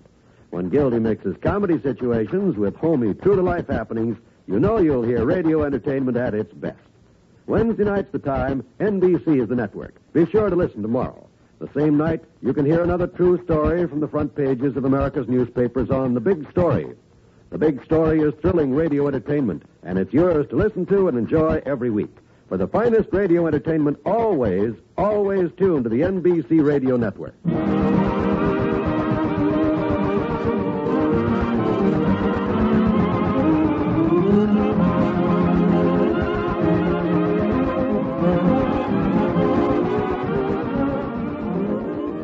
So he's making an inventory of the furniture and stuff, Molly, and we're going over there tomorrow and look over the house and pick up the key. I hope we won't be sorry. I'm not so sure. Sorry, Tootsie, this will be the easiest $20 a month I ever made in our life. And besides, this way we'll get to pick our own neighbors. McGee. Huh? Oh, is it that late already? Oh, well, good night. Good night, all.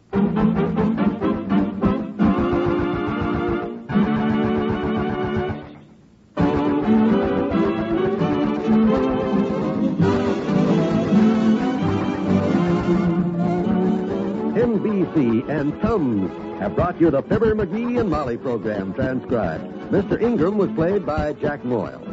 This is John Wald inviting you to be with us again tomorrow night for another visit with Fibber McGee and Molly.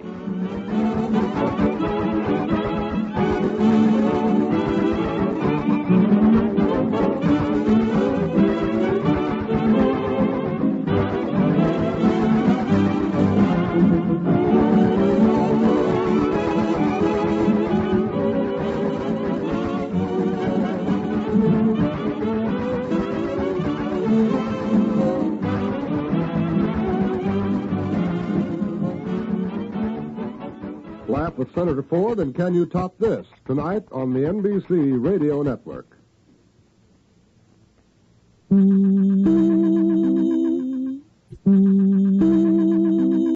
It's time for Fibber McGee and Molly.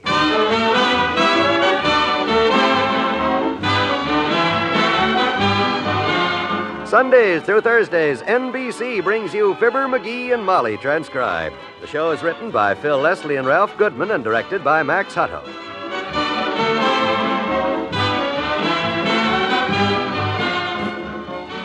The other day, Mr. McGee looked up from his paper and said, Hey, Molly, what's a 15-letter word meaning friend? 15-letter word. Heavenly days, McGee. What do you think I am, a 24-volume encyclopedia? Okay, if you can't answer it, kiddo, I'll figure it out for myself. Hey, just a minute, McGee. Could it be 2 words like prudential agent? He's certainly a good friend of ours. Let me see. Prudential. Say, you got something there. Of course it's prudential agent. Isn't he just about the friendliest guy we know? He sure is. You know, he's one man who's happiest when he's busy helping other people plan a more secure future for their family. When he's showing you how to get the most for your life insurance dollar. Yes, and how you can make all those wonderful retirement dreams come true. Of course, he's also Johnny on the spot if any real trouble comes your way. Among the first to bring you the kind of help you need when you need it most. Take our advice, friends, and get in touch with your prudential agent tomorrow. Come what may, you'll find him one of the best friends your family ever had.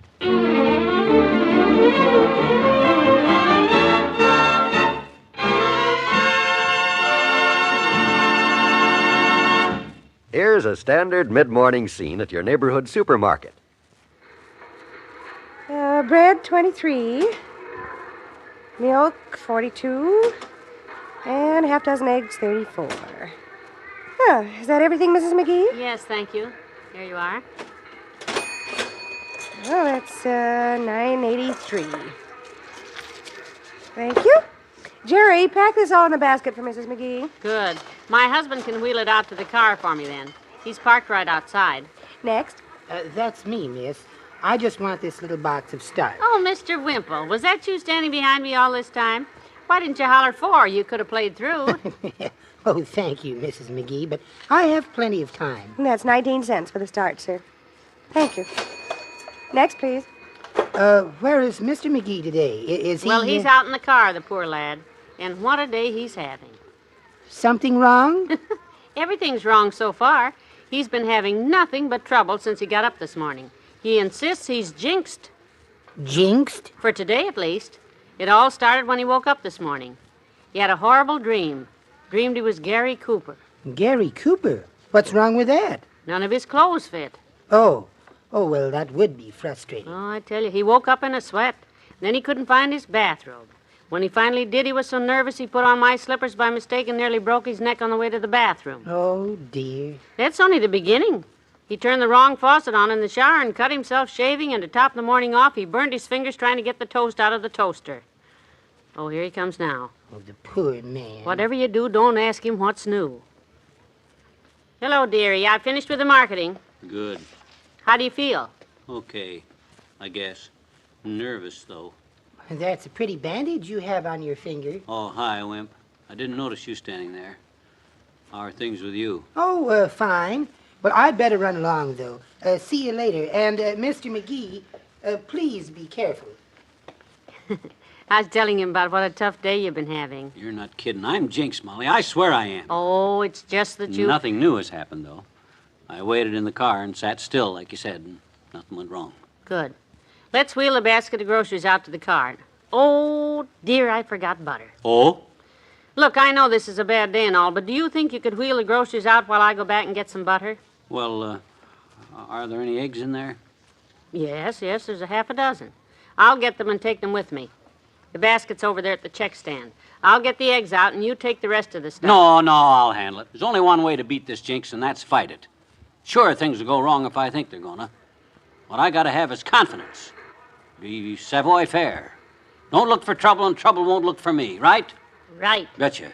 So you just go get the butter, and I'll put the groceries out in the car, and nothing will go wrong because I got savoir-faire. Good for you. I'll meet you out at the car. You go ahead. Okay, kiddo. Now, McGee, just concentrate. You can do it. Should be able to wheel this basket of groceries 50 feet without any trouble if I'm careful and lucky. McGee! Oh, McGee! Oh, hi, Doc. Say, you through marketing? Yeah, except for butter Molly's picking up. Good. I wonder if you'd give me a lift to the office. Where's your car? I left it home. Examined myself yesterday and prescribed exercise.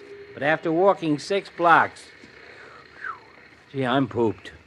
Well, okay, Fatso. If you'll give me a hand putting these groceries in the car.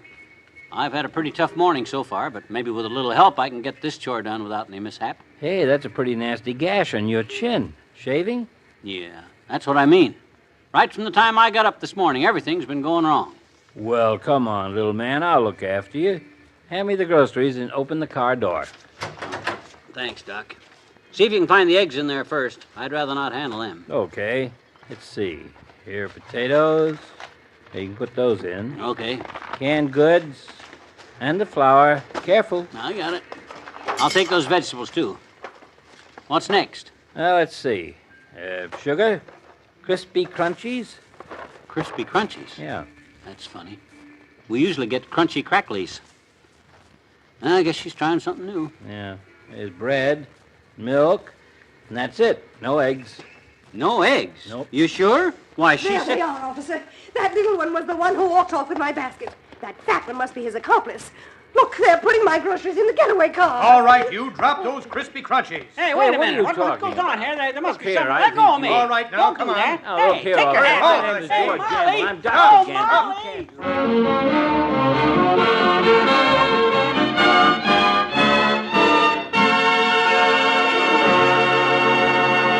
Back to Wistful Vista in a minute. Don't miss this year's special spring offer from Dial Soap. A genuine leather clutch bag for just 2 wrappers and $1, including tax. A regular $3.50 value, it's a combination handbag and zippered billfold of soft, supple leather, the type featured in fashion magazines. Comes in 5 wonderful spring colors: scarlet flame, spring green, pastel pink, lemon yellow, champagne. Carry it alone as a handbag or in your purse. Cleans easily with a damp cloth, grows lovelier with use. Such a bargain you'll want several colors and extras for party prizes. You'll find order blanks in stores, in ads in magazines and Sunday papers, or order direct. For each clutch bag, just enclose a $1 bill and 2 Dial wrappers, regular or bath size. Print your name, address, and colors wanted. Send to Dial, Box 7967, Chicago 77. That's Dial, Box 7967, Chicago 77. Save money. Order your genuine leather clutch bag right away.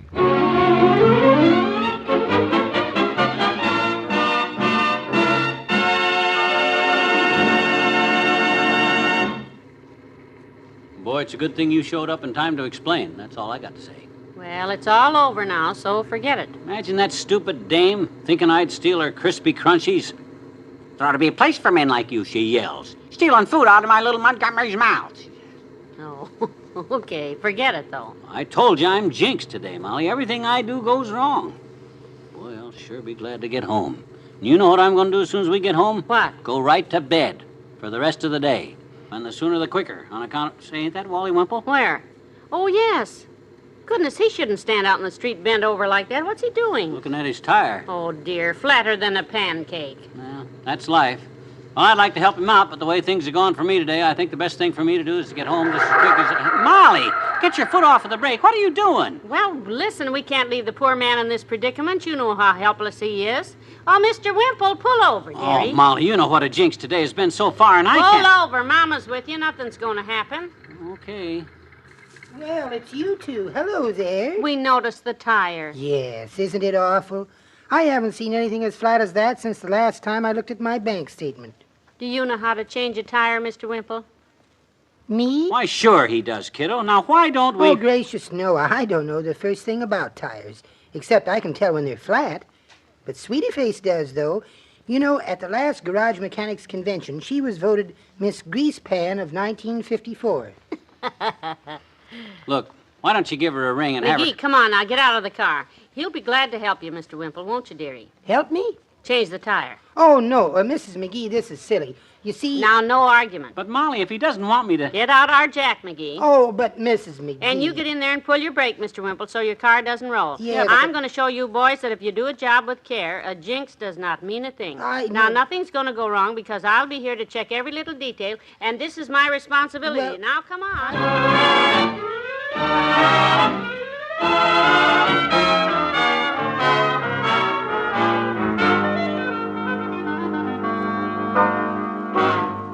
Raise the jack a little more back there. Okay, but really, Mrs. McGee, you shouldn't be... Now, stop arguing. Let's get this tire off. Yeah, come on, get it off. I want to get home and safe in bed. Okay. How's that? A little more. A little more. That's it. Hold it. Now, you take the tire off, dearie, and use both hands. Okay. Step back. There. Mm-hmm. There's your trouble, Mr. Wimple, you see. A great big nail. Now, aren't you glad we stopped by? Well, I do appreciate the gesture, yes. But there was no need. Yes, there was, Mr. Wimple. I want to show McGee that there's no such thing as a jinx. Now, so far, we've done everything very carefully and nothing's gone wrong. Right, McGee? Yeah, I guess you're right, Molly. Mm-hmm. I shouldn't have let that jinx idea get the best of me. Well, here's your rusty nail, Wimp. May I say something, please? Well, of course. Go ahead. Well, this is not my car. What? Huh? I was just standing here with my transfer, see? Waiting for the Elm Street bus when I noticed this flat tire. And when you came along, I was bending over to read the brand name so I'd never buy an inferior brand like that. Heavenly days. Yeah, my gosh, why didn't you say so? I tried to tell you, but with Mrs. McGee saying, I'm going to prove there's no such thing as a jinx, and you yelling, get out of the way, Wallace, I'm in a hurry to get this over with and go to bed, well, Quick, dearie, here comes that same policeman. Put the tire back on. Huh? Mr. Wimple, you explain what happened. You have an honest face. Huh? Where are you going? Home to bed. This jinx of yours is catching.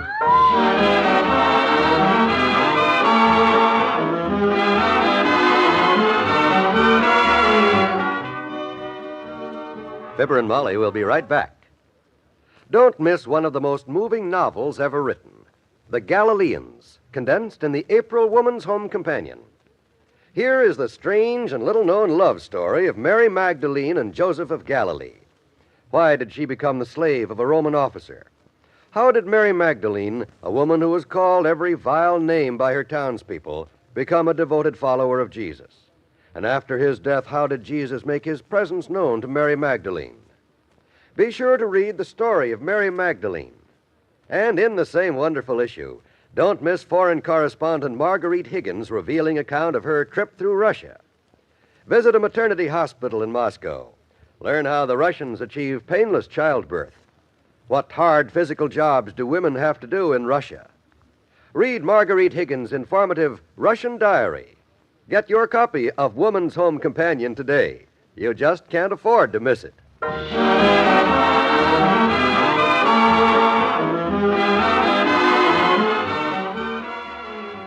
You know, this is a great idea, spending the day in bed. Betcha. This is a good book, and at least I'm safe here from that doggone jinx. Nothing's going to happen to me tucked away safely in my own... Oh, for the love of... Don't move, kiddo. Don't move. Just let the dad-ratted springs lay right here on the floor. I'm not getting up till I finish this book. What are you reading? How to Master the Art of Voodoo. We got any bat wings in the house or some dragon's teeth? Because they got a potion in here that wards off evil spirits, and I'm just the type... Get up and help me lift this mattress. Tomorrow, kiddo, tomorrow. Mañana. Good night. Good night, all.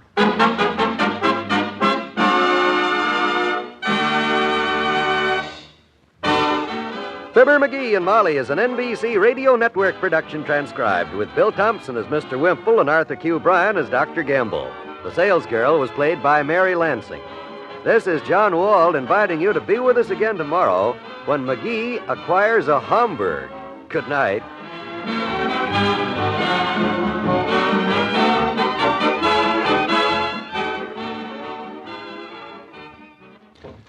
Laugh with Throckmorton P. Gildersleeve, the great Gildersleeve, that is, tonight on the NBC Radio Network.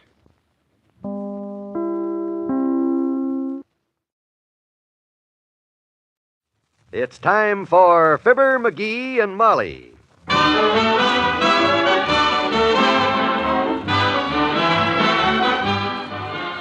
Sundays through Thursdays, NBC brings you Fibber, McGee, and Molly transcribed. The show is written by Phil Leslie and Len Levinson and directed by Max Hutto.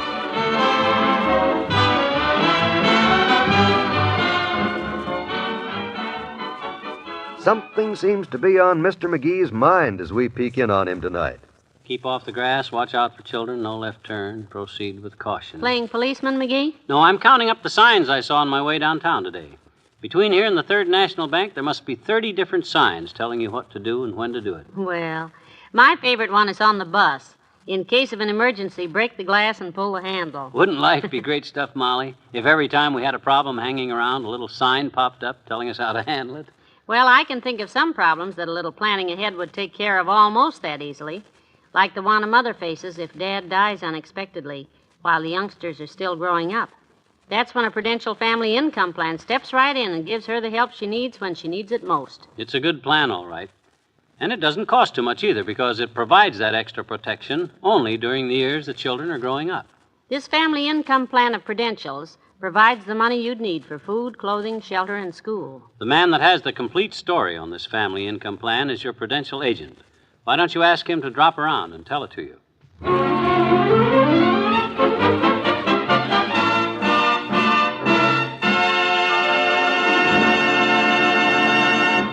Here and there across the nation these days, golfers are getting out their golf bags, dusting off their clubs, and polishing up their alibis.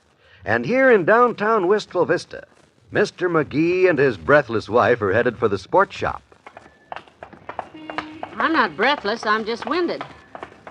Slow down, McGee. I can hardly keep up with you. I want to get there before the sale starts, Molly. Come on, it's just around the corner here. Oh, doggone it, they're already open. I hope they haven't sold my club. Your club? What do you mean? They're having a terrific sale today on golf clubs, and I got my eye on a number 2 iron that's, it's a little beauty. Come on in, keep your fingers crossed. My, it's crowded. Follow me. Coming through, bud. Let me through, please. I stashed that club away the other day under this table right here. It's in here under this table. Ah, here it is. Good. I'll get it out.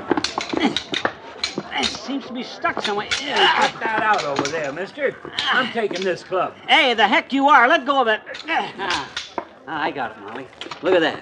Ain't that a beaut? Who was that yelling? Sounded like... Who grabbed that golf club out of my... McGee.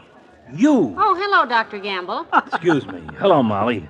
You deliberately yanked that golf club out of my hands, McGee. Give me that. Give me back my club. Oh, dear. Always... Your club? Yeah. Have you paid for it, bag britches? Not yet, but I'm going to. Oh. I saw that club down here 3 days ago, McGee. That's why I came down early today. I put this club away 4 days ago. Boys, my goodness, there must be other golf clubs here. A sale like this. No other golf clubs like this one. It's just right. This baby will add 10 yards to my iron shots. Giving you a 12-yard shot, probably. Oh, is that so? Yeah. Well, you'll get plenty of chances to find out, you overstuffed duffer, because I'll be using this club all summer and beating you like I always do. Oh, now, don't start... Beating me? You? Look, you noisy little collection of mud for brains and mush for muscles. I could beat the silly knickerbockers off you if you played golf with Ben Hogan's clubs and I played with a shovel. Oh, yeah? Yeah. That's a brave statement. Although, come to think of it, McGee, it seems to me the doctor did win the last few times you boys played at the country club. Sheer luck, that's all. Just because he happened to take a few less strokes than I did don't mean he's a better golfer. Besides, didn't I whale the tar out of this big tar barrel the time we played the Muni course over at Springfield? McGee, I can beat you here at the country club, and I can beat you at Springfield or anywhere in between. Hey, I heard that, Doctor. Hello, kid. Oh, hi, old-timer. You mean that sincerely, Doctor? Honest? Not just exercising your mouth muscles? Certainly I mean it. Ought to be interesting, playing a golf game all the way from Wistful Vista to Springfield, kid. Oh, no, Mr. Oldtimer, that must be 30 miles. Easy. Through town, over the drainage canal, past Dugan's Lake, across the Appalachian Hills, all that farmland, them woods east of Slow Rapids, 2 or 3 swamps. No, wait a minute. That's not what I mean, old-timer. I simply meant... Yeah, look at him backing out. We heard you big phony. Said you could beat me playing golf all the way to Springfield. That's what it sounded like to me, Doctor. Now, boys, don't get into anything foolish. The only thing foolish is for Fatso to challenge me like this. I can beat that big bag of breeze so bad. Oh, yeah? Well, you just got yourself a golf match, you little noisemaker. Oh, for the...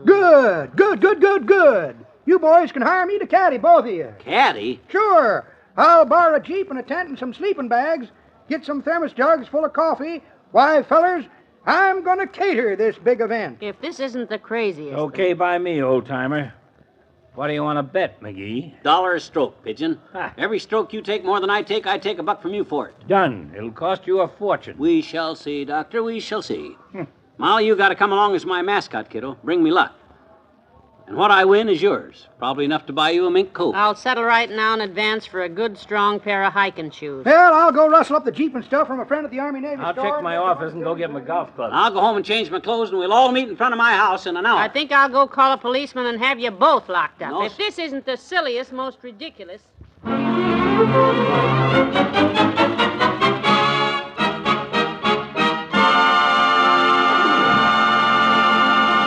There's more fun with the McGees shortly. What do viceroys do for you that no other filter tip can do? Do for me? Do for me? Yes, ladies and gentlemen, what do Viceroys do for all smokers that no other filter tip can do? Here's the answer. Only Viceroy gives you 20,000 filter traps in every filter tip to filter your smoke while the rich, rich flavor comes through. You're right. The flavor does come through smoothly, easily. For my money, Viceroys taste even better than cigarettes without filters. Next time you hear the question, what do Viceroys do for you that no other filter tip can do? You know the answer. Only Viceroy gives you 20,000 filter traps in every filter tip to filter your smoke while the rich, rich flavor comes through. Smoke Viceroys. Get 20,000 filters. Get richer, smoother flavor.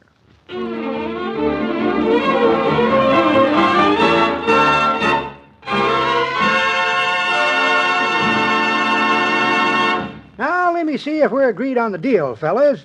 I'm to get $1 a mile for me and the Jeep, over hill and dale, across creeks and through woods, into and out of ditches, gullies and barns, plowed fields, 2 bits extra, and my meals throwed in. The meals are already thrown in, the back of your Jeep. Molly fixed enough sandwiches to last us a week. We'll split the cost of everything. I don't know why you two had to start this morning, for goodness sakes. Why don't you wait till tomorrow and... I'll tell you why we had to start this morning, because I want to get going while I'm good and mad, that's why. If I sleep on it and wait till tomorrow, I'm liable to realize what a silly idea the whole thing is and not... You want to back out, Welcher? I can answer that with 2 words, Doctor. Tee off. Tee off? Yeah. Here? Well, I thought we'd get in the Jeep and ride out to the edge of town and then... Aha, now who's a Welcher? Chicken, eh? Don't trust your aim on this nice, broad street. Hand me a ball, old-timer. Here you are, Doc. I'll set her up on a lump of dirt. There. Oh, come on, Fatso. Hit it. Watch it, everybody. Street clear? Yep. 4. What'd I hit? Somebody's car across the street there. Put a big dimple in the door of it, Doc. Oh, no. That's my car. Oh, for the love of... That's a good start, Fatso. Ball bounced over Toops' fence down there somewhere. Well, I'll go get the ball and bring it back in the street for you. Oh, no, you don't. Doc plays that ball right from where it darn is. That's the rules. Oh. Stand aside now while I drive. I'll show you how to put a ball right down the street and out to the city limits. Careful now, McGee. Hit it straight. A 1 and a 2 and a 3. Hey, that's a dandy, Johnny. Straight down the street. Straight, and... Oh, for the... Who left the lid off of that dad-ratted manhole down there? Sailed right in like a homing pigeon. All the dirty, rotten luck I Remember the rules, Sonny. Play it from where it lies. How can I get down in there? I'll get your diving suit.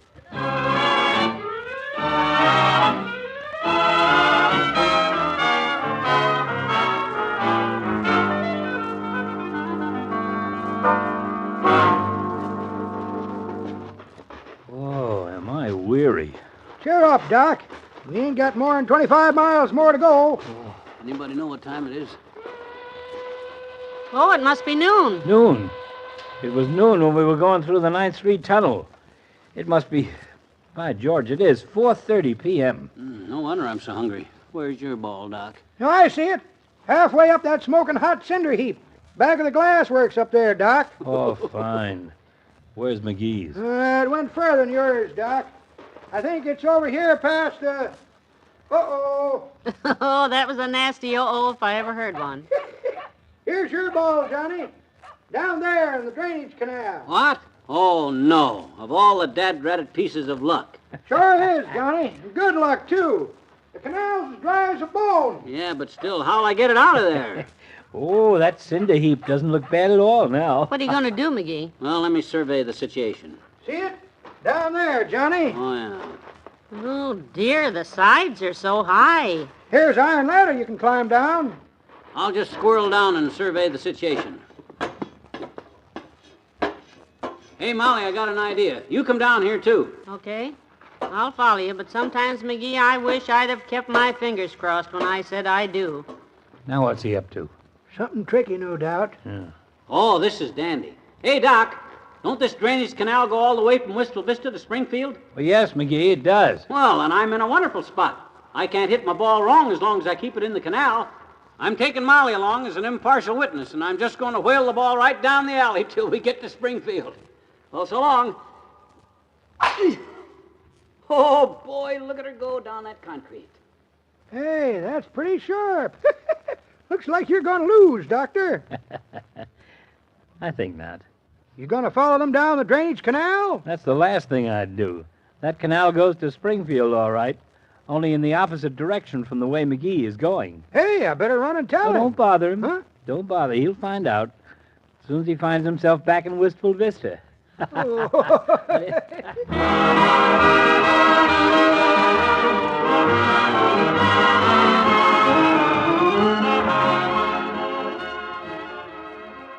We'll say goodnight to Fibber and Molly in a moment.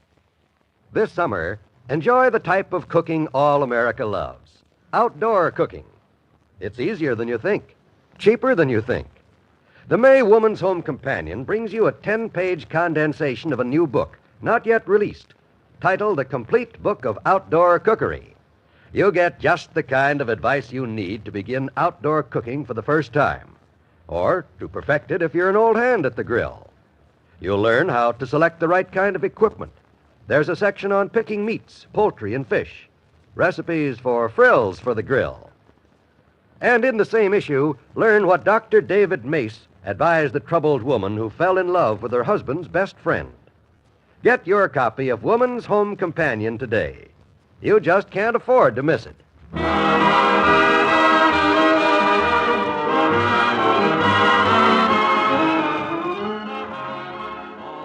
Trick. 16 strokes that wrong turn cost me. Zip up your sleeping bag and go to sleep, McGee.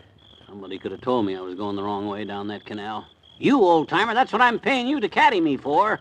Go to sleep, Johnny. It's bad sportsmanship, that's what it is. Chiseling. Go to sleep, McGee. I'd still be going the wrong way if I hadn't recognized the Oak Street Bridge.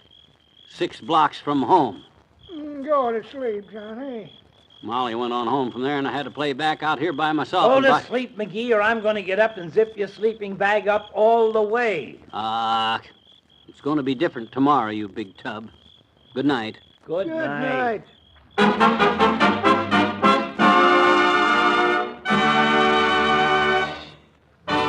Fibber McGee and Molly is an NBC Radio Network production transcribed with Bill Thompson as the old-timer and Arthur Q. Bryan as Dr. Gamble. Well, who's going to win the world's strangest and silliest golf match? Be sure to tune in tomorrow for further play-by-play description of this world-shaking athletic event. And remember, the match will be broadcast exclusively over the station to which you are now listening.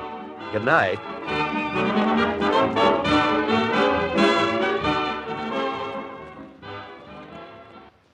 Join Gildersleeve and all his friends tonight on the NBC Radio Network.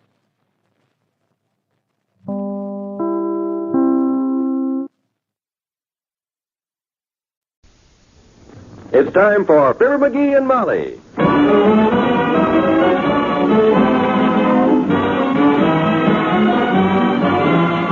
Every night, Monday through Friday, NBC brings you transcribed the Fibber McGee and Molly program, written by Phil Leslie and directed by Max Hutto.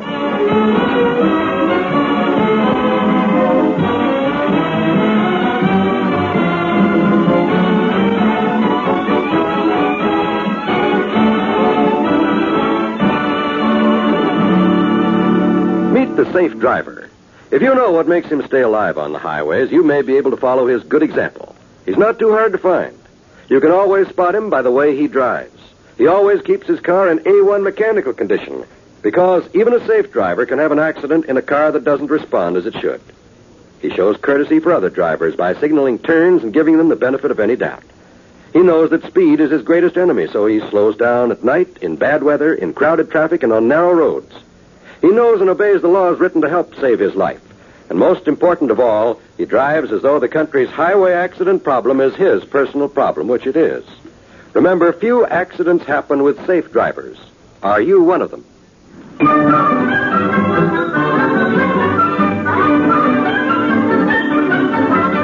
One thing Mrs. McGee can never decide is whether it's easier to do a job herself or to have her husband do it. But this morning, she's trying it the hard way again. McGee! Let's get this dead rat. Come off of there, you little... McGee, are you still working on that little thing I asked you Take to it easy, kiddo. I'll have it ready for you in a minute. You've been saying that for the past hour. Here, let Mother do it. You stay right where you darn are, Tootsie. This is not woman's work. I'm not so sure. They say a woman's work is never done, and from the way you're getting along... Here, hold this hammer and the pliers and hand me that pipe wrench. I'll get a good grip on this baby and with this Stilson wrench, by George, Oh, fine. Busted. All I asked you to do was take the cap off the shampoo bottle. Look at it all over the floor. Well, there's no use getting ourselves in a lather over spilt shampoo, kiddo. I'll buy you a new bottle. That shampoo's no good anyhow. What do you mean? It's all over the floor. You can run and back the car out, and I'll take you down to Kremer'S drugstore. I can't. Why not? You fixed the car yesterday, remember? It doesn't run. Oh, yeah, I forgot about that. It's that doggone ignition coil again, or the connecting rods. That thing's got me stumped, you know. I've tried everything. May I make a suggestion? What? Hire a mechanic. What?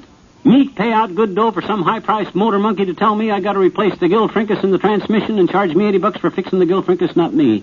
What's the gill frincus? I don't know, but I ain't going to replace it till I make sure it's wore out. Grab your bonnet, kiddo. We'll go down to Kremer'S on the streetcar. Fair enough.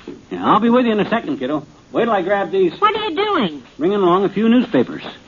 You carry these and I'll take the rest. Heavenly days, what do you want with 6 newspapers? It's only a 10-minute ride. I'm not going to read them. I'm going to sit on them. Sit on them? You know how bumpy that streetcar rides, Molly. All them wheels are flat on the bottom, and I don't want to wind up the same way. Let's go.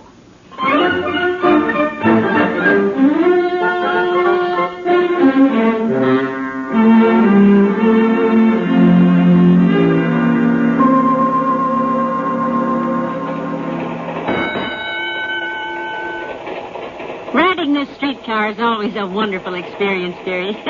It teaches you the joys of walking. Yep. Say, who invented the streetcar anyhow? You know? I don't know, but mention it to the Russians and they'll claim it, and when it comes to this bucket of bolts, they can have it. In fact, the longer I ride this thing, the more I think maybe the Russians did invent it. Kind of a secret weapon to get... Cross Arita Trib next. Cross Arita Trib. Connection for Neva Cross and all floors for them. What did he say? 8th Street. How can you tell? Just intuition, I guess. That and the sign over the cleaning shop we just passed that says 8th Street Cleaners. Oh. Well, personally, I just assumed... Longstrom Street next. Longstrom. And Ralph Longstrom. How does he ever learn to talk like that, McGee? Oh, them guys go through very special training for this job, Molly. They do? Didn't I ever tell you about it? Well, let's hear it again. We've got to kill time anyway till we get to Kremer'S drugstore. Well, you see, they start a rookie conductor off calling out streets with a great big mouthful of marbles in his mouth, see? I see. Mm-hmm. An inspector rides along to listen to him, and as fast as the conductor gets so you can't understand him, they let him spit out a few marbles, see? Very scientific. Little by little through practice, the guy gets so good that he's down to a half a dozen marbles, or maybe only 1 or 2. Progress. Mm-hmm. They say that a guy that makes the best conductor is a guy that ain't got all his marbles. That's only the Wistful Vista Transit Company, of course. I can't speak for other cities. Go for Lazenwick next. Go for Lazenwick. Change for Nerf. Come on, Molly. It's 14th and Oak. There's Kremer'S drugstore. You know, he sounds like about a 6-marble man to me. Nobody could talk like he had an egg beater in his mouth. Go for Lazenwick. All out for go for Lazenwick. Nerf car. Watch your step.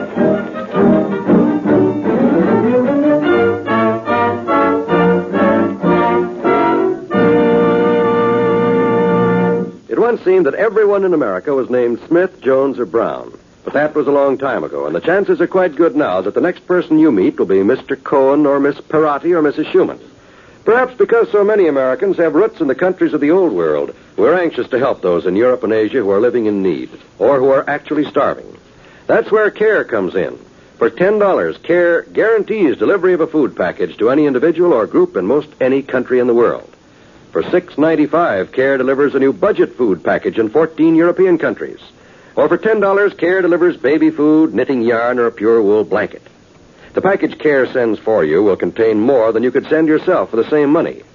If your name is Smith, Jones, or Brown, and you don't know anyone in the war-ravaged countries, CARE will choose a needy family for you, and you'll very likely hear from them after they've received your package. Just send $10 or $6.95 to CARE, New York.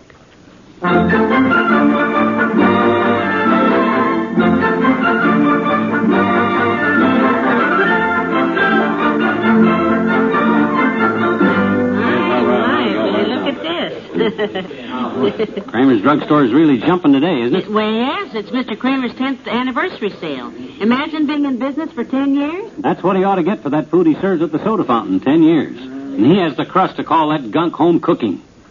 Dad? If that's home cooking, Tootsie, it must be cooked in a home for retired bicarbonate salesmen. And the portions you get. Small? When he advertises a 2-bit hamburger, that's not only the price, that's the size of it, too. Like a 2-bit piece, only thinner. I haven't eaten here for quite a while. Home cooking. When the menu says steak with shoestrings on the side, that's what you get, shoestrings. McGee, if Mr. Kremer's food is so bad, why don't you eat someplace else? No place else has got home cooking. Well, now, come on, let's get the shampoo and start home. The cosmetic counter Just is a minute, Molly. I want to weigh myself. Got a penny? I don't need it. There's a loose screw on the side here that if I hit and then blow in the coin slot and then jump, it works. Heavenly days. You see, kiddo? There's the card with my weight and fortune. What does it say? It says you are intelligent, handsome, and beloved by everyone, and you will be a great success. Well, spend a penny next time, and we'll tell you the truth. Oh, hi, Kremer. I didn't see you standing there. I know you didn't. Oh, congratulations on your 10th anniversary, Kremer. Would you mind going home? I'd like to try for 11. Well, by George, that's a heck of a way to talk to customers, Kremer. How would you like me to close out my charge account? By paying it in full? I got a good notion to do just that and take my business someplace else. Oh, well, they'll be dancing in the streets. Oh, now, McGee, don't get all unraveled. Mr. Kremer's just kidding. I am? Yeah, well, I guess I am. You know the Kremer motto, McGee. The customer's always king. Yeah, that's better. And if you don't stop tampering with his scale, one of these days I'm going to crown you. Now, what can I do for you, Mrs. McGee? I need a bottle of shampoo, Mr. Kremer. Well, what kind would you like? I have a Glow Clean containing genuine flagomyl. Flagomyl? Scalp Help containing 37 vitamins. Oh. As well as hypochloric hanafin, the secret ingredient. And I have a brand called Jones's Shampoo. What does it contain? Just soap. It doesn't awaken your sleeping follicles or bring the fascinating glow of girlhood back to faded locks or guarantee you 3 dates with Burt Lancaster. It just gets the dirt out. I'll take a large bottle of that. Yes, ma'am, I'll get it. I better get a couple of cigars, Molly. And Wait, will you look who's coming. Hello, Dr. Gamble. Oh, him. Hi, Molly. Well, I see you brought along your deader half. Hi, putty puss. Still looking for a cure for that face of yours? I'm in a bit of a hurry, son, so I'll ignore that crack. Just don't try my patience, though. I won't, but if I was your patience, I'd try another doctor. Oh, McGee, don't be so insulting. You know Dr. Gamble is the top medical man in this town. Everybody knows that. But, A very witty remark. For your information, sonny boy, I had to turn down a fairly important invitation today. I was asked to speak at the very exclusive Executive Club luncheon next week. But it's impossible. Oh, why can't you talk to them, Doctor? Prior engagement, Molly. Have to address the Rotary Club that day. My goodness, you certainly are popular. At least he's eating regular. Now, if you'll excuse me, kids, I've got to rush down to the railroad station to treat a patient. Man just had a bad attack of Gladstones. Gladstones? You mean gallstones? No, a stack of suitcases fell on his head. So long, Molly. Bye, Doctor. Isn't he a sweet old character, McGee? Kind of a bragger, though. I was asked to speak at the very exclusive Executive Club luncheon, my boy. Ha! Anybody can speak at the Executive Club luncheon. You never have. I've never asked them. They're supposed to ask you, dearie. Well, they probably think I'm too busy. Word gets around, you know. Let's drop the subject, sweetheart. Well, gee whiz. There's nothing Doc Gamble can do that I can't do twice as good and without trying half as hard, especially speech-making. I'm as windy as he is, and by George... Dearie, the day you are asked to speak at the executive luncheon, I'll buy you a new hat. In the meantime, I'd better see what's happened to my bottle of shampoo. I'll be right back. Okay. My own wife scoffs at me. Buy me a new hat, eh? Boy, if I could think of some way to... Hey, wait a minute. If Doc Gamble canceled out, they may be still looking for a new speaker. I'll just give them babies a call. Boy, oh boy, if I can work this thing. Oh, hello, operator. Oh, is that you, Mert? Yeah, oh, not now, Mert. I'm too busy. Yeah. Get me the Executive Club. Yeah, the Executives Club. Hello, Executives Club? Look, I just learned through prior sources that you're looking for a speaker for your luncheon next week. No, I'm not volunteering myself, but I can put you in touch with a very brilliant personality. Yeah, he's a retired executive. Mm-hmm. Semi-retired. Yeah. Travels a lot, reads a lot, close touch with Washington. Yeah. His name is, McGee. F. McGee. Pretty busy man, but he might squeeze you fellows in if you talk to him right. Yeah, try Wistful Vista, 1809. He'll be there tomorrow. Yep. Oh, it's quite all right. Glad to have been of help. Hated to have you call off that luncheon just... by the way, his favorite is fried chicken. Goodbye. What's this about fried chicken? Who are you talking to on the phone? The phone. Well, that was just Mert. She's trying a new recipe on her boyfriend tonight. Fried chicken. What's the joke? Oh, nothing. You get the shampoo? Right here. What are you smirking about? Oh, nothing. Is your offer still good? Offer? What offer?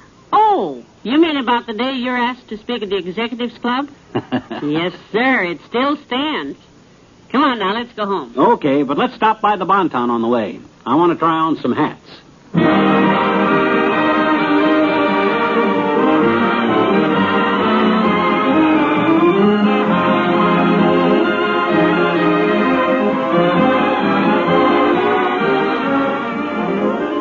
Fibber and Molly return in just a moment. You know, a lot of vacations start as a daydream and end as a daydream for lack of money. That needn't happen to you. You can have extra money when you need it.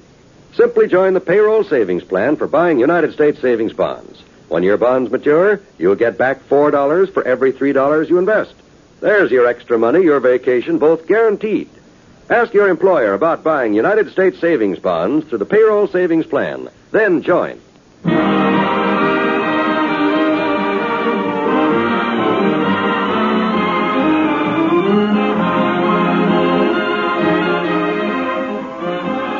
NBC has brought you the Fibber McGee and Molly program, transcribed with Arthur Q. Bryan as Doc Gamble, Bill Thompson as the conductor, and Howard McNear as Kremer the druggist. Here are Fibber and Molly to say... See you next Monday. Have a nice weekend and drive carefully. Good night. Good night, all.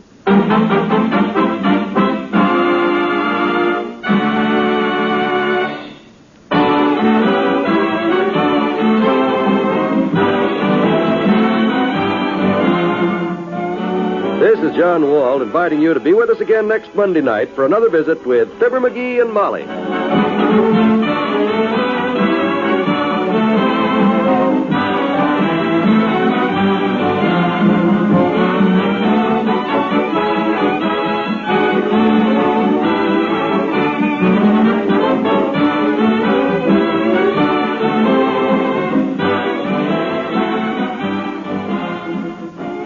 Weekday evenings, hear Can You Top This?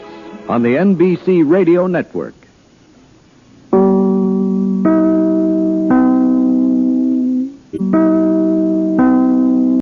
It's time for Fibber McGee and Molly.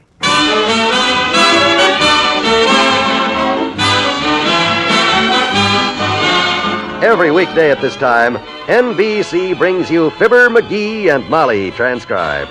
The show is written by Phil Leslie and Len Levinson and directed by Max Hutto.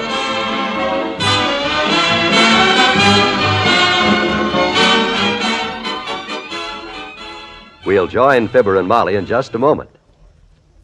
These are vacation days for America's public school children, but there should be no vacation in the planning and preparation of a better public school system, a system that will assure your child the kind of education he deserves. It is estimated that by 1960 there will be 8 million more children in our public schools than there are now. More equipment, more textbooks, more schools, and more teachers are needed. To help assure your child and all of America's children a proper education, join and work with local groups and school boards now.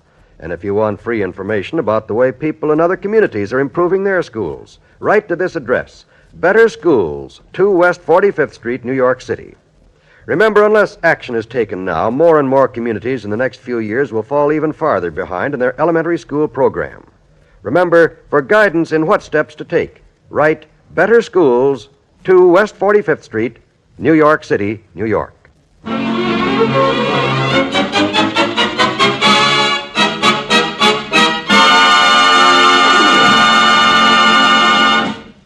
Yesterday, Mr. McGee built himself a cooling system and installed it in his living room window. This evening, he's finally got it working smoothly. And a good thing, too, because this is the hottest night of the year. Oh, this feels wonderful. Yeah, just stretch out there and relax, Molly. Lean back. Let the balmy breezes from McGee's mighty midget monsoon sweep over you and cool your fevered brow. McGee's mighty midget monsoon? Yep, that's what I'm going to call this little weather maker mine, in case I get an offer to head up $1 million company to manufacture them. And I got the head to head it up with, too. Careful, my boy. Everything expands in this hot weather. Huh? Skip it. Ah, this is lovely weather we're having in here. Who says everybody talks about the weather, but nobody does anything about it? I done something. Yes, you did, sweetheart, and I love it. Well, I, for one, am not going to get up to answer that door. And I, for two, am not two either, so... 1, 2, come in. I thought I'd drop in. Oh, it's you, Les. Come on in. Shut that door so no more of that outside weather gets in here. Hello, Miss McGee. Hi, Lester. Your husband invited me over to see the cooler he rigged up. Boy, that works slick as a whistle, don't it? Pull up a chair, Les, and let your temperature down a few notches. Thank you, Mr. McGee. Ah, boy, this is mighty fine. Yep, nothing like a sharp touch of winter on a hot summer's night. Yeah, kind of takes me back to when I was a kid, and I used to lay in the clover under a shade tree on a hot summer day, let the little spring heifers blow across my face. I think you mean zephyrs, Lester. No, I tell you, I was supposed to be watching after the cows, and when I'd neglect them, they used to stand there and breathe in my face. Well, when you got the inventive type mind like I got, Les, hot weather don't mean... Well, it seems to be visitor's night. No, you sit still, Lester. Come in. Anybody home? Oh, there you are. Shut the door and step right in, Doctor. Hi, medicine man. Hi.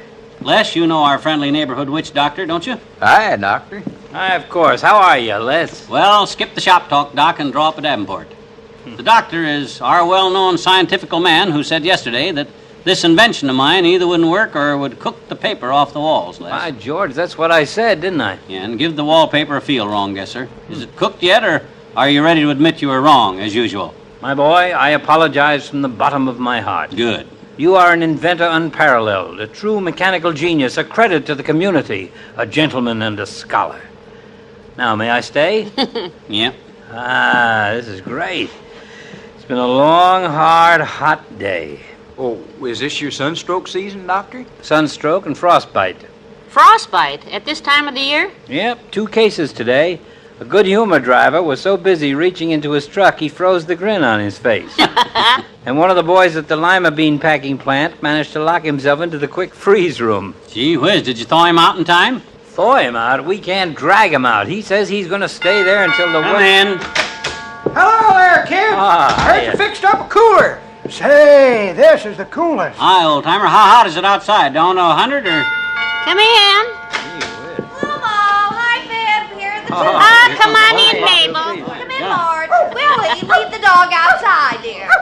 You told us to come over sometime, Ma. This is the time. Ah, well, it's nice Hi, to see look you. at Well, look, hello there. Okay, close the door, somebody. Shut the door. Close the door before all the heat and everything else in town seeps in.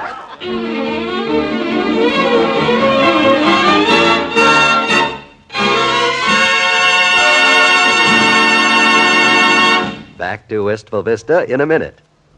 It's dependable, C, so dependable, A, as dependable as can be. That's why every year more people buy RCA Victor than any other TV for dependability. In newspapers, magazines, and on television, you hear news about the exciting new line of RCA Victor television sets. But to really appreciate these new models, visit your RCA Victor dealer. See the most beautiful styles in TV history. See the amazing new all-clear picture, the new Easy-See tuning dial. Then see the good news on the price tags, the lowest ever for RCA Victor dependability. It's dependable, C, so dependable, A, as dependable as can be. That's why every year more people buy RCA Victor than any other TV for dependability. Remember the world's best names for quality. RCA and RCA Victor.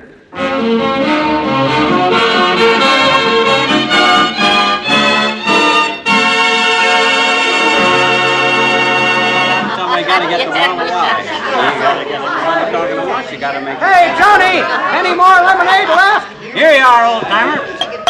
We'll have to squeeze some more lemons if we have any. Where'd all the people come from, son? Oh, me and my big mouth. I had to go and brag about the air conditioner I built, and everybody has to come in to try it on for size. You got more people in this cooler than the county has in its cooler. Yeah. Say, McGee, who are those people over by the piano? Friends of yours I never met? No, I thought the woman was a member of your sewing circle. I never saw her before. What made you think that? The way she was giving me the needle for more ice cubes. Well, now you better Mom, you tell got them an that... aspirin? Mort's got a headache. Mort's got a headache. I'll go get the bottle for you, Mabel. Oh, I hate to bother Ma Fib. She's got so much to do here. Yeah, but which reminds me, I got no time to fool around either. I got more orders for ice cubes and cold drinks than a bellhop at a convention. Well, you want me to run home, get a few ice trays, Fib? Because I've got Here, plenty. Mabel. Just help yourself to the aspirin. I'll just take a couple. Mort says it's just a 2-pill headache. He's lucky. I got one that's 6 pills. Well, thanks, kids. Willie, get off the piano. Oh, dear, what a mess. You know, it's after midnight, McGee. I do hope somebody has the decency to go home and start this crowd breaking up before... Oh, you're not leaving so early, are you, Dr. Gamble? No, I just got up to give my chair to the lady. What's her name? Mrs. Anonymous Freeloader, as far as we're concerned. Just invited herself and her brood in for the cool of the evening. Uh-oh, this is the worst thing I have... Oh, Get back! Who on earth are all these people? They're friends and old friends of mine. More people to use up the cold air. Well, the people are jabbing here. Hey, stop shoving. If you ain't enjoying yourself, mister, why don't you leave? Well, of all the... Come on, Molly. This place is getting too overcrowded. Come on out in the kitchen. Excuse us. We're coming through, please. Thank you. One side, please. Let us through there. Well, even in spite of the crush, it was a good deal cooler back there. Yeah. That air conditioner is just a Frankenstein. That dreaded monster has got me shoved out of my own living room. Well, the worst part of it is you can't blame it on anyone else. Why, George, this is the ridiculousest thing I ever got into in all my born life. I better get back in there. It doesn't do for both of us to be absent. Okay, kiddo. I'll be in just a second. And bring more ice cubes if they're ready. Oh, hello, Mrs. McGee. I just got here. Sorry I'm so late. That's all right, Mr. Wimple. You haven't missed anything. Would it be all right if I took my coat off? Oh, don't stand on ceremony. Although I don't know where else you can stand. I don't mind. It's so cool and pleasant. What's the matter? I think something's wrong with him. There's something wrong. Oh, Mr. McGee. Yeah, he built this contraption. Oh, McGee! Somebody call me. What's going on there with that? Now, wait a minute. Just a second. What is it? Well, the cooler broke down. I knew it had happened with all those people in here. The room got overloaded. Well, now, wait just a second. If you'll all pipe down, I'll take a look. I got to open the window to get at it, though. Now, wait a minute. Sorry, that's the only way. Well, I wonder why I did that. Oh, I see. Well, it's not as serious as I thought. Shouldn't take me more than, 3 or 4 hours. 5 at the most to get it running again. 3 or 4 hours? Are you joking? Well, can I hold the tools or anything? Maybe if we kind of cleared out and gave you some working room. Yeah, that's a good idea. It's way past my bedtime anyhow. So long, kids. Well, we'll be going too. Thanks for everything, Molly. Come on, Mart, Willie. Goodbye, Mabel. So long, McGee. I know it was too good to last. Goodbye. Glad you all came. At last. Whew. It's hot, but at least it's empty. What are you doing, McGee? Closing the window. Everybody gone? Yes. Are you sure? Okay. Just a second, my dear. I'll be right back. There, that does it. And we shall soon see what we shall see. Now. There she blows. Oh, McGee, you fixed it. What happened? We were being crowded out of our own house. That's what happened. I had to do something. So I unscrewed the fuse. You know, the one on the back porch. The minute that machine stopped, didn't our fair weather friends fade out on us so quick you could hear your head swim? Boy. Now, McGee, that wasn't very hospitable. Relax, Molly. Get loose. Lean back and enjoy them balmy breezes.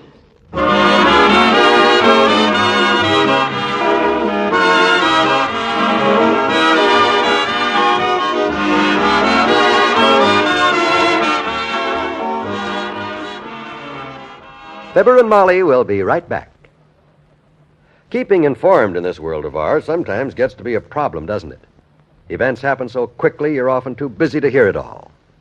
Well, NBC solves that problem for you with a series of exclusive news features every Sunday, designed to bring you up to date with the headlines. And more than that, to take you behind the headlines where you'll hear the inside story. All on Sunday, a day when you have the time to sit back and hear it all. For example, there's a 2-hour program called Weekend. Weekend is your Sunday newspaper, bringing you all the news, from front page stories to society page, fashion news, and baseball news. You'll hear it all on Weekend, as reported by such expert newsmen and women as Tex and Jinx McCrary, Leon Pearson, Merrill Muller, and many others. This Sunday and every Sunday, let NBC Radio do the job of keeping you informed the easy, the complete way, the NBC Radio way.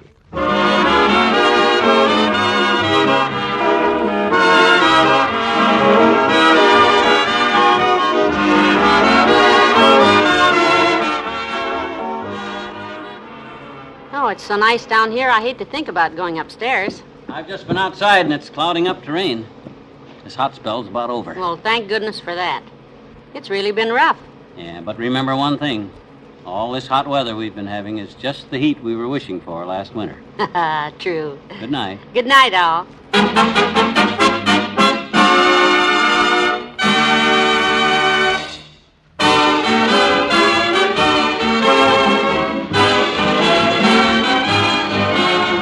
NBC has brought you the Fibber McGee and Molly program transcribed, with Bill Thompson as the old-timer and Wallace Wimple, Arthur Q. Bryan as Dr. Gamble, Robert Easton as Les, Mary Jane Croft as Mabel Toops, and Natalie Masters as the strange woman. This is John Wald reminding you to listen in again Monday, when McGee's plans to take in a movie are mildly upset by Teeny, the little girl who lives down the street from Fibber McGee and Molly.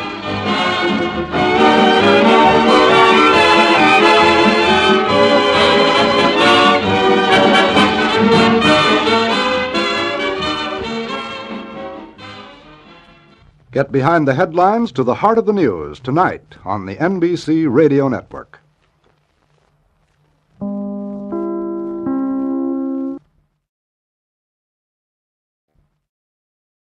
The Johnson's Wax Program with Fibber McGee and Molly.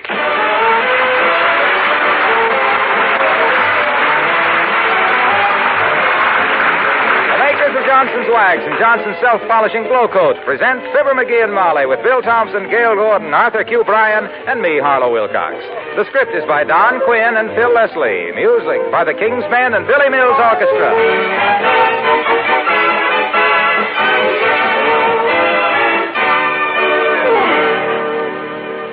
Well, I guess there's not much doubt that the kind of beauty women want in their kitchens is practical beauty. Maybe that accounts for the popularity of Johnson's Self-Polishing Floor Wax Glow Coat. The beauty in Glow Coat, of course, is the luster it gives your linoleum, especially now that there's a new glow in Glow Coat, a glow that makes every inch of your linoleum shine far more brightly than before. Well, there's a practical quality in Johnson's Glow Coat, too, and that's the protection it gives your linoleum. It certainly would be surprising if you or anyone could go through the holidays without scuffing up the linoleum surface a bit or spilling liquids when you're washing the dishes. Well, Johnson's Glow Coat, bright and pretty as it is to look at, covers your linoleum with a hard, dry finish that protects and makes it so easy to clean. Ask for Johnson's Glow Coat, the floor wax that now shines with a brighter, warmer glow.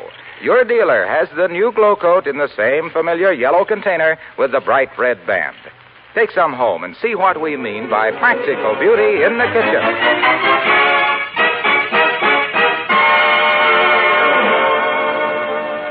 No holiday is a complete success with everybody. Cops, for instance, hate Halloween. The Army thinks Navy Day is silly. If you're a turkey, you're entitled to a low opinion of Thanksgiving. And what a mailman thinks of Christmas is absolutely unthinkable. One of them has just relieved his aching back a trifle, however, by leaving a batch of greetings at 79 Wistful Vista, the home of Fibber McGee and Molly.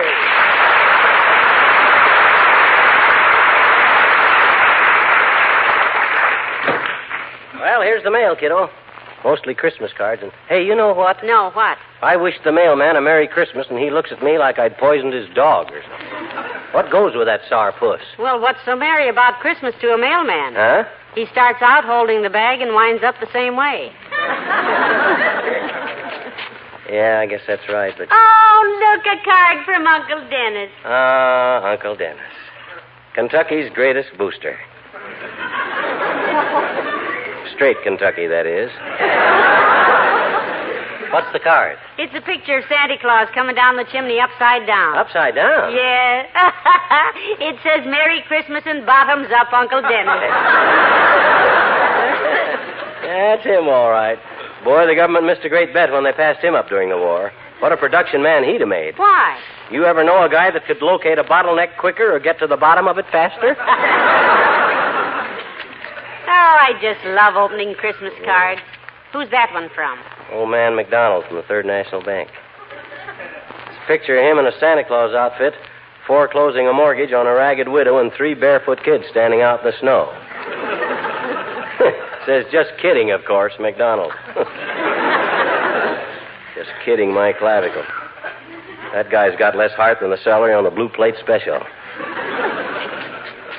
Hey, here's a pretty Christmas card. Let me see it. Oh, yes, isn't this sweet? Mm-hmm. It says, though Christmas comes but once a year, it brings back memories all so dear of friends whose hearts are strong and true. Old friends, good friends, dear friends like you. Ta-da-da. Little drippy, but nice. Who's it from? Well, it's signed, with love, Elizabeth. I wonder who that could... Wait a minute. It isn't addressed to us. It's addressed to you. To me? From Elizabeth? Who do I know named Elizabeth? Well, I'm sure I don't know, dearie. Just some casual acquaintance, no doubt. My casual acquaintances don't sign Christmas cards with love, Snooky. My gosh, Elizabeth. Interesting, isn't it? Very. Some schoolgirl friend of yours, probably? Not likely. Any schoolgirl friend of mine has got an ear trumpet and grandchildren by this time. Hey, this is kind of intriguing, you know that? It is? Elizabeth. I wonder if that could be the rather attractive woman I gave my seat to on the streetcar last week. Just as I was getting off.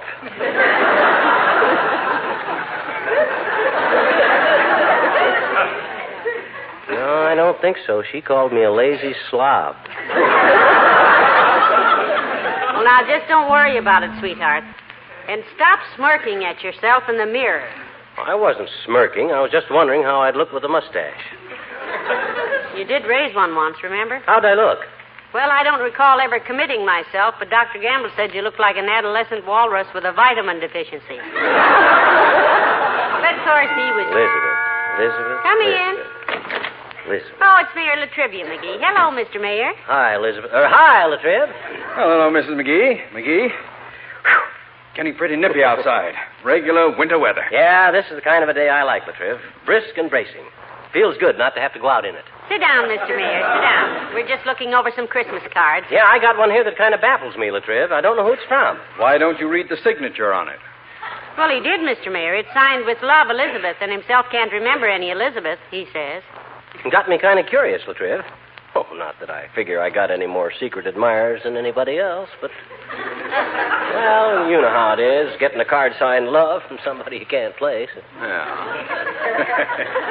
That's probably just a mistake of some kind. Yeah. I'd certainly advise Mrs. McGee not to worry about anybody stealing her husband.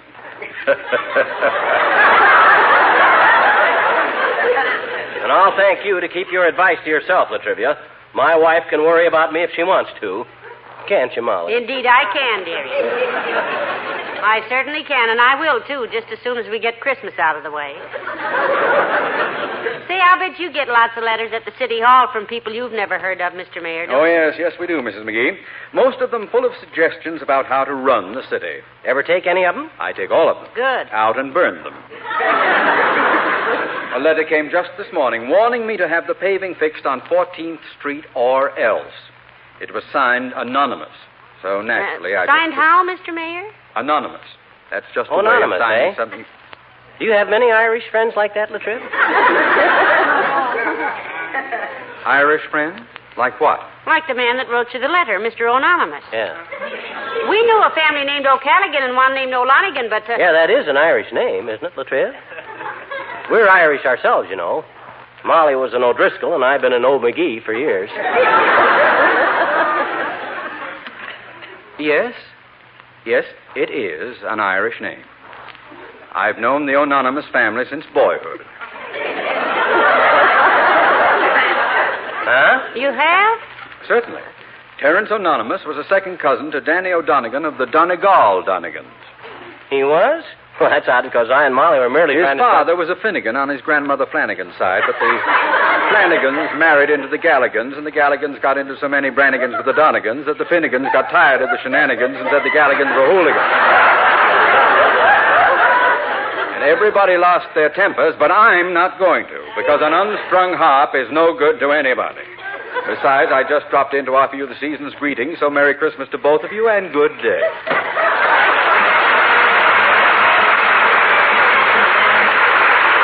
Billy Mills, the orchestra, with a medley of Christmas tunes.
Elizabeth. I wonder if it... No, it couldn't be her. Just because a waitress smiles when she spills a bowl of soup in your lap is no sign she's... McGee, I ordered lamb chops for dinner if it's all right with you. Elizabeth. McGee, are you still worrying about that Christmas card? Yeah. Throw it away. Yeah, but my gosh, Mom. Come in. Oh, for goodness sakes, McGee, it's Mr. Wimple. Hello, Mr. Wimple. Hi, Wimp, old man. Hello, folks. My gracious, it's chilly today. I think it's going to snow again. What makes you think so? I just cleaned off our sidewalk. I just love winter weather, though. Sweetie Face, that's my big old wife. Yeah, we know. Sweetie Face and I always have a snowball fight every year. It's sort of a tradition with us. Oh. Sounds like fun. Well, I think it will be fun this year, Mrs. McGee. I made a whole big bunch of snowballs for myself last summer and hid them in the attic. Last summer you made snowballs? Yes. We didn't have any snow handy, so I made them out of plaster. Plaster? Why, Mr. Wimple, isn't that awfully hard? Oh, no, it's easy. You just take half a brick, coat it with plaster, and let it dry. Well, I hope you have a nice Christmas present for your wife this year, Mr. Wimple. Oh, yes, indeedy, Mrs. McGee. I've been saving my allowance for simply years, and all her friends have fur coats, so this year I went down and bought her a mink. Oh. Heavenly days, a mink. Was she surprised? Oh, indeed she was. The minute I got it home, it bit her in the leg.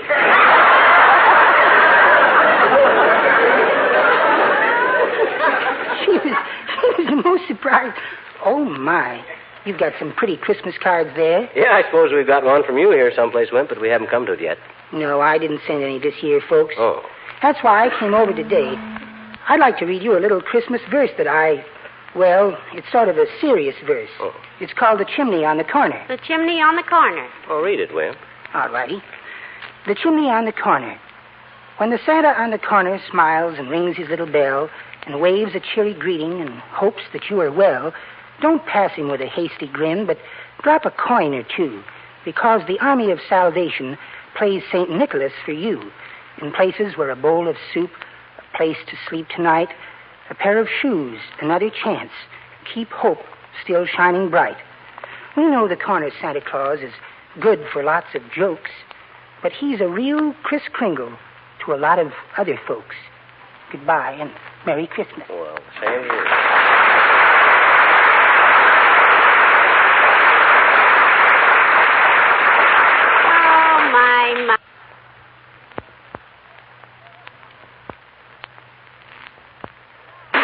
My. Isn't he a nice little man? Yeah, Wimp's okay. Oh, I forgot to ask him how'd he know who sent me this Christmas card if he did. I don't know how he should know, after all, just because... What are you doing? Huh? Oh, I'm just looking at my hair in the mirror. I hadn't realized till today how a little touch of iron gray at the temples gives a man that distinguished look. You noticed how much of a wave I'm getting in it. Don't let your hair go to your head, sweetheart. Maybe that wave is just your hair saying goodbye. Besides, if this Elizabeth, whoever she is, could... Hello, Molly. Hiya, pal. Merry Christmas. And to you, too, Mr. Wilcox. Yeah, you're a little previous, Junior, but since this is the last time we'll see you till after Christmas, and don't think I don't appreciate it, Happy Yuletide. Well, thank you. I was just out mailing some cards, and I thought I'd drop by. Hey, Junior, speaking of cards, I got a Christmas card here that I don't know who it's from. Really? What does it say? Well, it's addressed to me, see, and it's just signed Love, Elizabeth. I don't know any Elizabeth, and it's got to you with love, pal? That's what it says, Mr. Wilcox. The thing is, Junior, there's lots of people that know me that I don't know them, you see. Even women. Sure, on account of I get saw around in public a lot, you know. Prominent figure. Elks and everything. You mean you've got one or you are one? Naturally, if some girl is struck by my looks and asks somebody my name, well, I mean, there's no way I can help it. Say, now that you mention it, pal, a girl asked me your name just the other day. Oh. Very attractive girl, too. You hear that, Molly? Oh, my gosh, this is even worse than I thought. What'd she say, Junior? Well, she pointed you out to me in Kremer'S drugstore and asked me if I knew you, and if I'd give you a message. Message? Gee whiz. Hey, is her name Elizabeth? Well, what's the message, Junior? Go ahead, tell Molly, too. We got no secrets. If girls I don't know want to send me messages, Molly knows there's nothing I can do. What'd she say to tell me? Well, she said, and I quote exactly. Yeah? You tell Mr. McGee that one of the things that makes men most attractive to women is thoughtfulness. Yeah? And the thing that makes a kitchen most attractive is the Johnson's self-polishing glow coat on the linen. She said, tell him that the way to keep his wife always in love with him, the way to keep that happy glow on her face, is to see that her housework is made as easy as possible by keeping her supplied with glow coat always. Oh, dear Dorothy Dix. Because Glow Coat, with its new built-in glow, that great beautifier and protector of your linoleum, is so easy to apply. You simply pour it out, spread it around, let it dry in 20 minutes or less to a gleaming, sparkling finish that not only adds years of life to your linoleum, but makes dirt and dust so easy to wipe up. Hey, Waxy. Yes, pal. Who was the lovesick creature who sent my husband such a tender, sentimental message, Mr. Wilcox? Yeah. Was her name Elizabeth? No, name's Jessica, come to think of it. Jessica? Best secretary I ever had, too. Oh. Well, I gotta go, kid. You in a hurry, Mr. Wilcox? Yeah, I'm on my way to a chimney sweep. Chimney stopped up, kid? Yeah. Full of soot, is it? No, it's full of my cousin, Big Bay Window Wilcox. Rehearsing his Santa Claus act for Christmas and got stuck in the flu. Well, he may not be a very good Santa Claus, Junior, but if he gets out of that chimney, he'll be well suited for the part. Don't you get it, both of you? Suited? Okay, suited. See, I constructed a pun involving the two meanings of the word soot. Ain't funny, McGee. Ain't? No, tain't. So long now.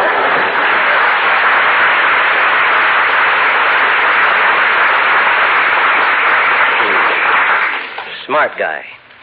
You don't seem to realize that when a mature man like me, a man of the world, a man of charm and experience, can throw some woman for a loop so that she loses her head and sits down and writes him a love note for Christmas, I mean, she doesn't think that Wilcox doesn't. What did I start out to say? I'm sure I don't know, Pet, but I've got to go out and get dinner started. Let me know now if you remember who Elizabeth is. Okay, but you just keep your chin up, Tootsie. Don't you worry about a thing. Me? Of course I won't, dearie. My goodness, after all these years, what woman would want to... well, you're no boy anymore, you know. Huh? I mean to say I love you dearly, you know that, but who else would ever... Come in, please. Hello, Dr. Gamble. It's nice to see you. Hello, my dear, and good day to you, Puddinghead. Hi, Bell-Bottom. You out spreading Christmas cheer this week by staying away from your patients? No, I'm out taking measurements for splints, my boy. Huh? Do you plan to use a stepladder to decorate your Christmas tree again this year? Or shall I cross your name off my list? Cross him off, Doctor. At the price they're asking per foot for Christmas trees this year, we'll be able to decorate ours from a kneeling position. Yes, say, Doc, you happen to know anybody named Elizabeth? Certainly, my mother. Himself got a Christmas card signed, Love, Elizabeth. No, that wouldn't be her, Molly. She hates him. Your mother doesn't even know me. I've described you to her.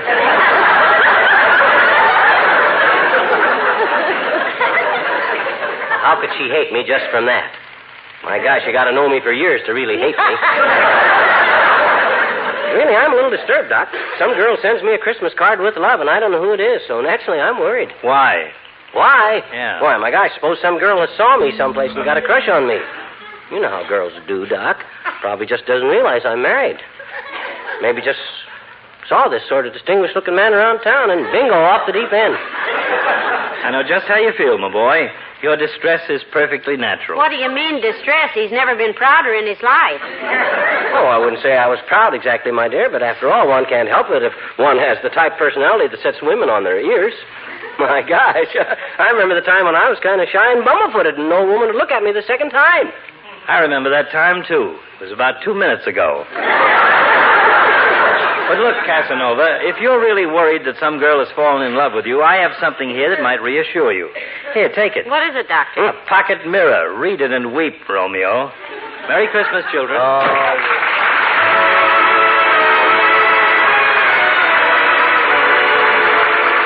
The King's Men sing Ken Darby's composition, Let's Have an Old-Fashioned Christmas. Let's have an old-fashioned Christmas with snowflakes and memories of yesterday. Let's sing a few dear old carols we knew, riding home in an old-fashioned sleigh. See the happy faces of children round the tree, while jingle bells, jingle in their hearts so merrily. So here's to a bright, Merry Christmas, with all of the old-fashioned love we knew. As long as you live, may the years always give an old-fashioned Christmas to you.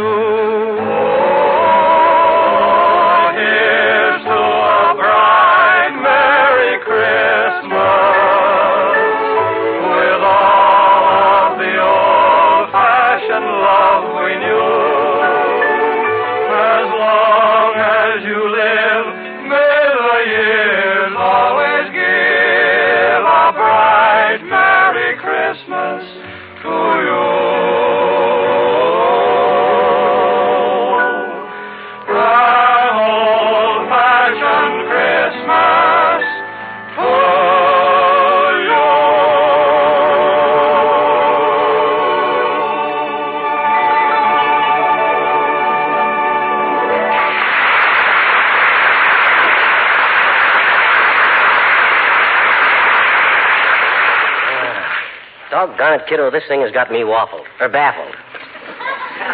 Perfectly strange woman writing me mash notes when... Hey, what's the dangerous age in a man, Molly? The dangerous age? Yeah. That's the period of time between when his pants get long and his wind gets short.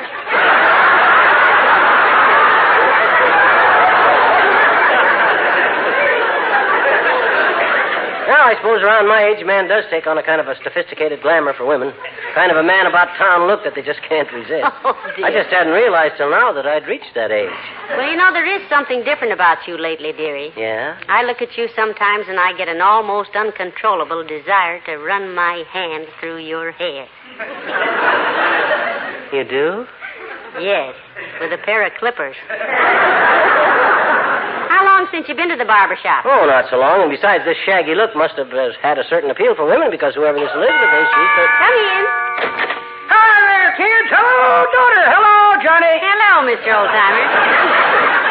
Hi, old-timer. Hey, we got a little mystery on our hands here. Is that so? Yeah. What happened, kids? Find footprints in the snow or somebody walking across your roof on his hands? No, Mr. Oldtimer. Himself here just got a Christmas card from some mysterious woman. What do you mean, mysterious woman? What other kind is there? She means we don't know who this card is from, old-timer. It's signed with love, Elizabeth. Well, it's nothing to get excited about, I guess. Happens every day. College girl crushes, you know. I suppose Ronnie Coleman and Clark Gable run into this stuff all the time. I suppose so, Johnny. So does Roy Rogers' horse. I read where some fan cut off a foot of Trigger's tail a couple of years ago, so you better be careful. But hey! I got an interesting Christmas card myself, kids. From a woman, Mr. Oldtimer? Yep, my landlady. On account of I'm a little behind in my rent. You're behind in your rent, so she sends you a Christmas card. She wish you a Merry Christmas? Didn't say, Johnny. Just a picture of Santa Claus on it, and underneath it says, "Who do you think I am? Him?"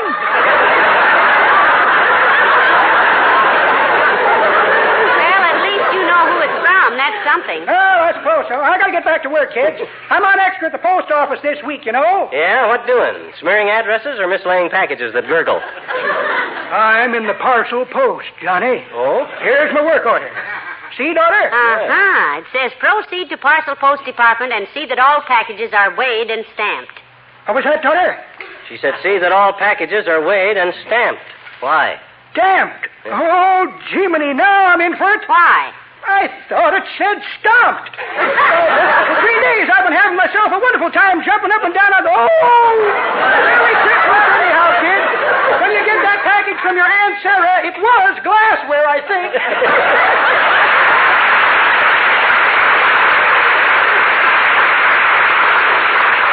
Hey, I wonder if you could have traced this Christmas card through the post office and... Well, I doubt it, dearie, and frankly, I'm developing a terrific disinterest in the entire subject. Hmm?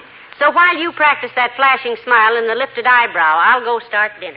Okay, Tootsie. Ah, there goes a good kid. And steady as a rock.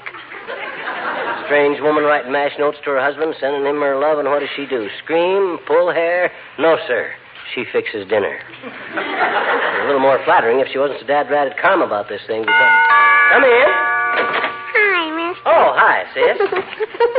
What you doing, mister? What you doing? What you? I'm trying to think, Teeny. It seems that somebody... Hey, you got a lot of pretty Christmas cards, I bet you. Yeah, we sure did. But one of them was... So did we. Good. Now be quiet a minute, sis. I want to concentrate on a little problem. I think we had some awful pretty Christmas cards this year, mister.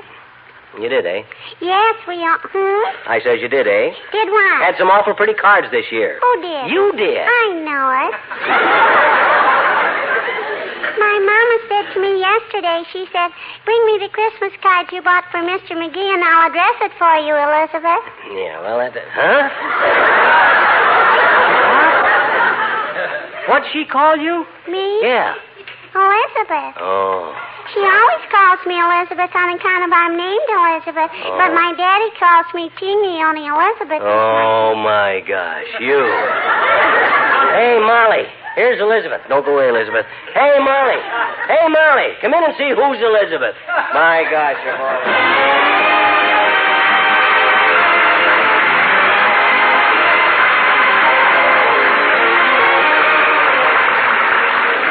I wonder whether you've tried Johnson's Glow Coat lately, because this self-polishing floor wax has a new glow, a glow that brightens up your kitchen linoleum, makes it glossier and more lustrous than before.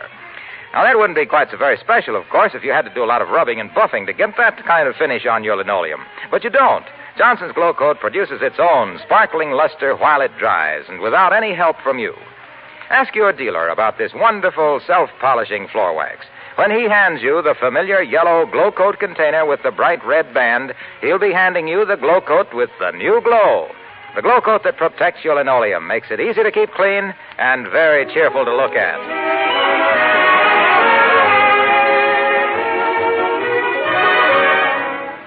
Ladies and gentlemen, for 14 years now, we've asked old Santa Claus for audiences like you. And for 14 years, he's granted our wish. And so thanks for all the wonderful Christmases you've given us. And on behalf of the Johnson Wax people and everyone on the program, we'd like to wish you the merriest Christmas ever. Here's to a bright, Merry Christmas with all of the old-fashioned love we knew. As long as you live, may the years always give an old-fashioned Christmas to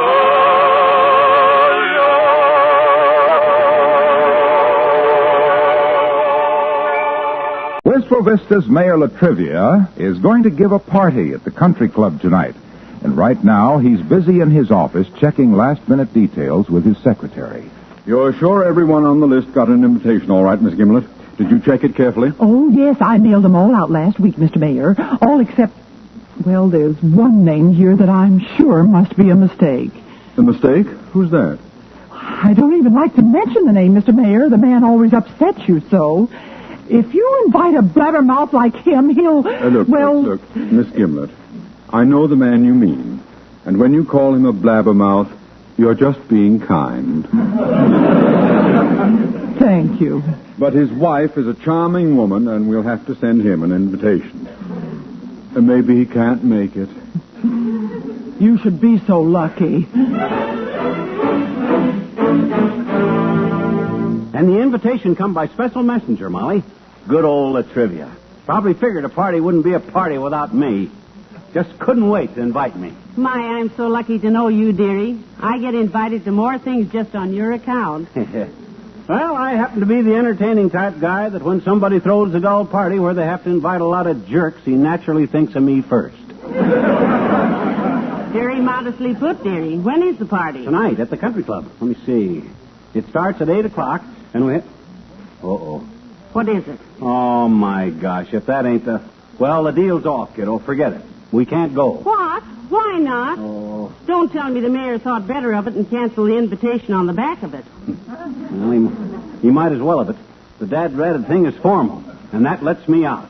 You know how I feel about that stuff. Oh, I think that's wonderful, McGee. Huh? Look, I'll wear that new dress from Christmas. Oh. You know the one Dr. Gamble says I'll catch my death of cold in?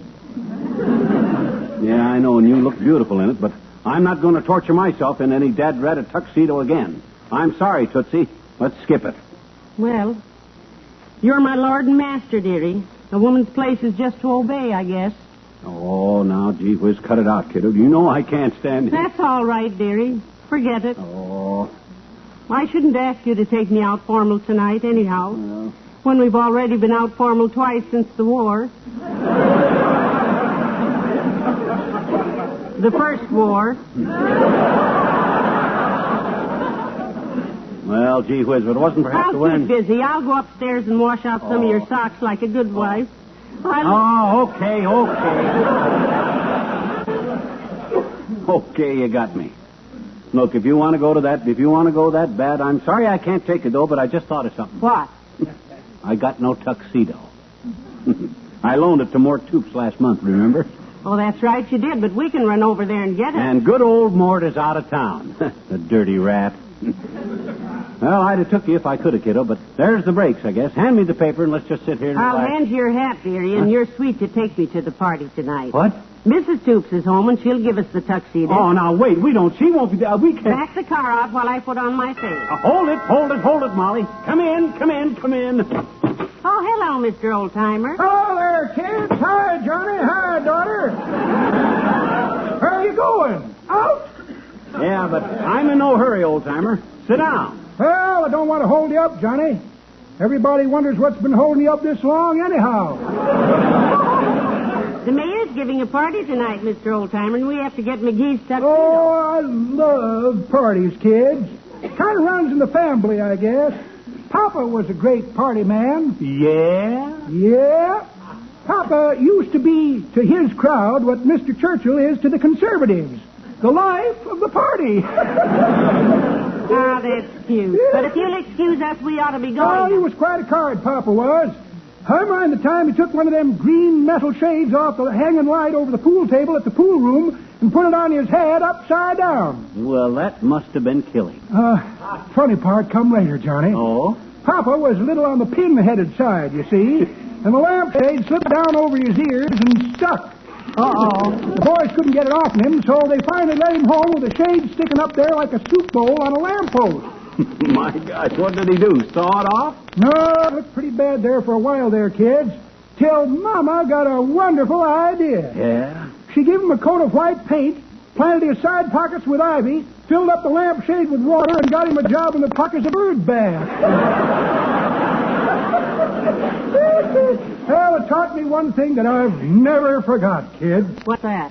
Never throw trash in bird bath water. It might be somebody's papa.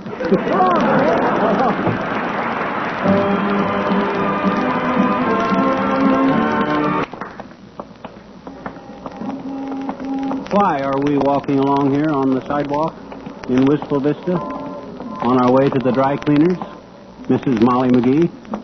Well, Mrs. Stoops said that Mort sent your tuxedo to the cleaners last Thursday, and it ought to be ready now. My tux to the... Mort got it all dirty? Well, he had a little accident with it. Yeah? He wore it to a party, got a bad olive in a martini, and fell down a coal hole on his way home. That's what he told Mrs. Stoops. Oh? Here's the cleaning shop now with Dr. Gamble standing right in front of it. Well, so he is. Hi, Doc. Hello, Doctor. Well, hello, Molly. Hello, short, stout, and revolting. What are you doing here, as if I cared? Going to get McGee's tuxedo at the dry cleaners, Doctor. We're attending Mayor Latrivia's party tonight. Not very tactful of you to mention that, Molly. The doctor probably didn't get a bid to it. Oh, yes, I got an invitation. Huh? But if you're going to be there, goober face, I think I'll tear it up. Come on and go, Doctor. I've got a new evening dress I'm anxious to wear. It's a lovely shade of green, sort of, the kind of, I wish I could think of something that would describe that particular shade. Oh, I know something, Tootsie. I can show you the exact shade of green it is. You can, McGee? How? Watch Doc's face. Doctor? What do you think of socialized medicine? Heavenly days, the exact shade.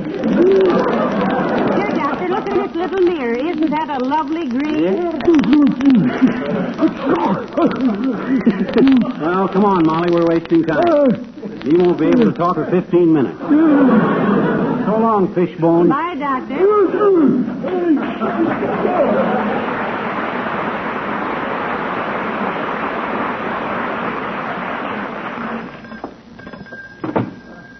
Hello, folks. Welcome to the Regency Dry Cleaning Company. Had your clothes dry cleaned regently? Oh, brother. You must have had a contest for the worst possible slogan, Bud. That's enough to make a body buy a can of Energine and rinse out his own overcoat. Well, personally, madam, I think so myself. But I'm merely the boss's son-in-law. Oh. And if this is a sample of married life, I'm in favor of long engagements, and what can I do for you? I got a suit here, Buster. Want to pick it up? Yes, sir. The name? Tuxedo. And, what kind of a suit was it, Mr. Tuxedo? That is the suit, Tuxedo. Well, my name is not Tuxedo, madam. That's this man's name here. Oh, my name is McGee. And where's Mr. Tuxedo? He was here a minute ago. That was my husband. Then who's this fellow? I'm him. Oh, I'm sorry. For a minute there, I was a bit confused. My goodness, sir, that's perfectly all right. Well, thank you, madam. Now then, Mr. Tuxedo. McGee. No, sir, my name is Fosdick. Granville P. Fosdick. Have one of my cards. Oh? Take any one. That's it. I'll put it back to the rest of them without telling me which one, because they're all alike anyway.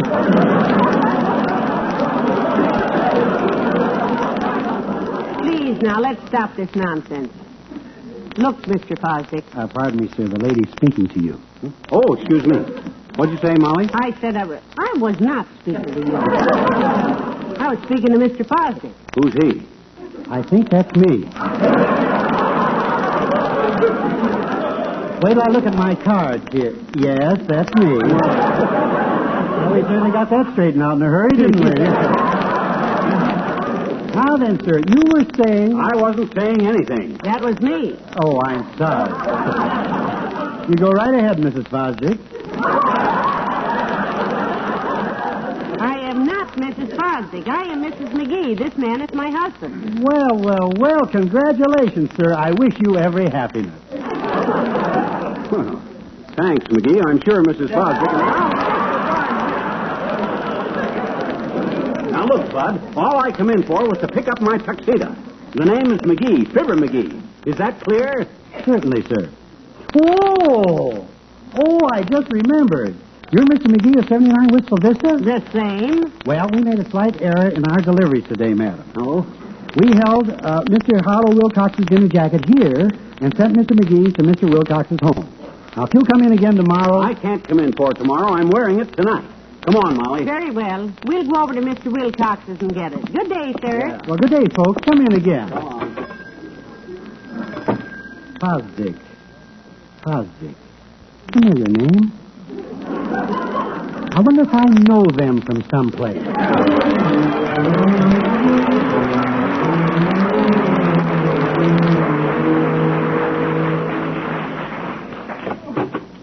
Hello, Mr. Wilcox. Hi, Junior. Look. Well, this is a nice surprise. Come on in, folks. Make yourselves at home. Gee whiz, this is a pleasure. Thanks. For 15 years, I've been coming over to your house, and now you drop in on me. Sit down, folks. Sit down. We can't stay but a minute, Mr. Wilcox. All we come over for, Junior, what's that? Oh, who cares what you came over for? The main thing is that you're here. Have a chair, Molly. Take that one there, the one that glitters. Good heavens, Mr. Wilcox. They all glitter. I never saw such shining, clean-looking furniture in my... Oh, my gosh. The first crack out of the box, you have to give the guy an opening to drive... Well, you know how it is, Molly. I'm a Johnson Wax salesman, so I try everything out myself. Yeah? Look at this room. Yeah. Look at that piano. Yeah. The windowsills, Yeah. the floors, the radio cabinet, my golf bag. You know what makes them shine like that? Johnson's Paste Wax. You know, I had begun to suspect it was something like that. Johnson's Paste Wax, the finest protection that money can buy, that gives fine floors and woodwork a lasting, brilliant coat of protective wax. Yeah, Junior, we know, but they told us that the dry cleaner... Drier and cleaner, you bet. Why, with Johnson's Paste Wax on your treasured possessions, dampness can't get through the wax protection.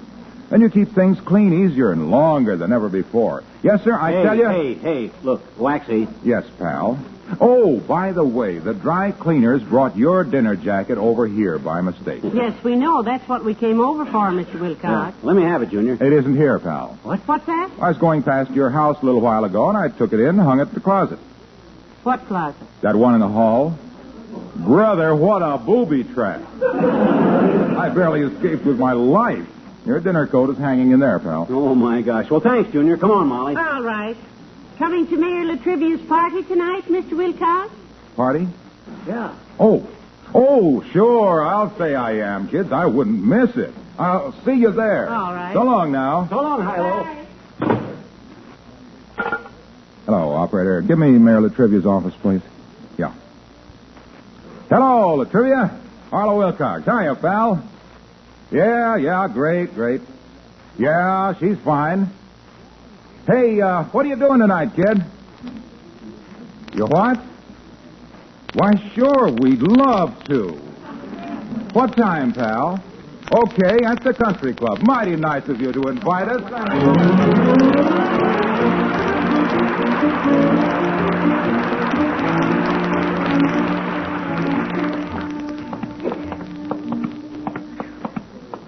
My gosh, what a chase.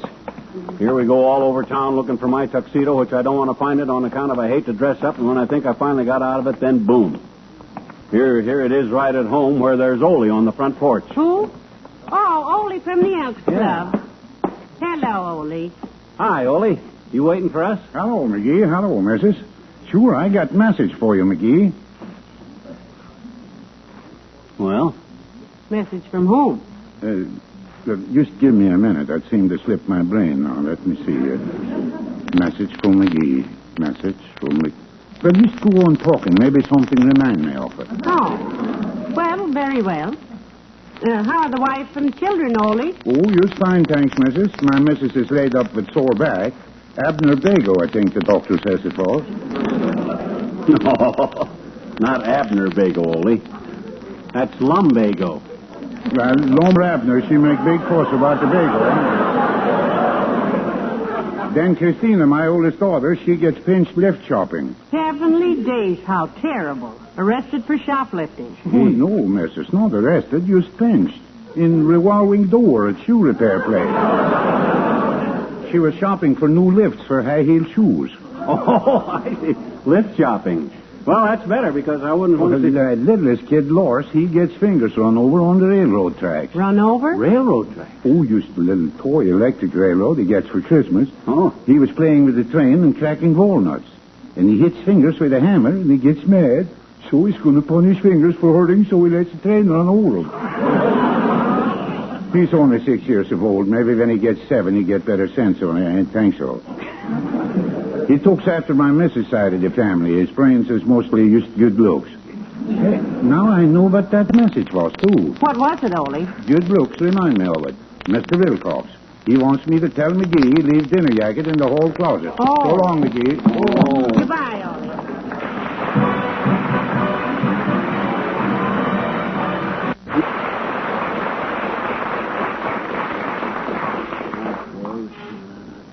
Aren't you dressed yet, McGee? Mm-hmm. Hurry, dearie. We're late already. No, we're not late enough for me, kiddo. Help me get this vest buttoned. All right. My, you look just lovely. Yeah, well, I don't feel lovely. I feel miserable. This dad-ratted collar keeps peeling my Adam's apple. My chest itches, and I can't scratch it through this hard shirt. And the guy that invented clothes like this should have strangled himself tying his bow tie. He should have. My gosh, don't everybody? Now, you'll have a wonderful time tonight, dearie. Hand me that bow tie. I'll tie it for you. I'm not going to wear a bow tie. It's too uncomfortable. I'm going to wear my green knit. That way, when you look around the dance floor, you'll know which one your husband is, and you won't have to... Hand me the bow tie. And hold still. Mm-hmm. I know which man is mine, all right, because I'm not going to turn loose of your arm all evening. Ha-ha, you're too cute. You're just saying that, aren't you? No, sir. When we walk into that country club, I'll be the proudest woman in the place because...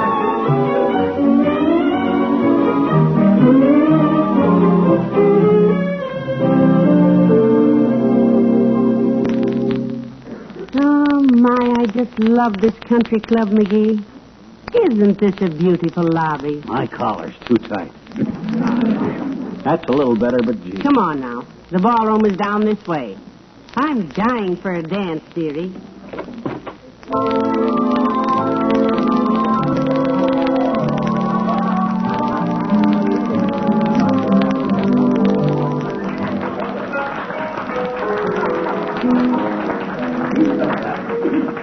My gosh, quite a mob in here.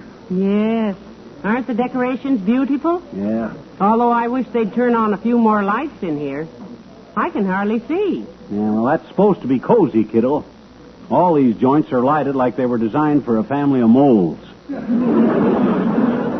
I can unbutton this collar till my eyes get used to the dark because nobody can see hello, me. Molly. I'm glad to see you. Hi, McGee. Oh, hello, Mr. Mayor. We're happy to be here, aren't we, McGee? One of us is. What's the idea of this party anyhow, Latriv? And why did you have to go Well, it's just a little get-together in honor of some visiting officials, McGee. Governor Argabright and his party. Oh, yeah? Who's paying for this shindig, boy? The taxpayers? Oh, McGee. I am paying for it. Oh? As a matter of fact, the city council did discuss the matter of making this an official affair at the last meeting. But the members felt they were on pretty thin ice, so they dropped it. Did it break through? I beg your pardon? The ice. Did the council members break through, or wasn't it as thin as they thought it was? Because thin ice is dangerous enough to be... Just a moment, McGee. I don't think you quite understood my remark. I merely said... Where do they hold them council meetings anyhow, Latriv? Out at Dugan's Lake? There's no ice at the city hall. No. Of course not. When I said they were on thin ice, I was using it seems a strange place to hold a meeting of our city fathers. Out on a frozen lake. City fathers. Ta-ta. Half of them guys ain't even married. Besides, if they go skating when they're supposed to be running the city government, it's no wonder they fall down on the job all the time. Now, wait, just a minute, please. Look, I merely said the city council had discussed having a party for the governor. At Dugan's Lake? Yes. No. Not at Dugan's Lake. Oh. The party was at City Hall. I mean, the council meeting was at City Hall. How could them guys get out on thin ice at the City Hall? That's ridiculous. There's no ice around the City Hall. I know, McGee. I know what he means. Thank heaven. Why, of course, Mr. Mayor. You simply got the council members together and held your meeting on the little fish pond outside your window. Oh! That ice is as thin as any ice. No, we did not fish the icing council on the meat pond. Fishing icicle on the Mouncil Keating. Council greeting. Meeting! When I said the Mouncil Kembers were on tin ice, a twin spice, on twice. Look! Didn't you ever hear the expression, eating on thin skies? I didn't say that. You were the ones who said. Why did I was. We always get into one of. And I tried to. And it was. Matter. But it.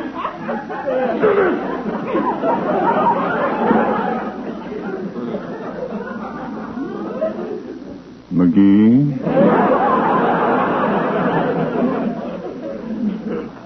Yes, boy? Are you just trying to show off or something? Hmm? What's the big idea showing up here in a dinner jacket?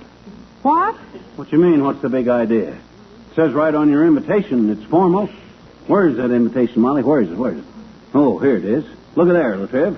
What does it say right at the bottom there? That looks pretty plain to me. It says, come informal. It? Is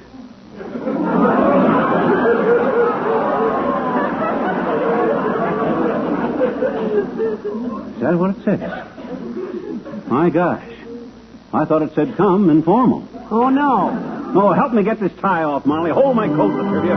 Come on, Molly, let's get...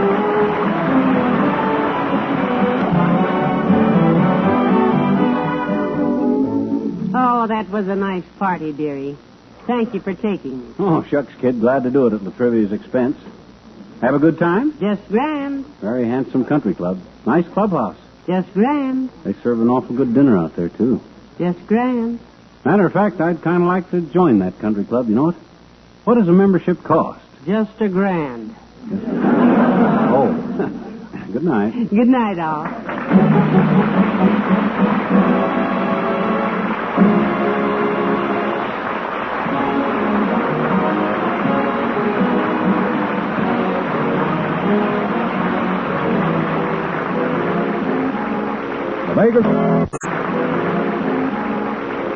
It's Fibber McGee and Molly.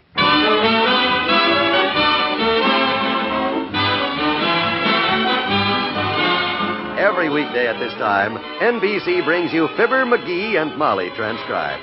The show was written by Phil Leslie and Len Levinson and directed by Max Hutto.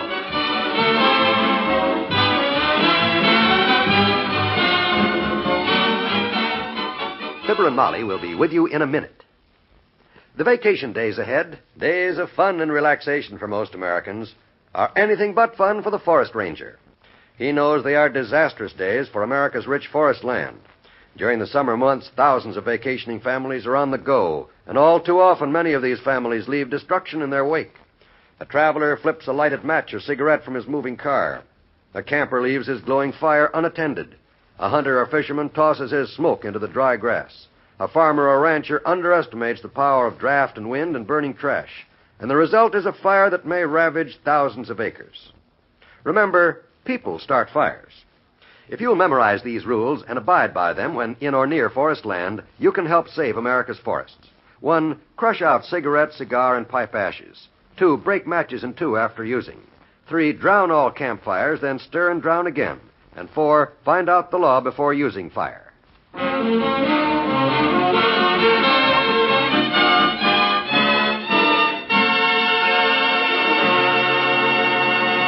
Today is Bee Day at 79 Wistful Vista. B for barbecue, that is. Because Mr. McGee is breaking in that beautiful big brick barbecue he built in his backyard some weeks ago. Get a load of the master chef in a long white apron and a tall white hat as he leans over his charcoal fire and says, Ah, this barbecue pit is working swell, Molly. Just look at them beautiful glowing coals. Look mighty pretty. Sir, there's the perfect kind of coals for barbecuing ribs. Bright and gleaming like a hat full of new pennies. Hotter than Labor Day in St. Louis. This should be a lot of fun, McGee. I hope we can do it a lot this summer. Me too. I haven't tossed a barbecue for years, but it's amazing how quick it all comes back to me. I hadn't been out here 10 minutes before I learned 2 very important things that I'd clean forgot. What were they? Well, 1 was never stick an opener in a can of tomato sauce while wearing a clean white apron. And 2, always tuck your necktie into your shirt before leaning over to blow on the coals. Oh, for goodness sakes. Is that how you got those black smudges all over the front of you? Yeah. When my necktie blazed up, I got kind of panicky. And the only thing handy to beat the fire out with was that cast iron skillet on the grate there. Boy, I knocked all my wind out of me. I'm glad it wasn't your hat caught fire. See, I don't like to kibitz the chef, but when are you going to put the ribs on? Isn't it about time? No, not yet. Ribs have got to soak another 6 minutes in my special marinade before I put them Marinade? on. Yeah. I toyed with the idea of using a hot Mexican salsa, but that goes best with fried Jolie's Blanco con chorizo. I didn't have time to soak the beans overnight, so I whipped up a marinade with orango, chili powder, coriander, and basil. Hold everything. Where in the world did you pick up that language? I bought me a book this morning, see? The Sump Room Cookbook. Yep. It's got a swell chapter on barbecuing. The author himself speaks very highly of it right here on the cover. Says a culinary adventure that will inspire the unimaginative cook and delight the gustatory expert. That's me. I wouldn't say you're an unimaginative cook, dearie. No man who's tried to make chocolate-covered pawpaws and liver ice cream could be called unimaginative, nor a gustatory expert either. By the way, are you making a salad? Yep. I was thinking of this barbecued corn and avocado salad, but since we haven't got either one, I'm mixing up a Mexican barbecue coleslaw a la McGee. How did he get in there? Well, the book says to chop in 4 hot Spanish sausages, which I couldn't get, so I'm using kosher salami. Sprinkled with chili powder, of course. Oh, yes. You're handling everything in such a masterly fashion that this is probably a silly question, but can I do anything to help? Well, yeah. You can bring out the silverware and the plates. No hurry. I told the guys we'd eat about 5 o'clock, so I got plenty of time to... George, boy! Hello there, kids. Hi, Johnny. Hi, daughter. Hello, Mr. Oldtimer. We don't have any groceries coming. You brought everything this morning. Yep. Boy here invited me for a barbecue, daughter, and I got to thinking about it so hard I took the afternoon off. When do we eat, Johnny? My gosh, I told you, 5 o'clock. It's 3:15 now, so well, I didn't want to be late, son. I know there's a lot of work connected with throwing a barbecue, so what can I do to help? You can just trot yourself home and come back at 5 o'clock. Now, let's see here. That's about right. As long as you're here, take a taste of this and tell me what you think. I'll go get the silverware, please. Well, depends on what you think you're making, Johnny. If this is New England clam chowder, I'd say throw it out and start over. But if you're making spaghetti sauce, you've hit it right on the noodle. It's supposed to be California French dressing. Well, one of us is wrong. It can't be me. I got a perfect palate, son. Dennis said so when he installed it. Doggone it, I better start over, I guess. The trouble with me is I've been sampling so many things this afternoon, my taste buds have gone to seed. Why don't you come back later, because I get nervous when I'm cooking and people... I better give you a hand here, boy. I'll just throw the ribs on the coals there. No, not yet. Can't have barbecued ribs without barbecuing the ribs. No, get them out of the fire. Give me that fork, quick. Next thing to do is to throw out the spaghetti there and start over. It looks too cold and too soupy. That ain't spaghetti, that's coleslaw. Put that bowl down. I'm just trying to help. Hey, Molly, bring me my bowl back. Bring the meat cleaver. Put that coleslaw down. I'm just gonna help. Just put that down.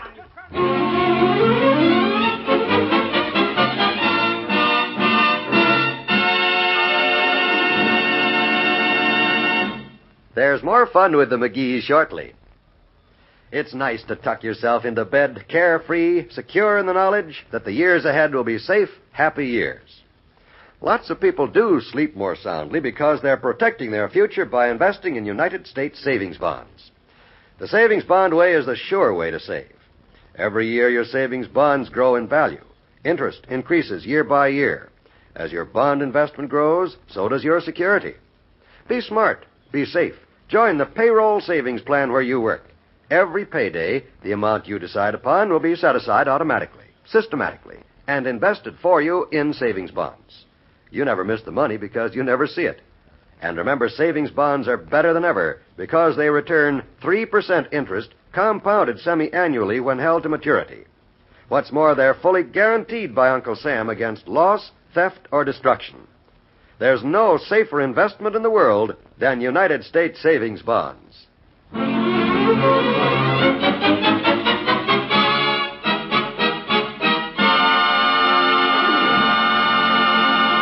well, now, let me see here. Hey, let's eat, McGee. Everyone is starving, McGee. How are you doing? Well, I'll tell you as soon as I taste this rib. My gosh, I never tried to cook with so many guys looking over my shoulder before. You wonder if I ever get done. Want a taste? No, I'll wait. How are they? Well, not quite at the paramount acme of their quintessence yet. Underdone, huh? Well, call me when they're ready to serve. We're all very hungry. Okay. Now, let me see. Oh, salad, sauce, garlic bread. My goodness, everything smells so good, Mr. McGee, and I'm hungry enough to eat a horse. Well, if you'd have told me, Wimp, I'd have been glad to barbecue one for you. All I got here, though, is spare ribs. They look just delicious, don't they, Dr. Gamble? Oh, yeah, I've been watching them for an hour and a half, Wallace. There was a rumor going around that we were supposed to eat those ribs, but I guess it was false. Oh, just hold your big fat appetite, Belt Buster. You'll eat. Oh, but when? My tongue is hanging out so far, I keep stepping on it. Look, Doctor, back in 1952, a pig was born in Iowa. For 2 years, that little piggy slept, ate, drank, and breathed with just one thought in mind, to produce these 2 slabs of ribs for my barbecue pit. 2 long years that pig worked to turn out these ribs, and you want me to barbecue them in 2 minutes. Take him away, Wimp. Go on, go pitch horseshoes with him. Isn't that an amusing thought, Doctor? He has such a keen sense of humor. I wish he had as keen a sense of time. I'm dying. Oh, I do admire Mr. McGee. He's what I'd call a fine broth of a man. He should be. He's always in hot water. When we get supper ready, people don't stop by me. Oh, barbecue sauce is boiling. Better sample it again. I guess it's all right. Can't seem to tell.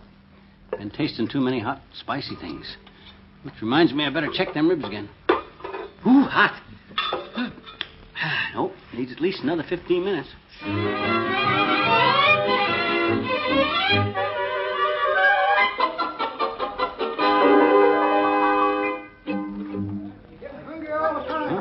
Garlic bread's okay. I think I finally got the ribs right. Now, let me see. Where'd I put the coleslaw? Oh, here it is. Not like they make down at Walt's Malt Shop. Thank goodness. Oh, Molly. Something I can do, McGee? Try this coleslaw. See what you think it needs. Only one thing, dearie, to be eaten. It's delicious. You ain't saying that just to be polite, are you? Who, me? This is your wife, sweetheart. Okay. Guess we might as well start serving. Pile that platter with the toasted garlic bread, and I'll dish out the slaw. Well, come and get it, gang. Yes, stop. Thank you. That'll be enough. Take 2. You're small. Oh, at last. Oh, those ribs certainly smell good, McGee. Let me douse them in the special sauce, Doc. Oop, that's enough. Give me your plate, Mr. Oldtimer, and I'll put on the coleslaw. Not too much, daughter. Gotta leave room to spare for the spare ribs. Here they are. Oh, you're really the king of the barbecuers, Mr. McGee. Yummy, yum. Here's your plate, Molly. Thank you, dearie. Oh, these are good. Well, this certainly looks good, McGee. Worth waiting for. McGee, where's yours? I guess I didn't save any for myself. What? No, it doesn't matter. But you bought 12 pounds of ribs. There should have been enough. I don't care if I don't have any. Fact is, I think I'll sit down a minute. I feel kind of funny. Here, take this chair. What's the trouble, Mr. McGee? His color isn't so good. What that boy needs is a doctor. pass me some more ribs. Yeah, you're right. Looks bad, Doc. Give me the garlic bread there, Wally. Here, McGee, let me loosen your collar. Oh, I'll be all right, Doc. It must have been something I ate. Nonsense. We're all eating the same stuff, and it's simply delicious. Wait a minute. You bought 12 pounds of ribs, didn't you, McGee? Yeah. And looking at what's here, I'd say there isn't more than 6 pounds. McGee, what did you do with the rest of the ribs? I don't know. Ooh, I must have used them all up, sampling them. Let me feel your abdomen, McGee. Oh, lay off, Doc. Lay off. Ah, no wonder he doesn't feel well. He's stuffed like a Christmas goose. Here, boys, help me carry him into the house. Careful with him now. Don't let him fall. If we drop him, he'll explode. A poor dear. Save me some of those ribs, you boys. Come on, give a hand. Put an apple in his mouth, Doc.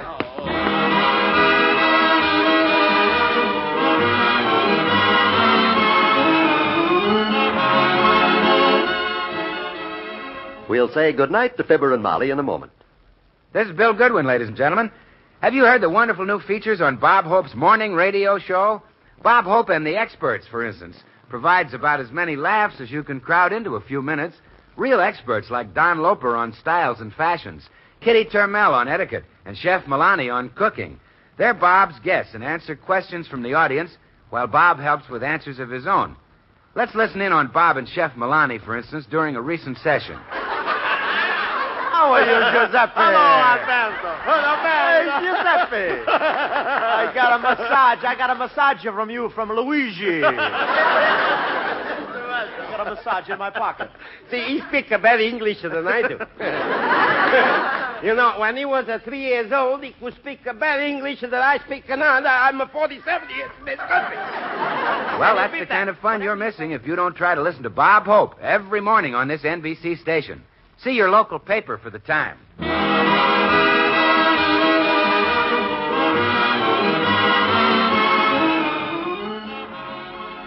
Now you've had a nice long nap, dearie. You feel better? Yeah, I'm okay now. What time is it? 10 o'clock.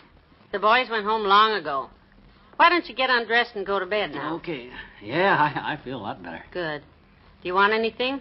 Anything I can get you? Well, were there any ribs left? I'm kind of hungry, and I... No. Go to bed. Okay. Good night. Good night, all.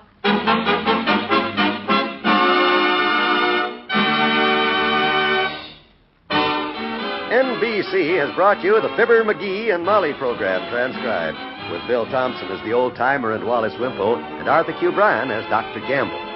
This is John Wald inviting you back tomorrow night to see the Port Swing inaugurate the summer season for Fibber McGee and Molly.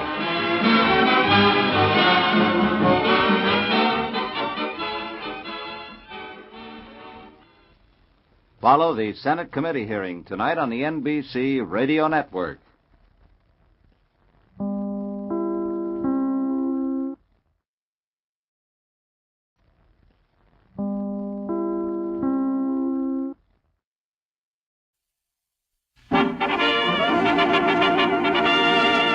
The Johnson Wax Program.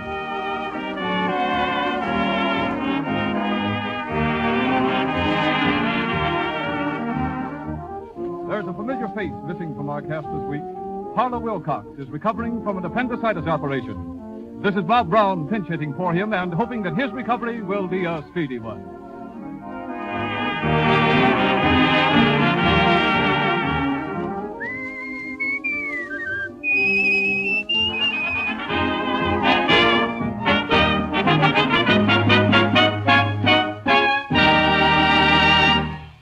Everyone, the makers of Johnson's Wax present Marion and Jim as Fibber McGee and Molly. Ted Weems and his orchestra open tonight's nautical episode with We Saw the Sea from Follow the Fleet. Cast off, Ted.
Attention, car owners.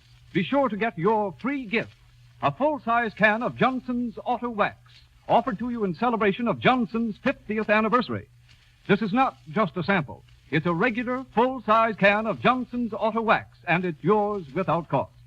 Go to your auto supply dealer, service station, or regular wax dealer, and purchase a pint can of Johnson's Auto Cleaner and Polish, and you will receive a full-size can of Johnson's Auto Wax free. You pay just 59 cents. This is less than the regular price of the cleaner alone. And you get, first, Johnson's Auto Cleaner and Polish. Second, a full-size can of Johnson's Auto Wax, both packed in the special free gift package. I advise you to take advantage of this generous offer at once. The supply of free gift packages is strictly limited, and they're going fast.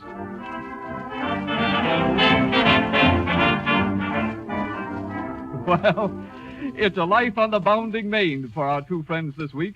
They've been invited on a little yachting cruise, and with the captain taken ill with a headache, Fibber has offered to run the ship. So, until the captain comes back to the bridge and finds out what a real headache is, we find in command those two salty seafarers, Fibber McGee and Molly.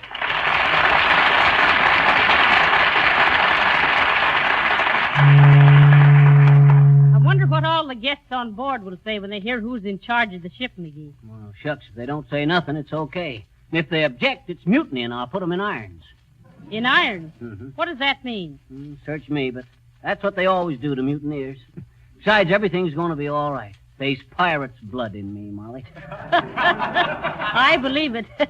You certainly act pretty kiddish at times. You know, Molly, I gotta tell you. Watch what you're doing, McGee. Huh? Heavenly days, you nearly run down that launch. Well, they should ought to get out of the way. According to the rules of navigation, the vessel onto the starboard tack has got the right of way unless the vessel onto the port tack supersedes the starboard tack by blowing his whistle 4 times, which in international code means, out of the way, cowboy. Oh. Unless he's flying a red flag with a white circle, which means, send a bottle of seltzer aboard, or which way is Newfoundland? Oh, it's easy when you know the rules, Molly. Oh, you've been reading them navigation books till you're dizzy, McGee. You've been spouting misinformation ever since you come over the gangplank. Oh. And incidentally, why do they call it the gangplank? Well, now, let me see. Gangplank. I suppose you think it's a law enforcement clause in a political platform. Now, give me a chance. Let's see.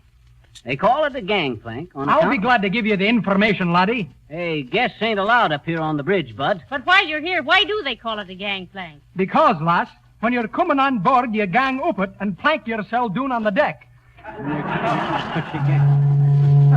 Which way are we headed, McGee? It's hard to tell. That dead-ratted compass won't hold still long enough for me to see. Look at it.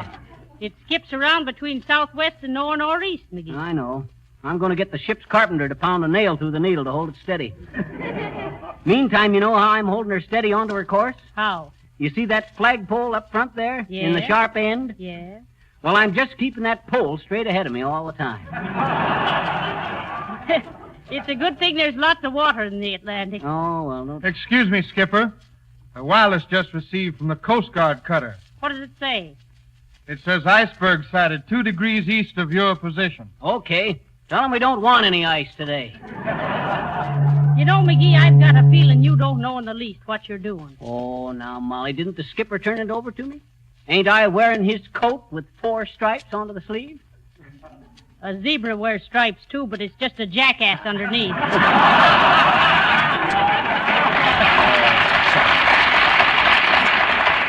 Well, just the same. Oh, wait a minute, McGee. Here comes one of the sailors. Looks familiar, too. Oh, yeah, that's Red Ingle. He's one of Ted Weems' deckhands. I know. I saw him playing his violin on the fiddly hat. What you want, sailor? Begging your pardon, sir. One of the crew picks up this bloomin' bottle from the water, sir, as it was floating past. Heavenly days, a bottle. And it's got a message in it. Here, give it here, and I'll open her up. Shall I hold the wheel, sir? No, let the wheel go. There ain't nothing to run into. No, sir. But you'll yaw, sir. Yaw, sir? Yaw, sir. Yaw, man. I mean, lady, the bloomin' tub will fall off the leeward, Mom, if she ain't kept on a blinking course. Well, don't you worry about the blinking boat, bud.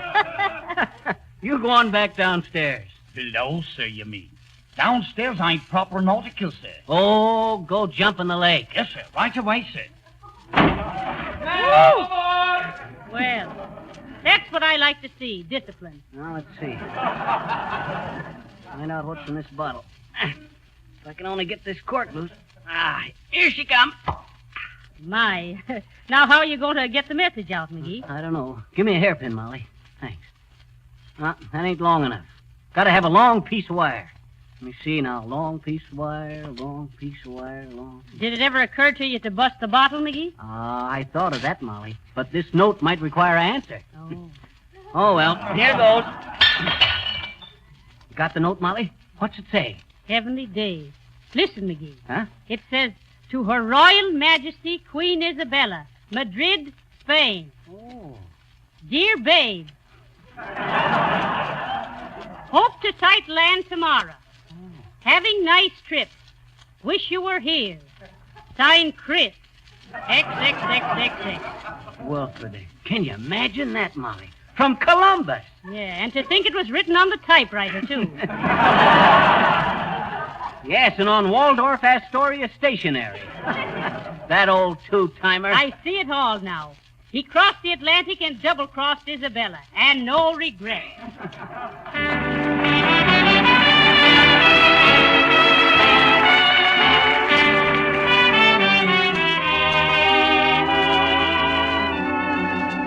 No regret, although our love affair has gone astray. No regret, I know I'll always care, though you're away. Somehow our happy romance ended suddenly. Still in my heart will be forever mine. No regret, because somebody new looks good to you. No regret, sweetheart, no matter what you say or do. I know our love will linger when the other love forgets. So I say goodbye with no regret.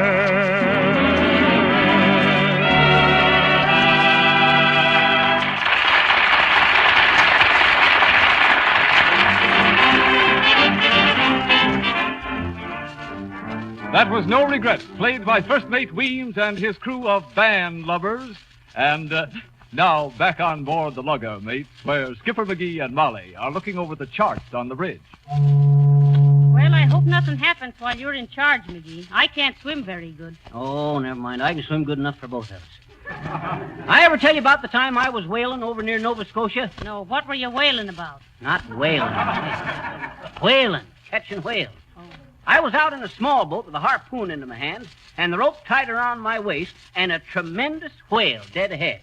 I was all ready to heave the harpoon at him. If he was dead, why did you want a harpoon?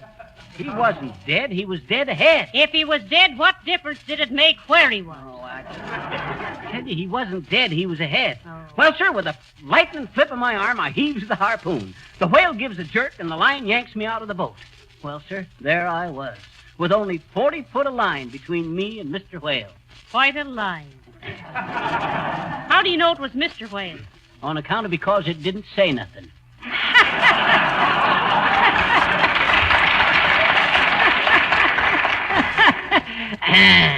Ain't funny, eh? Well, sir, I knowed if I didn't do some quick thinking, I was a goner. So I start swimming for dear life. Why didn't you just untie the rope? What? And lose that fine whale? No, sir. Us whalers was made of sterner stuff than that, Molly. Well, sir, for 3 hours there was a tug-of-war between me and that whale, him swimming east and me swimming west toward Halifax. You mean Halifax, don't you? Well, sir, finally I swum ashore at Halifax, and there was no whale in sight. I thought at first I'd pull the harpoon out, but no, sir. When they hauled in that rope over a mile long, the dead whale was on the other end of it. I thought you said there was only 40 foot of rope. There was, but I'd pulled so hard against that whale, the harpoon had stretched out into a steel wire a mile long. From that day on, Molly, I was known as Whaler McGee. Whaler McGee, the whirlwind, whale whipper, and wharf whopping, what a man of the whale whaling.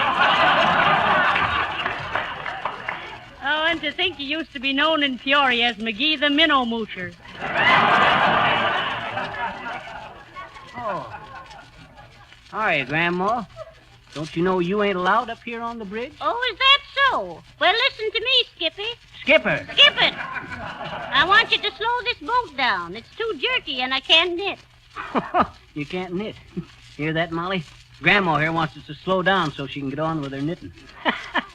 How fast do you think we're going, Grandma? Well, I don't know how fast the boat's going, Sonny, but when I looked at my knitting the last time, I figured I was doing a good 40 knots a minute. McGee. Huh? What's the matter, Molly? Would it be a breach of nautical etiquette if I was to politely inquire, where in the name of goodness is this old tub headed for?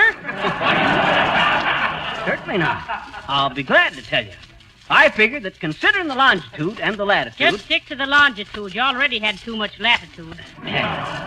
Well, anyway, I figure we're due east to Sandy Hook. Well, when do we do at Sandy Hook? I'm getting nervous. Oh, go on, Molly. This here's safer than driving a car. Oh, yeah?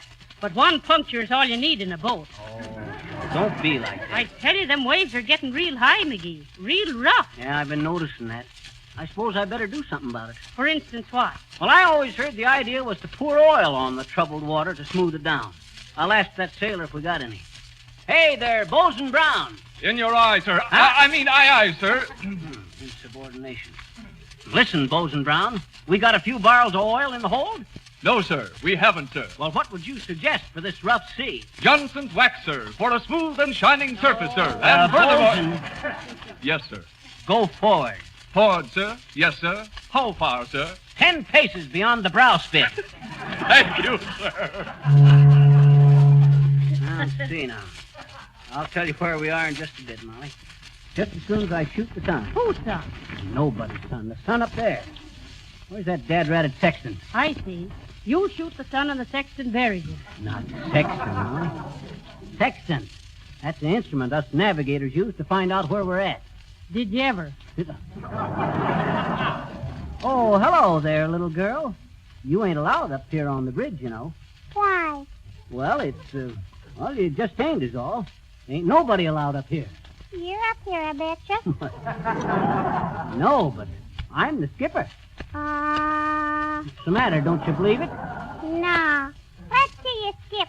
Come on now, sis. Beat it back downstairs, or below. Below what? That's a seagoing term, meaning downstairs, sis. I was just being nautical. I bet you get spanked if you are, betcha. Wait a minute. What'd you want up here? What do you want? I don't want nothing. I'm running the boat. Where? Wherever we go. Do you come back the same way, mister? How do I know? I suppose we do. Well, gee, I guess it's all right then. What's all right? Papa, he fell off the boat way back there, so pick him up on the way back, will you, mister?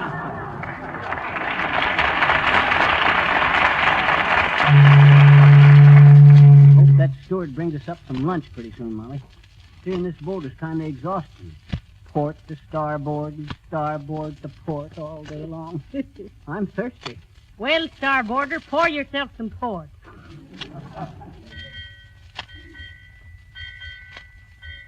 What's the bell ringing for, McGee? That's the time, Molly. 8 o'clock. Hold the wheel whilst I set my watch, will you? I'd have swore it was only 4 o'clock. Begging your pardon, sir. Seaman Ingle reporting, sir. Ain't you the guy that jumped overboard? Aye, sir. I've been swimming underwater for the past 4 pages, sir. Well, what you want? Begging your pardon, sir, and the compliments of the mate, Mr. Weems, but we got a distress signal, sir. Who is it and where's it from? It's a bloke who calls himself Tanner, sir. Helmo Tanner. He's whistling for help, sir. Whistling for help. Where is he, on the Canary Islands? Where'll we pick him up, sailor? Bally, sir, on the beach. Okay, on the beach at Bally. Tell the crew to stand by to pick up a castaway. Aye, sir. Bally good, sir. Bally good, sir.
Just another reminder about that free can of Johnson's Auto Wax that is waiting for you at your dealers. Get it now in the Johnson's free gift package before it's too late.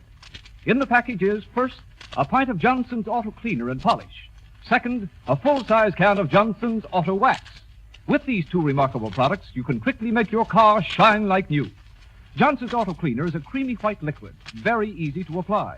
It both cleans and polishes a car in one simple operation. Takes off all the old dirt and road film without injury to the finish. Johnson's Auto Wax protects the beautiful glossy polish from scratches, saves the finish from the harmful ultraviolet rays of the sun, and sheds dust and dirt.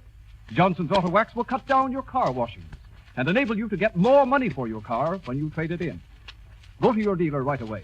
Ask for the free gift package containing Johnson's Auto Cleaner and Johnson's Auto Wax.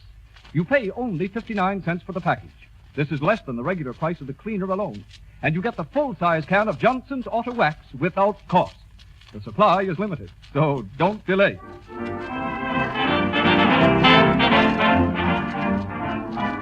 Well, they stood on the bridge at midnight. Yes, sir. Fibber McGee and Molly still stick to their post at the helm of the yacht. I'm still sore at that steward, Molly. Here we are way out on the ocean, and he couldn't even give me a plate of oysters. This is August, Diggerness. Oh, what of it? Oysters aren't good in the months that haven't got an R in them. Oh, well, this is August the 3rd. Besides, oysters can't spell. No, and I never got any pearls out of you, so that makes it even. Hey, it's getting kind of rough, ain't it, Molly? Wonder what you're supposed to do when the waves get real high. I give up. So do most of the passengers. You know, Molly, I never seen the moon act so funny. How do you mean funny? Well, a few minutes ago, it was over on the left. Now it's on the right. A while ago, it was right behind us. Kind of an optical delusion, I suppose. Sure, it couldn't be bad steering. It's a wonder the passengers don't object the way you're wandering around. Shucks, they're too busy practicing mashie shots off in the rear deck. Kind of foolish, ain't it? Oh, I don't know. I heard the sailor say we were in the Gulf Stream. Oh, look at that moon. Ain't that moon pretty, Molly? Look at that silver path it makes on the water. My, it's real beautiful, McGee. Yes, sir. Looks like you could walk right to heaven on it. You could. Look at them little fish playing around down there, McGee. Millions of them. I didn't know they swum around in bunches like that at night. Them are night schools, Molly.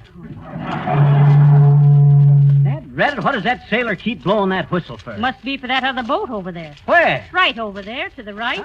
See the light? Oh, yeah. I'll steer over that way and see who it is.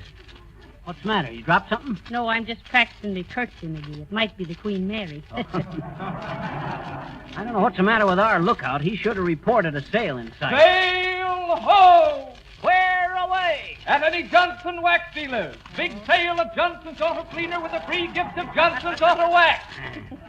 Hand me that there belaying pin, Molly. Thanks. Hey, up there. Look out. What? Look out. That's the time Bob Brown laid an egg in the crow's nest. He was a pretty good sailor, too. Who? Bob Brown a good sailor? Sure. Oh, shit. That guy thinks a bilge is what you get from eating radishes.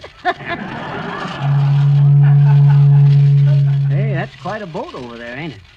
They better be getting out of the way. You better be getting out of the way yourself. Who, me? No, sir. I got the right of way. He's giving you a warning whistle, McGee. Answer him. Okay.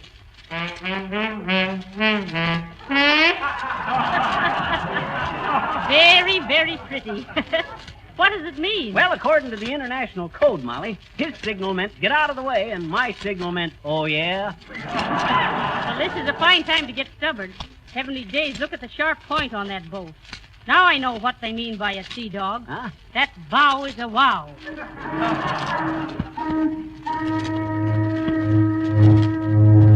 Dear, oh dear. Here we are in danger of sinking our nice yacht, and you playing duets with a liner. Well, Dad, Reddit, I tell you, we got the right of way, I tell you. Yeah, that's what me uncle said just before they scraped him off of the cow catcher. Oh. Hey, look at that dead rat old pop. Look at him. Coming right at her. Hey, pull over there, you road hog. Where do you think you're going, to a fire? You're not driving a car, McGee. Huh? You're at sea now. And you certainly are. Hey, there, you. Where do you think you're going? Avast there, my little salt shakers. Avast. Oh, no, you don't. I've asked you first. Hey, starboard your helm or you'll run us down. Oh, yeah? Well, we got the right of way. Don't give me any of that salt or a taffy, my little scupper snipe. Get your helm over there. Get the helm over yourself. We're going to have a collision. Well, if we do my. have a collision, and if we sink, Molly, remember one thing. We had the right of way. Hey, where's the captain? Below with a headache. Well, bring him up and tell him we're going to be sunk. If he hurries, he'll be up in time to go down with the ship. Hey, you! Hey, you! Pull over there! Starboard your helm there, you lubbers! You'll run us down! What do you mean we'll run you down? Hey, look out! Everybody, hang on! We're going to crash!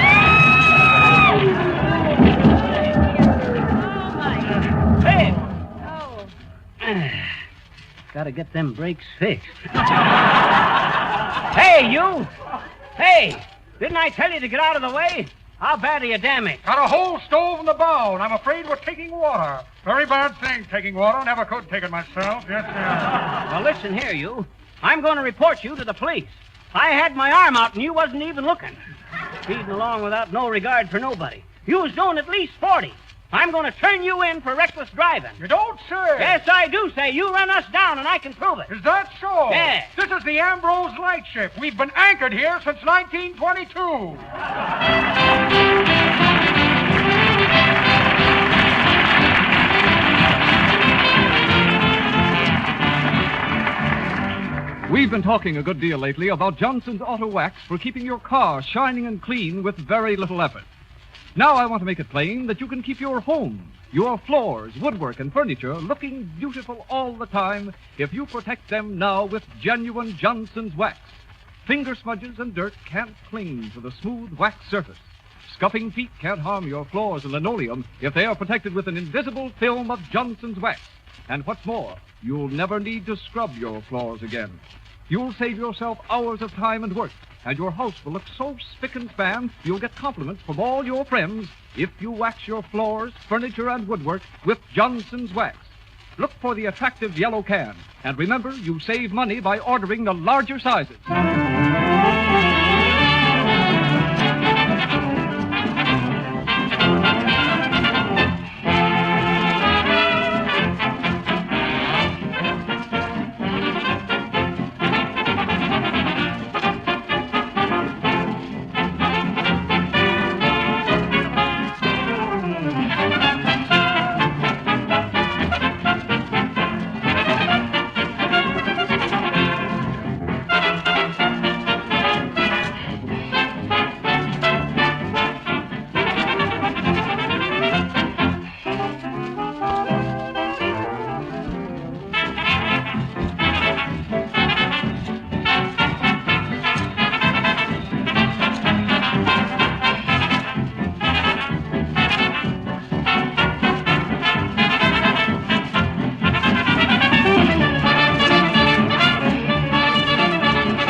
nice that Mr. Wilcox's appendicitis operation come out so nice, McGee? You bet it is, Molly. He's getting along swell, folks, and he'll be back in a couple of weeks. Telegram for Mr. McGee. Here, boy, I'm Mr. McGee. Oh, hurry up and open it, McGee. What's it say? Who's it from? Oh, give me time. Listen, Molly. It's from Harpo. Oh. It says, heard you coming out of the ether. Am I in stitches? Signed, Harlow Wilcox. Heavenly days. Well, I'll be... Hey, boy, what you waiting for? He sent the wire collect. Good night. Good night, all.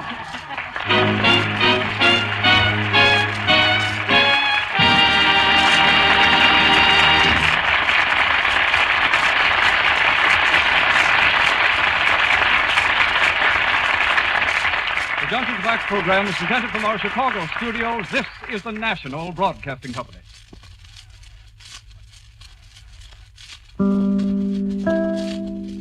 J.P. Morgan brings Juliet to you, Romeo.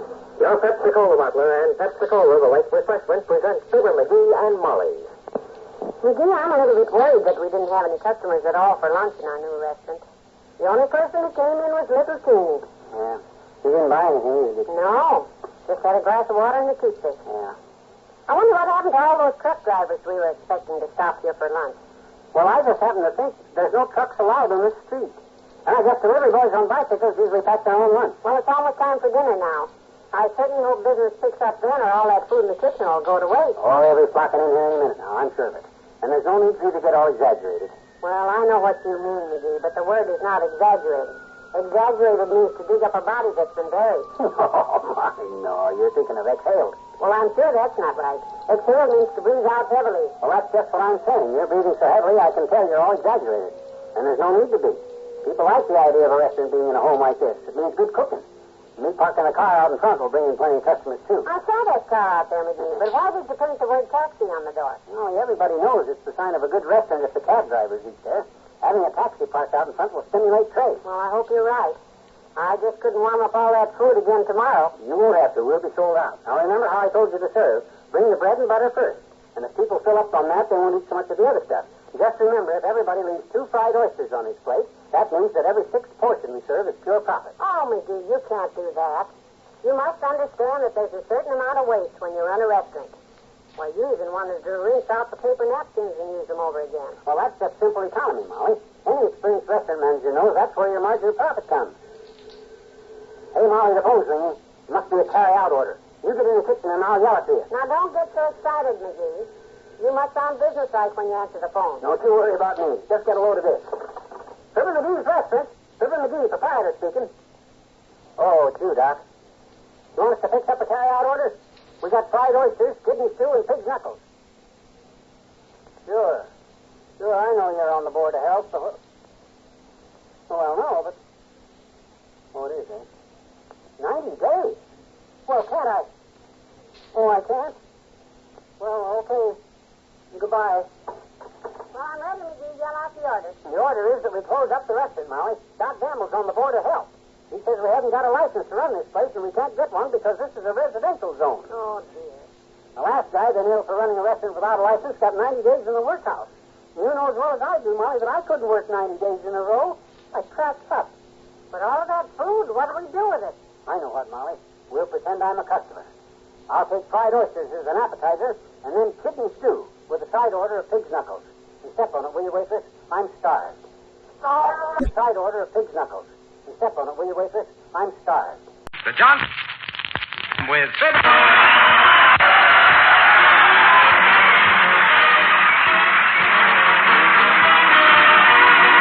For Home and Industry present Fibber McGee and Molly with Bill Thompson, Gail Goddard, and me, Harlow Wilcox. And Phil Leslie, music by the King's Men.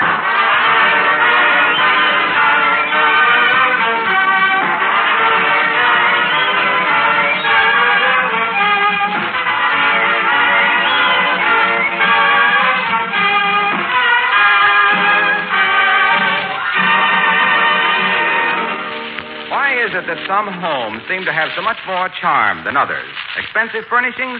Well, not as a rule. Usually it's a matter of good taste in arrangement and good housekeeping, in which richly polished floors and other surfaces play an important part.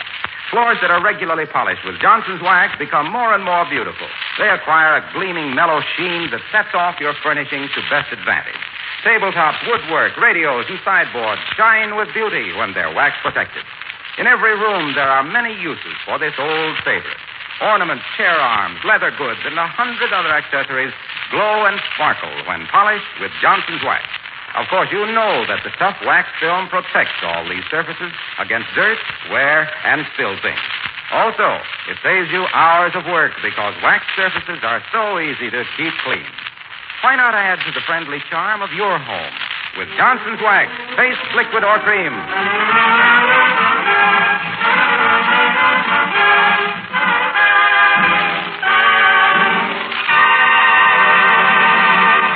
Mrs. Molly McGee of 79 Wistful Vista loves her little home and everything in it. But there are certain things in the living room which she thinks could be freshened up a little, such as the coats, pants, and shoes on the fellow lying on the sofa. Listen to her now addressing the poor man's Adolphe Monjou as we meet Fibber McGee and Molly.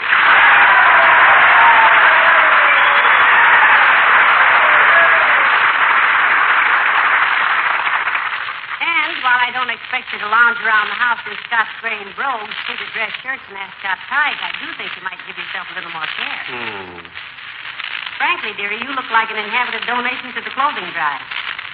Well, you know me, Tootsie, strictly desire for comfort. Well, I have nothing against comfort, sweetheart. However, the creases you don't have in your pants are beginning to show up as wrinkles on my forehead. Baby, never let it be said that McGee wouldn't cooperate. What do you want me to do? Name it, and I'll consider it. Well, to start from the bottom and work up, give a thought to your shoes. What's the matter with him? Oh, I'll admit if Prince Charming found one at a ball, he wouldn't scour the village for Cinderella. But they're comfortable. Why, the heels are run down like an absent-minded pedestrian. They have less polish than a Mississippi senator.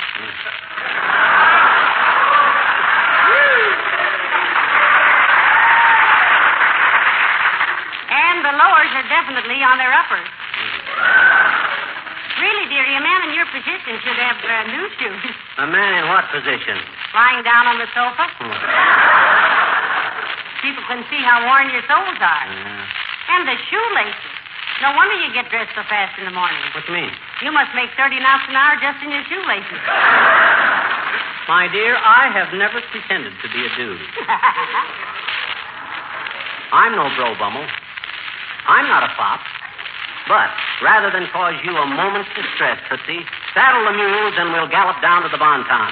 I'll buy some new ones. Oh, good for you. You love some new shoes. I didn't mean new shoes. I meant new shoelaces. Oh, dear. Come on, get your hat and let's go. We can be back in. Come in. Oh, hi, Elsie. It's Elsie from the beauty parlor, Molly. Hello, Elsie. Did I leave my compact there again? Yeah, honey, and I just left it there. I says to myself, Miss Merkel, I says, quit dragging that compact back and forth like a Labrador receiver. Retriever, Elsie. Oh, is that the kind of a dog which you throw a stick in the lake and he runs in and brings back somebody's bathing cap, Mr. McGee? That's the kind, Elsie. Do you have a dog? No, Mrs. McGee. I always wanted one because Mom always told me to be done with the kind animals. But when I went shopping for a dog, I had a horrible experience. What happened, Elsie? Get a wire hair with a short circuit? No, but the salesman who was trying to sell me a Doberman turned out to be a pinch himself.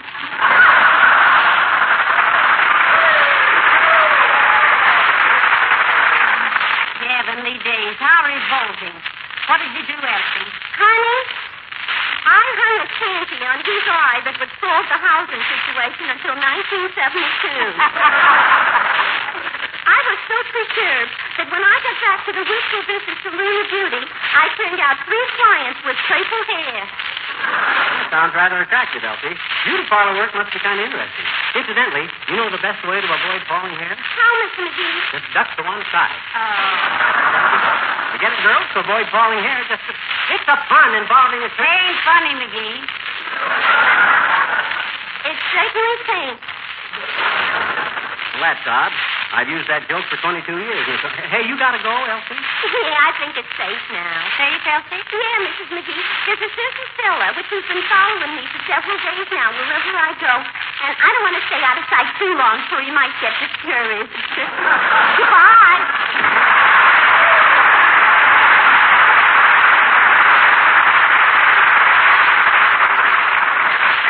Quite a character, that Elsie. Yes. If I had her job, I'd soon be a woman-hater, and I'm glad I'm not, because you being a woman... I hate to interrupt what might turn out to be a lovely little bit of sentiment here.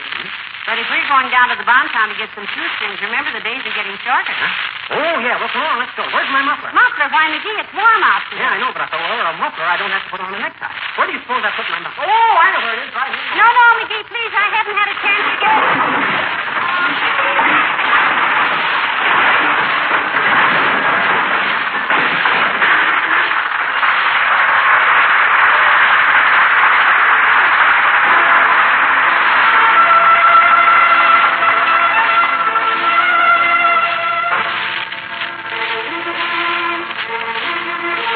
Billy Mills and the orchestra and South America, take it away.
Expected to be a mob of giraffes. No, but I forgot this was dollar day at the bonton. Let's go home then. Anytime I pay $1 for a pair of shoes. All right.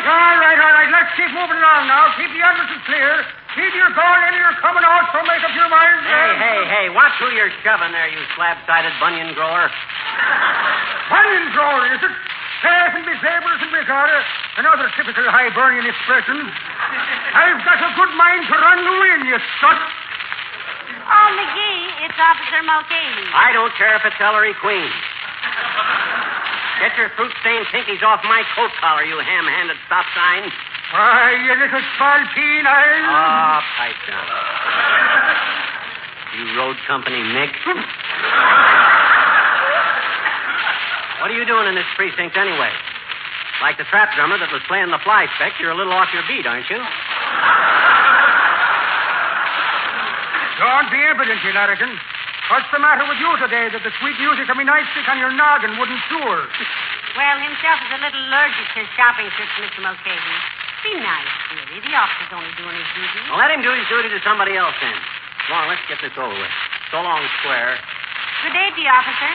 And good day to yourselves. If I do say it myself, you don't mean a word of it. Take care of yourselves and may your clouds never go dry. All right, now keep the entrance clear, folks. Keep your coming in, or you're coming out, or you're coming out.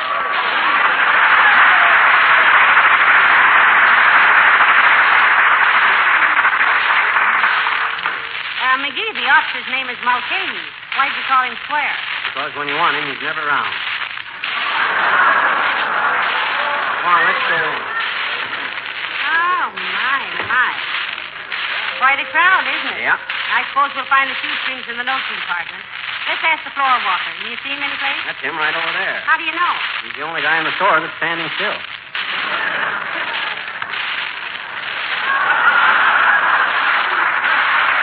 Hey, Bud, where do you keep your shoelaces? In the top right-hand drawer of my dresser, sir. I usually... Oh, you mean in the store. The notion counter, sir, 4 aisles over, and I beg your pardon. Aren't you Mr. Fibber McGee? Well, if he isn't, there's going to be quite a scandal in our neighborhood. Why, Bud? Well, I'm so glad you came in, sir. The new suits you ordered in 1942, 43, 44, and 45 have arrived. They've Already been altered and charged to your account. What? At this late date? We did the best we could, madam. After all, he signed for them, you know. Oh, what if I did? My gosh, you should have known when peace broke out I'd want to cancel the order. Call the manager. Yes, sir. Have you $7.65 in change? Why? I'll have to call him long distance.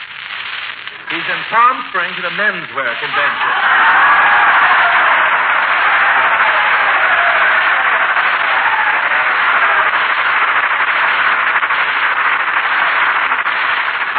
Come on, Molly. Oh, McGee, look at those beautiful California sports shirts. Why don't you get one? Okay, all right. Yes, they're so comfortable.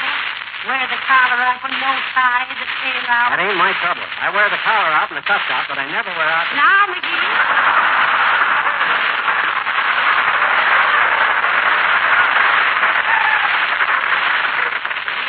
Well, look who's here, to coin an old expression. Good day, Molly. Hello, Dr. Gamble. Hi, Skinny Grafter. If you're looking for the cutlery department, it's in the basement, and for a low character like you, the basement is... Oh, McGee, mind your manners. Never mind him, my dear. One can't expect courtesy and refinement from one whom the stork delivered on the wrong side of the airport. Whom delivered whom on the wrong side of what airport? Look, you medical misfit, I can trace my ancestors back through Richard the Lion-Hearted, Ivan the Terrible, and Pierre the Plucky. Your family tree has such a slippery elm you couldn't hardly hang a horse thief on it. What? Why, you little outcast? My great-grandmother was a Cherokee Indian, and I have more American blood in my earlobes than you could get with a transfusion from the Rainbow Division. Is that so? Compared to my family, the Indians were immigrants. Why, you're... boys, stop it. The way you wrangle, anybody would think this was a peace conference. Doctor, are you shopping for something? Why, yes, my dear. Tomorrow is Miss Tremaine's birthday, and I thought I'd pick up some little gift. Let me give you a tip, Doc, old man. Yes? We're good friends of the girl who does her work at the beauty parlor, and I happen to know Miss Tremaine's favorite perfume is called Destiny at midnight. $22 an ounce. But, McGee, I don't think... That's all right, my dear. If it were $97 an ounce, it wouldn't make any difference. What? It wouldn't? No, because I've already bought her some handkerchiefs. I'll see you later, Molly. Good day, worm face.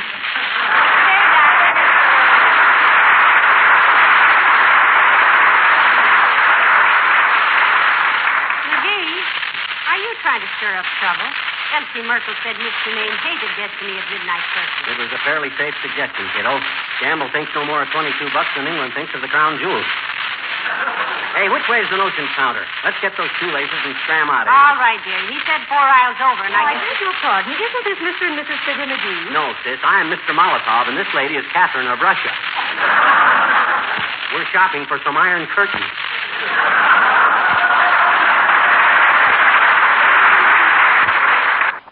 So, Mrs. McGee. Oh, I have some news for you. Yeah. I'm so glad, madam. I have Miss Impudent. Yes, Miss Miss Impudent. Yes, Miss one news for you. Yeah. I'm so glad, madam. I have rub. Yes, sir.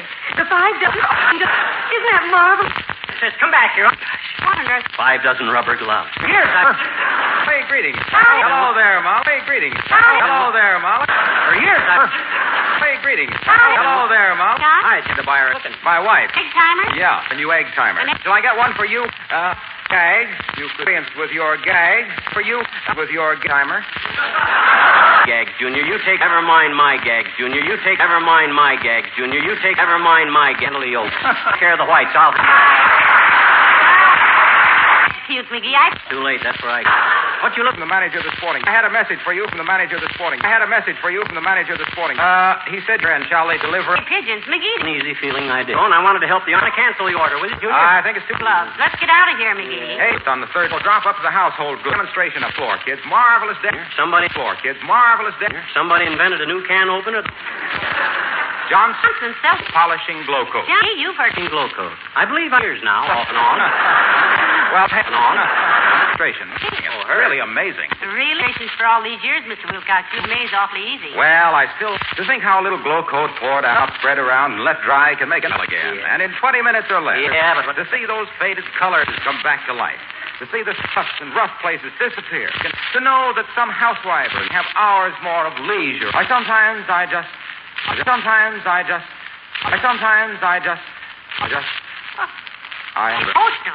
Look at his lip quiver, Molly. One of these days, his wife is going to sue the wax factory for alienation of affection. One of these days, his wife is going to sue the wax factory for alienation. Speaking of the factory, pal, listen, we're all invited to Racine November 5th for their 60th anniversary. Can you go? Can we go? We can get himself here some new shoelaces in the... If the company sees me barefooted, he might consider... Already expressed himself on that.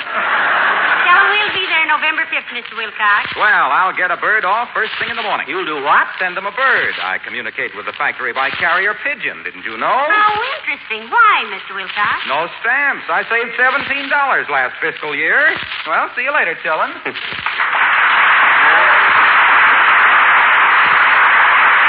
on, Molly, let's get over there. I want to get those shoelaces before the joint closes. Yes, we've been holding Old Home Week here in the Island. I beg your pardon. Is this Mr. McGee of 79, Mr. Richter? Yes, miss. What can I do? When you have a free moment, can you step into the special equipment department? I am Miss Beetletrim, the buyer. Why, certainly, Miss Beetletrim, but what did you want to do? Oh, I just wanted to show you your stuff. I just wanted to show you your stuff. I just wanted to show you your stuff. I just wanted to show you your stuff. It's arrived. Wonderful. We can send it out to you by... Wonderful. We can send it out to you by... Unit, I never ordered any such a... Unit, I never ordered any such a... Unit, I never ordered any such a... When was that, sis? When was that, sis? Look up on your signed order. That's 7 coats, 5 dozen rubber gloves, 3 bare orders. McGee. Who's orders? McGee. Wait, why? I want to send her a nasty Wait, why? I want to send her a nasty Wait, why? I want to send her a nasty Wait, why? I want to send her a nasty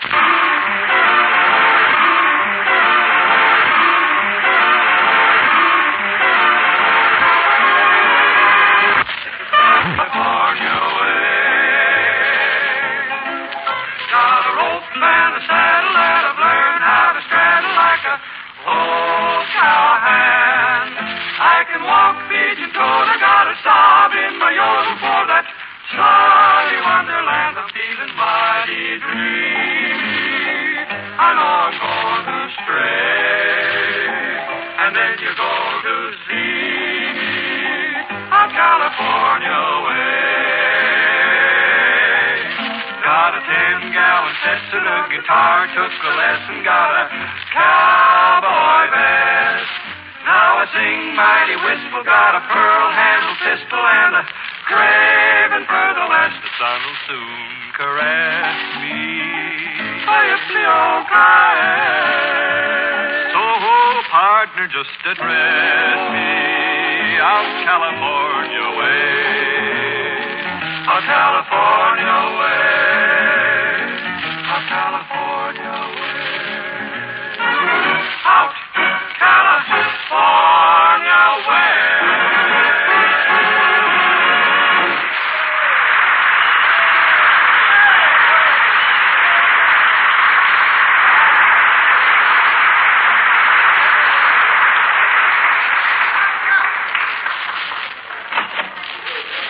Look, Molly, we've been trying to get to that notions counter for 45 minutes. I got to get those shoelaces. Dad, drat it, there goes my left shoe again. Where's it? Oh, I got to get those shoelaces. I know, dearie, but I just couldn't resist looking at these darling bridge favors. Every time I see these, I wished I played bridge. You do play bridge, remember? You never saw me bring home a sterling silver bud vase, did you? That little group of public enemies I play bridge with is strictly from Oak Ridge, Tennessee. When they get through with my hand, it makes Hiroshima look like Shangri-La. Well, don't play with them, Tootsie. And why not, may I ask? Well, a finer bunch of girls never look for a price mark on our draperies. How can you stand there and accuse my good Okay. Molly, good day, McGee. Oh, hello, Mr. Mayor. I have a trivia. Hey, I got news for you. Really? Now, McGee, if it's about... Look, the triv. We just met Doc Gamble in here, and he says it's Fifi Tremaine's birthday tomorrow. The information, I believe, is available to anyone with sufficient curiosity to look into any theatrical reference book. Oh, well, we don't care how old she is, kid, but look. I happen to know that Fifi Tremaine's favorite perfume is Destiny at Midnight. And get this. Gamble only bought her some hankies. Yeah, but, McGee, I told you that Miss Tremaine didn't... How about it, Triv? You gonna let that 40-cent fracture peddler beat your time? Get her a slug of that stuff, boy. It's only $22 an ounce. I thank you for the suggestion, McGee. You going to do anything about it? No. Oh. If Dr. Gamble doesn't think he can afford such an expensive gift, I shall not take advantage of the situation. I shall get her some handkerchiefs, too. Oh, good for you, Mr. Mayor. You're a sportsman. Thank you. as I once told Miss Tremaine when she was singing in Oklahoma. Oh, whereabouts in Oklahoma, Trip? I got a cousin in Muskogee. I was referring to the musical play by that name, McGee. Oh, it was wonderful, too. But where in Oklahoma was it playing when you met her, Mr. Mayor? Oklahoma City? It was in Yonkers. Don't be silly, Latriv. Yonkers ain't in Oklahoma. Of course not. Oklahoma was in Yonkers. Why, that's ridiculous. Any schoolboy knows that Oklahoma is in Kansas. Furthermore, Mr. I didn't say the state of Oklahoma was in Yonkers. I meant the play.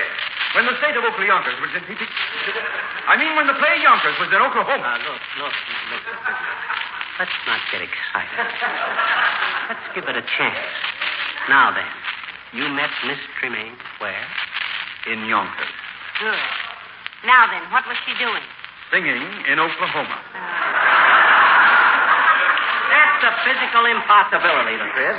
If she was in Yonkers, who could hear her singing clear out in Oklahoma? If she had a voice like that, she She didn't have a voice like that. I didn't say she sang from Yokohama to Oklahoma. I mean, she played in the sang in the theatrical production of Yonkers. In the Yonkers Company of Oklahoma. Now, wait a minute. I met Stevie Yonkers in the play of a singing in Oklahoma.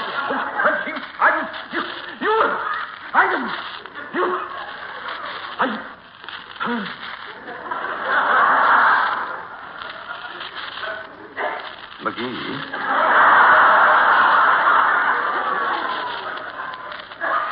Yes?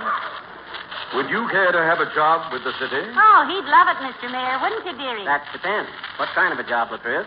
I don't want to have any particular favors, mind you. I want to start at the bottom. You will. You are the new sewer inspector.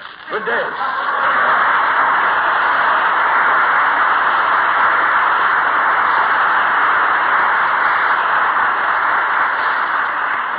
Listen, McGee, why must you try to stir up trouble between the mayor and Dr. Gamble? Don't you realize they're both gentlemen, and nobody can win anything from a gentleman except another gentleman? No, I'm just trying to needle them along, baby. That love affair of theirs is too quiet. Needs some fireworks. If love is supposed to be conservative, don't you think Cupid would wear more clothes? My gosh, I don't see what... Oh, I say, aren't you Mr. McGee? Oh, no, not again. What is it, Bud? You're just the man we've been trying to contact, Mr. McGee. It's here. We've even got it on the truck for delivery. You look ill, dearie. Lean on the counter. I'll ask the man. What's loaded on the truck for delivery, sir? Why, the combination bomb shelter and septic tank Mr. McGee has had on order. He's had on order for 3 years. It's simply beautiful, Mr. McGee, really. Yeah, but that was way back. But a bomb shelter. Now, wait a minute, Bud. The suits I can maybe use. The gloves I can sell. The clay pigeons I can shoot. The deep freeze. Yes? I'll think of something for that. But a bomb shelter, Bud. If you think for 1 minute I'm going to... I'm sorry, sir. We have your signature on an order. You'll have to discuss the details with the credit manager. Good day. Well, this has been quite a shopping trip. Say, how are we fixed for rocket ships and diving suits? Quick, kiddo, quick. Don't rub it in. I feel awful enough as it is. Let's get my shoestrings and go home. All right, Pet. We'll get out of this somehow. Here's the notion counter. Say, miss, my husband wants some shoestrings, please. 28 inches, sis. Brown ones. Shoestrings, sir? Oh, I'm sorry, but we haven't been able to get metal tips for several years. We had a war on, you know, but if you'd care to sign this waiting list, we'd be glad. Oh, this is ridiculous.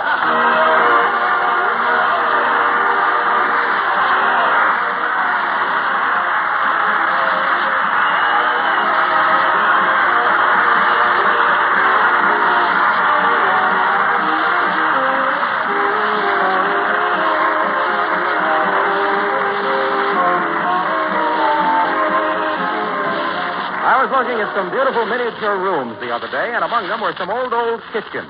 Gosh, they certainly give you something to think about. Can you imagine having to go back to kerosene lamps again, or drawing water from an outside well?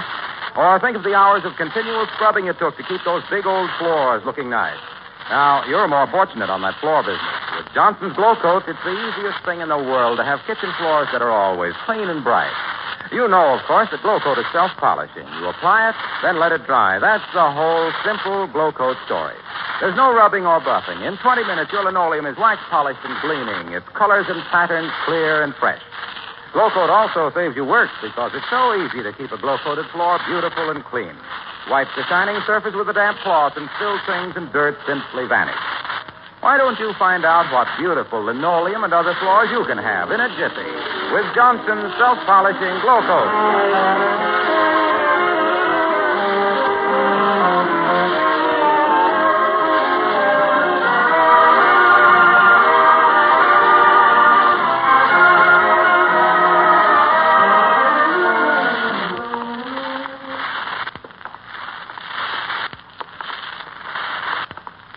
Awful, Molly. Imagine all those wartime orders coming to life. Clay pigeons, 4 suits, rubber gloves, and deep trees. This is terrible. Now, don't you worry about it, dearie. We'll think of some way. By George, just the man I'm looking for, Mr. McGee. I have it. You have what? Your 3-ton dump truck, Mr. McGee. Just arrived yesterday. It's taken us 4 years, but we got it. A dump truck? Just what I need. Back it up over at the Bonton, Bud. I got enough stuff over there to... Huh? Oh, good night. Good night, all.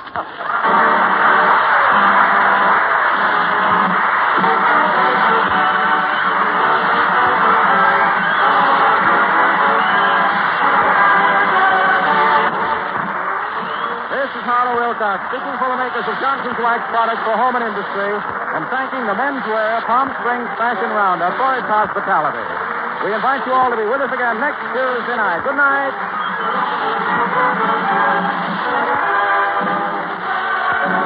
This is NBC, the National Broadcasting Company.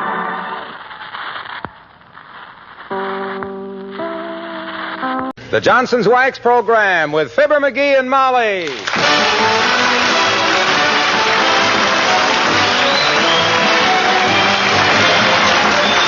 The makers of Johnson's Wax products for home and industry present Fibber McGee and Molly with Bill Thompson, Gail Gordon, Arthur Q. Bryan, Gene Carroll, and me, Harlow Wilcox. The script is by Don Quinn and Phil Leslie. Music by the King's Men and Billy Mills Orchestra.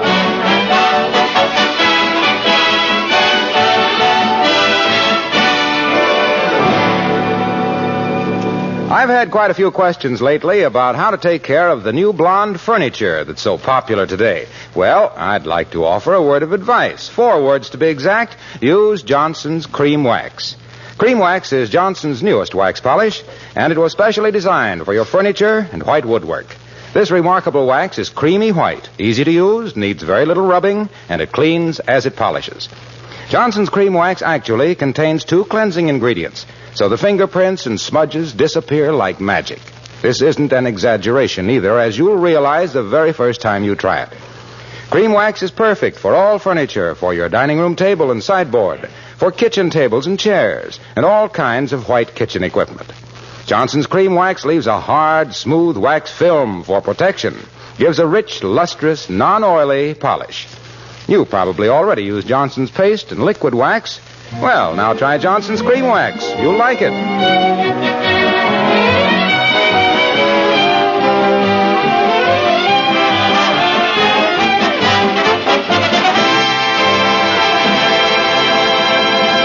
When Mrs. McGee of 79 Wistful Vista looks out the window and sees her normally slow-moving husband running like a deer toward home, she naturally thinks, A, he's put a lighted cigar in his pants pocket again, B, she must be dreaming, or C, it must be somebody else.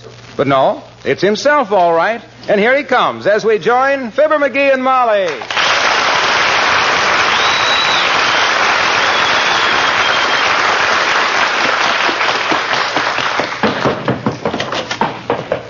Hey, Molly. Hey, Molly, where are you? Hey, Molly. I'm right here, dearie. Don't say another word till you get your breath. I haven't seen you run that fast since the bees took a fancy to your lilac hair tonic. Yeah, but... And now, take a few deep breaths. You're too old for those short pants. Now then, dearie, who's chasing you and for what? And do I tell the police you've been here all day? Look, this is important. I gotta have my coin catalog. Quick, get me my coin catalog. I gotta have it. All right. It's right there on the bookshelf. Huh? Between Tom Swift and his electric rifle and the National Geographic, August 1927. Hand me to it quick. Thanks. Ah, baby, I got a small fortune right here in my little fat hands. That's what I got, a small fortune in my little fat. Now, let me see. You had an offer for your coin catalog? You only paid 30 cents for it. No. I found a rare coin. What other kind is there? I knew that'd get him. This is an 1880 quarter. Must be worth... Now, let me see. 1880. Here we are. $10. Imagine that. This quarter is worth a fast sawbuck. Feast your beautiful blue peepers on that, Snooky. Your blue peepers. What date did you say? 1880. Look at it. Well, you must have been carrying it a long time. It now says 1916. Huh? Let me see that. Oh, my gosh. This is the wrong coin. You know what I did? I bought 8 cigars at Kremer'S drugstore and gave him the wrong quarter. You mean he charges 25 cents for 8 of those smudge pots? I could make better cigars out of corn husks than old carpets. That ain't the point. The point is I left my $10 quarter down there. Come on, get your hat. I got to go down there and get my quarter back. Oh, no, you go on, dearie. I can't go. I have so much housework to do here that... Now, you don't have to worry about the housework, Mrs. McGee, honey. I'll take care of everything. You know, I treat everything in this house just like it was my very own. Yeah, I know you do, Lena. Yeah, that's some of my wife's Arpe's perfume you got on, isn't it? It sure is, Mr. McGee. Yeah. You know, I was cleaning her dressing table and happened to spill a little dab right behind my ears. That's all right, Lena. I hope you put the stopper back in the bottle. Oh, I did, honey. I was very careful because you got the swellest smelling perfume of any place I ever worked. You know, Mama always told me that you can tell a lady by her perfume and a gentleman by the way he acts when he smells it. Well, Mr. McGee's in a hurry to go, Lena, because he left a valuable coin down at Kremer'S drugstore. Well, now, you just go down there and get it, Mr. McGee. Goodness me, I know exactly how you feel, because I had an uncle once who collected coins. Oh, that's a very interesting hobby, Lena. It was strictly business with him, Mr. McGee. He was a bus driver. Oh, such a handy fella he was. You know, he could open and shut the door, make change, blow the horn, shift gears, scratch his neck, and argue with the customers all at the same time. I've seen them do it, Lena. I've always... he gets so tired of it. He quit and got married, you know. I don't blame him, Lena. If I was a bus driver... Oh, you ought to see him now.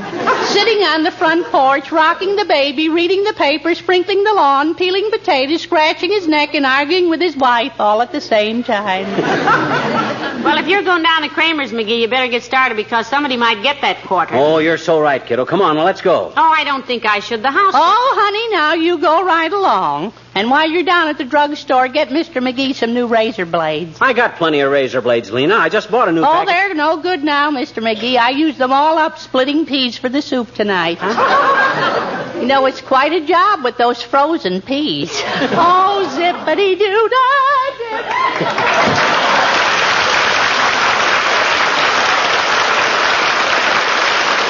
Oh, come on, kid. Let's get going. I'm ready, McGee.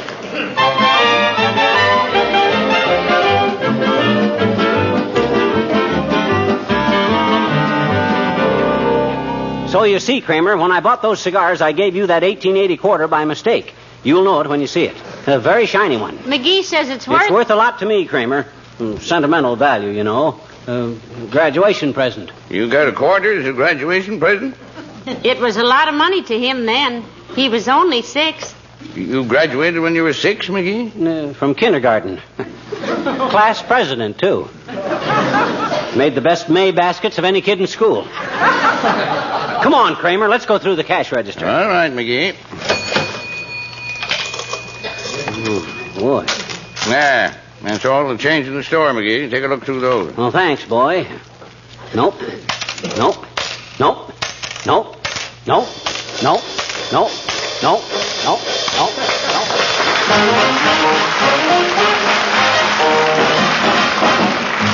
Billy Mills in the orchestra, and I Got a Girl in North and South Dakota.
No.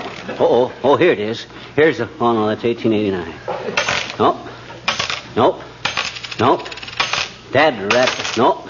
Nah, it isn't here. Have you looked at everyone carefully, dearie? I've been through the whole pile 3 times. I've looked at more uninteresting dates than an Arab on a diet.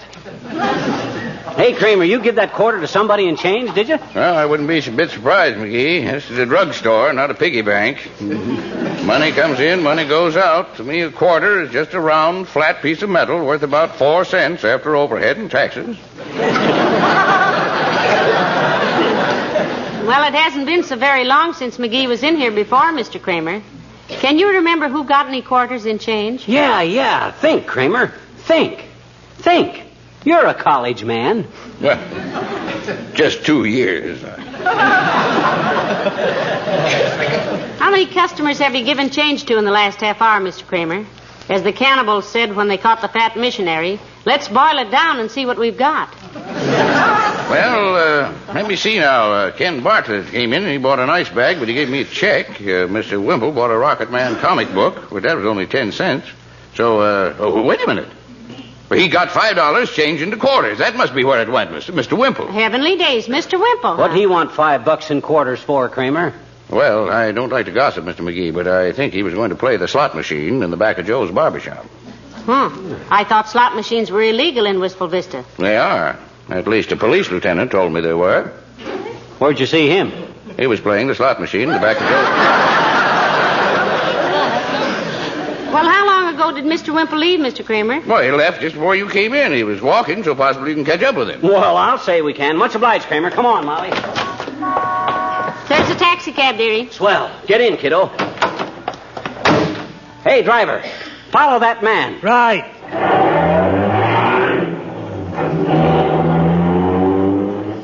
Hey, Mac. Yes? What man? What? Oh, just go to Joe's barbershop, driver. Okay, babe. And don't be afraid to go through the red lights, bud. I got influence. Mac, I wouldn't push this heap over 30 miles an hour if you was J. Edgar Hoover. My tires is strictly pre-war bubble gum. And I got 3 cylinders which their mothers ain't heard from them since 1937. And furthermore... Oh, McGee, there's Mr. Wimple crossing the street. Stop, driver. Oh. Stop the car. Ooh, he's going to get them brakes fixed. Hey, Wimp, wait a minute. I want to talk to you. How much, driver? 35 cents, Mac. There's no cover charge on account of the top leaks a little. Here, driver. Here's 50 cents. Keep the change. Lady, you're a gentleman. Success within my grasp. Hi, Wimp. Hello, Mr. Wimple. Hello, folks. Hey, Wimp, Kramer says he gave you $5 in quarters. Yes, he did, Mr. McGee. Let me see them, will you? I got reason to believe my lucky pocket piece is in there with him. An 1880 quarter. Oh, isn't that too bad? What? What do you mean, too bad? Well, I put all those quarters in the slot machine, Mr. McGee. The whole $5 worth. Oh, my gosh. Now, wasn't that a little foolish, Mr. Wimple? You know you can't beat those slot machines. What do you get out of it? Well, I was doing it for Sweetie Face. That's my big old wife. Playing the slot machine for Sweetie Face? Well, I am in a way. Feel my right arm, Mr. McGee. Huh? Oh, my gosh, Wimp. You got muscles like a handful of steel cables. You would, too, if you'd yank that slot machine handle down as often as I have, Mr. McGee. It's been expensive exercise, but I'm almost ready. Almost ready for what, Mr. Wimple? I'm almost ready for Sweetie Face to start picking on me again. A week ago Sunday, she said, Wallace, you know what day this is? And I said, yes, dear, it's Easter. And she said, yes, and here's a little present for you. Oh. And then she gave me such a rabbit punch I couldn't eat anything but carrots all day long. Look, Wimp, that's all very interesting, but what about my 1880 quarter? You mean I got to go hang around Joe's barbershop and wait till somebody hits the jackpot? Oh, somebody already did, Mr. McGee. What? They did? Yes. After I put my $5 in, somebody came along with 1 quarter and hit the jackpot. My, was he lucky. Well, gee whiz, why didn't you say so? I did. Who was it? Harlow Wilcox. He said that he was... Oh, my goodness, look at those 2 go.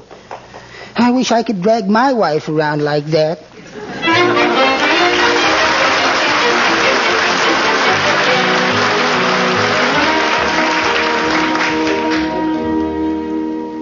when Mr. Wimple told us you had hit the jackpot on the slot machine, Mr. Wilcox, we came right over to see you. Dump those quarters out on the desk here, Junior, and I'll pick out my 1880 quarter. Pal, look, I've got bad news for you. Oh, please, Mr. Wilcox, you didn't spend it. You didn't give it away. You didn't do any... No. Let me explain. Here, sit down, Molly. You too, pal. Oh. Now, look, you see this folder? It tells all about Johnson's Car New, the most popular car polish in America. Yes, it's very pretty, The quarter, Junior, my 1880 quarter. You said No. Don't rush me. Look at that folder. You see where it tells about how Car New is a liquid car polish that you just apply and let dry to a white powder? And when you wipe it off, it takes the dirt and dust and road grime with it. But what that got to do with my Well, quarter? I was showing this folder to some people in Joe's barber shop, you see. I explained that Car New, spelled C-A-R-N-U, is the easiest known method of cleaning and polishing a car. How it gives your car that showroom shine, that pre-war glitter, that mirror-like beauty. Yes, but Just then, I saw Wallace Wimple walking away from the slot machine. I dropped a quarter in it myself, and bingo, the jackpot. My quarter, Waxy. Doggone it, give me my quarter. Well, sir, the jackpot was $31.25, all in quarters. Naturally, I didn't want to carry all that silver around, so Joe gave me folding money for it. I put the money in an envelope and mailed it to the Society for Crippled Children. You mean, You haven't got any of them quarters? Nope. Well, I guess that's that then. I haven't had such a letdown since my suspenders busted at the junior prom. Now, wait a minute, McGee. You say there was $31.25 in the jackpot, Mr. Wilcox. Yep. That extra quarter now, did you mail that to the... Say, I forgot that. There was one shiny quarter left over. And by George, I think it was 1880. Well, where is it? Don't just do there and talk. Stand something. I mean... Well, now, wait a minute. What did I do with that quarter? Oh, I know. I gave it to Doc Gamble. Bought a trout fly from him. Come on, Molly. Let's go see Doc. Thanks, Waxy.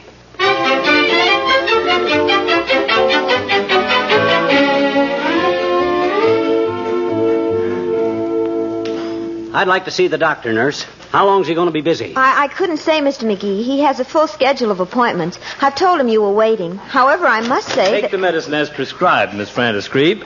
And no matter what it says in magazine articles, don't eat any more dried grass. Come in again Friday. Now, who's next, Miss Dilverprink? Hey, can I see you a minute, Doc, old man? It's a very important matter. Not if there's something more urgent. Is there, Miss Dilverprink? I don't believe so, Doctor. All right, come on in, McGee. Oh, hello there, Molly. Nice to see you. You come in, too. Well, thank you, Doctor.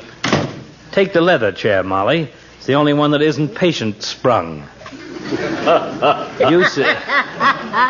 You sit any way you like, McGee. Nature gave you cushions. Now then, what's on your mind? Wilcox says you sold him a trout fly for 2 bits, Doc. Yes, and it's capital gain, too. Medicine's my real business. Well, he's not interested in your income, Doctor, but he has reason to believe that quarter is one he's been looking for. Yeah, you see, I gave it to Kremer by mistake for some cigars. Those cigars you buy are a mistake in the first place. Those aren't exported from Cuba. They're exiled. But about this quarter, Doctor, we believe that we excuse me. Hello, Gamble speaking. Who? Oh, yes, Mrs. Clatterhatch. Her again. What's that, Mrs. Clatterhatch? Willie swallowed a cigarette lighter. Oh. Does he seem to be comfortable? Well, then don't worry about it, and I'll be over as soon as I can. But what are you doing in the meantime? Oh, that's right. Goodbye, Mrs. Clatterhatch. What is she doing in the meantime? Using matches.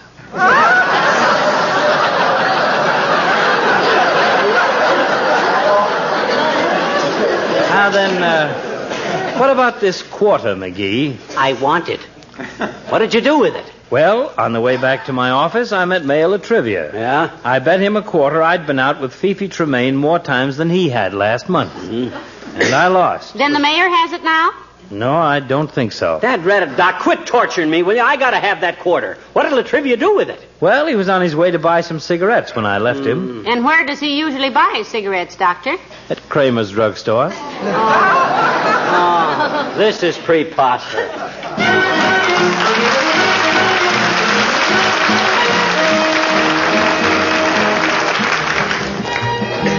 The King's Men, and I tipped my hat and slowly rode away. Had me 2 trusty pistols, had me 2 leather holsters hanging by my side. Had a 2-gated pony till the day matrimony took my bridle and gave me a bride. I was riding down the trail to Santa Fe. said, ain't we met before? Then she drew her 44. So I tipped my hat and slowly rode. I slowly rode away. There's no excuse for me to stay. Tip my hat. That was that. Yes, I left that kitten sitting where she sat. I continued down the trail to Santa Fe. When I met another gal along the way, I said, are you taking two? She said, partner, I'll take you. So I tipped my hat and settled down to stay. Settle down, settle down. How I cursed the day I ever came to town. What a life. Oh, what a life. Ever since the day I took myself a wife. If you ever ride the trail to Santa Fe and you meet a pretty gal along the way, better stop and think of me. I was happy, I was free. When I tipped my hat and slowly rode away.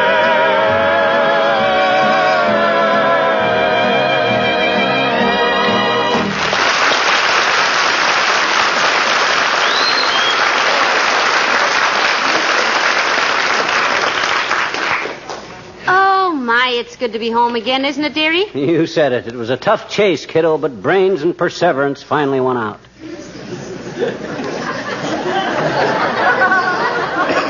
Lady Luck smeared a little lipstick on you, too. Yeah, I was kind of lucky at that. Look at this quarter, Snooky. 1880. Worth a cool $10. Yeah. Well, now that you got your quarter again, what are you going to do with it? I'm going to look up a coin dealer tomorrow and sell it. I'll find one with an honest reputation and buy George. That's probably an honest coin dealer now. What? What's one more coincidence in a day like this? Come in. Oh, Mayor Latrivia, do come in, Mr. Mayor. Thank you. Hi, Latrib. Hello, McGee. I hear you've been having quite a fancy time tracking down an 1880 quarter. He certainly has, Your Honor. It was strictly e pluribus unum, to phrase a coin. We were running around town like a couple of dumb beagles after a wise rabbit. Oh, well, but I got it. I finally got it. You see it? An 1880 two-bit piece worth $10. Gave Kremer a 1916 quarter for it, and he never knew the difference. I didn't know you were a numismatist, McGee. Huh? Oh, now. Now, let's not get into any religious discussions, Mr. Mayor. I didn't say anything about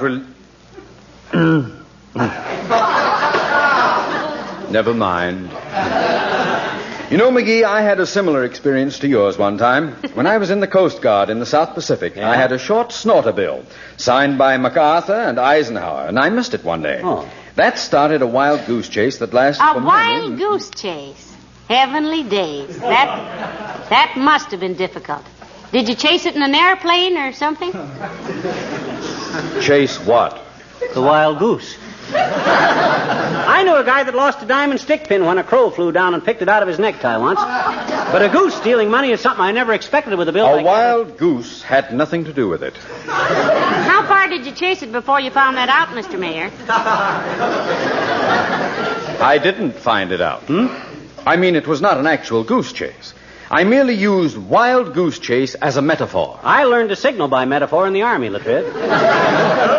Had a little trouble with G&W by... No, that was semaphore, McGee. Oh, no, it wasn't, kiddo.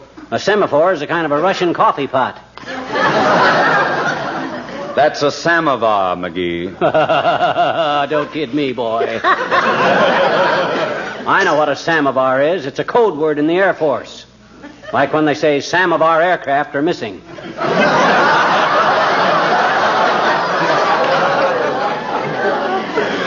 Well, in any case, dear, your metaphor is just a literary comparison. Well, so what's so literary about a wild goose? I suppose he's going to try and tell us it read the names on that short snorter bill, or...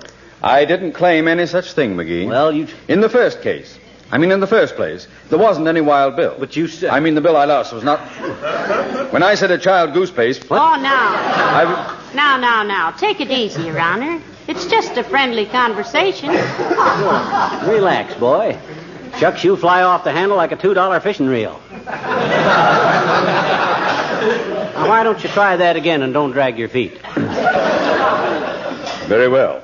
I started to say that I had a short snorter bill in the South Pacific that was signed by several famous military men. Yeah? It was very valuable to me. Yes, and then a wild goose swooped down and swiped it.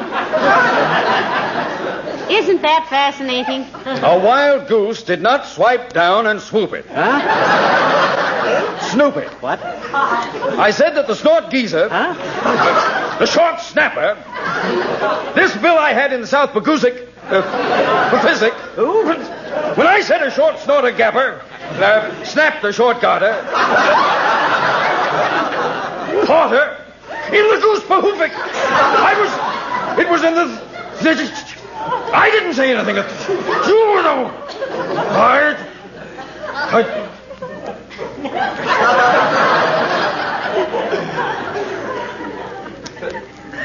McGee? Yes? I used to collect coins myself. Did you really, Mr. Mayor? Yes. Did you say, McGee, that you gave Kremer a 1916 quarter for that 1880 quarter? Sure, why? That's what I thought you said. Huh? If you'll excuse me, I must go downtown. I have some good news for Mr. Kremer. Good day.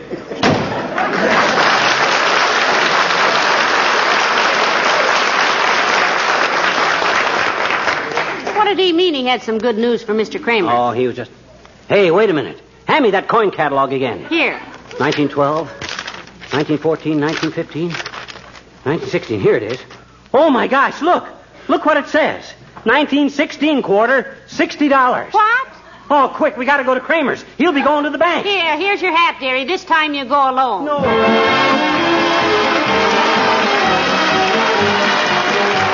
Every now and then, I hear of some homemaker who still takes care of her kitchen linoleum the hard way. Yes, actually scrubs it to keep it clean.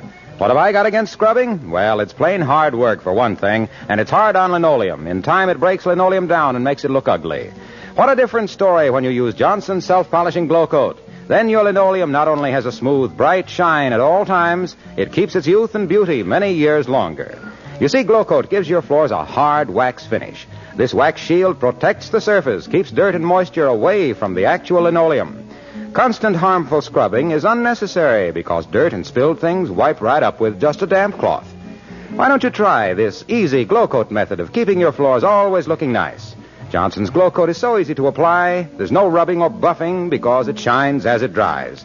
Ask your dealer for Johnson's self-polishing glow coat, the floor finish with the brighter shine. And did you catch Mr. Kremer before he went to the bank, McGee? Yep. You don't seem very happy about it. Nope. Did he know a 1916 quarter is worth $60? Yep. Oh. Good night. Good night, all.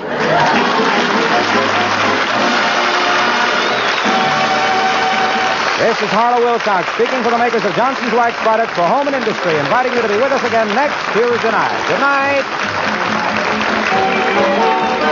NBC, the national broadcasting company.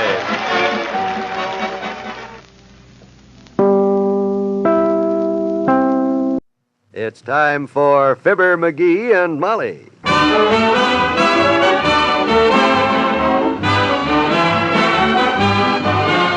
Sundays through Thursdays, NBC brings you Fibber McGee and Molly transcribed. The show is written by Phil Leslie and Ralph Goodman and directed by Max Hutto.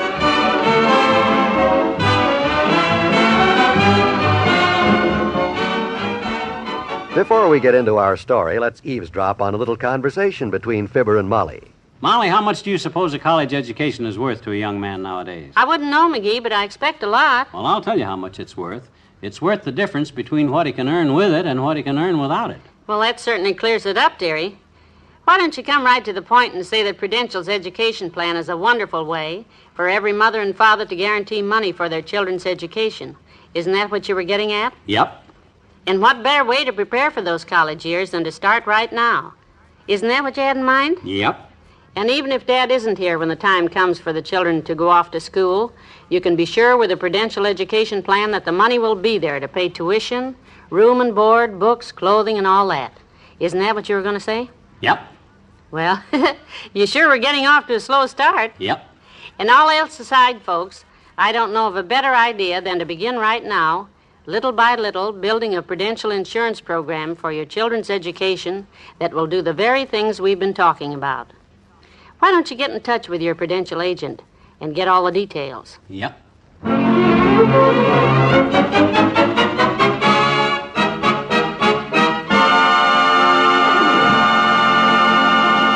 It's a late Sunday afternoon at 79 Wistful Vista.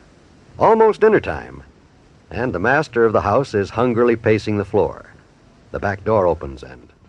Grocery boy! Oh, hi, old-timer. I had a feeling that was you the minute all the pictures fell off the wall. Did you bring the stuff? Yep. Paid it pretty fast, too, considering the market ain't open today. Oh, my gosh, that's right. It's Sunday. Gee, I never would have asked you if I'd have... That's okay. Picked up the stuff you wanted at Kremer'S. Oh, thanks, old-timer. I appreciate this. I'm as hungry as a bear. Here you are. 2 cans of dog food and 1 large box of canine kibble. Thanks. Hey, Molly, the food's here. Get a pan out and let's get started, huh? Oh, good. Hello, Mr. Oldtimer. Did you set the table, dearie? Yeah. Here's a can opener. You need anything else? No, that's about it. Good. Boy, I'm hungry. Well, let's get this over with. Now, don't get impatient. This won't take long. Yeah, I know, but... Mort and Mabel Toops have done a lot of favors for us, and the least we can do is go over and feed their dog while they're away. We'll eat when we come back. I've got a nice roast in the oven. I knew if I just kept my mouth shut long enough, this thing would work itself out. I beg your pardon? Well, all that dog food there and Johnny hungry and the table all set. No, I'm not that hungry. That stuff's for Toops' dog. Yeah. They went to visit Mort's folks, and they won't be back till tomorrow morning, so we're feeding Fido for him. No. Well, when you see that monster of theirs, kids, give him my regards. He's already got 2 pairs of my pants. No kidding. I never saw the dog. Is he vicious? Vicious? Why, Johnny, I could show you bite marks that... oh, no, not with daughter here. Well, I better trot along, I guess. Got a date tonight with Bessie. Oh, you and Bessie stepping out? Oh, we sure are, daughter. Painting the town. That's what I got this $20 bill with me for. See here? Look at that. 20 smackers. Wow, you must be planning a big evening. Yep. Got the itinerary and wrote down this order blank here. Oh? Now, I'll read it to you. First, we're going to a nice place for dinner. That's $5. Then to the picture show, widescreen, panorama scope and color with 3D added, 80 cents. 80 cents? I sneak in the back. Oh. From there, we catch a bus, 40 cents, out to Dugan's Lake Pavilion for dancing, $2.50, and then taxi fare back home for some smooching in the parlor. Makes a grand total $12.40, including tax and $1 for her kid brother, so he'll go to bed. Her kid brother? He's 62, but he still likes to sit and watch. Boy, that's going to knock quite a hole in your $20 bill. Won't hurt it a bit, Johnny. Bessie pays all the expenses. But you just showed us a 20 and said you're taking it to... That's the way it works, son. Everywhere we go, I pull out this bill, and I says, you got any change, baby? All I got is this $20 bill. Oh, for goodness sakes. Works every time. Been doing it for months. You mean you keep working that stale old gag and Bessie hasn't caught on yet? Well, now, maybe she has and maybe she hasn't. But the way I got it figured, there's one big reason why Bessie keeps falling for that old chestnut. What's that? Because she fell for this old chestnut first. So long, kid, and good luck with the dog. So long. Look, Molly, as long as the roast is ready and the table's all set, let's eat first before we go over to Toops's. I'm starving. Oh, now, you're not afraid of that dog, are you? Me? Ha! Of course not. But I'm dying. Gee whiz. That roast smells so good and gee whiz. I know that dog is probably hungry, but I'm hungrier, and I don't see why... All right, McGee, relax. We'll eat. It'd probably be dangerous to go over there right now anyhow. Why, what you mean? You think that dog's apt to take my leg off? No, but with you as hungry as you are, I'm afraid you two'd get in a fight over the dog biscuits, and I'd hate for Toops's dog to get hurt. Oh, you're joshing me. Get the carving knife, and I'll put the roast on the table.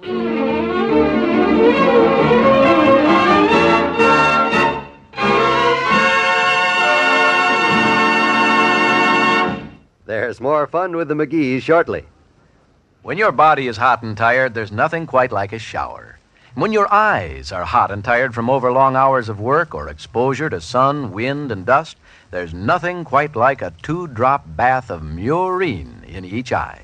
But that's exactly what Murine is made for, to bring quick relief to tired eyes.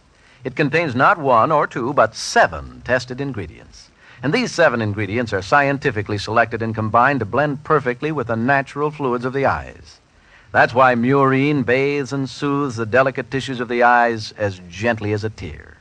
Give those precious eyes the joy of a Murine bath every day. It helps promote a clean, healthful condition. You can enjoy Murine as often as you wish. You'll find it such a pleasant, comforting thing to do. That's Murine. Murine for your eyes. Murine makes your eyes feel good.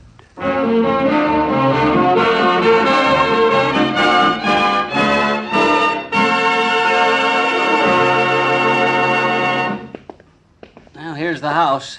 Get the key. It's under the doormat there. Well, look who's out for a Sunday night stroll. Ah. Hiya, Molly. Who's your friend? Hello, Dr. Gamble. Well, look who's here. Jolly, jovial old George Gamble, M.B. That's M.D., McGee. It is? Is that what them initials on your bag say, George? M.D.? Well, certainly. M.D., Doctor of Medicine. What else? Well, I'll be darned. In all these years, I've always thought it was M.B., Master Butcher. Oh, Mm-hmm. They tell me at the drugstore that you studied with Swift & Company. Did your postgraduate work at Armour's and interned at the packing house. McGee. My goodness, how could they make a mistake like that? Oh, we all make mistakes, my boy. That's why you are here. Let's go, Molly. Let's get on in here. We promised to feed Toops' dog while they're away, Doctor. I've got the dog food here. Hey, from the sound of that, I think he's ready to be fed. Yeah, get the key and unlock the door, McGee. Gee, I don't know. He sure don't sound friendly. Maybe we ought to... He's just hungry, that's all. Open a can of dog food, unlock the door, and hand it to him. After that, he'll be your friend for life. You think so, Doc? You sure he won't bite me the minute I open the door? When he smells the food, he'll be as gentle as a lamb. I'll give you a guarantee on it. Yeah? If I'm mistaken about that dog, I'll sew your leg up free. Well, that's right. Huh? So long, Molly. Goodbye, Doctor.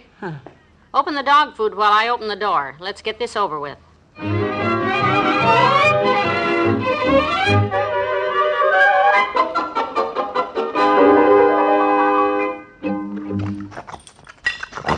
Boy, look at that guy eat, will you? Doc was right. As soon as the dog saw that food, he was as friendly as a loan shark with a new customer. Well, he's just about finished. I hope so. Get the leash off the living room table and we'll walk him around the block, okay? Okay. Probably take us both to hold him. I hope he don't run across any cats. Hey, look at him. Here he comes. Look what he's doing, will you? Sitting down right in front of the door. Isn't that cute? I guess he knows he's going out. Well, I'll just hook the leash on him and... No! He's not going to get nasty again, is he? Well, you don't have to go walking on my account. Let him sit there. Come on, let's go home. For goodness sakes, he doesn't want us to leave. Come on, doggy, move out of the way. We've got to go. He keeps blocking my way. Get out of the way, you big bully. Doggone it, we fed you. Now, come on, we're tired. We want to get out of here and go home to bed. Please, step aside. Heavenly days, if this isn't the silliest... Well, come on, let's go out the back door. Let him sit there, the silly dog. Whoops! He must have heard you. Oh, he's got us blocked again. Maybe if we make a run for the front door while he's blocking the kitchen. Oh, this is ridiculous. No matter which way. Hey, you got Mabel's phone number? Where she's visiting? The one she gave us for an emergency? Yes, it's right here in my purse. Well, dig it out and get her on the phone. If this ain't an emergency, I never saw one. All the stupid, idiotic pups I ever saw this one.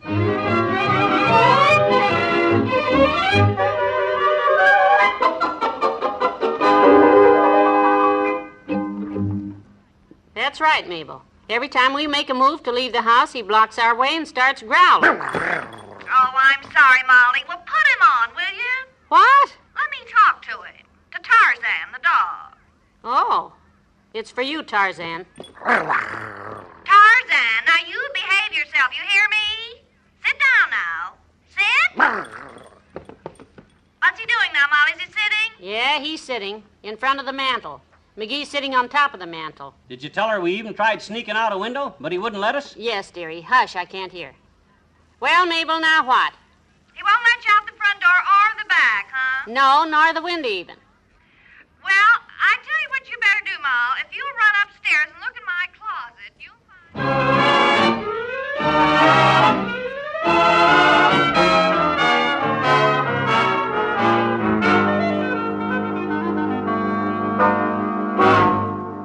Ah, boy. I was beginning to think we'd never get to bed. You tired? Beat.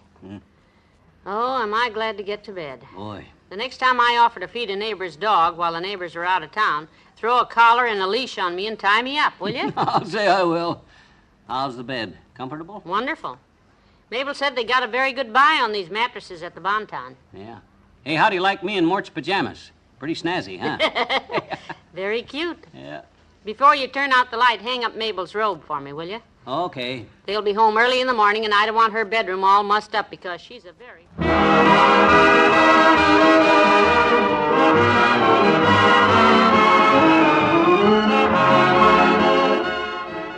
We'll say goodnight to Fibber and Molly in a moment.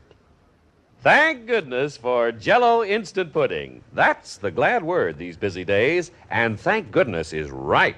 This is the dessert there's always time to make, no matter how busy you are. Jell-O Instant Pudding, the busy day dessert from the famous Jell-O folks. Gosh, how easy it is, how quick. You simply add it to cold milk and beat it up, and you're through. It's ready to eat almost at once, a wonderful homemade dessert, so rich and nourishing, so creamy and delicious. Why, no other instant pudding under the blue sky could possibly be the same. Make Jell-O Instant Pudding at dessert time while the kids are clearing the table. Let the kids make it themselves, all in the wink of an eye. But make sure you have plenty of all three flavors stocked up on the shelf. Remember, for busy days, busy days, it's Jell-O Instant Pudding, the busy day dessert.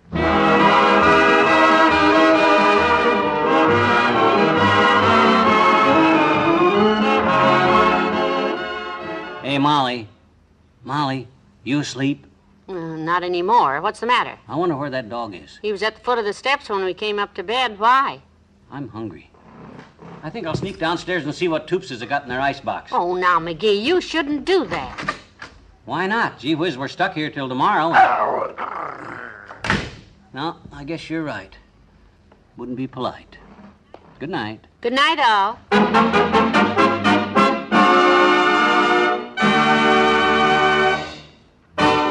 Fibber McGee and Molly is an NBC Radio Network production transcribed.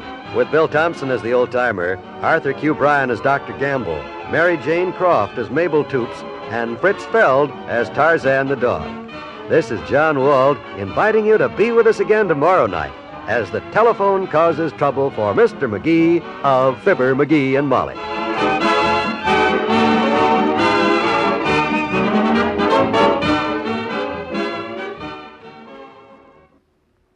The great Gildersleeve and all his friends are back with you tonight on the NBC Radio Network.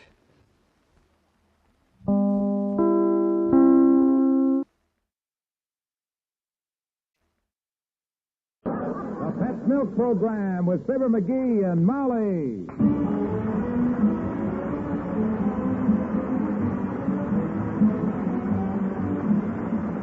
The first evaporated milk, Pet Milk, presents Fibber McGee and Molly with Bill Thompson, Arthur Q. Bryan, Gail Gordon, Dick LeGrand, Cliff Arquette, Herb Vigran, and me, Harlow Wilcox.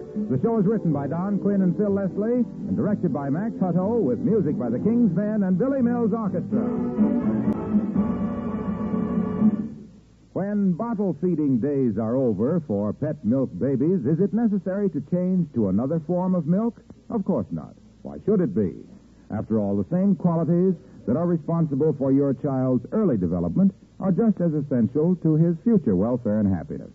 Uniform richness, sure freedom from harmful germs, ready digestibility, sunshine vitamin D, all are reasons why so many doctors recommend Pet evaporated milk for babies, for toddlers, for growing children. And fortunately, Pet milk, the first food for thousands of babies, the milk that is so good for youngsters through all their growing years, costs less generally than bottled milk or any other form of milk.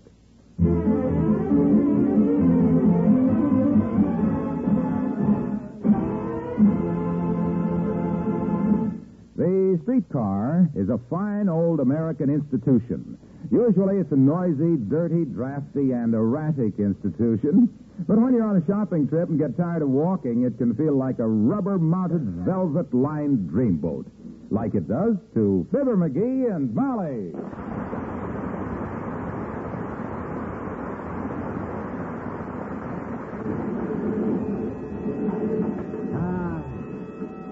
I love the smell of streetcars, Molly. Smells just like somebody French fried a basket of cotter pins. Well, it's better than walking, dearie. A little. One of these days I'll have a car and a chauffeur. My income will only catch up with my taste. You know, I'd have been a millionaire by this time, except for one thing. What's that? Money. Oh. Well, if you could only... Next stop, call for Lansworth. Call for Lansworth next. Nurse car. You know, that conductor always talks like he'd left his dentures overnight on a hot radiator.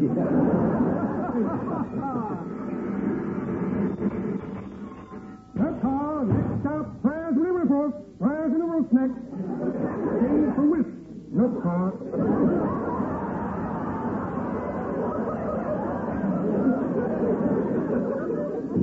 Oh, come on, kiddo. This is us. 14th Street. Watch the step, please. Says first, smile out, first company. Watch the step. Forward. Next stop, Wimple. Wimple next. Change for nurse.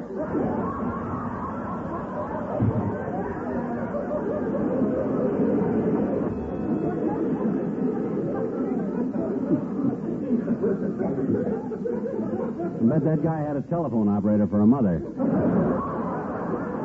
Yes, and a tobacco auctioneer for a father. Which way is Kremer'S? Yeah, here. Oh, yes. Pardon me, did you drop a wallet, pigskin? Who you calling pigskin, Buster? McGee, he merely wanted to know if you dropped a pigskin wallet. Oh. No, sir, he didn't. My husband's wallet is ostrich leather. Yeah. It was a gift from my Aunt Sarah on our 20th anniversary. It had a little card on it that said, "Here's a gift from old Dan Cupid, from Auntie Sarah to little Fibber." You see, Bud, Yes. The reason I asked, folks, was that just as you passed, I picked this beautiful wallet up off the sidewalk. Oh, wait, maybe the owner's name is inside. No, nothing but... Wow, $2,000. $2,000, and we passed it up like it was full of seaweed. Well, what is... Heavenly days. Oh, here's a card, sir. Must have dropped out when you were looking through the wallet. Oh, thank you, madam. Let me read it. Let's see. Liberal reward if returned to Major Cunningham Martin, Mobile, Alabama. Mobile? And to think I was about to turn this over to the police. Imagine that. I'm trying to, but I can't. Well, have a nice trip to Mobile, Bud. Hope the major don't grab it out of your hand and sick the dog on you. My experience has always been that most people's idea of a liberal reward is not to hit you on the nose. Maybe that's what we'll do. I beg your pardon, Beg your pardon, ma'am and gentlemen, but do I see you all are holding my wallet? We did find a wallet, sir. Can you identify yourself? Yes. Have you a photograph of yourself with you? That wouldn't prove anything, Molly. Might have had a haircut since the picture was took. Ample identification, sir. Membership card to Mobile Country Club. Driver's license. Bank book. Wow, look at the deposits. $5,000 at a time. What business you in, Major?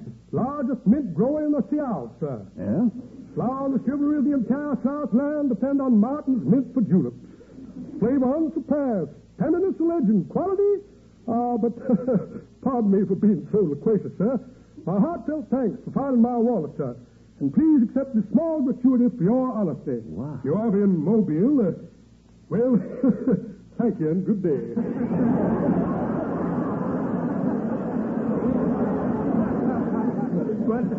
But, Major, I can't take all this money. I was only... What do you know about that? He gave me $500. He can afford it. You heard him say he has his own mint. That wasn't spending mint, Molly. That was drinking mint. Well, this is your lucky day, Buster. Congratulations. Well, come on, Molly. Just a minute, sir. I think you people are entitled to share in this reward. After all, if this lady hadn't noticed that card that fell out of the wallet... That was no help. The major identified the wallet anyway. Well, I'll bet your husband would have split the reward with me if he'd found the wallet. I sure would, Bud. I sure would. Sir, I'd have split 50-50. Right down the line. Even Stephen, half and half. Why, my God. Ho. Don't lean on it, dearie. It's pretty frail. Sir, I really think you would have divided with me had the case been reversed. You have an honest face. Dogs like me. I'll bet they do, sir. Now then, would you have given me $250? An interesting question. You bet I would, Bud. Have you got $250? Well, What difference does that make? Just as evidence of good faith, madam. Look, let's simplify this. Have you got $100? Why, sure I have. All right, then get it. What? I'll meet you here in exactly 1 hour. If you have $100 with you for good faith, I'll give you half of this $500 right here in 1 hour. I'll be here, boy. I'll be here. Hot dog, you hear that, Molly? He's giving me $250 just for having an honest face. Well, maybe this is one of my catty days, but I smell a mouse. Oh, for the love of Jerry, Mike. this whole thing looks like a swindle. Huh? I've read about cases like this. No, don't you worry. This is strictly on the up and up, kiddo. I know human nature, and that guy's got about as human a nature as I ever seen. Come on, I got to get to the bank and draw out that $100. Wait a minute, McGee. Here comes Mayor Latrivia crossing the street. No, not a word of this deal to him, kiddo. He'd think up a city ordinance where I'd have to split with the fire department or some other. Oh, hi, Latrivia. Good day, Mr. Mayor. Oh, hello, Molly. Standing around on street corners again, McGee? Yes, I'm standing again around McGee on street corners again, McGee. Want to make something of it? Now, McGee, what brings you down here, Mr. Mayor? Business? Yes, I've been helping the police trace down a couple of criminals. But I've just run into an intolerable situation. Oh. I'll call the entire police department on the carpet. Yeah. By Jove, I'll hound the commissioner of streets out of office. Yeah? That such a thing should exist in Wistful Vista. My gosh, must be something pretty terrible. What is it? I'll tell you what it is. Yeah? Do you realize there is a 7-foot stretch of bare curbstone in the middle of the 1400 block on Oak Street? But what has... Do you realize this stretch of curbing is not painted white? It is not painted red. It is not painted green, orange, or yellow. It does not say no standing, no parking, or loading zone. Yeah, but what that... Do you realize that somebody is liable to park there? Well, this is serious. But what criminals were you looking for, Mr. Mayor?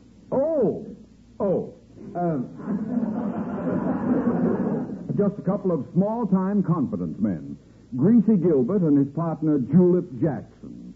We'll get them sooner or later. McGee, that sounds like the very... Yeah. Well, yeah, you betcha. Well, Latriv, you get them. Yeah, you'll get... Well, we'll be seeing you, boy. You got to get down at the bank. Well, come on, Molly. Yes. Good day, Molly. Bye, Mr. Mayor.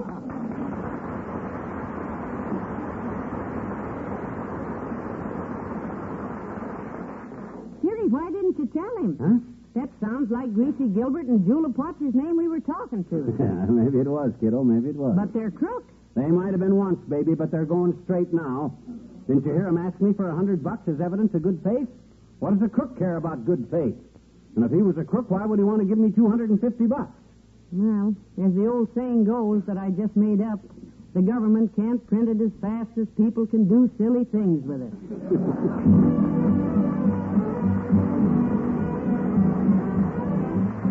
Billy Mills in the orchestra, and I don't care if the sun don't shine.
let's not keep the man waiting, Molly. Let's get into the bank and draw out that $100. You think we ought to call a cab? I think we ought to call a cop. This thing doesn't make sense, McGee. Why should the man give you $250? Why? Well, frankly, I don't know. But is that any reason why I should gander a gift mare in the molars? Not me. What I always say is there's Ole from the Elks Club. Hello, Ole. Well, hello, mister. Hi, Ole. What you looking so happy about, McGee? You invent new way to tilt pinball machine at the Elks Club? I was just thinking of what I'm going to do with the dough I'm going to make today, Ole. I got a big deal cooking. Yes, this deal needs a lot of cooking. So far, it's as raw as anything And speaking of cooking, Ole, I haven't seen your wife lately. How is she? Oh, she's fine, missus. We have anniversary yesterday. We celebrate. Wow. Congratulations. How long you been married, Ole? 45 years, last Christmas. You know, that was the only Christmas I ever got stockings full of something I really wanted, my missus. But if you were married on Christmas, Ole, how was yesterday your anniversary? Well, yesterday was the anniversary of 32 years ago we landed in New York, missus. Oh. We had a frightful trip on the boat. Frightful trip, huh? No, frightful. Oh. We come on a boat full of freight. Then we get off the boat in New York. I used flop down, put my face against the ground, and lay there happy. So glad to see America, were you? No, I was just too sick to stood up.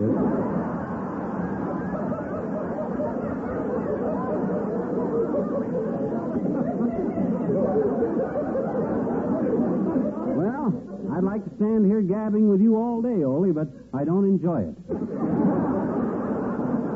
Besides, I got business. Yes, a man is waiting to give it to him, Ole, the business. Well, I hope it turns out good, McGee. Yeah? When I first land here, I get a chance to buy Statue of Liberty for $28. But I turn it down. Naturally. And last week, my cousin lands here from Stockholm. You know what they're asking for that statue now? $500. Yeah. I could have made a fortune. So long, mister.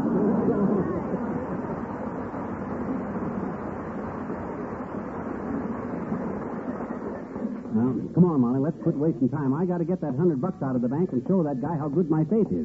Hey, where are you going? Into the grocery store here. Oh. I want to leave an order while we have money enough left to pay for it. Okay. Don't you worry about money, Tootsie. With the $250 that guy's gonna give me, we'll be eating steak next week. That much dough ought to buy a couple of nice T-bones. Small ones, maybe, of course, but nice ones. Oh, for goodness sakes, look who's here, McGee. Huh? Behind those canned goods. Well, if it ain't Harlow Milk Ox. The double-rich kid. Hello, Molly. Hiya, pal. Hello, Mr. Wilcox. What you doing with the armload of cans, Junior? Said foolish little Fibber, knowing very well what he's getting into, but thinking the sooner he gets it over with, the better. Anything? Yeah, I'm building a few displays here, pal. Oh. I think I've got a local record in can stacking with this 12-foot pyramid of California cling peaches. You like it, Molly? Well, cling peaches? Yeah. Aren't you a little mixed up, Mr. Wilcox? I mean... Yeah, my gosh, Junior, what's the idea of stacking peaches when you're... Oh, don't worry, kids. It's okay. It's all part of a new pet milk recipe. Oh, well, then... You see, Mary Lee Taylor, Pet Milk's cooking expert, has a brand new recipe for a terrific dessert this week. Yeah? You use pet evaporated milk and clean peaches to make it. It's called Thrifty Peach Bavarian because it's so inexpensive to make. Called what, Mr. Wilcox? Thrifty Peach Bavarian, Molly. It's a wonderful dessert. Say, you know, we had a Bavarian landlady in Chicago one time. She was a peach, but was she ever thrifty? She used to pin the stamps on her letters because she hated to spend the glue. Oh, I remember her. Sure, she you had a did. skin like a peach, too. Yeah. Fuzz all over it. And a heart like a pit. Maybe this thrifty Bavarian peach is named after her on account of because... No, pal, no. This is called Thrifty Peach Bavarian. Oh. Because it's so simple and inexpensive to make. Oh. That's one of the things, you know, that smart housewives like about pet milk. Pet milk not only makes family dishes extra rich and extra delicious... Remember how she used to hang her husband's pipe cleaners up to dry so he could use them again, McGee? Yeah, she saved all his matches, too. Had them reheaded. Yeah, but look, pet milk costs less generally than any other form of milk, you know. That's why pet milk is such a standby with good cooks everywhere. Pet milk, the first evaporated milk, the first choice for... Hey, look, Milky. Yes, pal? I got a business deal on, Junior. What would you say to a guy that wanted to give you $250 just because you were there when he found a wallet? Well, it's funny you should ask me that, pal, because a similar thing happened to me last year. Yeah? I saw a fellow pick up a wallet with $500 in it. He wanted to give me 50 of it. Really? I refused the 50, of course. He was so insistent, I finally called the cops. Yeah? Whose wallet was it, Junior? Mine. Come on, kids. Got to track these cats.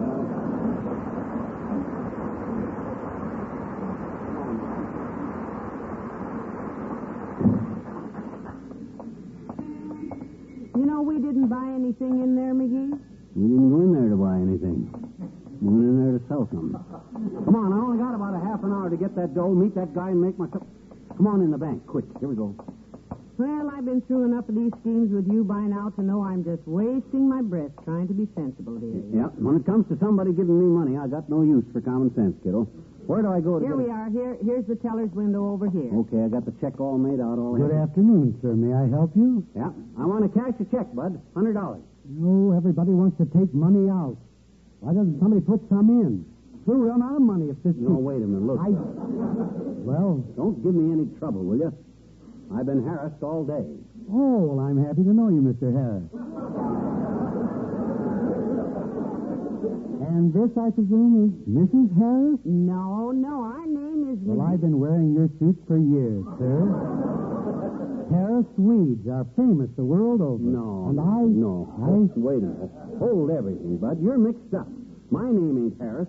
It's McGee. Yes. When he says he's Harris, he simply meant he has a lot of things to do. Yeah. Seems he's always dashing. Well, he doesn't seem very dashing to me, madam. He seems a rather dull, ordinary... Please now, please, sir. Can't we talk a little sense? Yeah. You can understand this, sir, if you try hard. Now, all we want to do is cash a check. Simple? The lady's speaking to you, Simple.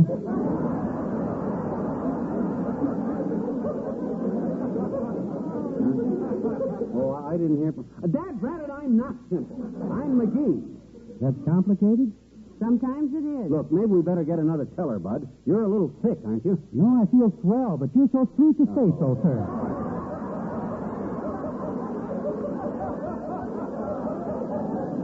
Now, look, sir, all we came to do is to transact little banking business. Oh, well, you certainly came to the right place, madam. I'm beginning to wonder.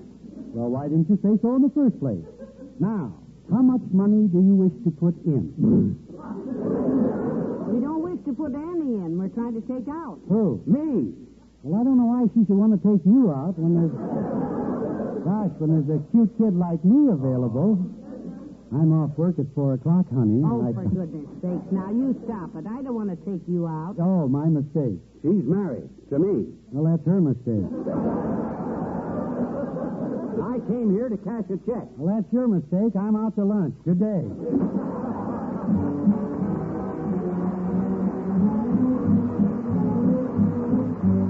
The King's Men and a bushel and a peck. I love you, a bushel and a peck, a bushel and a peck, and a hug around the neck, and a barrel and a heap, I'm talking in my sleep about you. About such a pretty baby, such a pretty baby, I love you, a bushel and a peck, you bet your pretty neck I do.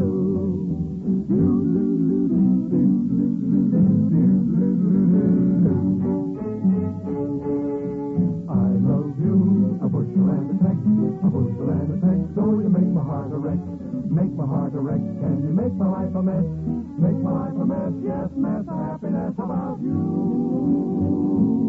About such a pretty baby, I love you, a bushel and a peck, you bet your pretty neck I do.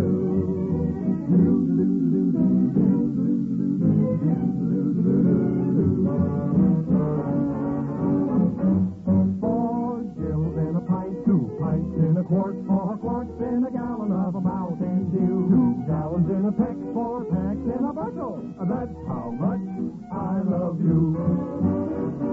a bushel and a peck, a gallon and a drum, and that ain't all by heck. There's a darn sight more where that comes from. I love you, a bushel and a peck, a bushel and a peck, and it beats me all the heck, beats me all the heck. However can the farm, ever can the farm, when I gotta have my arm about you. About such a pretty baby, such a pretty baby, I love you, a bushel and a peck, you bet your pretty neck I do. You bet your pretty neck, bet your pretty neck, bet your pretty neck.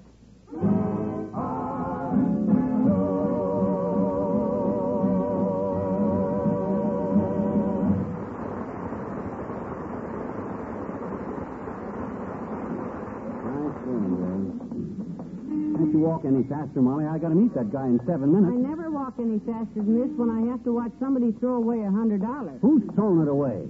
I just got to show it to the guy as evidence of good faith in me, don't I? Look, dearie, it makes no sense whatever. Huh? It's a swindle. The man will take your money and another $250, wrap it in a handkerchief, tell you to open it when you get home, and when you do, what have you got? $350. No. Old newspaper clippings. My goodness, even a child of 6 would have more sense than to do a thing like that. Well, hello there, Molly. How are you today, Bucklewort? Hello, Dr. Gamble. Hi, SRO. SRO? I don't get it. Me either. Standing room only. That's all he's got in the back of them pants.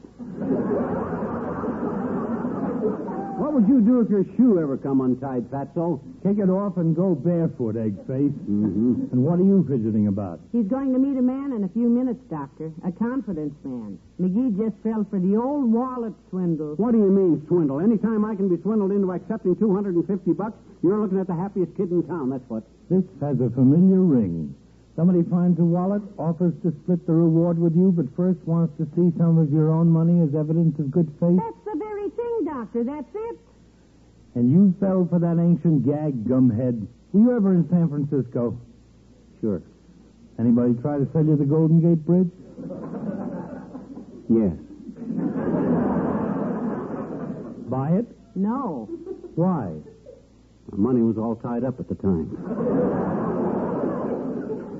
I just bought the cable car system.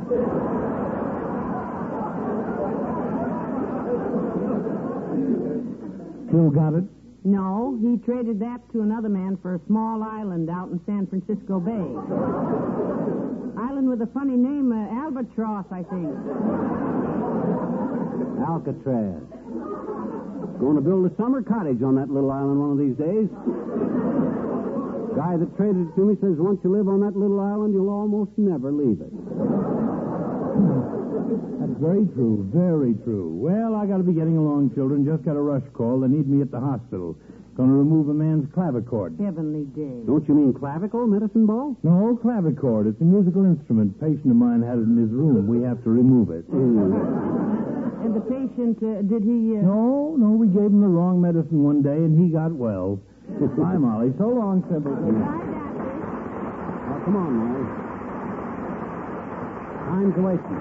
I got to meet the man. Well, here he comes now, dearie. Oh, yeah. Well, hiya, bud. Well, here's my $100.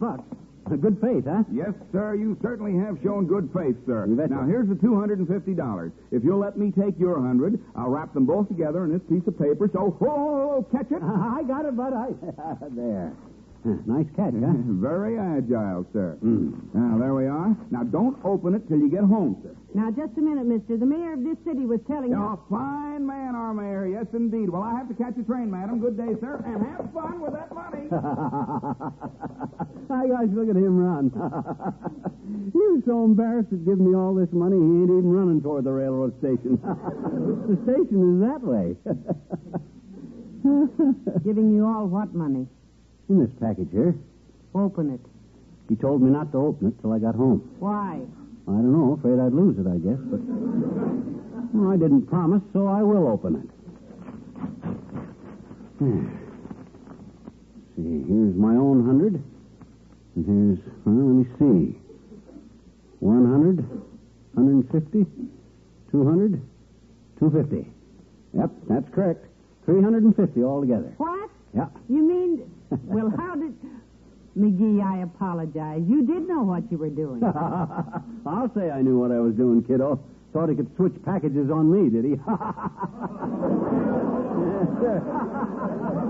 I didn't study sleight of hand for 2 years for nothing. Why, when me and Fred Nittany wasn't vaudeville together, I could take 6 silk handkerchiefs, tie them together, and pull them through my hand, and out comes the American flag.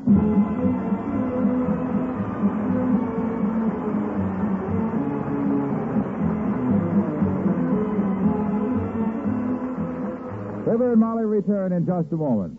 Meanwhile, here's news about a pet milk recipe that's sure to make a hit with your husband. How do we know? Because it's a husband-tested recipe. Not just kitchen-tested, but husband-tested. Thrifty Peach Bavarian scored a hit with every husband who tasted it. Now, one reason why this dessert is so delicious is that it's made with pet milk. The result, a wonderfully rich-tasting dessert that's extra nourishing because of the whole milk it contains. A dessert that's easy to make and economical, too, because pet milk costs less generally than bottled milk. Grocers all over the country are featuring the recipe on displays of California cling peaches and pet milk.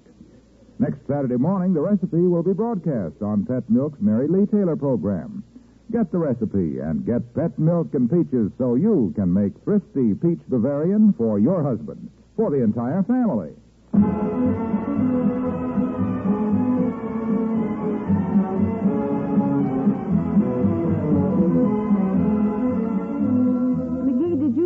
Seen those 2 men somewhere before? Yeah, yesterday morning, downtown. They were photographing birds, I think. Photographing birds? What made you think so? Just as I went past, I heard one of them say, "There's a fat little pigeon we can take." Oh? Hey? I just said, oh. Oh. Good night. Good night, all.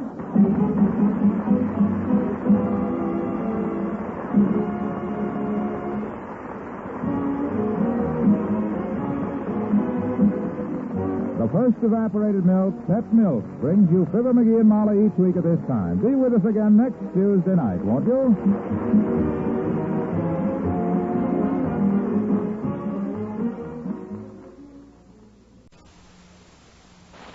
The Fibber McGee and Molly Show.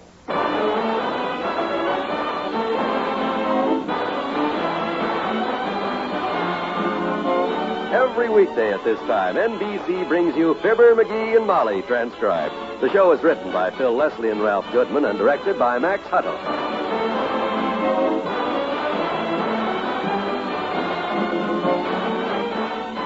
We'll join Fibber and Molly in just a moment.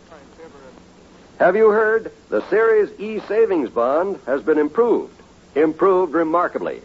Now it earns more money than ever before and in less time. Improvement number 1, an earlier maturity date.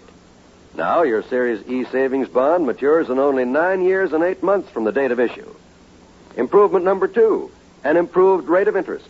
Now 3% compounded semi-annually when your bond matures. But if you want to hold your bond longer, you can. You can hold it up to 10 years more. Because the improved Series E Savings Bond goes right on earning you a handsome 3% interest compounded semi-annually. So why wait? Put your money to work for you today. Invest in the improved Series E Savings Bond. Sign up for the payroll savings plan where you work. Or if you're self-employed, the bond-a-month plan where you bank. You'll feel more secure tomorrow if you buy United States Savings Bonds today.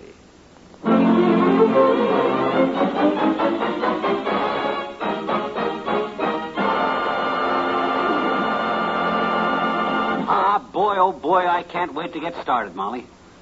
Look what a beautiful morning. You got the lunch packed yet? I'm hurrying as fast as I can, McGee. Doc and Herb will be here any minute. Boy, when I think of all them little fat ducks up there at Lake Wapahokey just waiting for me to get there. Hey, you got the lunch packed yet? You take it easy, dearie. If I hadn't spent 35 minutes getting you out of bed, I wouldn't have to rush like this now. No, I was tired, kiddo. Don't forget I was up half the night taking my shotgun apart and cleaning it. And don't you forget I was the one who put it back together for you. I'm as tired as you are. Hey, be sure and put a lot of mustard on the sandwiches, will you, Molly? Plenty of mustard. Dr. Gamble doesn't like mustard. That's what I mean. Once old Fatso gets his grabby little hands in that lunchbox, Herb and I may as well choose up for the wax paper, because that's all that'll be left. Put plenty of mustard on them. Let me see. I got my stuff all ready to go. My pocket full of cigars, chocolate bars. Better get my hat. Hey, Molly, you seen my hat? My hunting hat? Look on your head. Huh? Oh, thanks, kiddo. Well, here's your lunch, sweetheart. Good. I made 5 sandwiches apiece, and there's apples and bananas. Swell. That'll last us till noon anyhow. I always get hungry when I start on a trip. We got a 400-mile ride ahead of us, you know. Well, you are equipped, sweetheart. I always go first class. This living room's going to look mighty empty when you get all that junk out of here. If I were you, I'd leave half of it at home. Oh, I can't do that, Molly. There isn't a thing here that I don't need in case something I brought along don't work. On trips like this, you got to be prepared for emergencies, like the pioneers in the old covered wagon days. Now I know why they had those wagons covered. They must have been a mess inside. Ooh, 6:30. I wonder what's keeping them guys. I think I'll call Doc and see. There they are, sweetheart. There's the doctor now. Oh, boy, good. I got my hat and my duck call. Hey, McGee, let's go. Start piling me up with this stuff, kiddo. I'm going to have to make a few trips. All right, hold still. Hang this lantern over my arm and give me my duffel bag. That's it. I'll take the boots under this arm. There. Drape the raincoat over me and pile the blankets up on my arms here, and you can put the first aid kit under my chin. Hello, Dr. Gamble. Good morning, my dear. I see you're busy getting Junior's gear ready. Where is the little man? In bed? Right here, Doctor, under this pile of equipment. Don't just stand there, Fatso. Lead me to the door. Well, you'll have to excuse my confusion, McGee, but this is the first time I've ever seen a war surplus store with feet. Come on, funny man. Are you sure you'll need all this stuff? We're just going up to Lake Wapahokey. We're not going to open up the west. It's open. Which way's the front door? This stuff is getting heavy. Not that way, dear. You're going into the kitchen. Oh. I'll hold the front door open, Doctor. Lead him out. Yeah, over here, McGee. More to the left. Yeah. That's it. Watch the steps now, sweetheart. Grab some of this stuff, Herb, will you? Yeah, sure, Fib. Hi, Miss McGee. Here, give me that. Hello, Herb. You've got a pretty day. Oh, this ought to be a great trip, Miss McGee. I haven't been hunting since I was a kid. You guys stuff this stuff of mine in with your stuff, will you? I'll run get some more stuff. You got room in the trunk for that stuff, Doc? Oh, brother, when this boy travels, he travels. Now, here's his raincoat, suntan oil, and mosquito net. I'll take it. Here's some lunch I packed for you. Oh, swell. Thanks, Molly. Yeah, here's the box of groceries, fellas. Help me get it in the trunk, Doc. Give us a hand, Herb. Yeah. That's it. Looks like we'll eat, boys. Put that axe and shovel in here, and the shells, and my gun. Now, well, that's it, fellas. Let's get rolling. Lake Wapahokey, here we come. Now, please be careful, boys, and have a good time. Yeah, we will. So long, Molly. You take care of yourself, Molly. And we'll bring you a lot of nice ducks, Tootsie. I'll miss you. Have fun and be careful. We will. Bye. Lock up good at night. Goodbye, Miss McGee. Goodbye, my dear. Bye, boys. Keep your eye on McGee, Doctor. Don't you worry, my dear. When that boy has a gun in his hand, we don't take our eyes off him for a minute. Bye. Well, there he goes, bless his little heart. I think I'll call the hardware store and order a popcorn popper. It's going to be mighty quiet around here the next few days.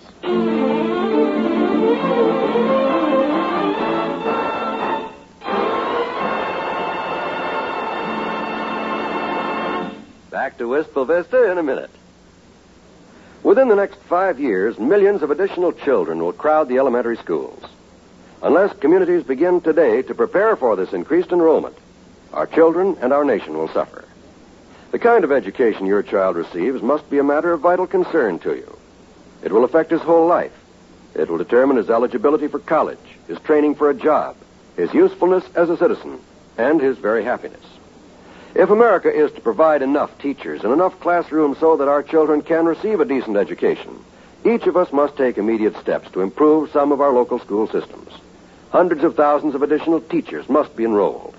This means making the teaching profession attractive to young people, attractive both financially and prestige-wise.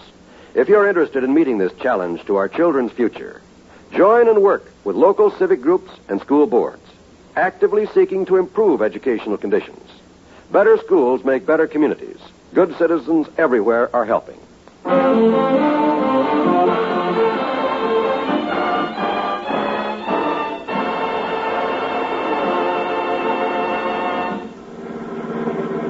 How much farther is it to the lake, Doc? Oh, about 50 miles from that last turnoff, Herb. You getting tired? Oh, my neck's a little stiff. pull up. I'll drive for a while. No, you drove the last 100. Why don't we wake McGee up? It's his turn. No, don't do that. Let that sleeping dog lie, I always say. Let's not invite trouble. Yeah, but he's been sleeping ever since we left town. You and I have been doing all the driving. Yeah, I know. Isn't it wonderful? Wonderful? Well, it's a little hard to explain, but by the time we start back home, I think you'll understand. You've never been on a hunting trip with McGee, have you? No, I haven't been hunting at all since I was a kid. Well, this will be a fascinating experience for you, my boy.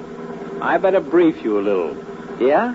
Like, for instance, if you wake up about midnight with somebody stomping around the cabin, striking matches and rattling dishes, that'll be McGee. He gets hungry. Oh, fine. He always get up to eat? Always. And if you hear a howl around 2 or 3 a.m., sort of like a bobcat with a cut throat, that'll be McGee.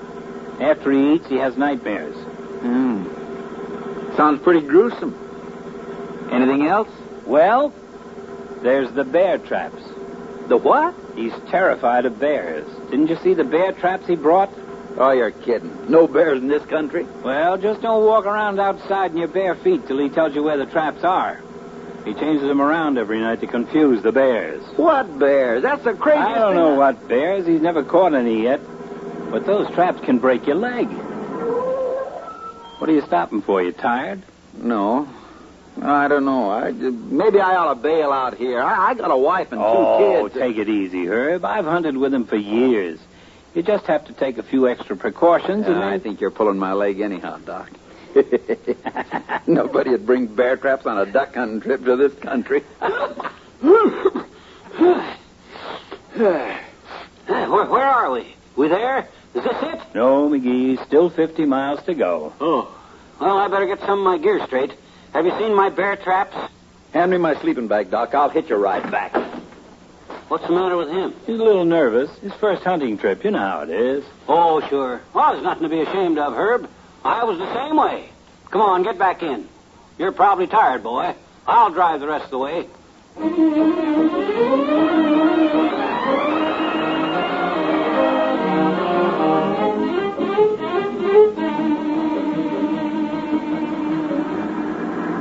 McGee, watch where you're driving. You're bouncing the car all over the road. Stop beefing, will you, Doc? I know what I'm doing. Well, you better go easy, Fib. This dirt road's a little rough. A lot of chuck holes. I'm watching the road. I've seen every one of them chuck holes. And you've hit every one of them, too. So far, you got a perfect score. Well, maybe you'd like to drive. Yes, I would. Well, okay, it isn't your turn. I believe you like this. Just because you once had an uncle who was a cowboy is no reason to bounce us all over the... What was that, McGee? Sounded like something dropped out of the bottom of your car, Doc. Some road. What was that, McGee? Well, whatever it was, you didn't need it in the first place because we're still going, ain't we? Anyway, this road is too narrow to turn around. It's too dark anyhow. We'll pick it up on the way back. If we ever get back. McGee, if I ever asked Hey, you... fellas, there's the lake up ahead. We're here. Yeah, I see it, Doc. Right through them trees. Oh, look at that moonlight. I hope it's not a mirage. I wouldn't want to go through another mile of road like we just went through. Boy, oh boy, oh boy. Wapahokey, here we are. Yahoo! There's the cabin down on the left. Yeah. Will I be glad to stretch. Hey, it looks like a pretty nice little cabin, fellas. Oh, it looks like the Waldorf Astoria to me at this point. I'm tired. And hungry. Gee, isn't this beautiful country? Look at that lake. I'll bet that baby's loaded with ducks. Well, come on, let's get unpacked, men. Yeah. I'll take the bags and blankets in. Oh, I'm starving. Yeah, me too. Give us a hand with this gear, McGee. Okay. Herb and I will take this stuff in and get the fire started. You get the groceries out of the trunk, will you? Okay, but be careful with the fire now, Fatso. You know what happened the last time. Yes, I know. That's why we're making it this time. Well, I got the sleeping bags in, Doc. What's next? You can give me a hand with some of this cooking equipment. Boy, am I starved. Me too. Hey, Doc. I got a little bad news for you. I dropped the food. Come on, Herb. Butterfingers is at it again. Luckily, it's mostly canned goods. All right, McGee. Where did you drop it?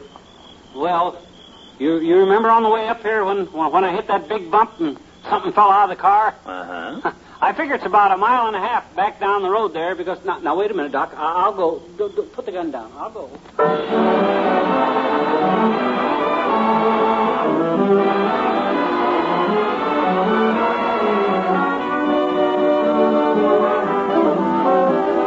Fibber and Molly will be right back. Has your radio been on all day? You know, in almost every case where someone's been home all day, I'd be pretty safe in betting that your radio played almost constantly. It's that way in millions of American homes. The radio is a friendly companion and a top source of entertainment. And throughout the past quarter century, more people have listened more to NBC radio than to any other single source of entertainment. And today, as always, millions of Americans every day tune to the station where they hear the familiar 3 NBC chimes. For they know that the chimes are their invitation to the finest in radio entertainment. And this week especially, we'd like to invite you to join us on Sunday to hear many great new and different programs presented on the NBC radio network. You'll hear a host of stars, a world of information, and a day filled with the best dramatic entertainment. So won't you make it a date to tune to this station for the NBC radio network on Sunday? You'll be pleasantly entertained.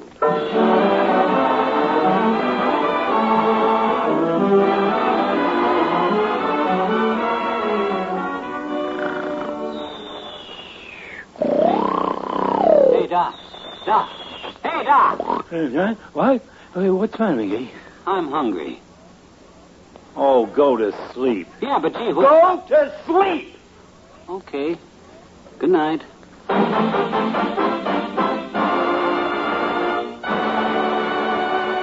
NBC has brought you the Fibber McGee and Molly program, transcribed with Arthur Q. Bryan as Dr. Gamble and Parley Bear as Herb Travis. This is John Wald inviting you to be with us again next Monday for another visit with Fibber McGee and Molly.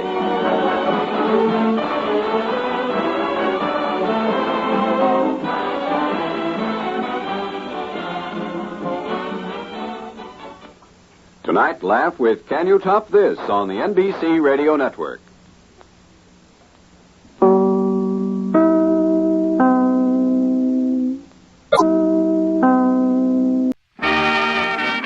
The Johnson Wax Program, presenting Marion and Jim Jordan as Fibber McGee and Molly.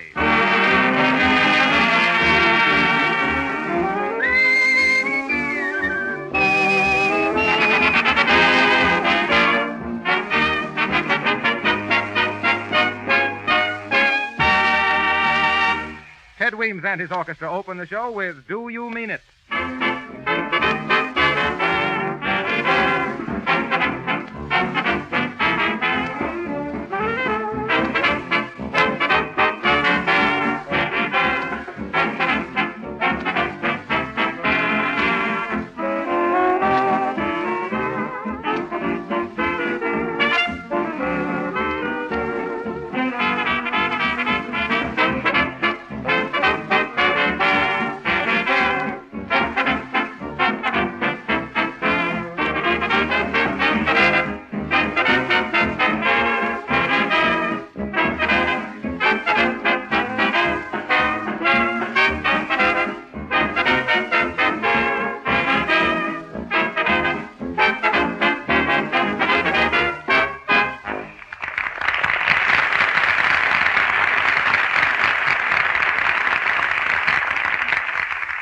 According to schedule, this is the moment when we tell you housewives how you can give your floors and linoleum a beautiful, bright polish without any work of rubbing or buffing.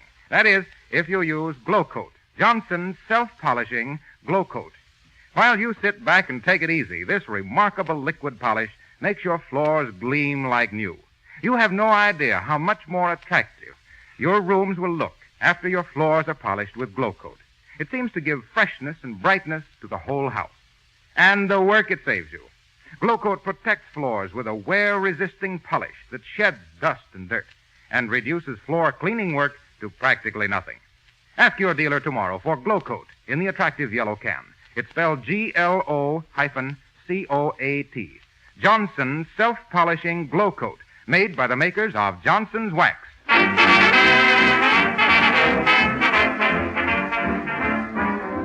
Well, as you may have heard elsewhere, Christmas is approaching.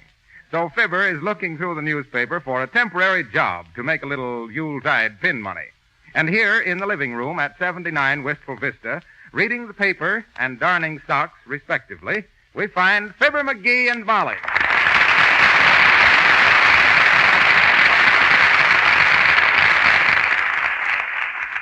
McGee, why don't you go out and help Silly with the dishes before you read the paper? Oh, Sil's getting along all right. Ain't you, Sil? Sure is. Say, here's an interesting item in the paper, Molly. What is it? Mae West is recovering from her operation nicely. What was she operated on for? It was the only way they could get her hand off her hip. Oh. Here's a nice item about Sing Sing, Molly. Oh, read it to me, McGee. Your friends are my friends, you know. Just for that, I won't read it to you. Okay. Excuse me, please, ma'am. Excuse me, Mr. McGee. What's the matter, Sil? Well, where at do the sauce and cuppers go? Where did the what go? The sauce and cupper. You mean the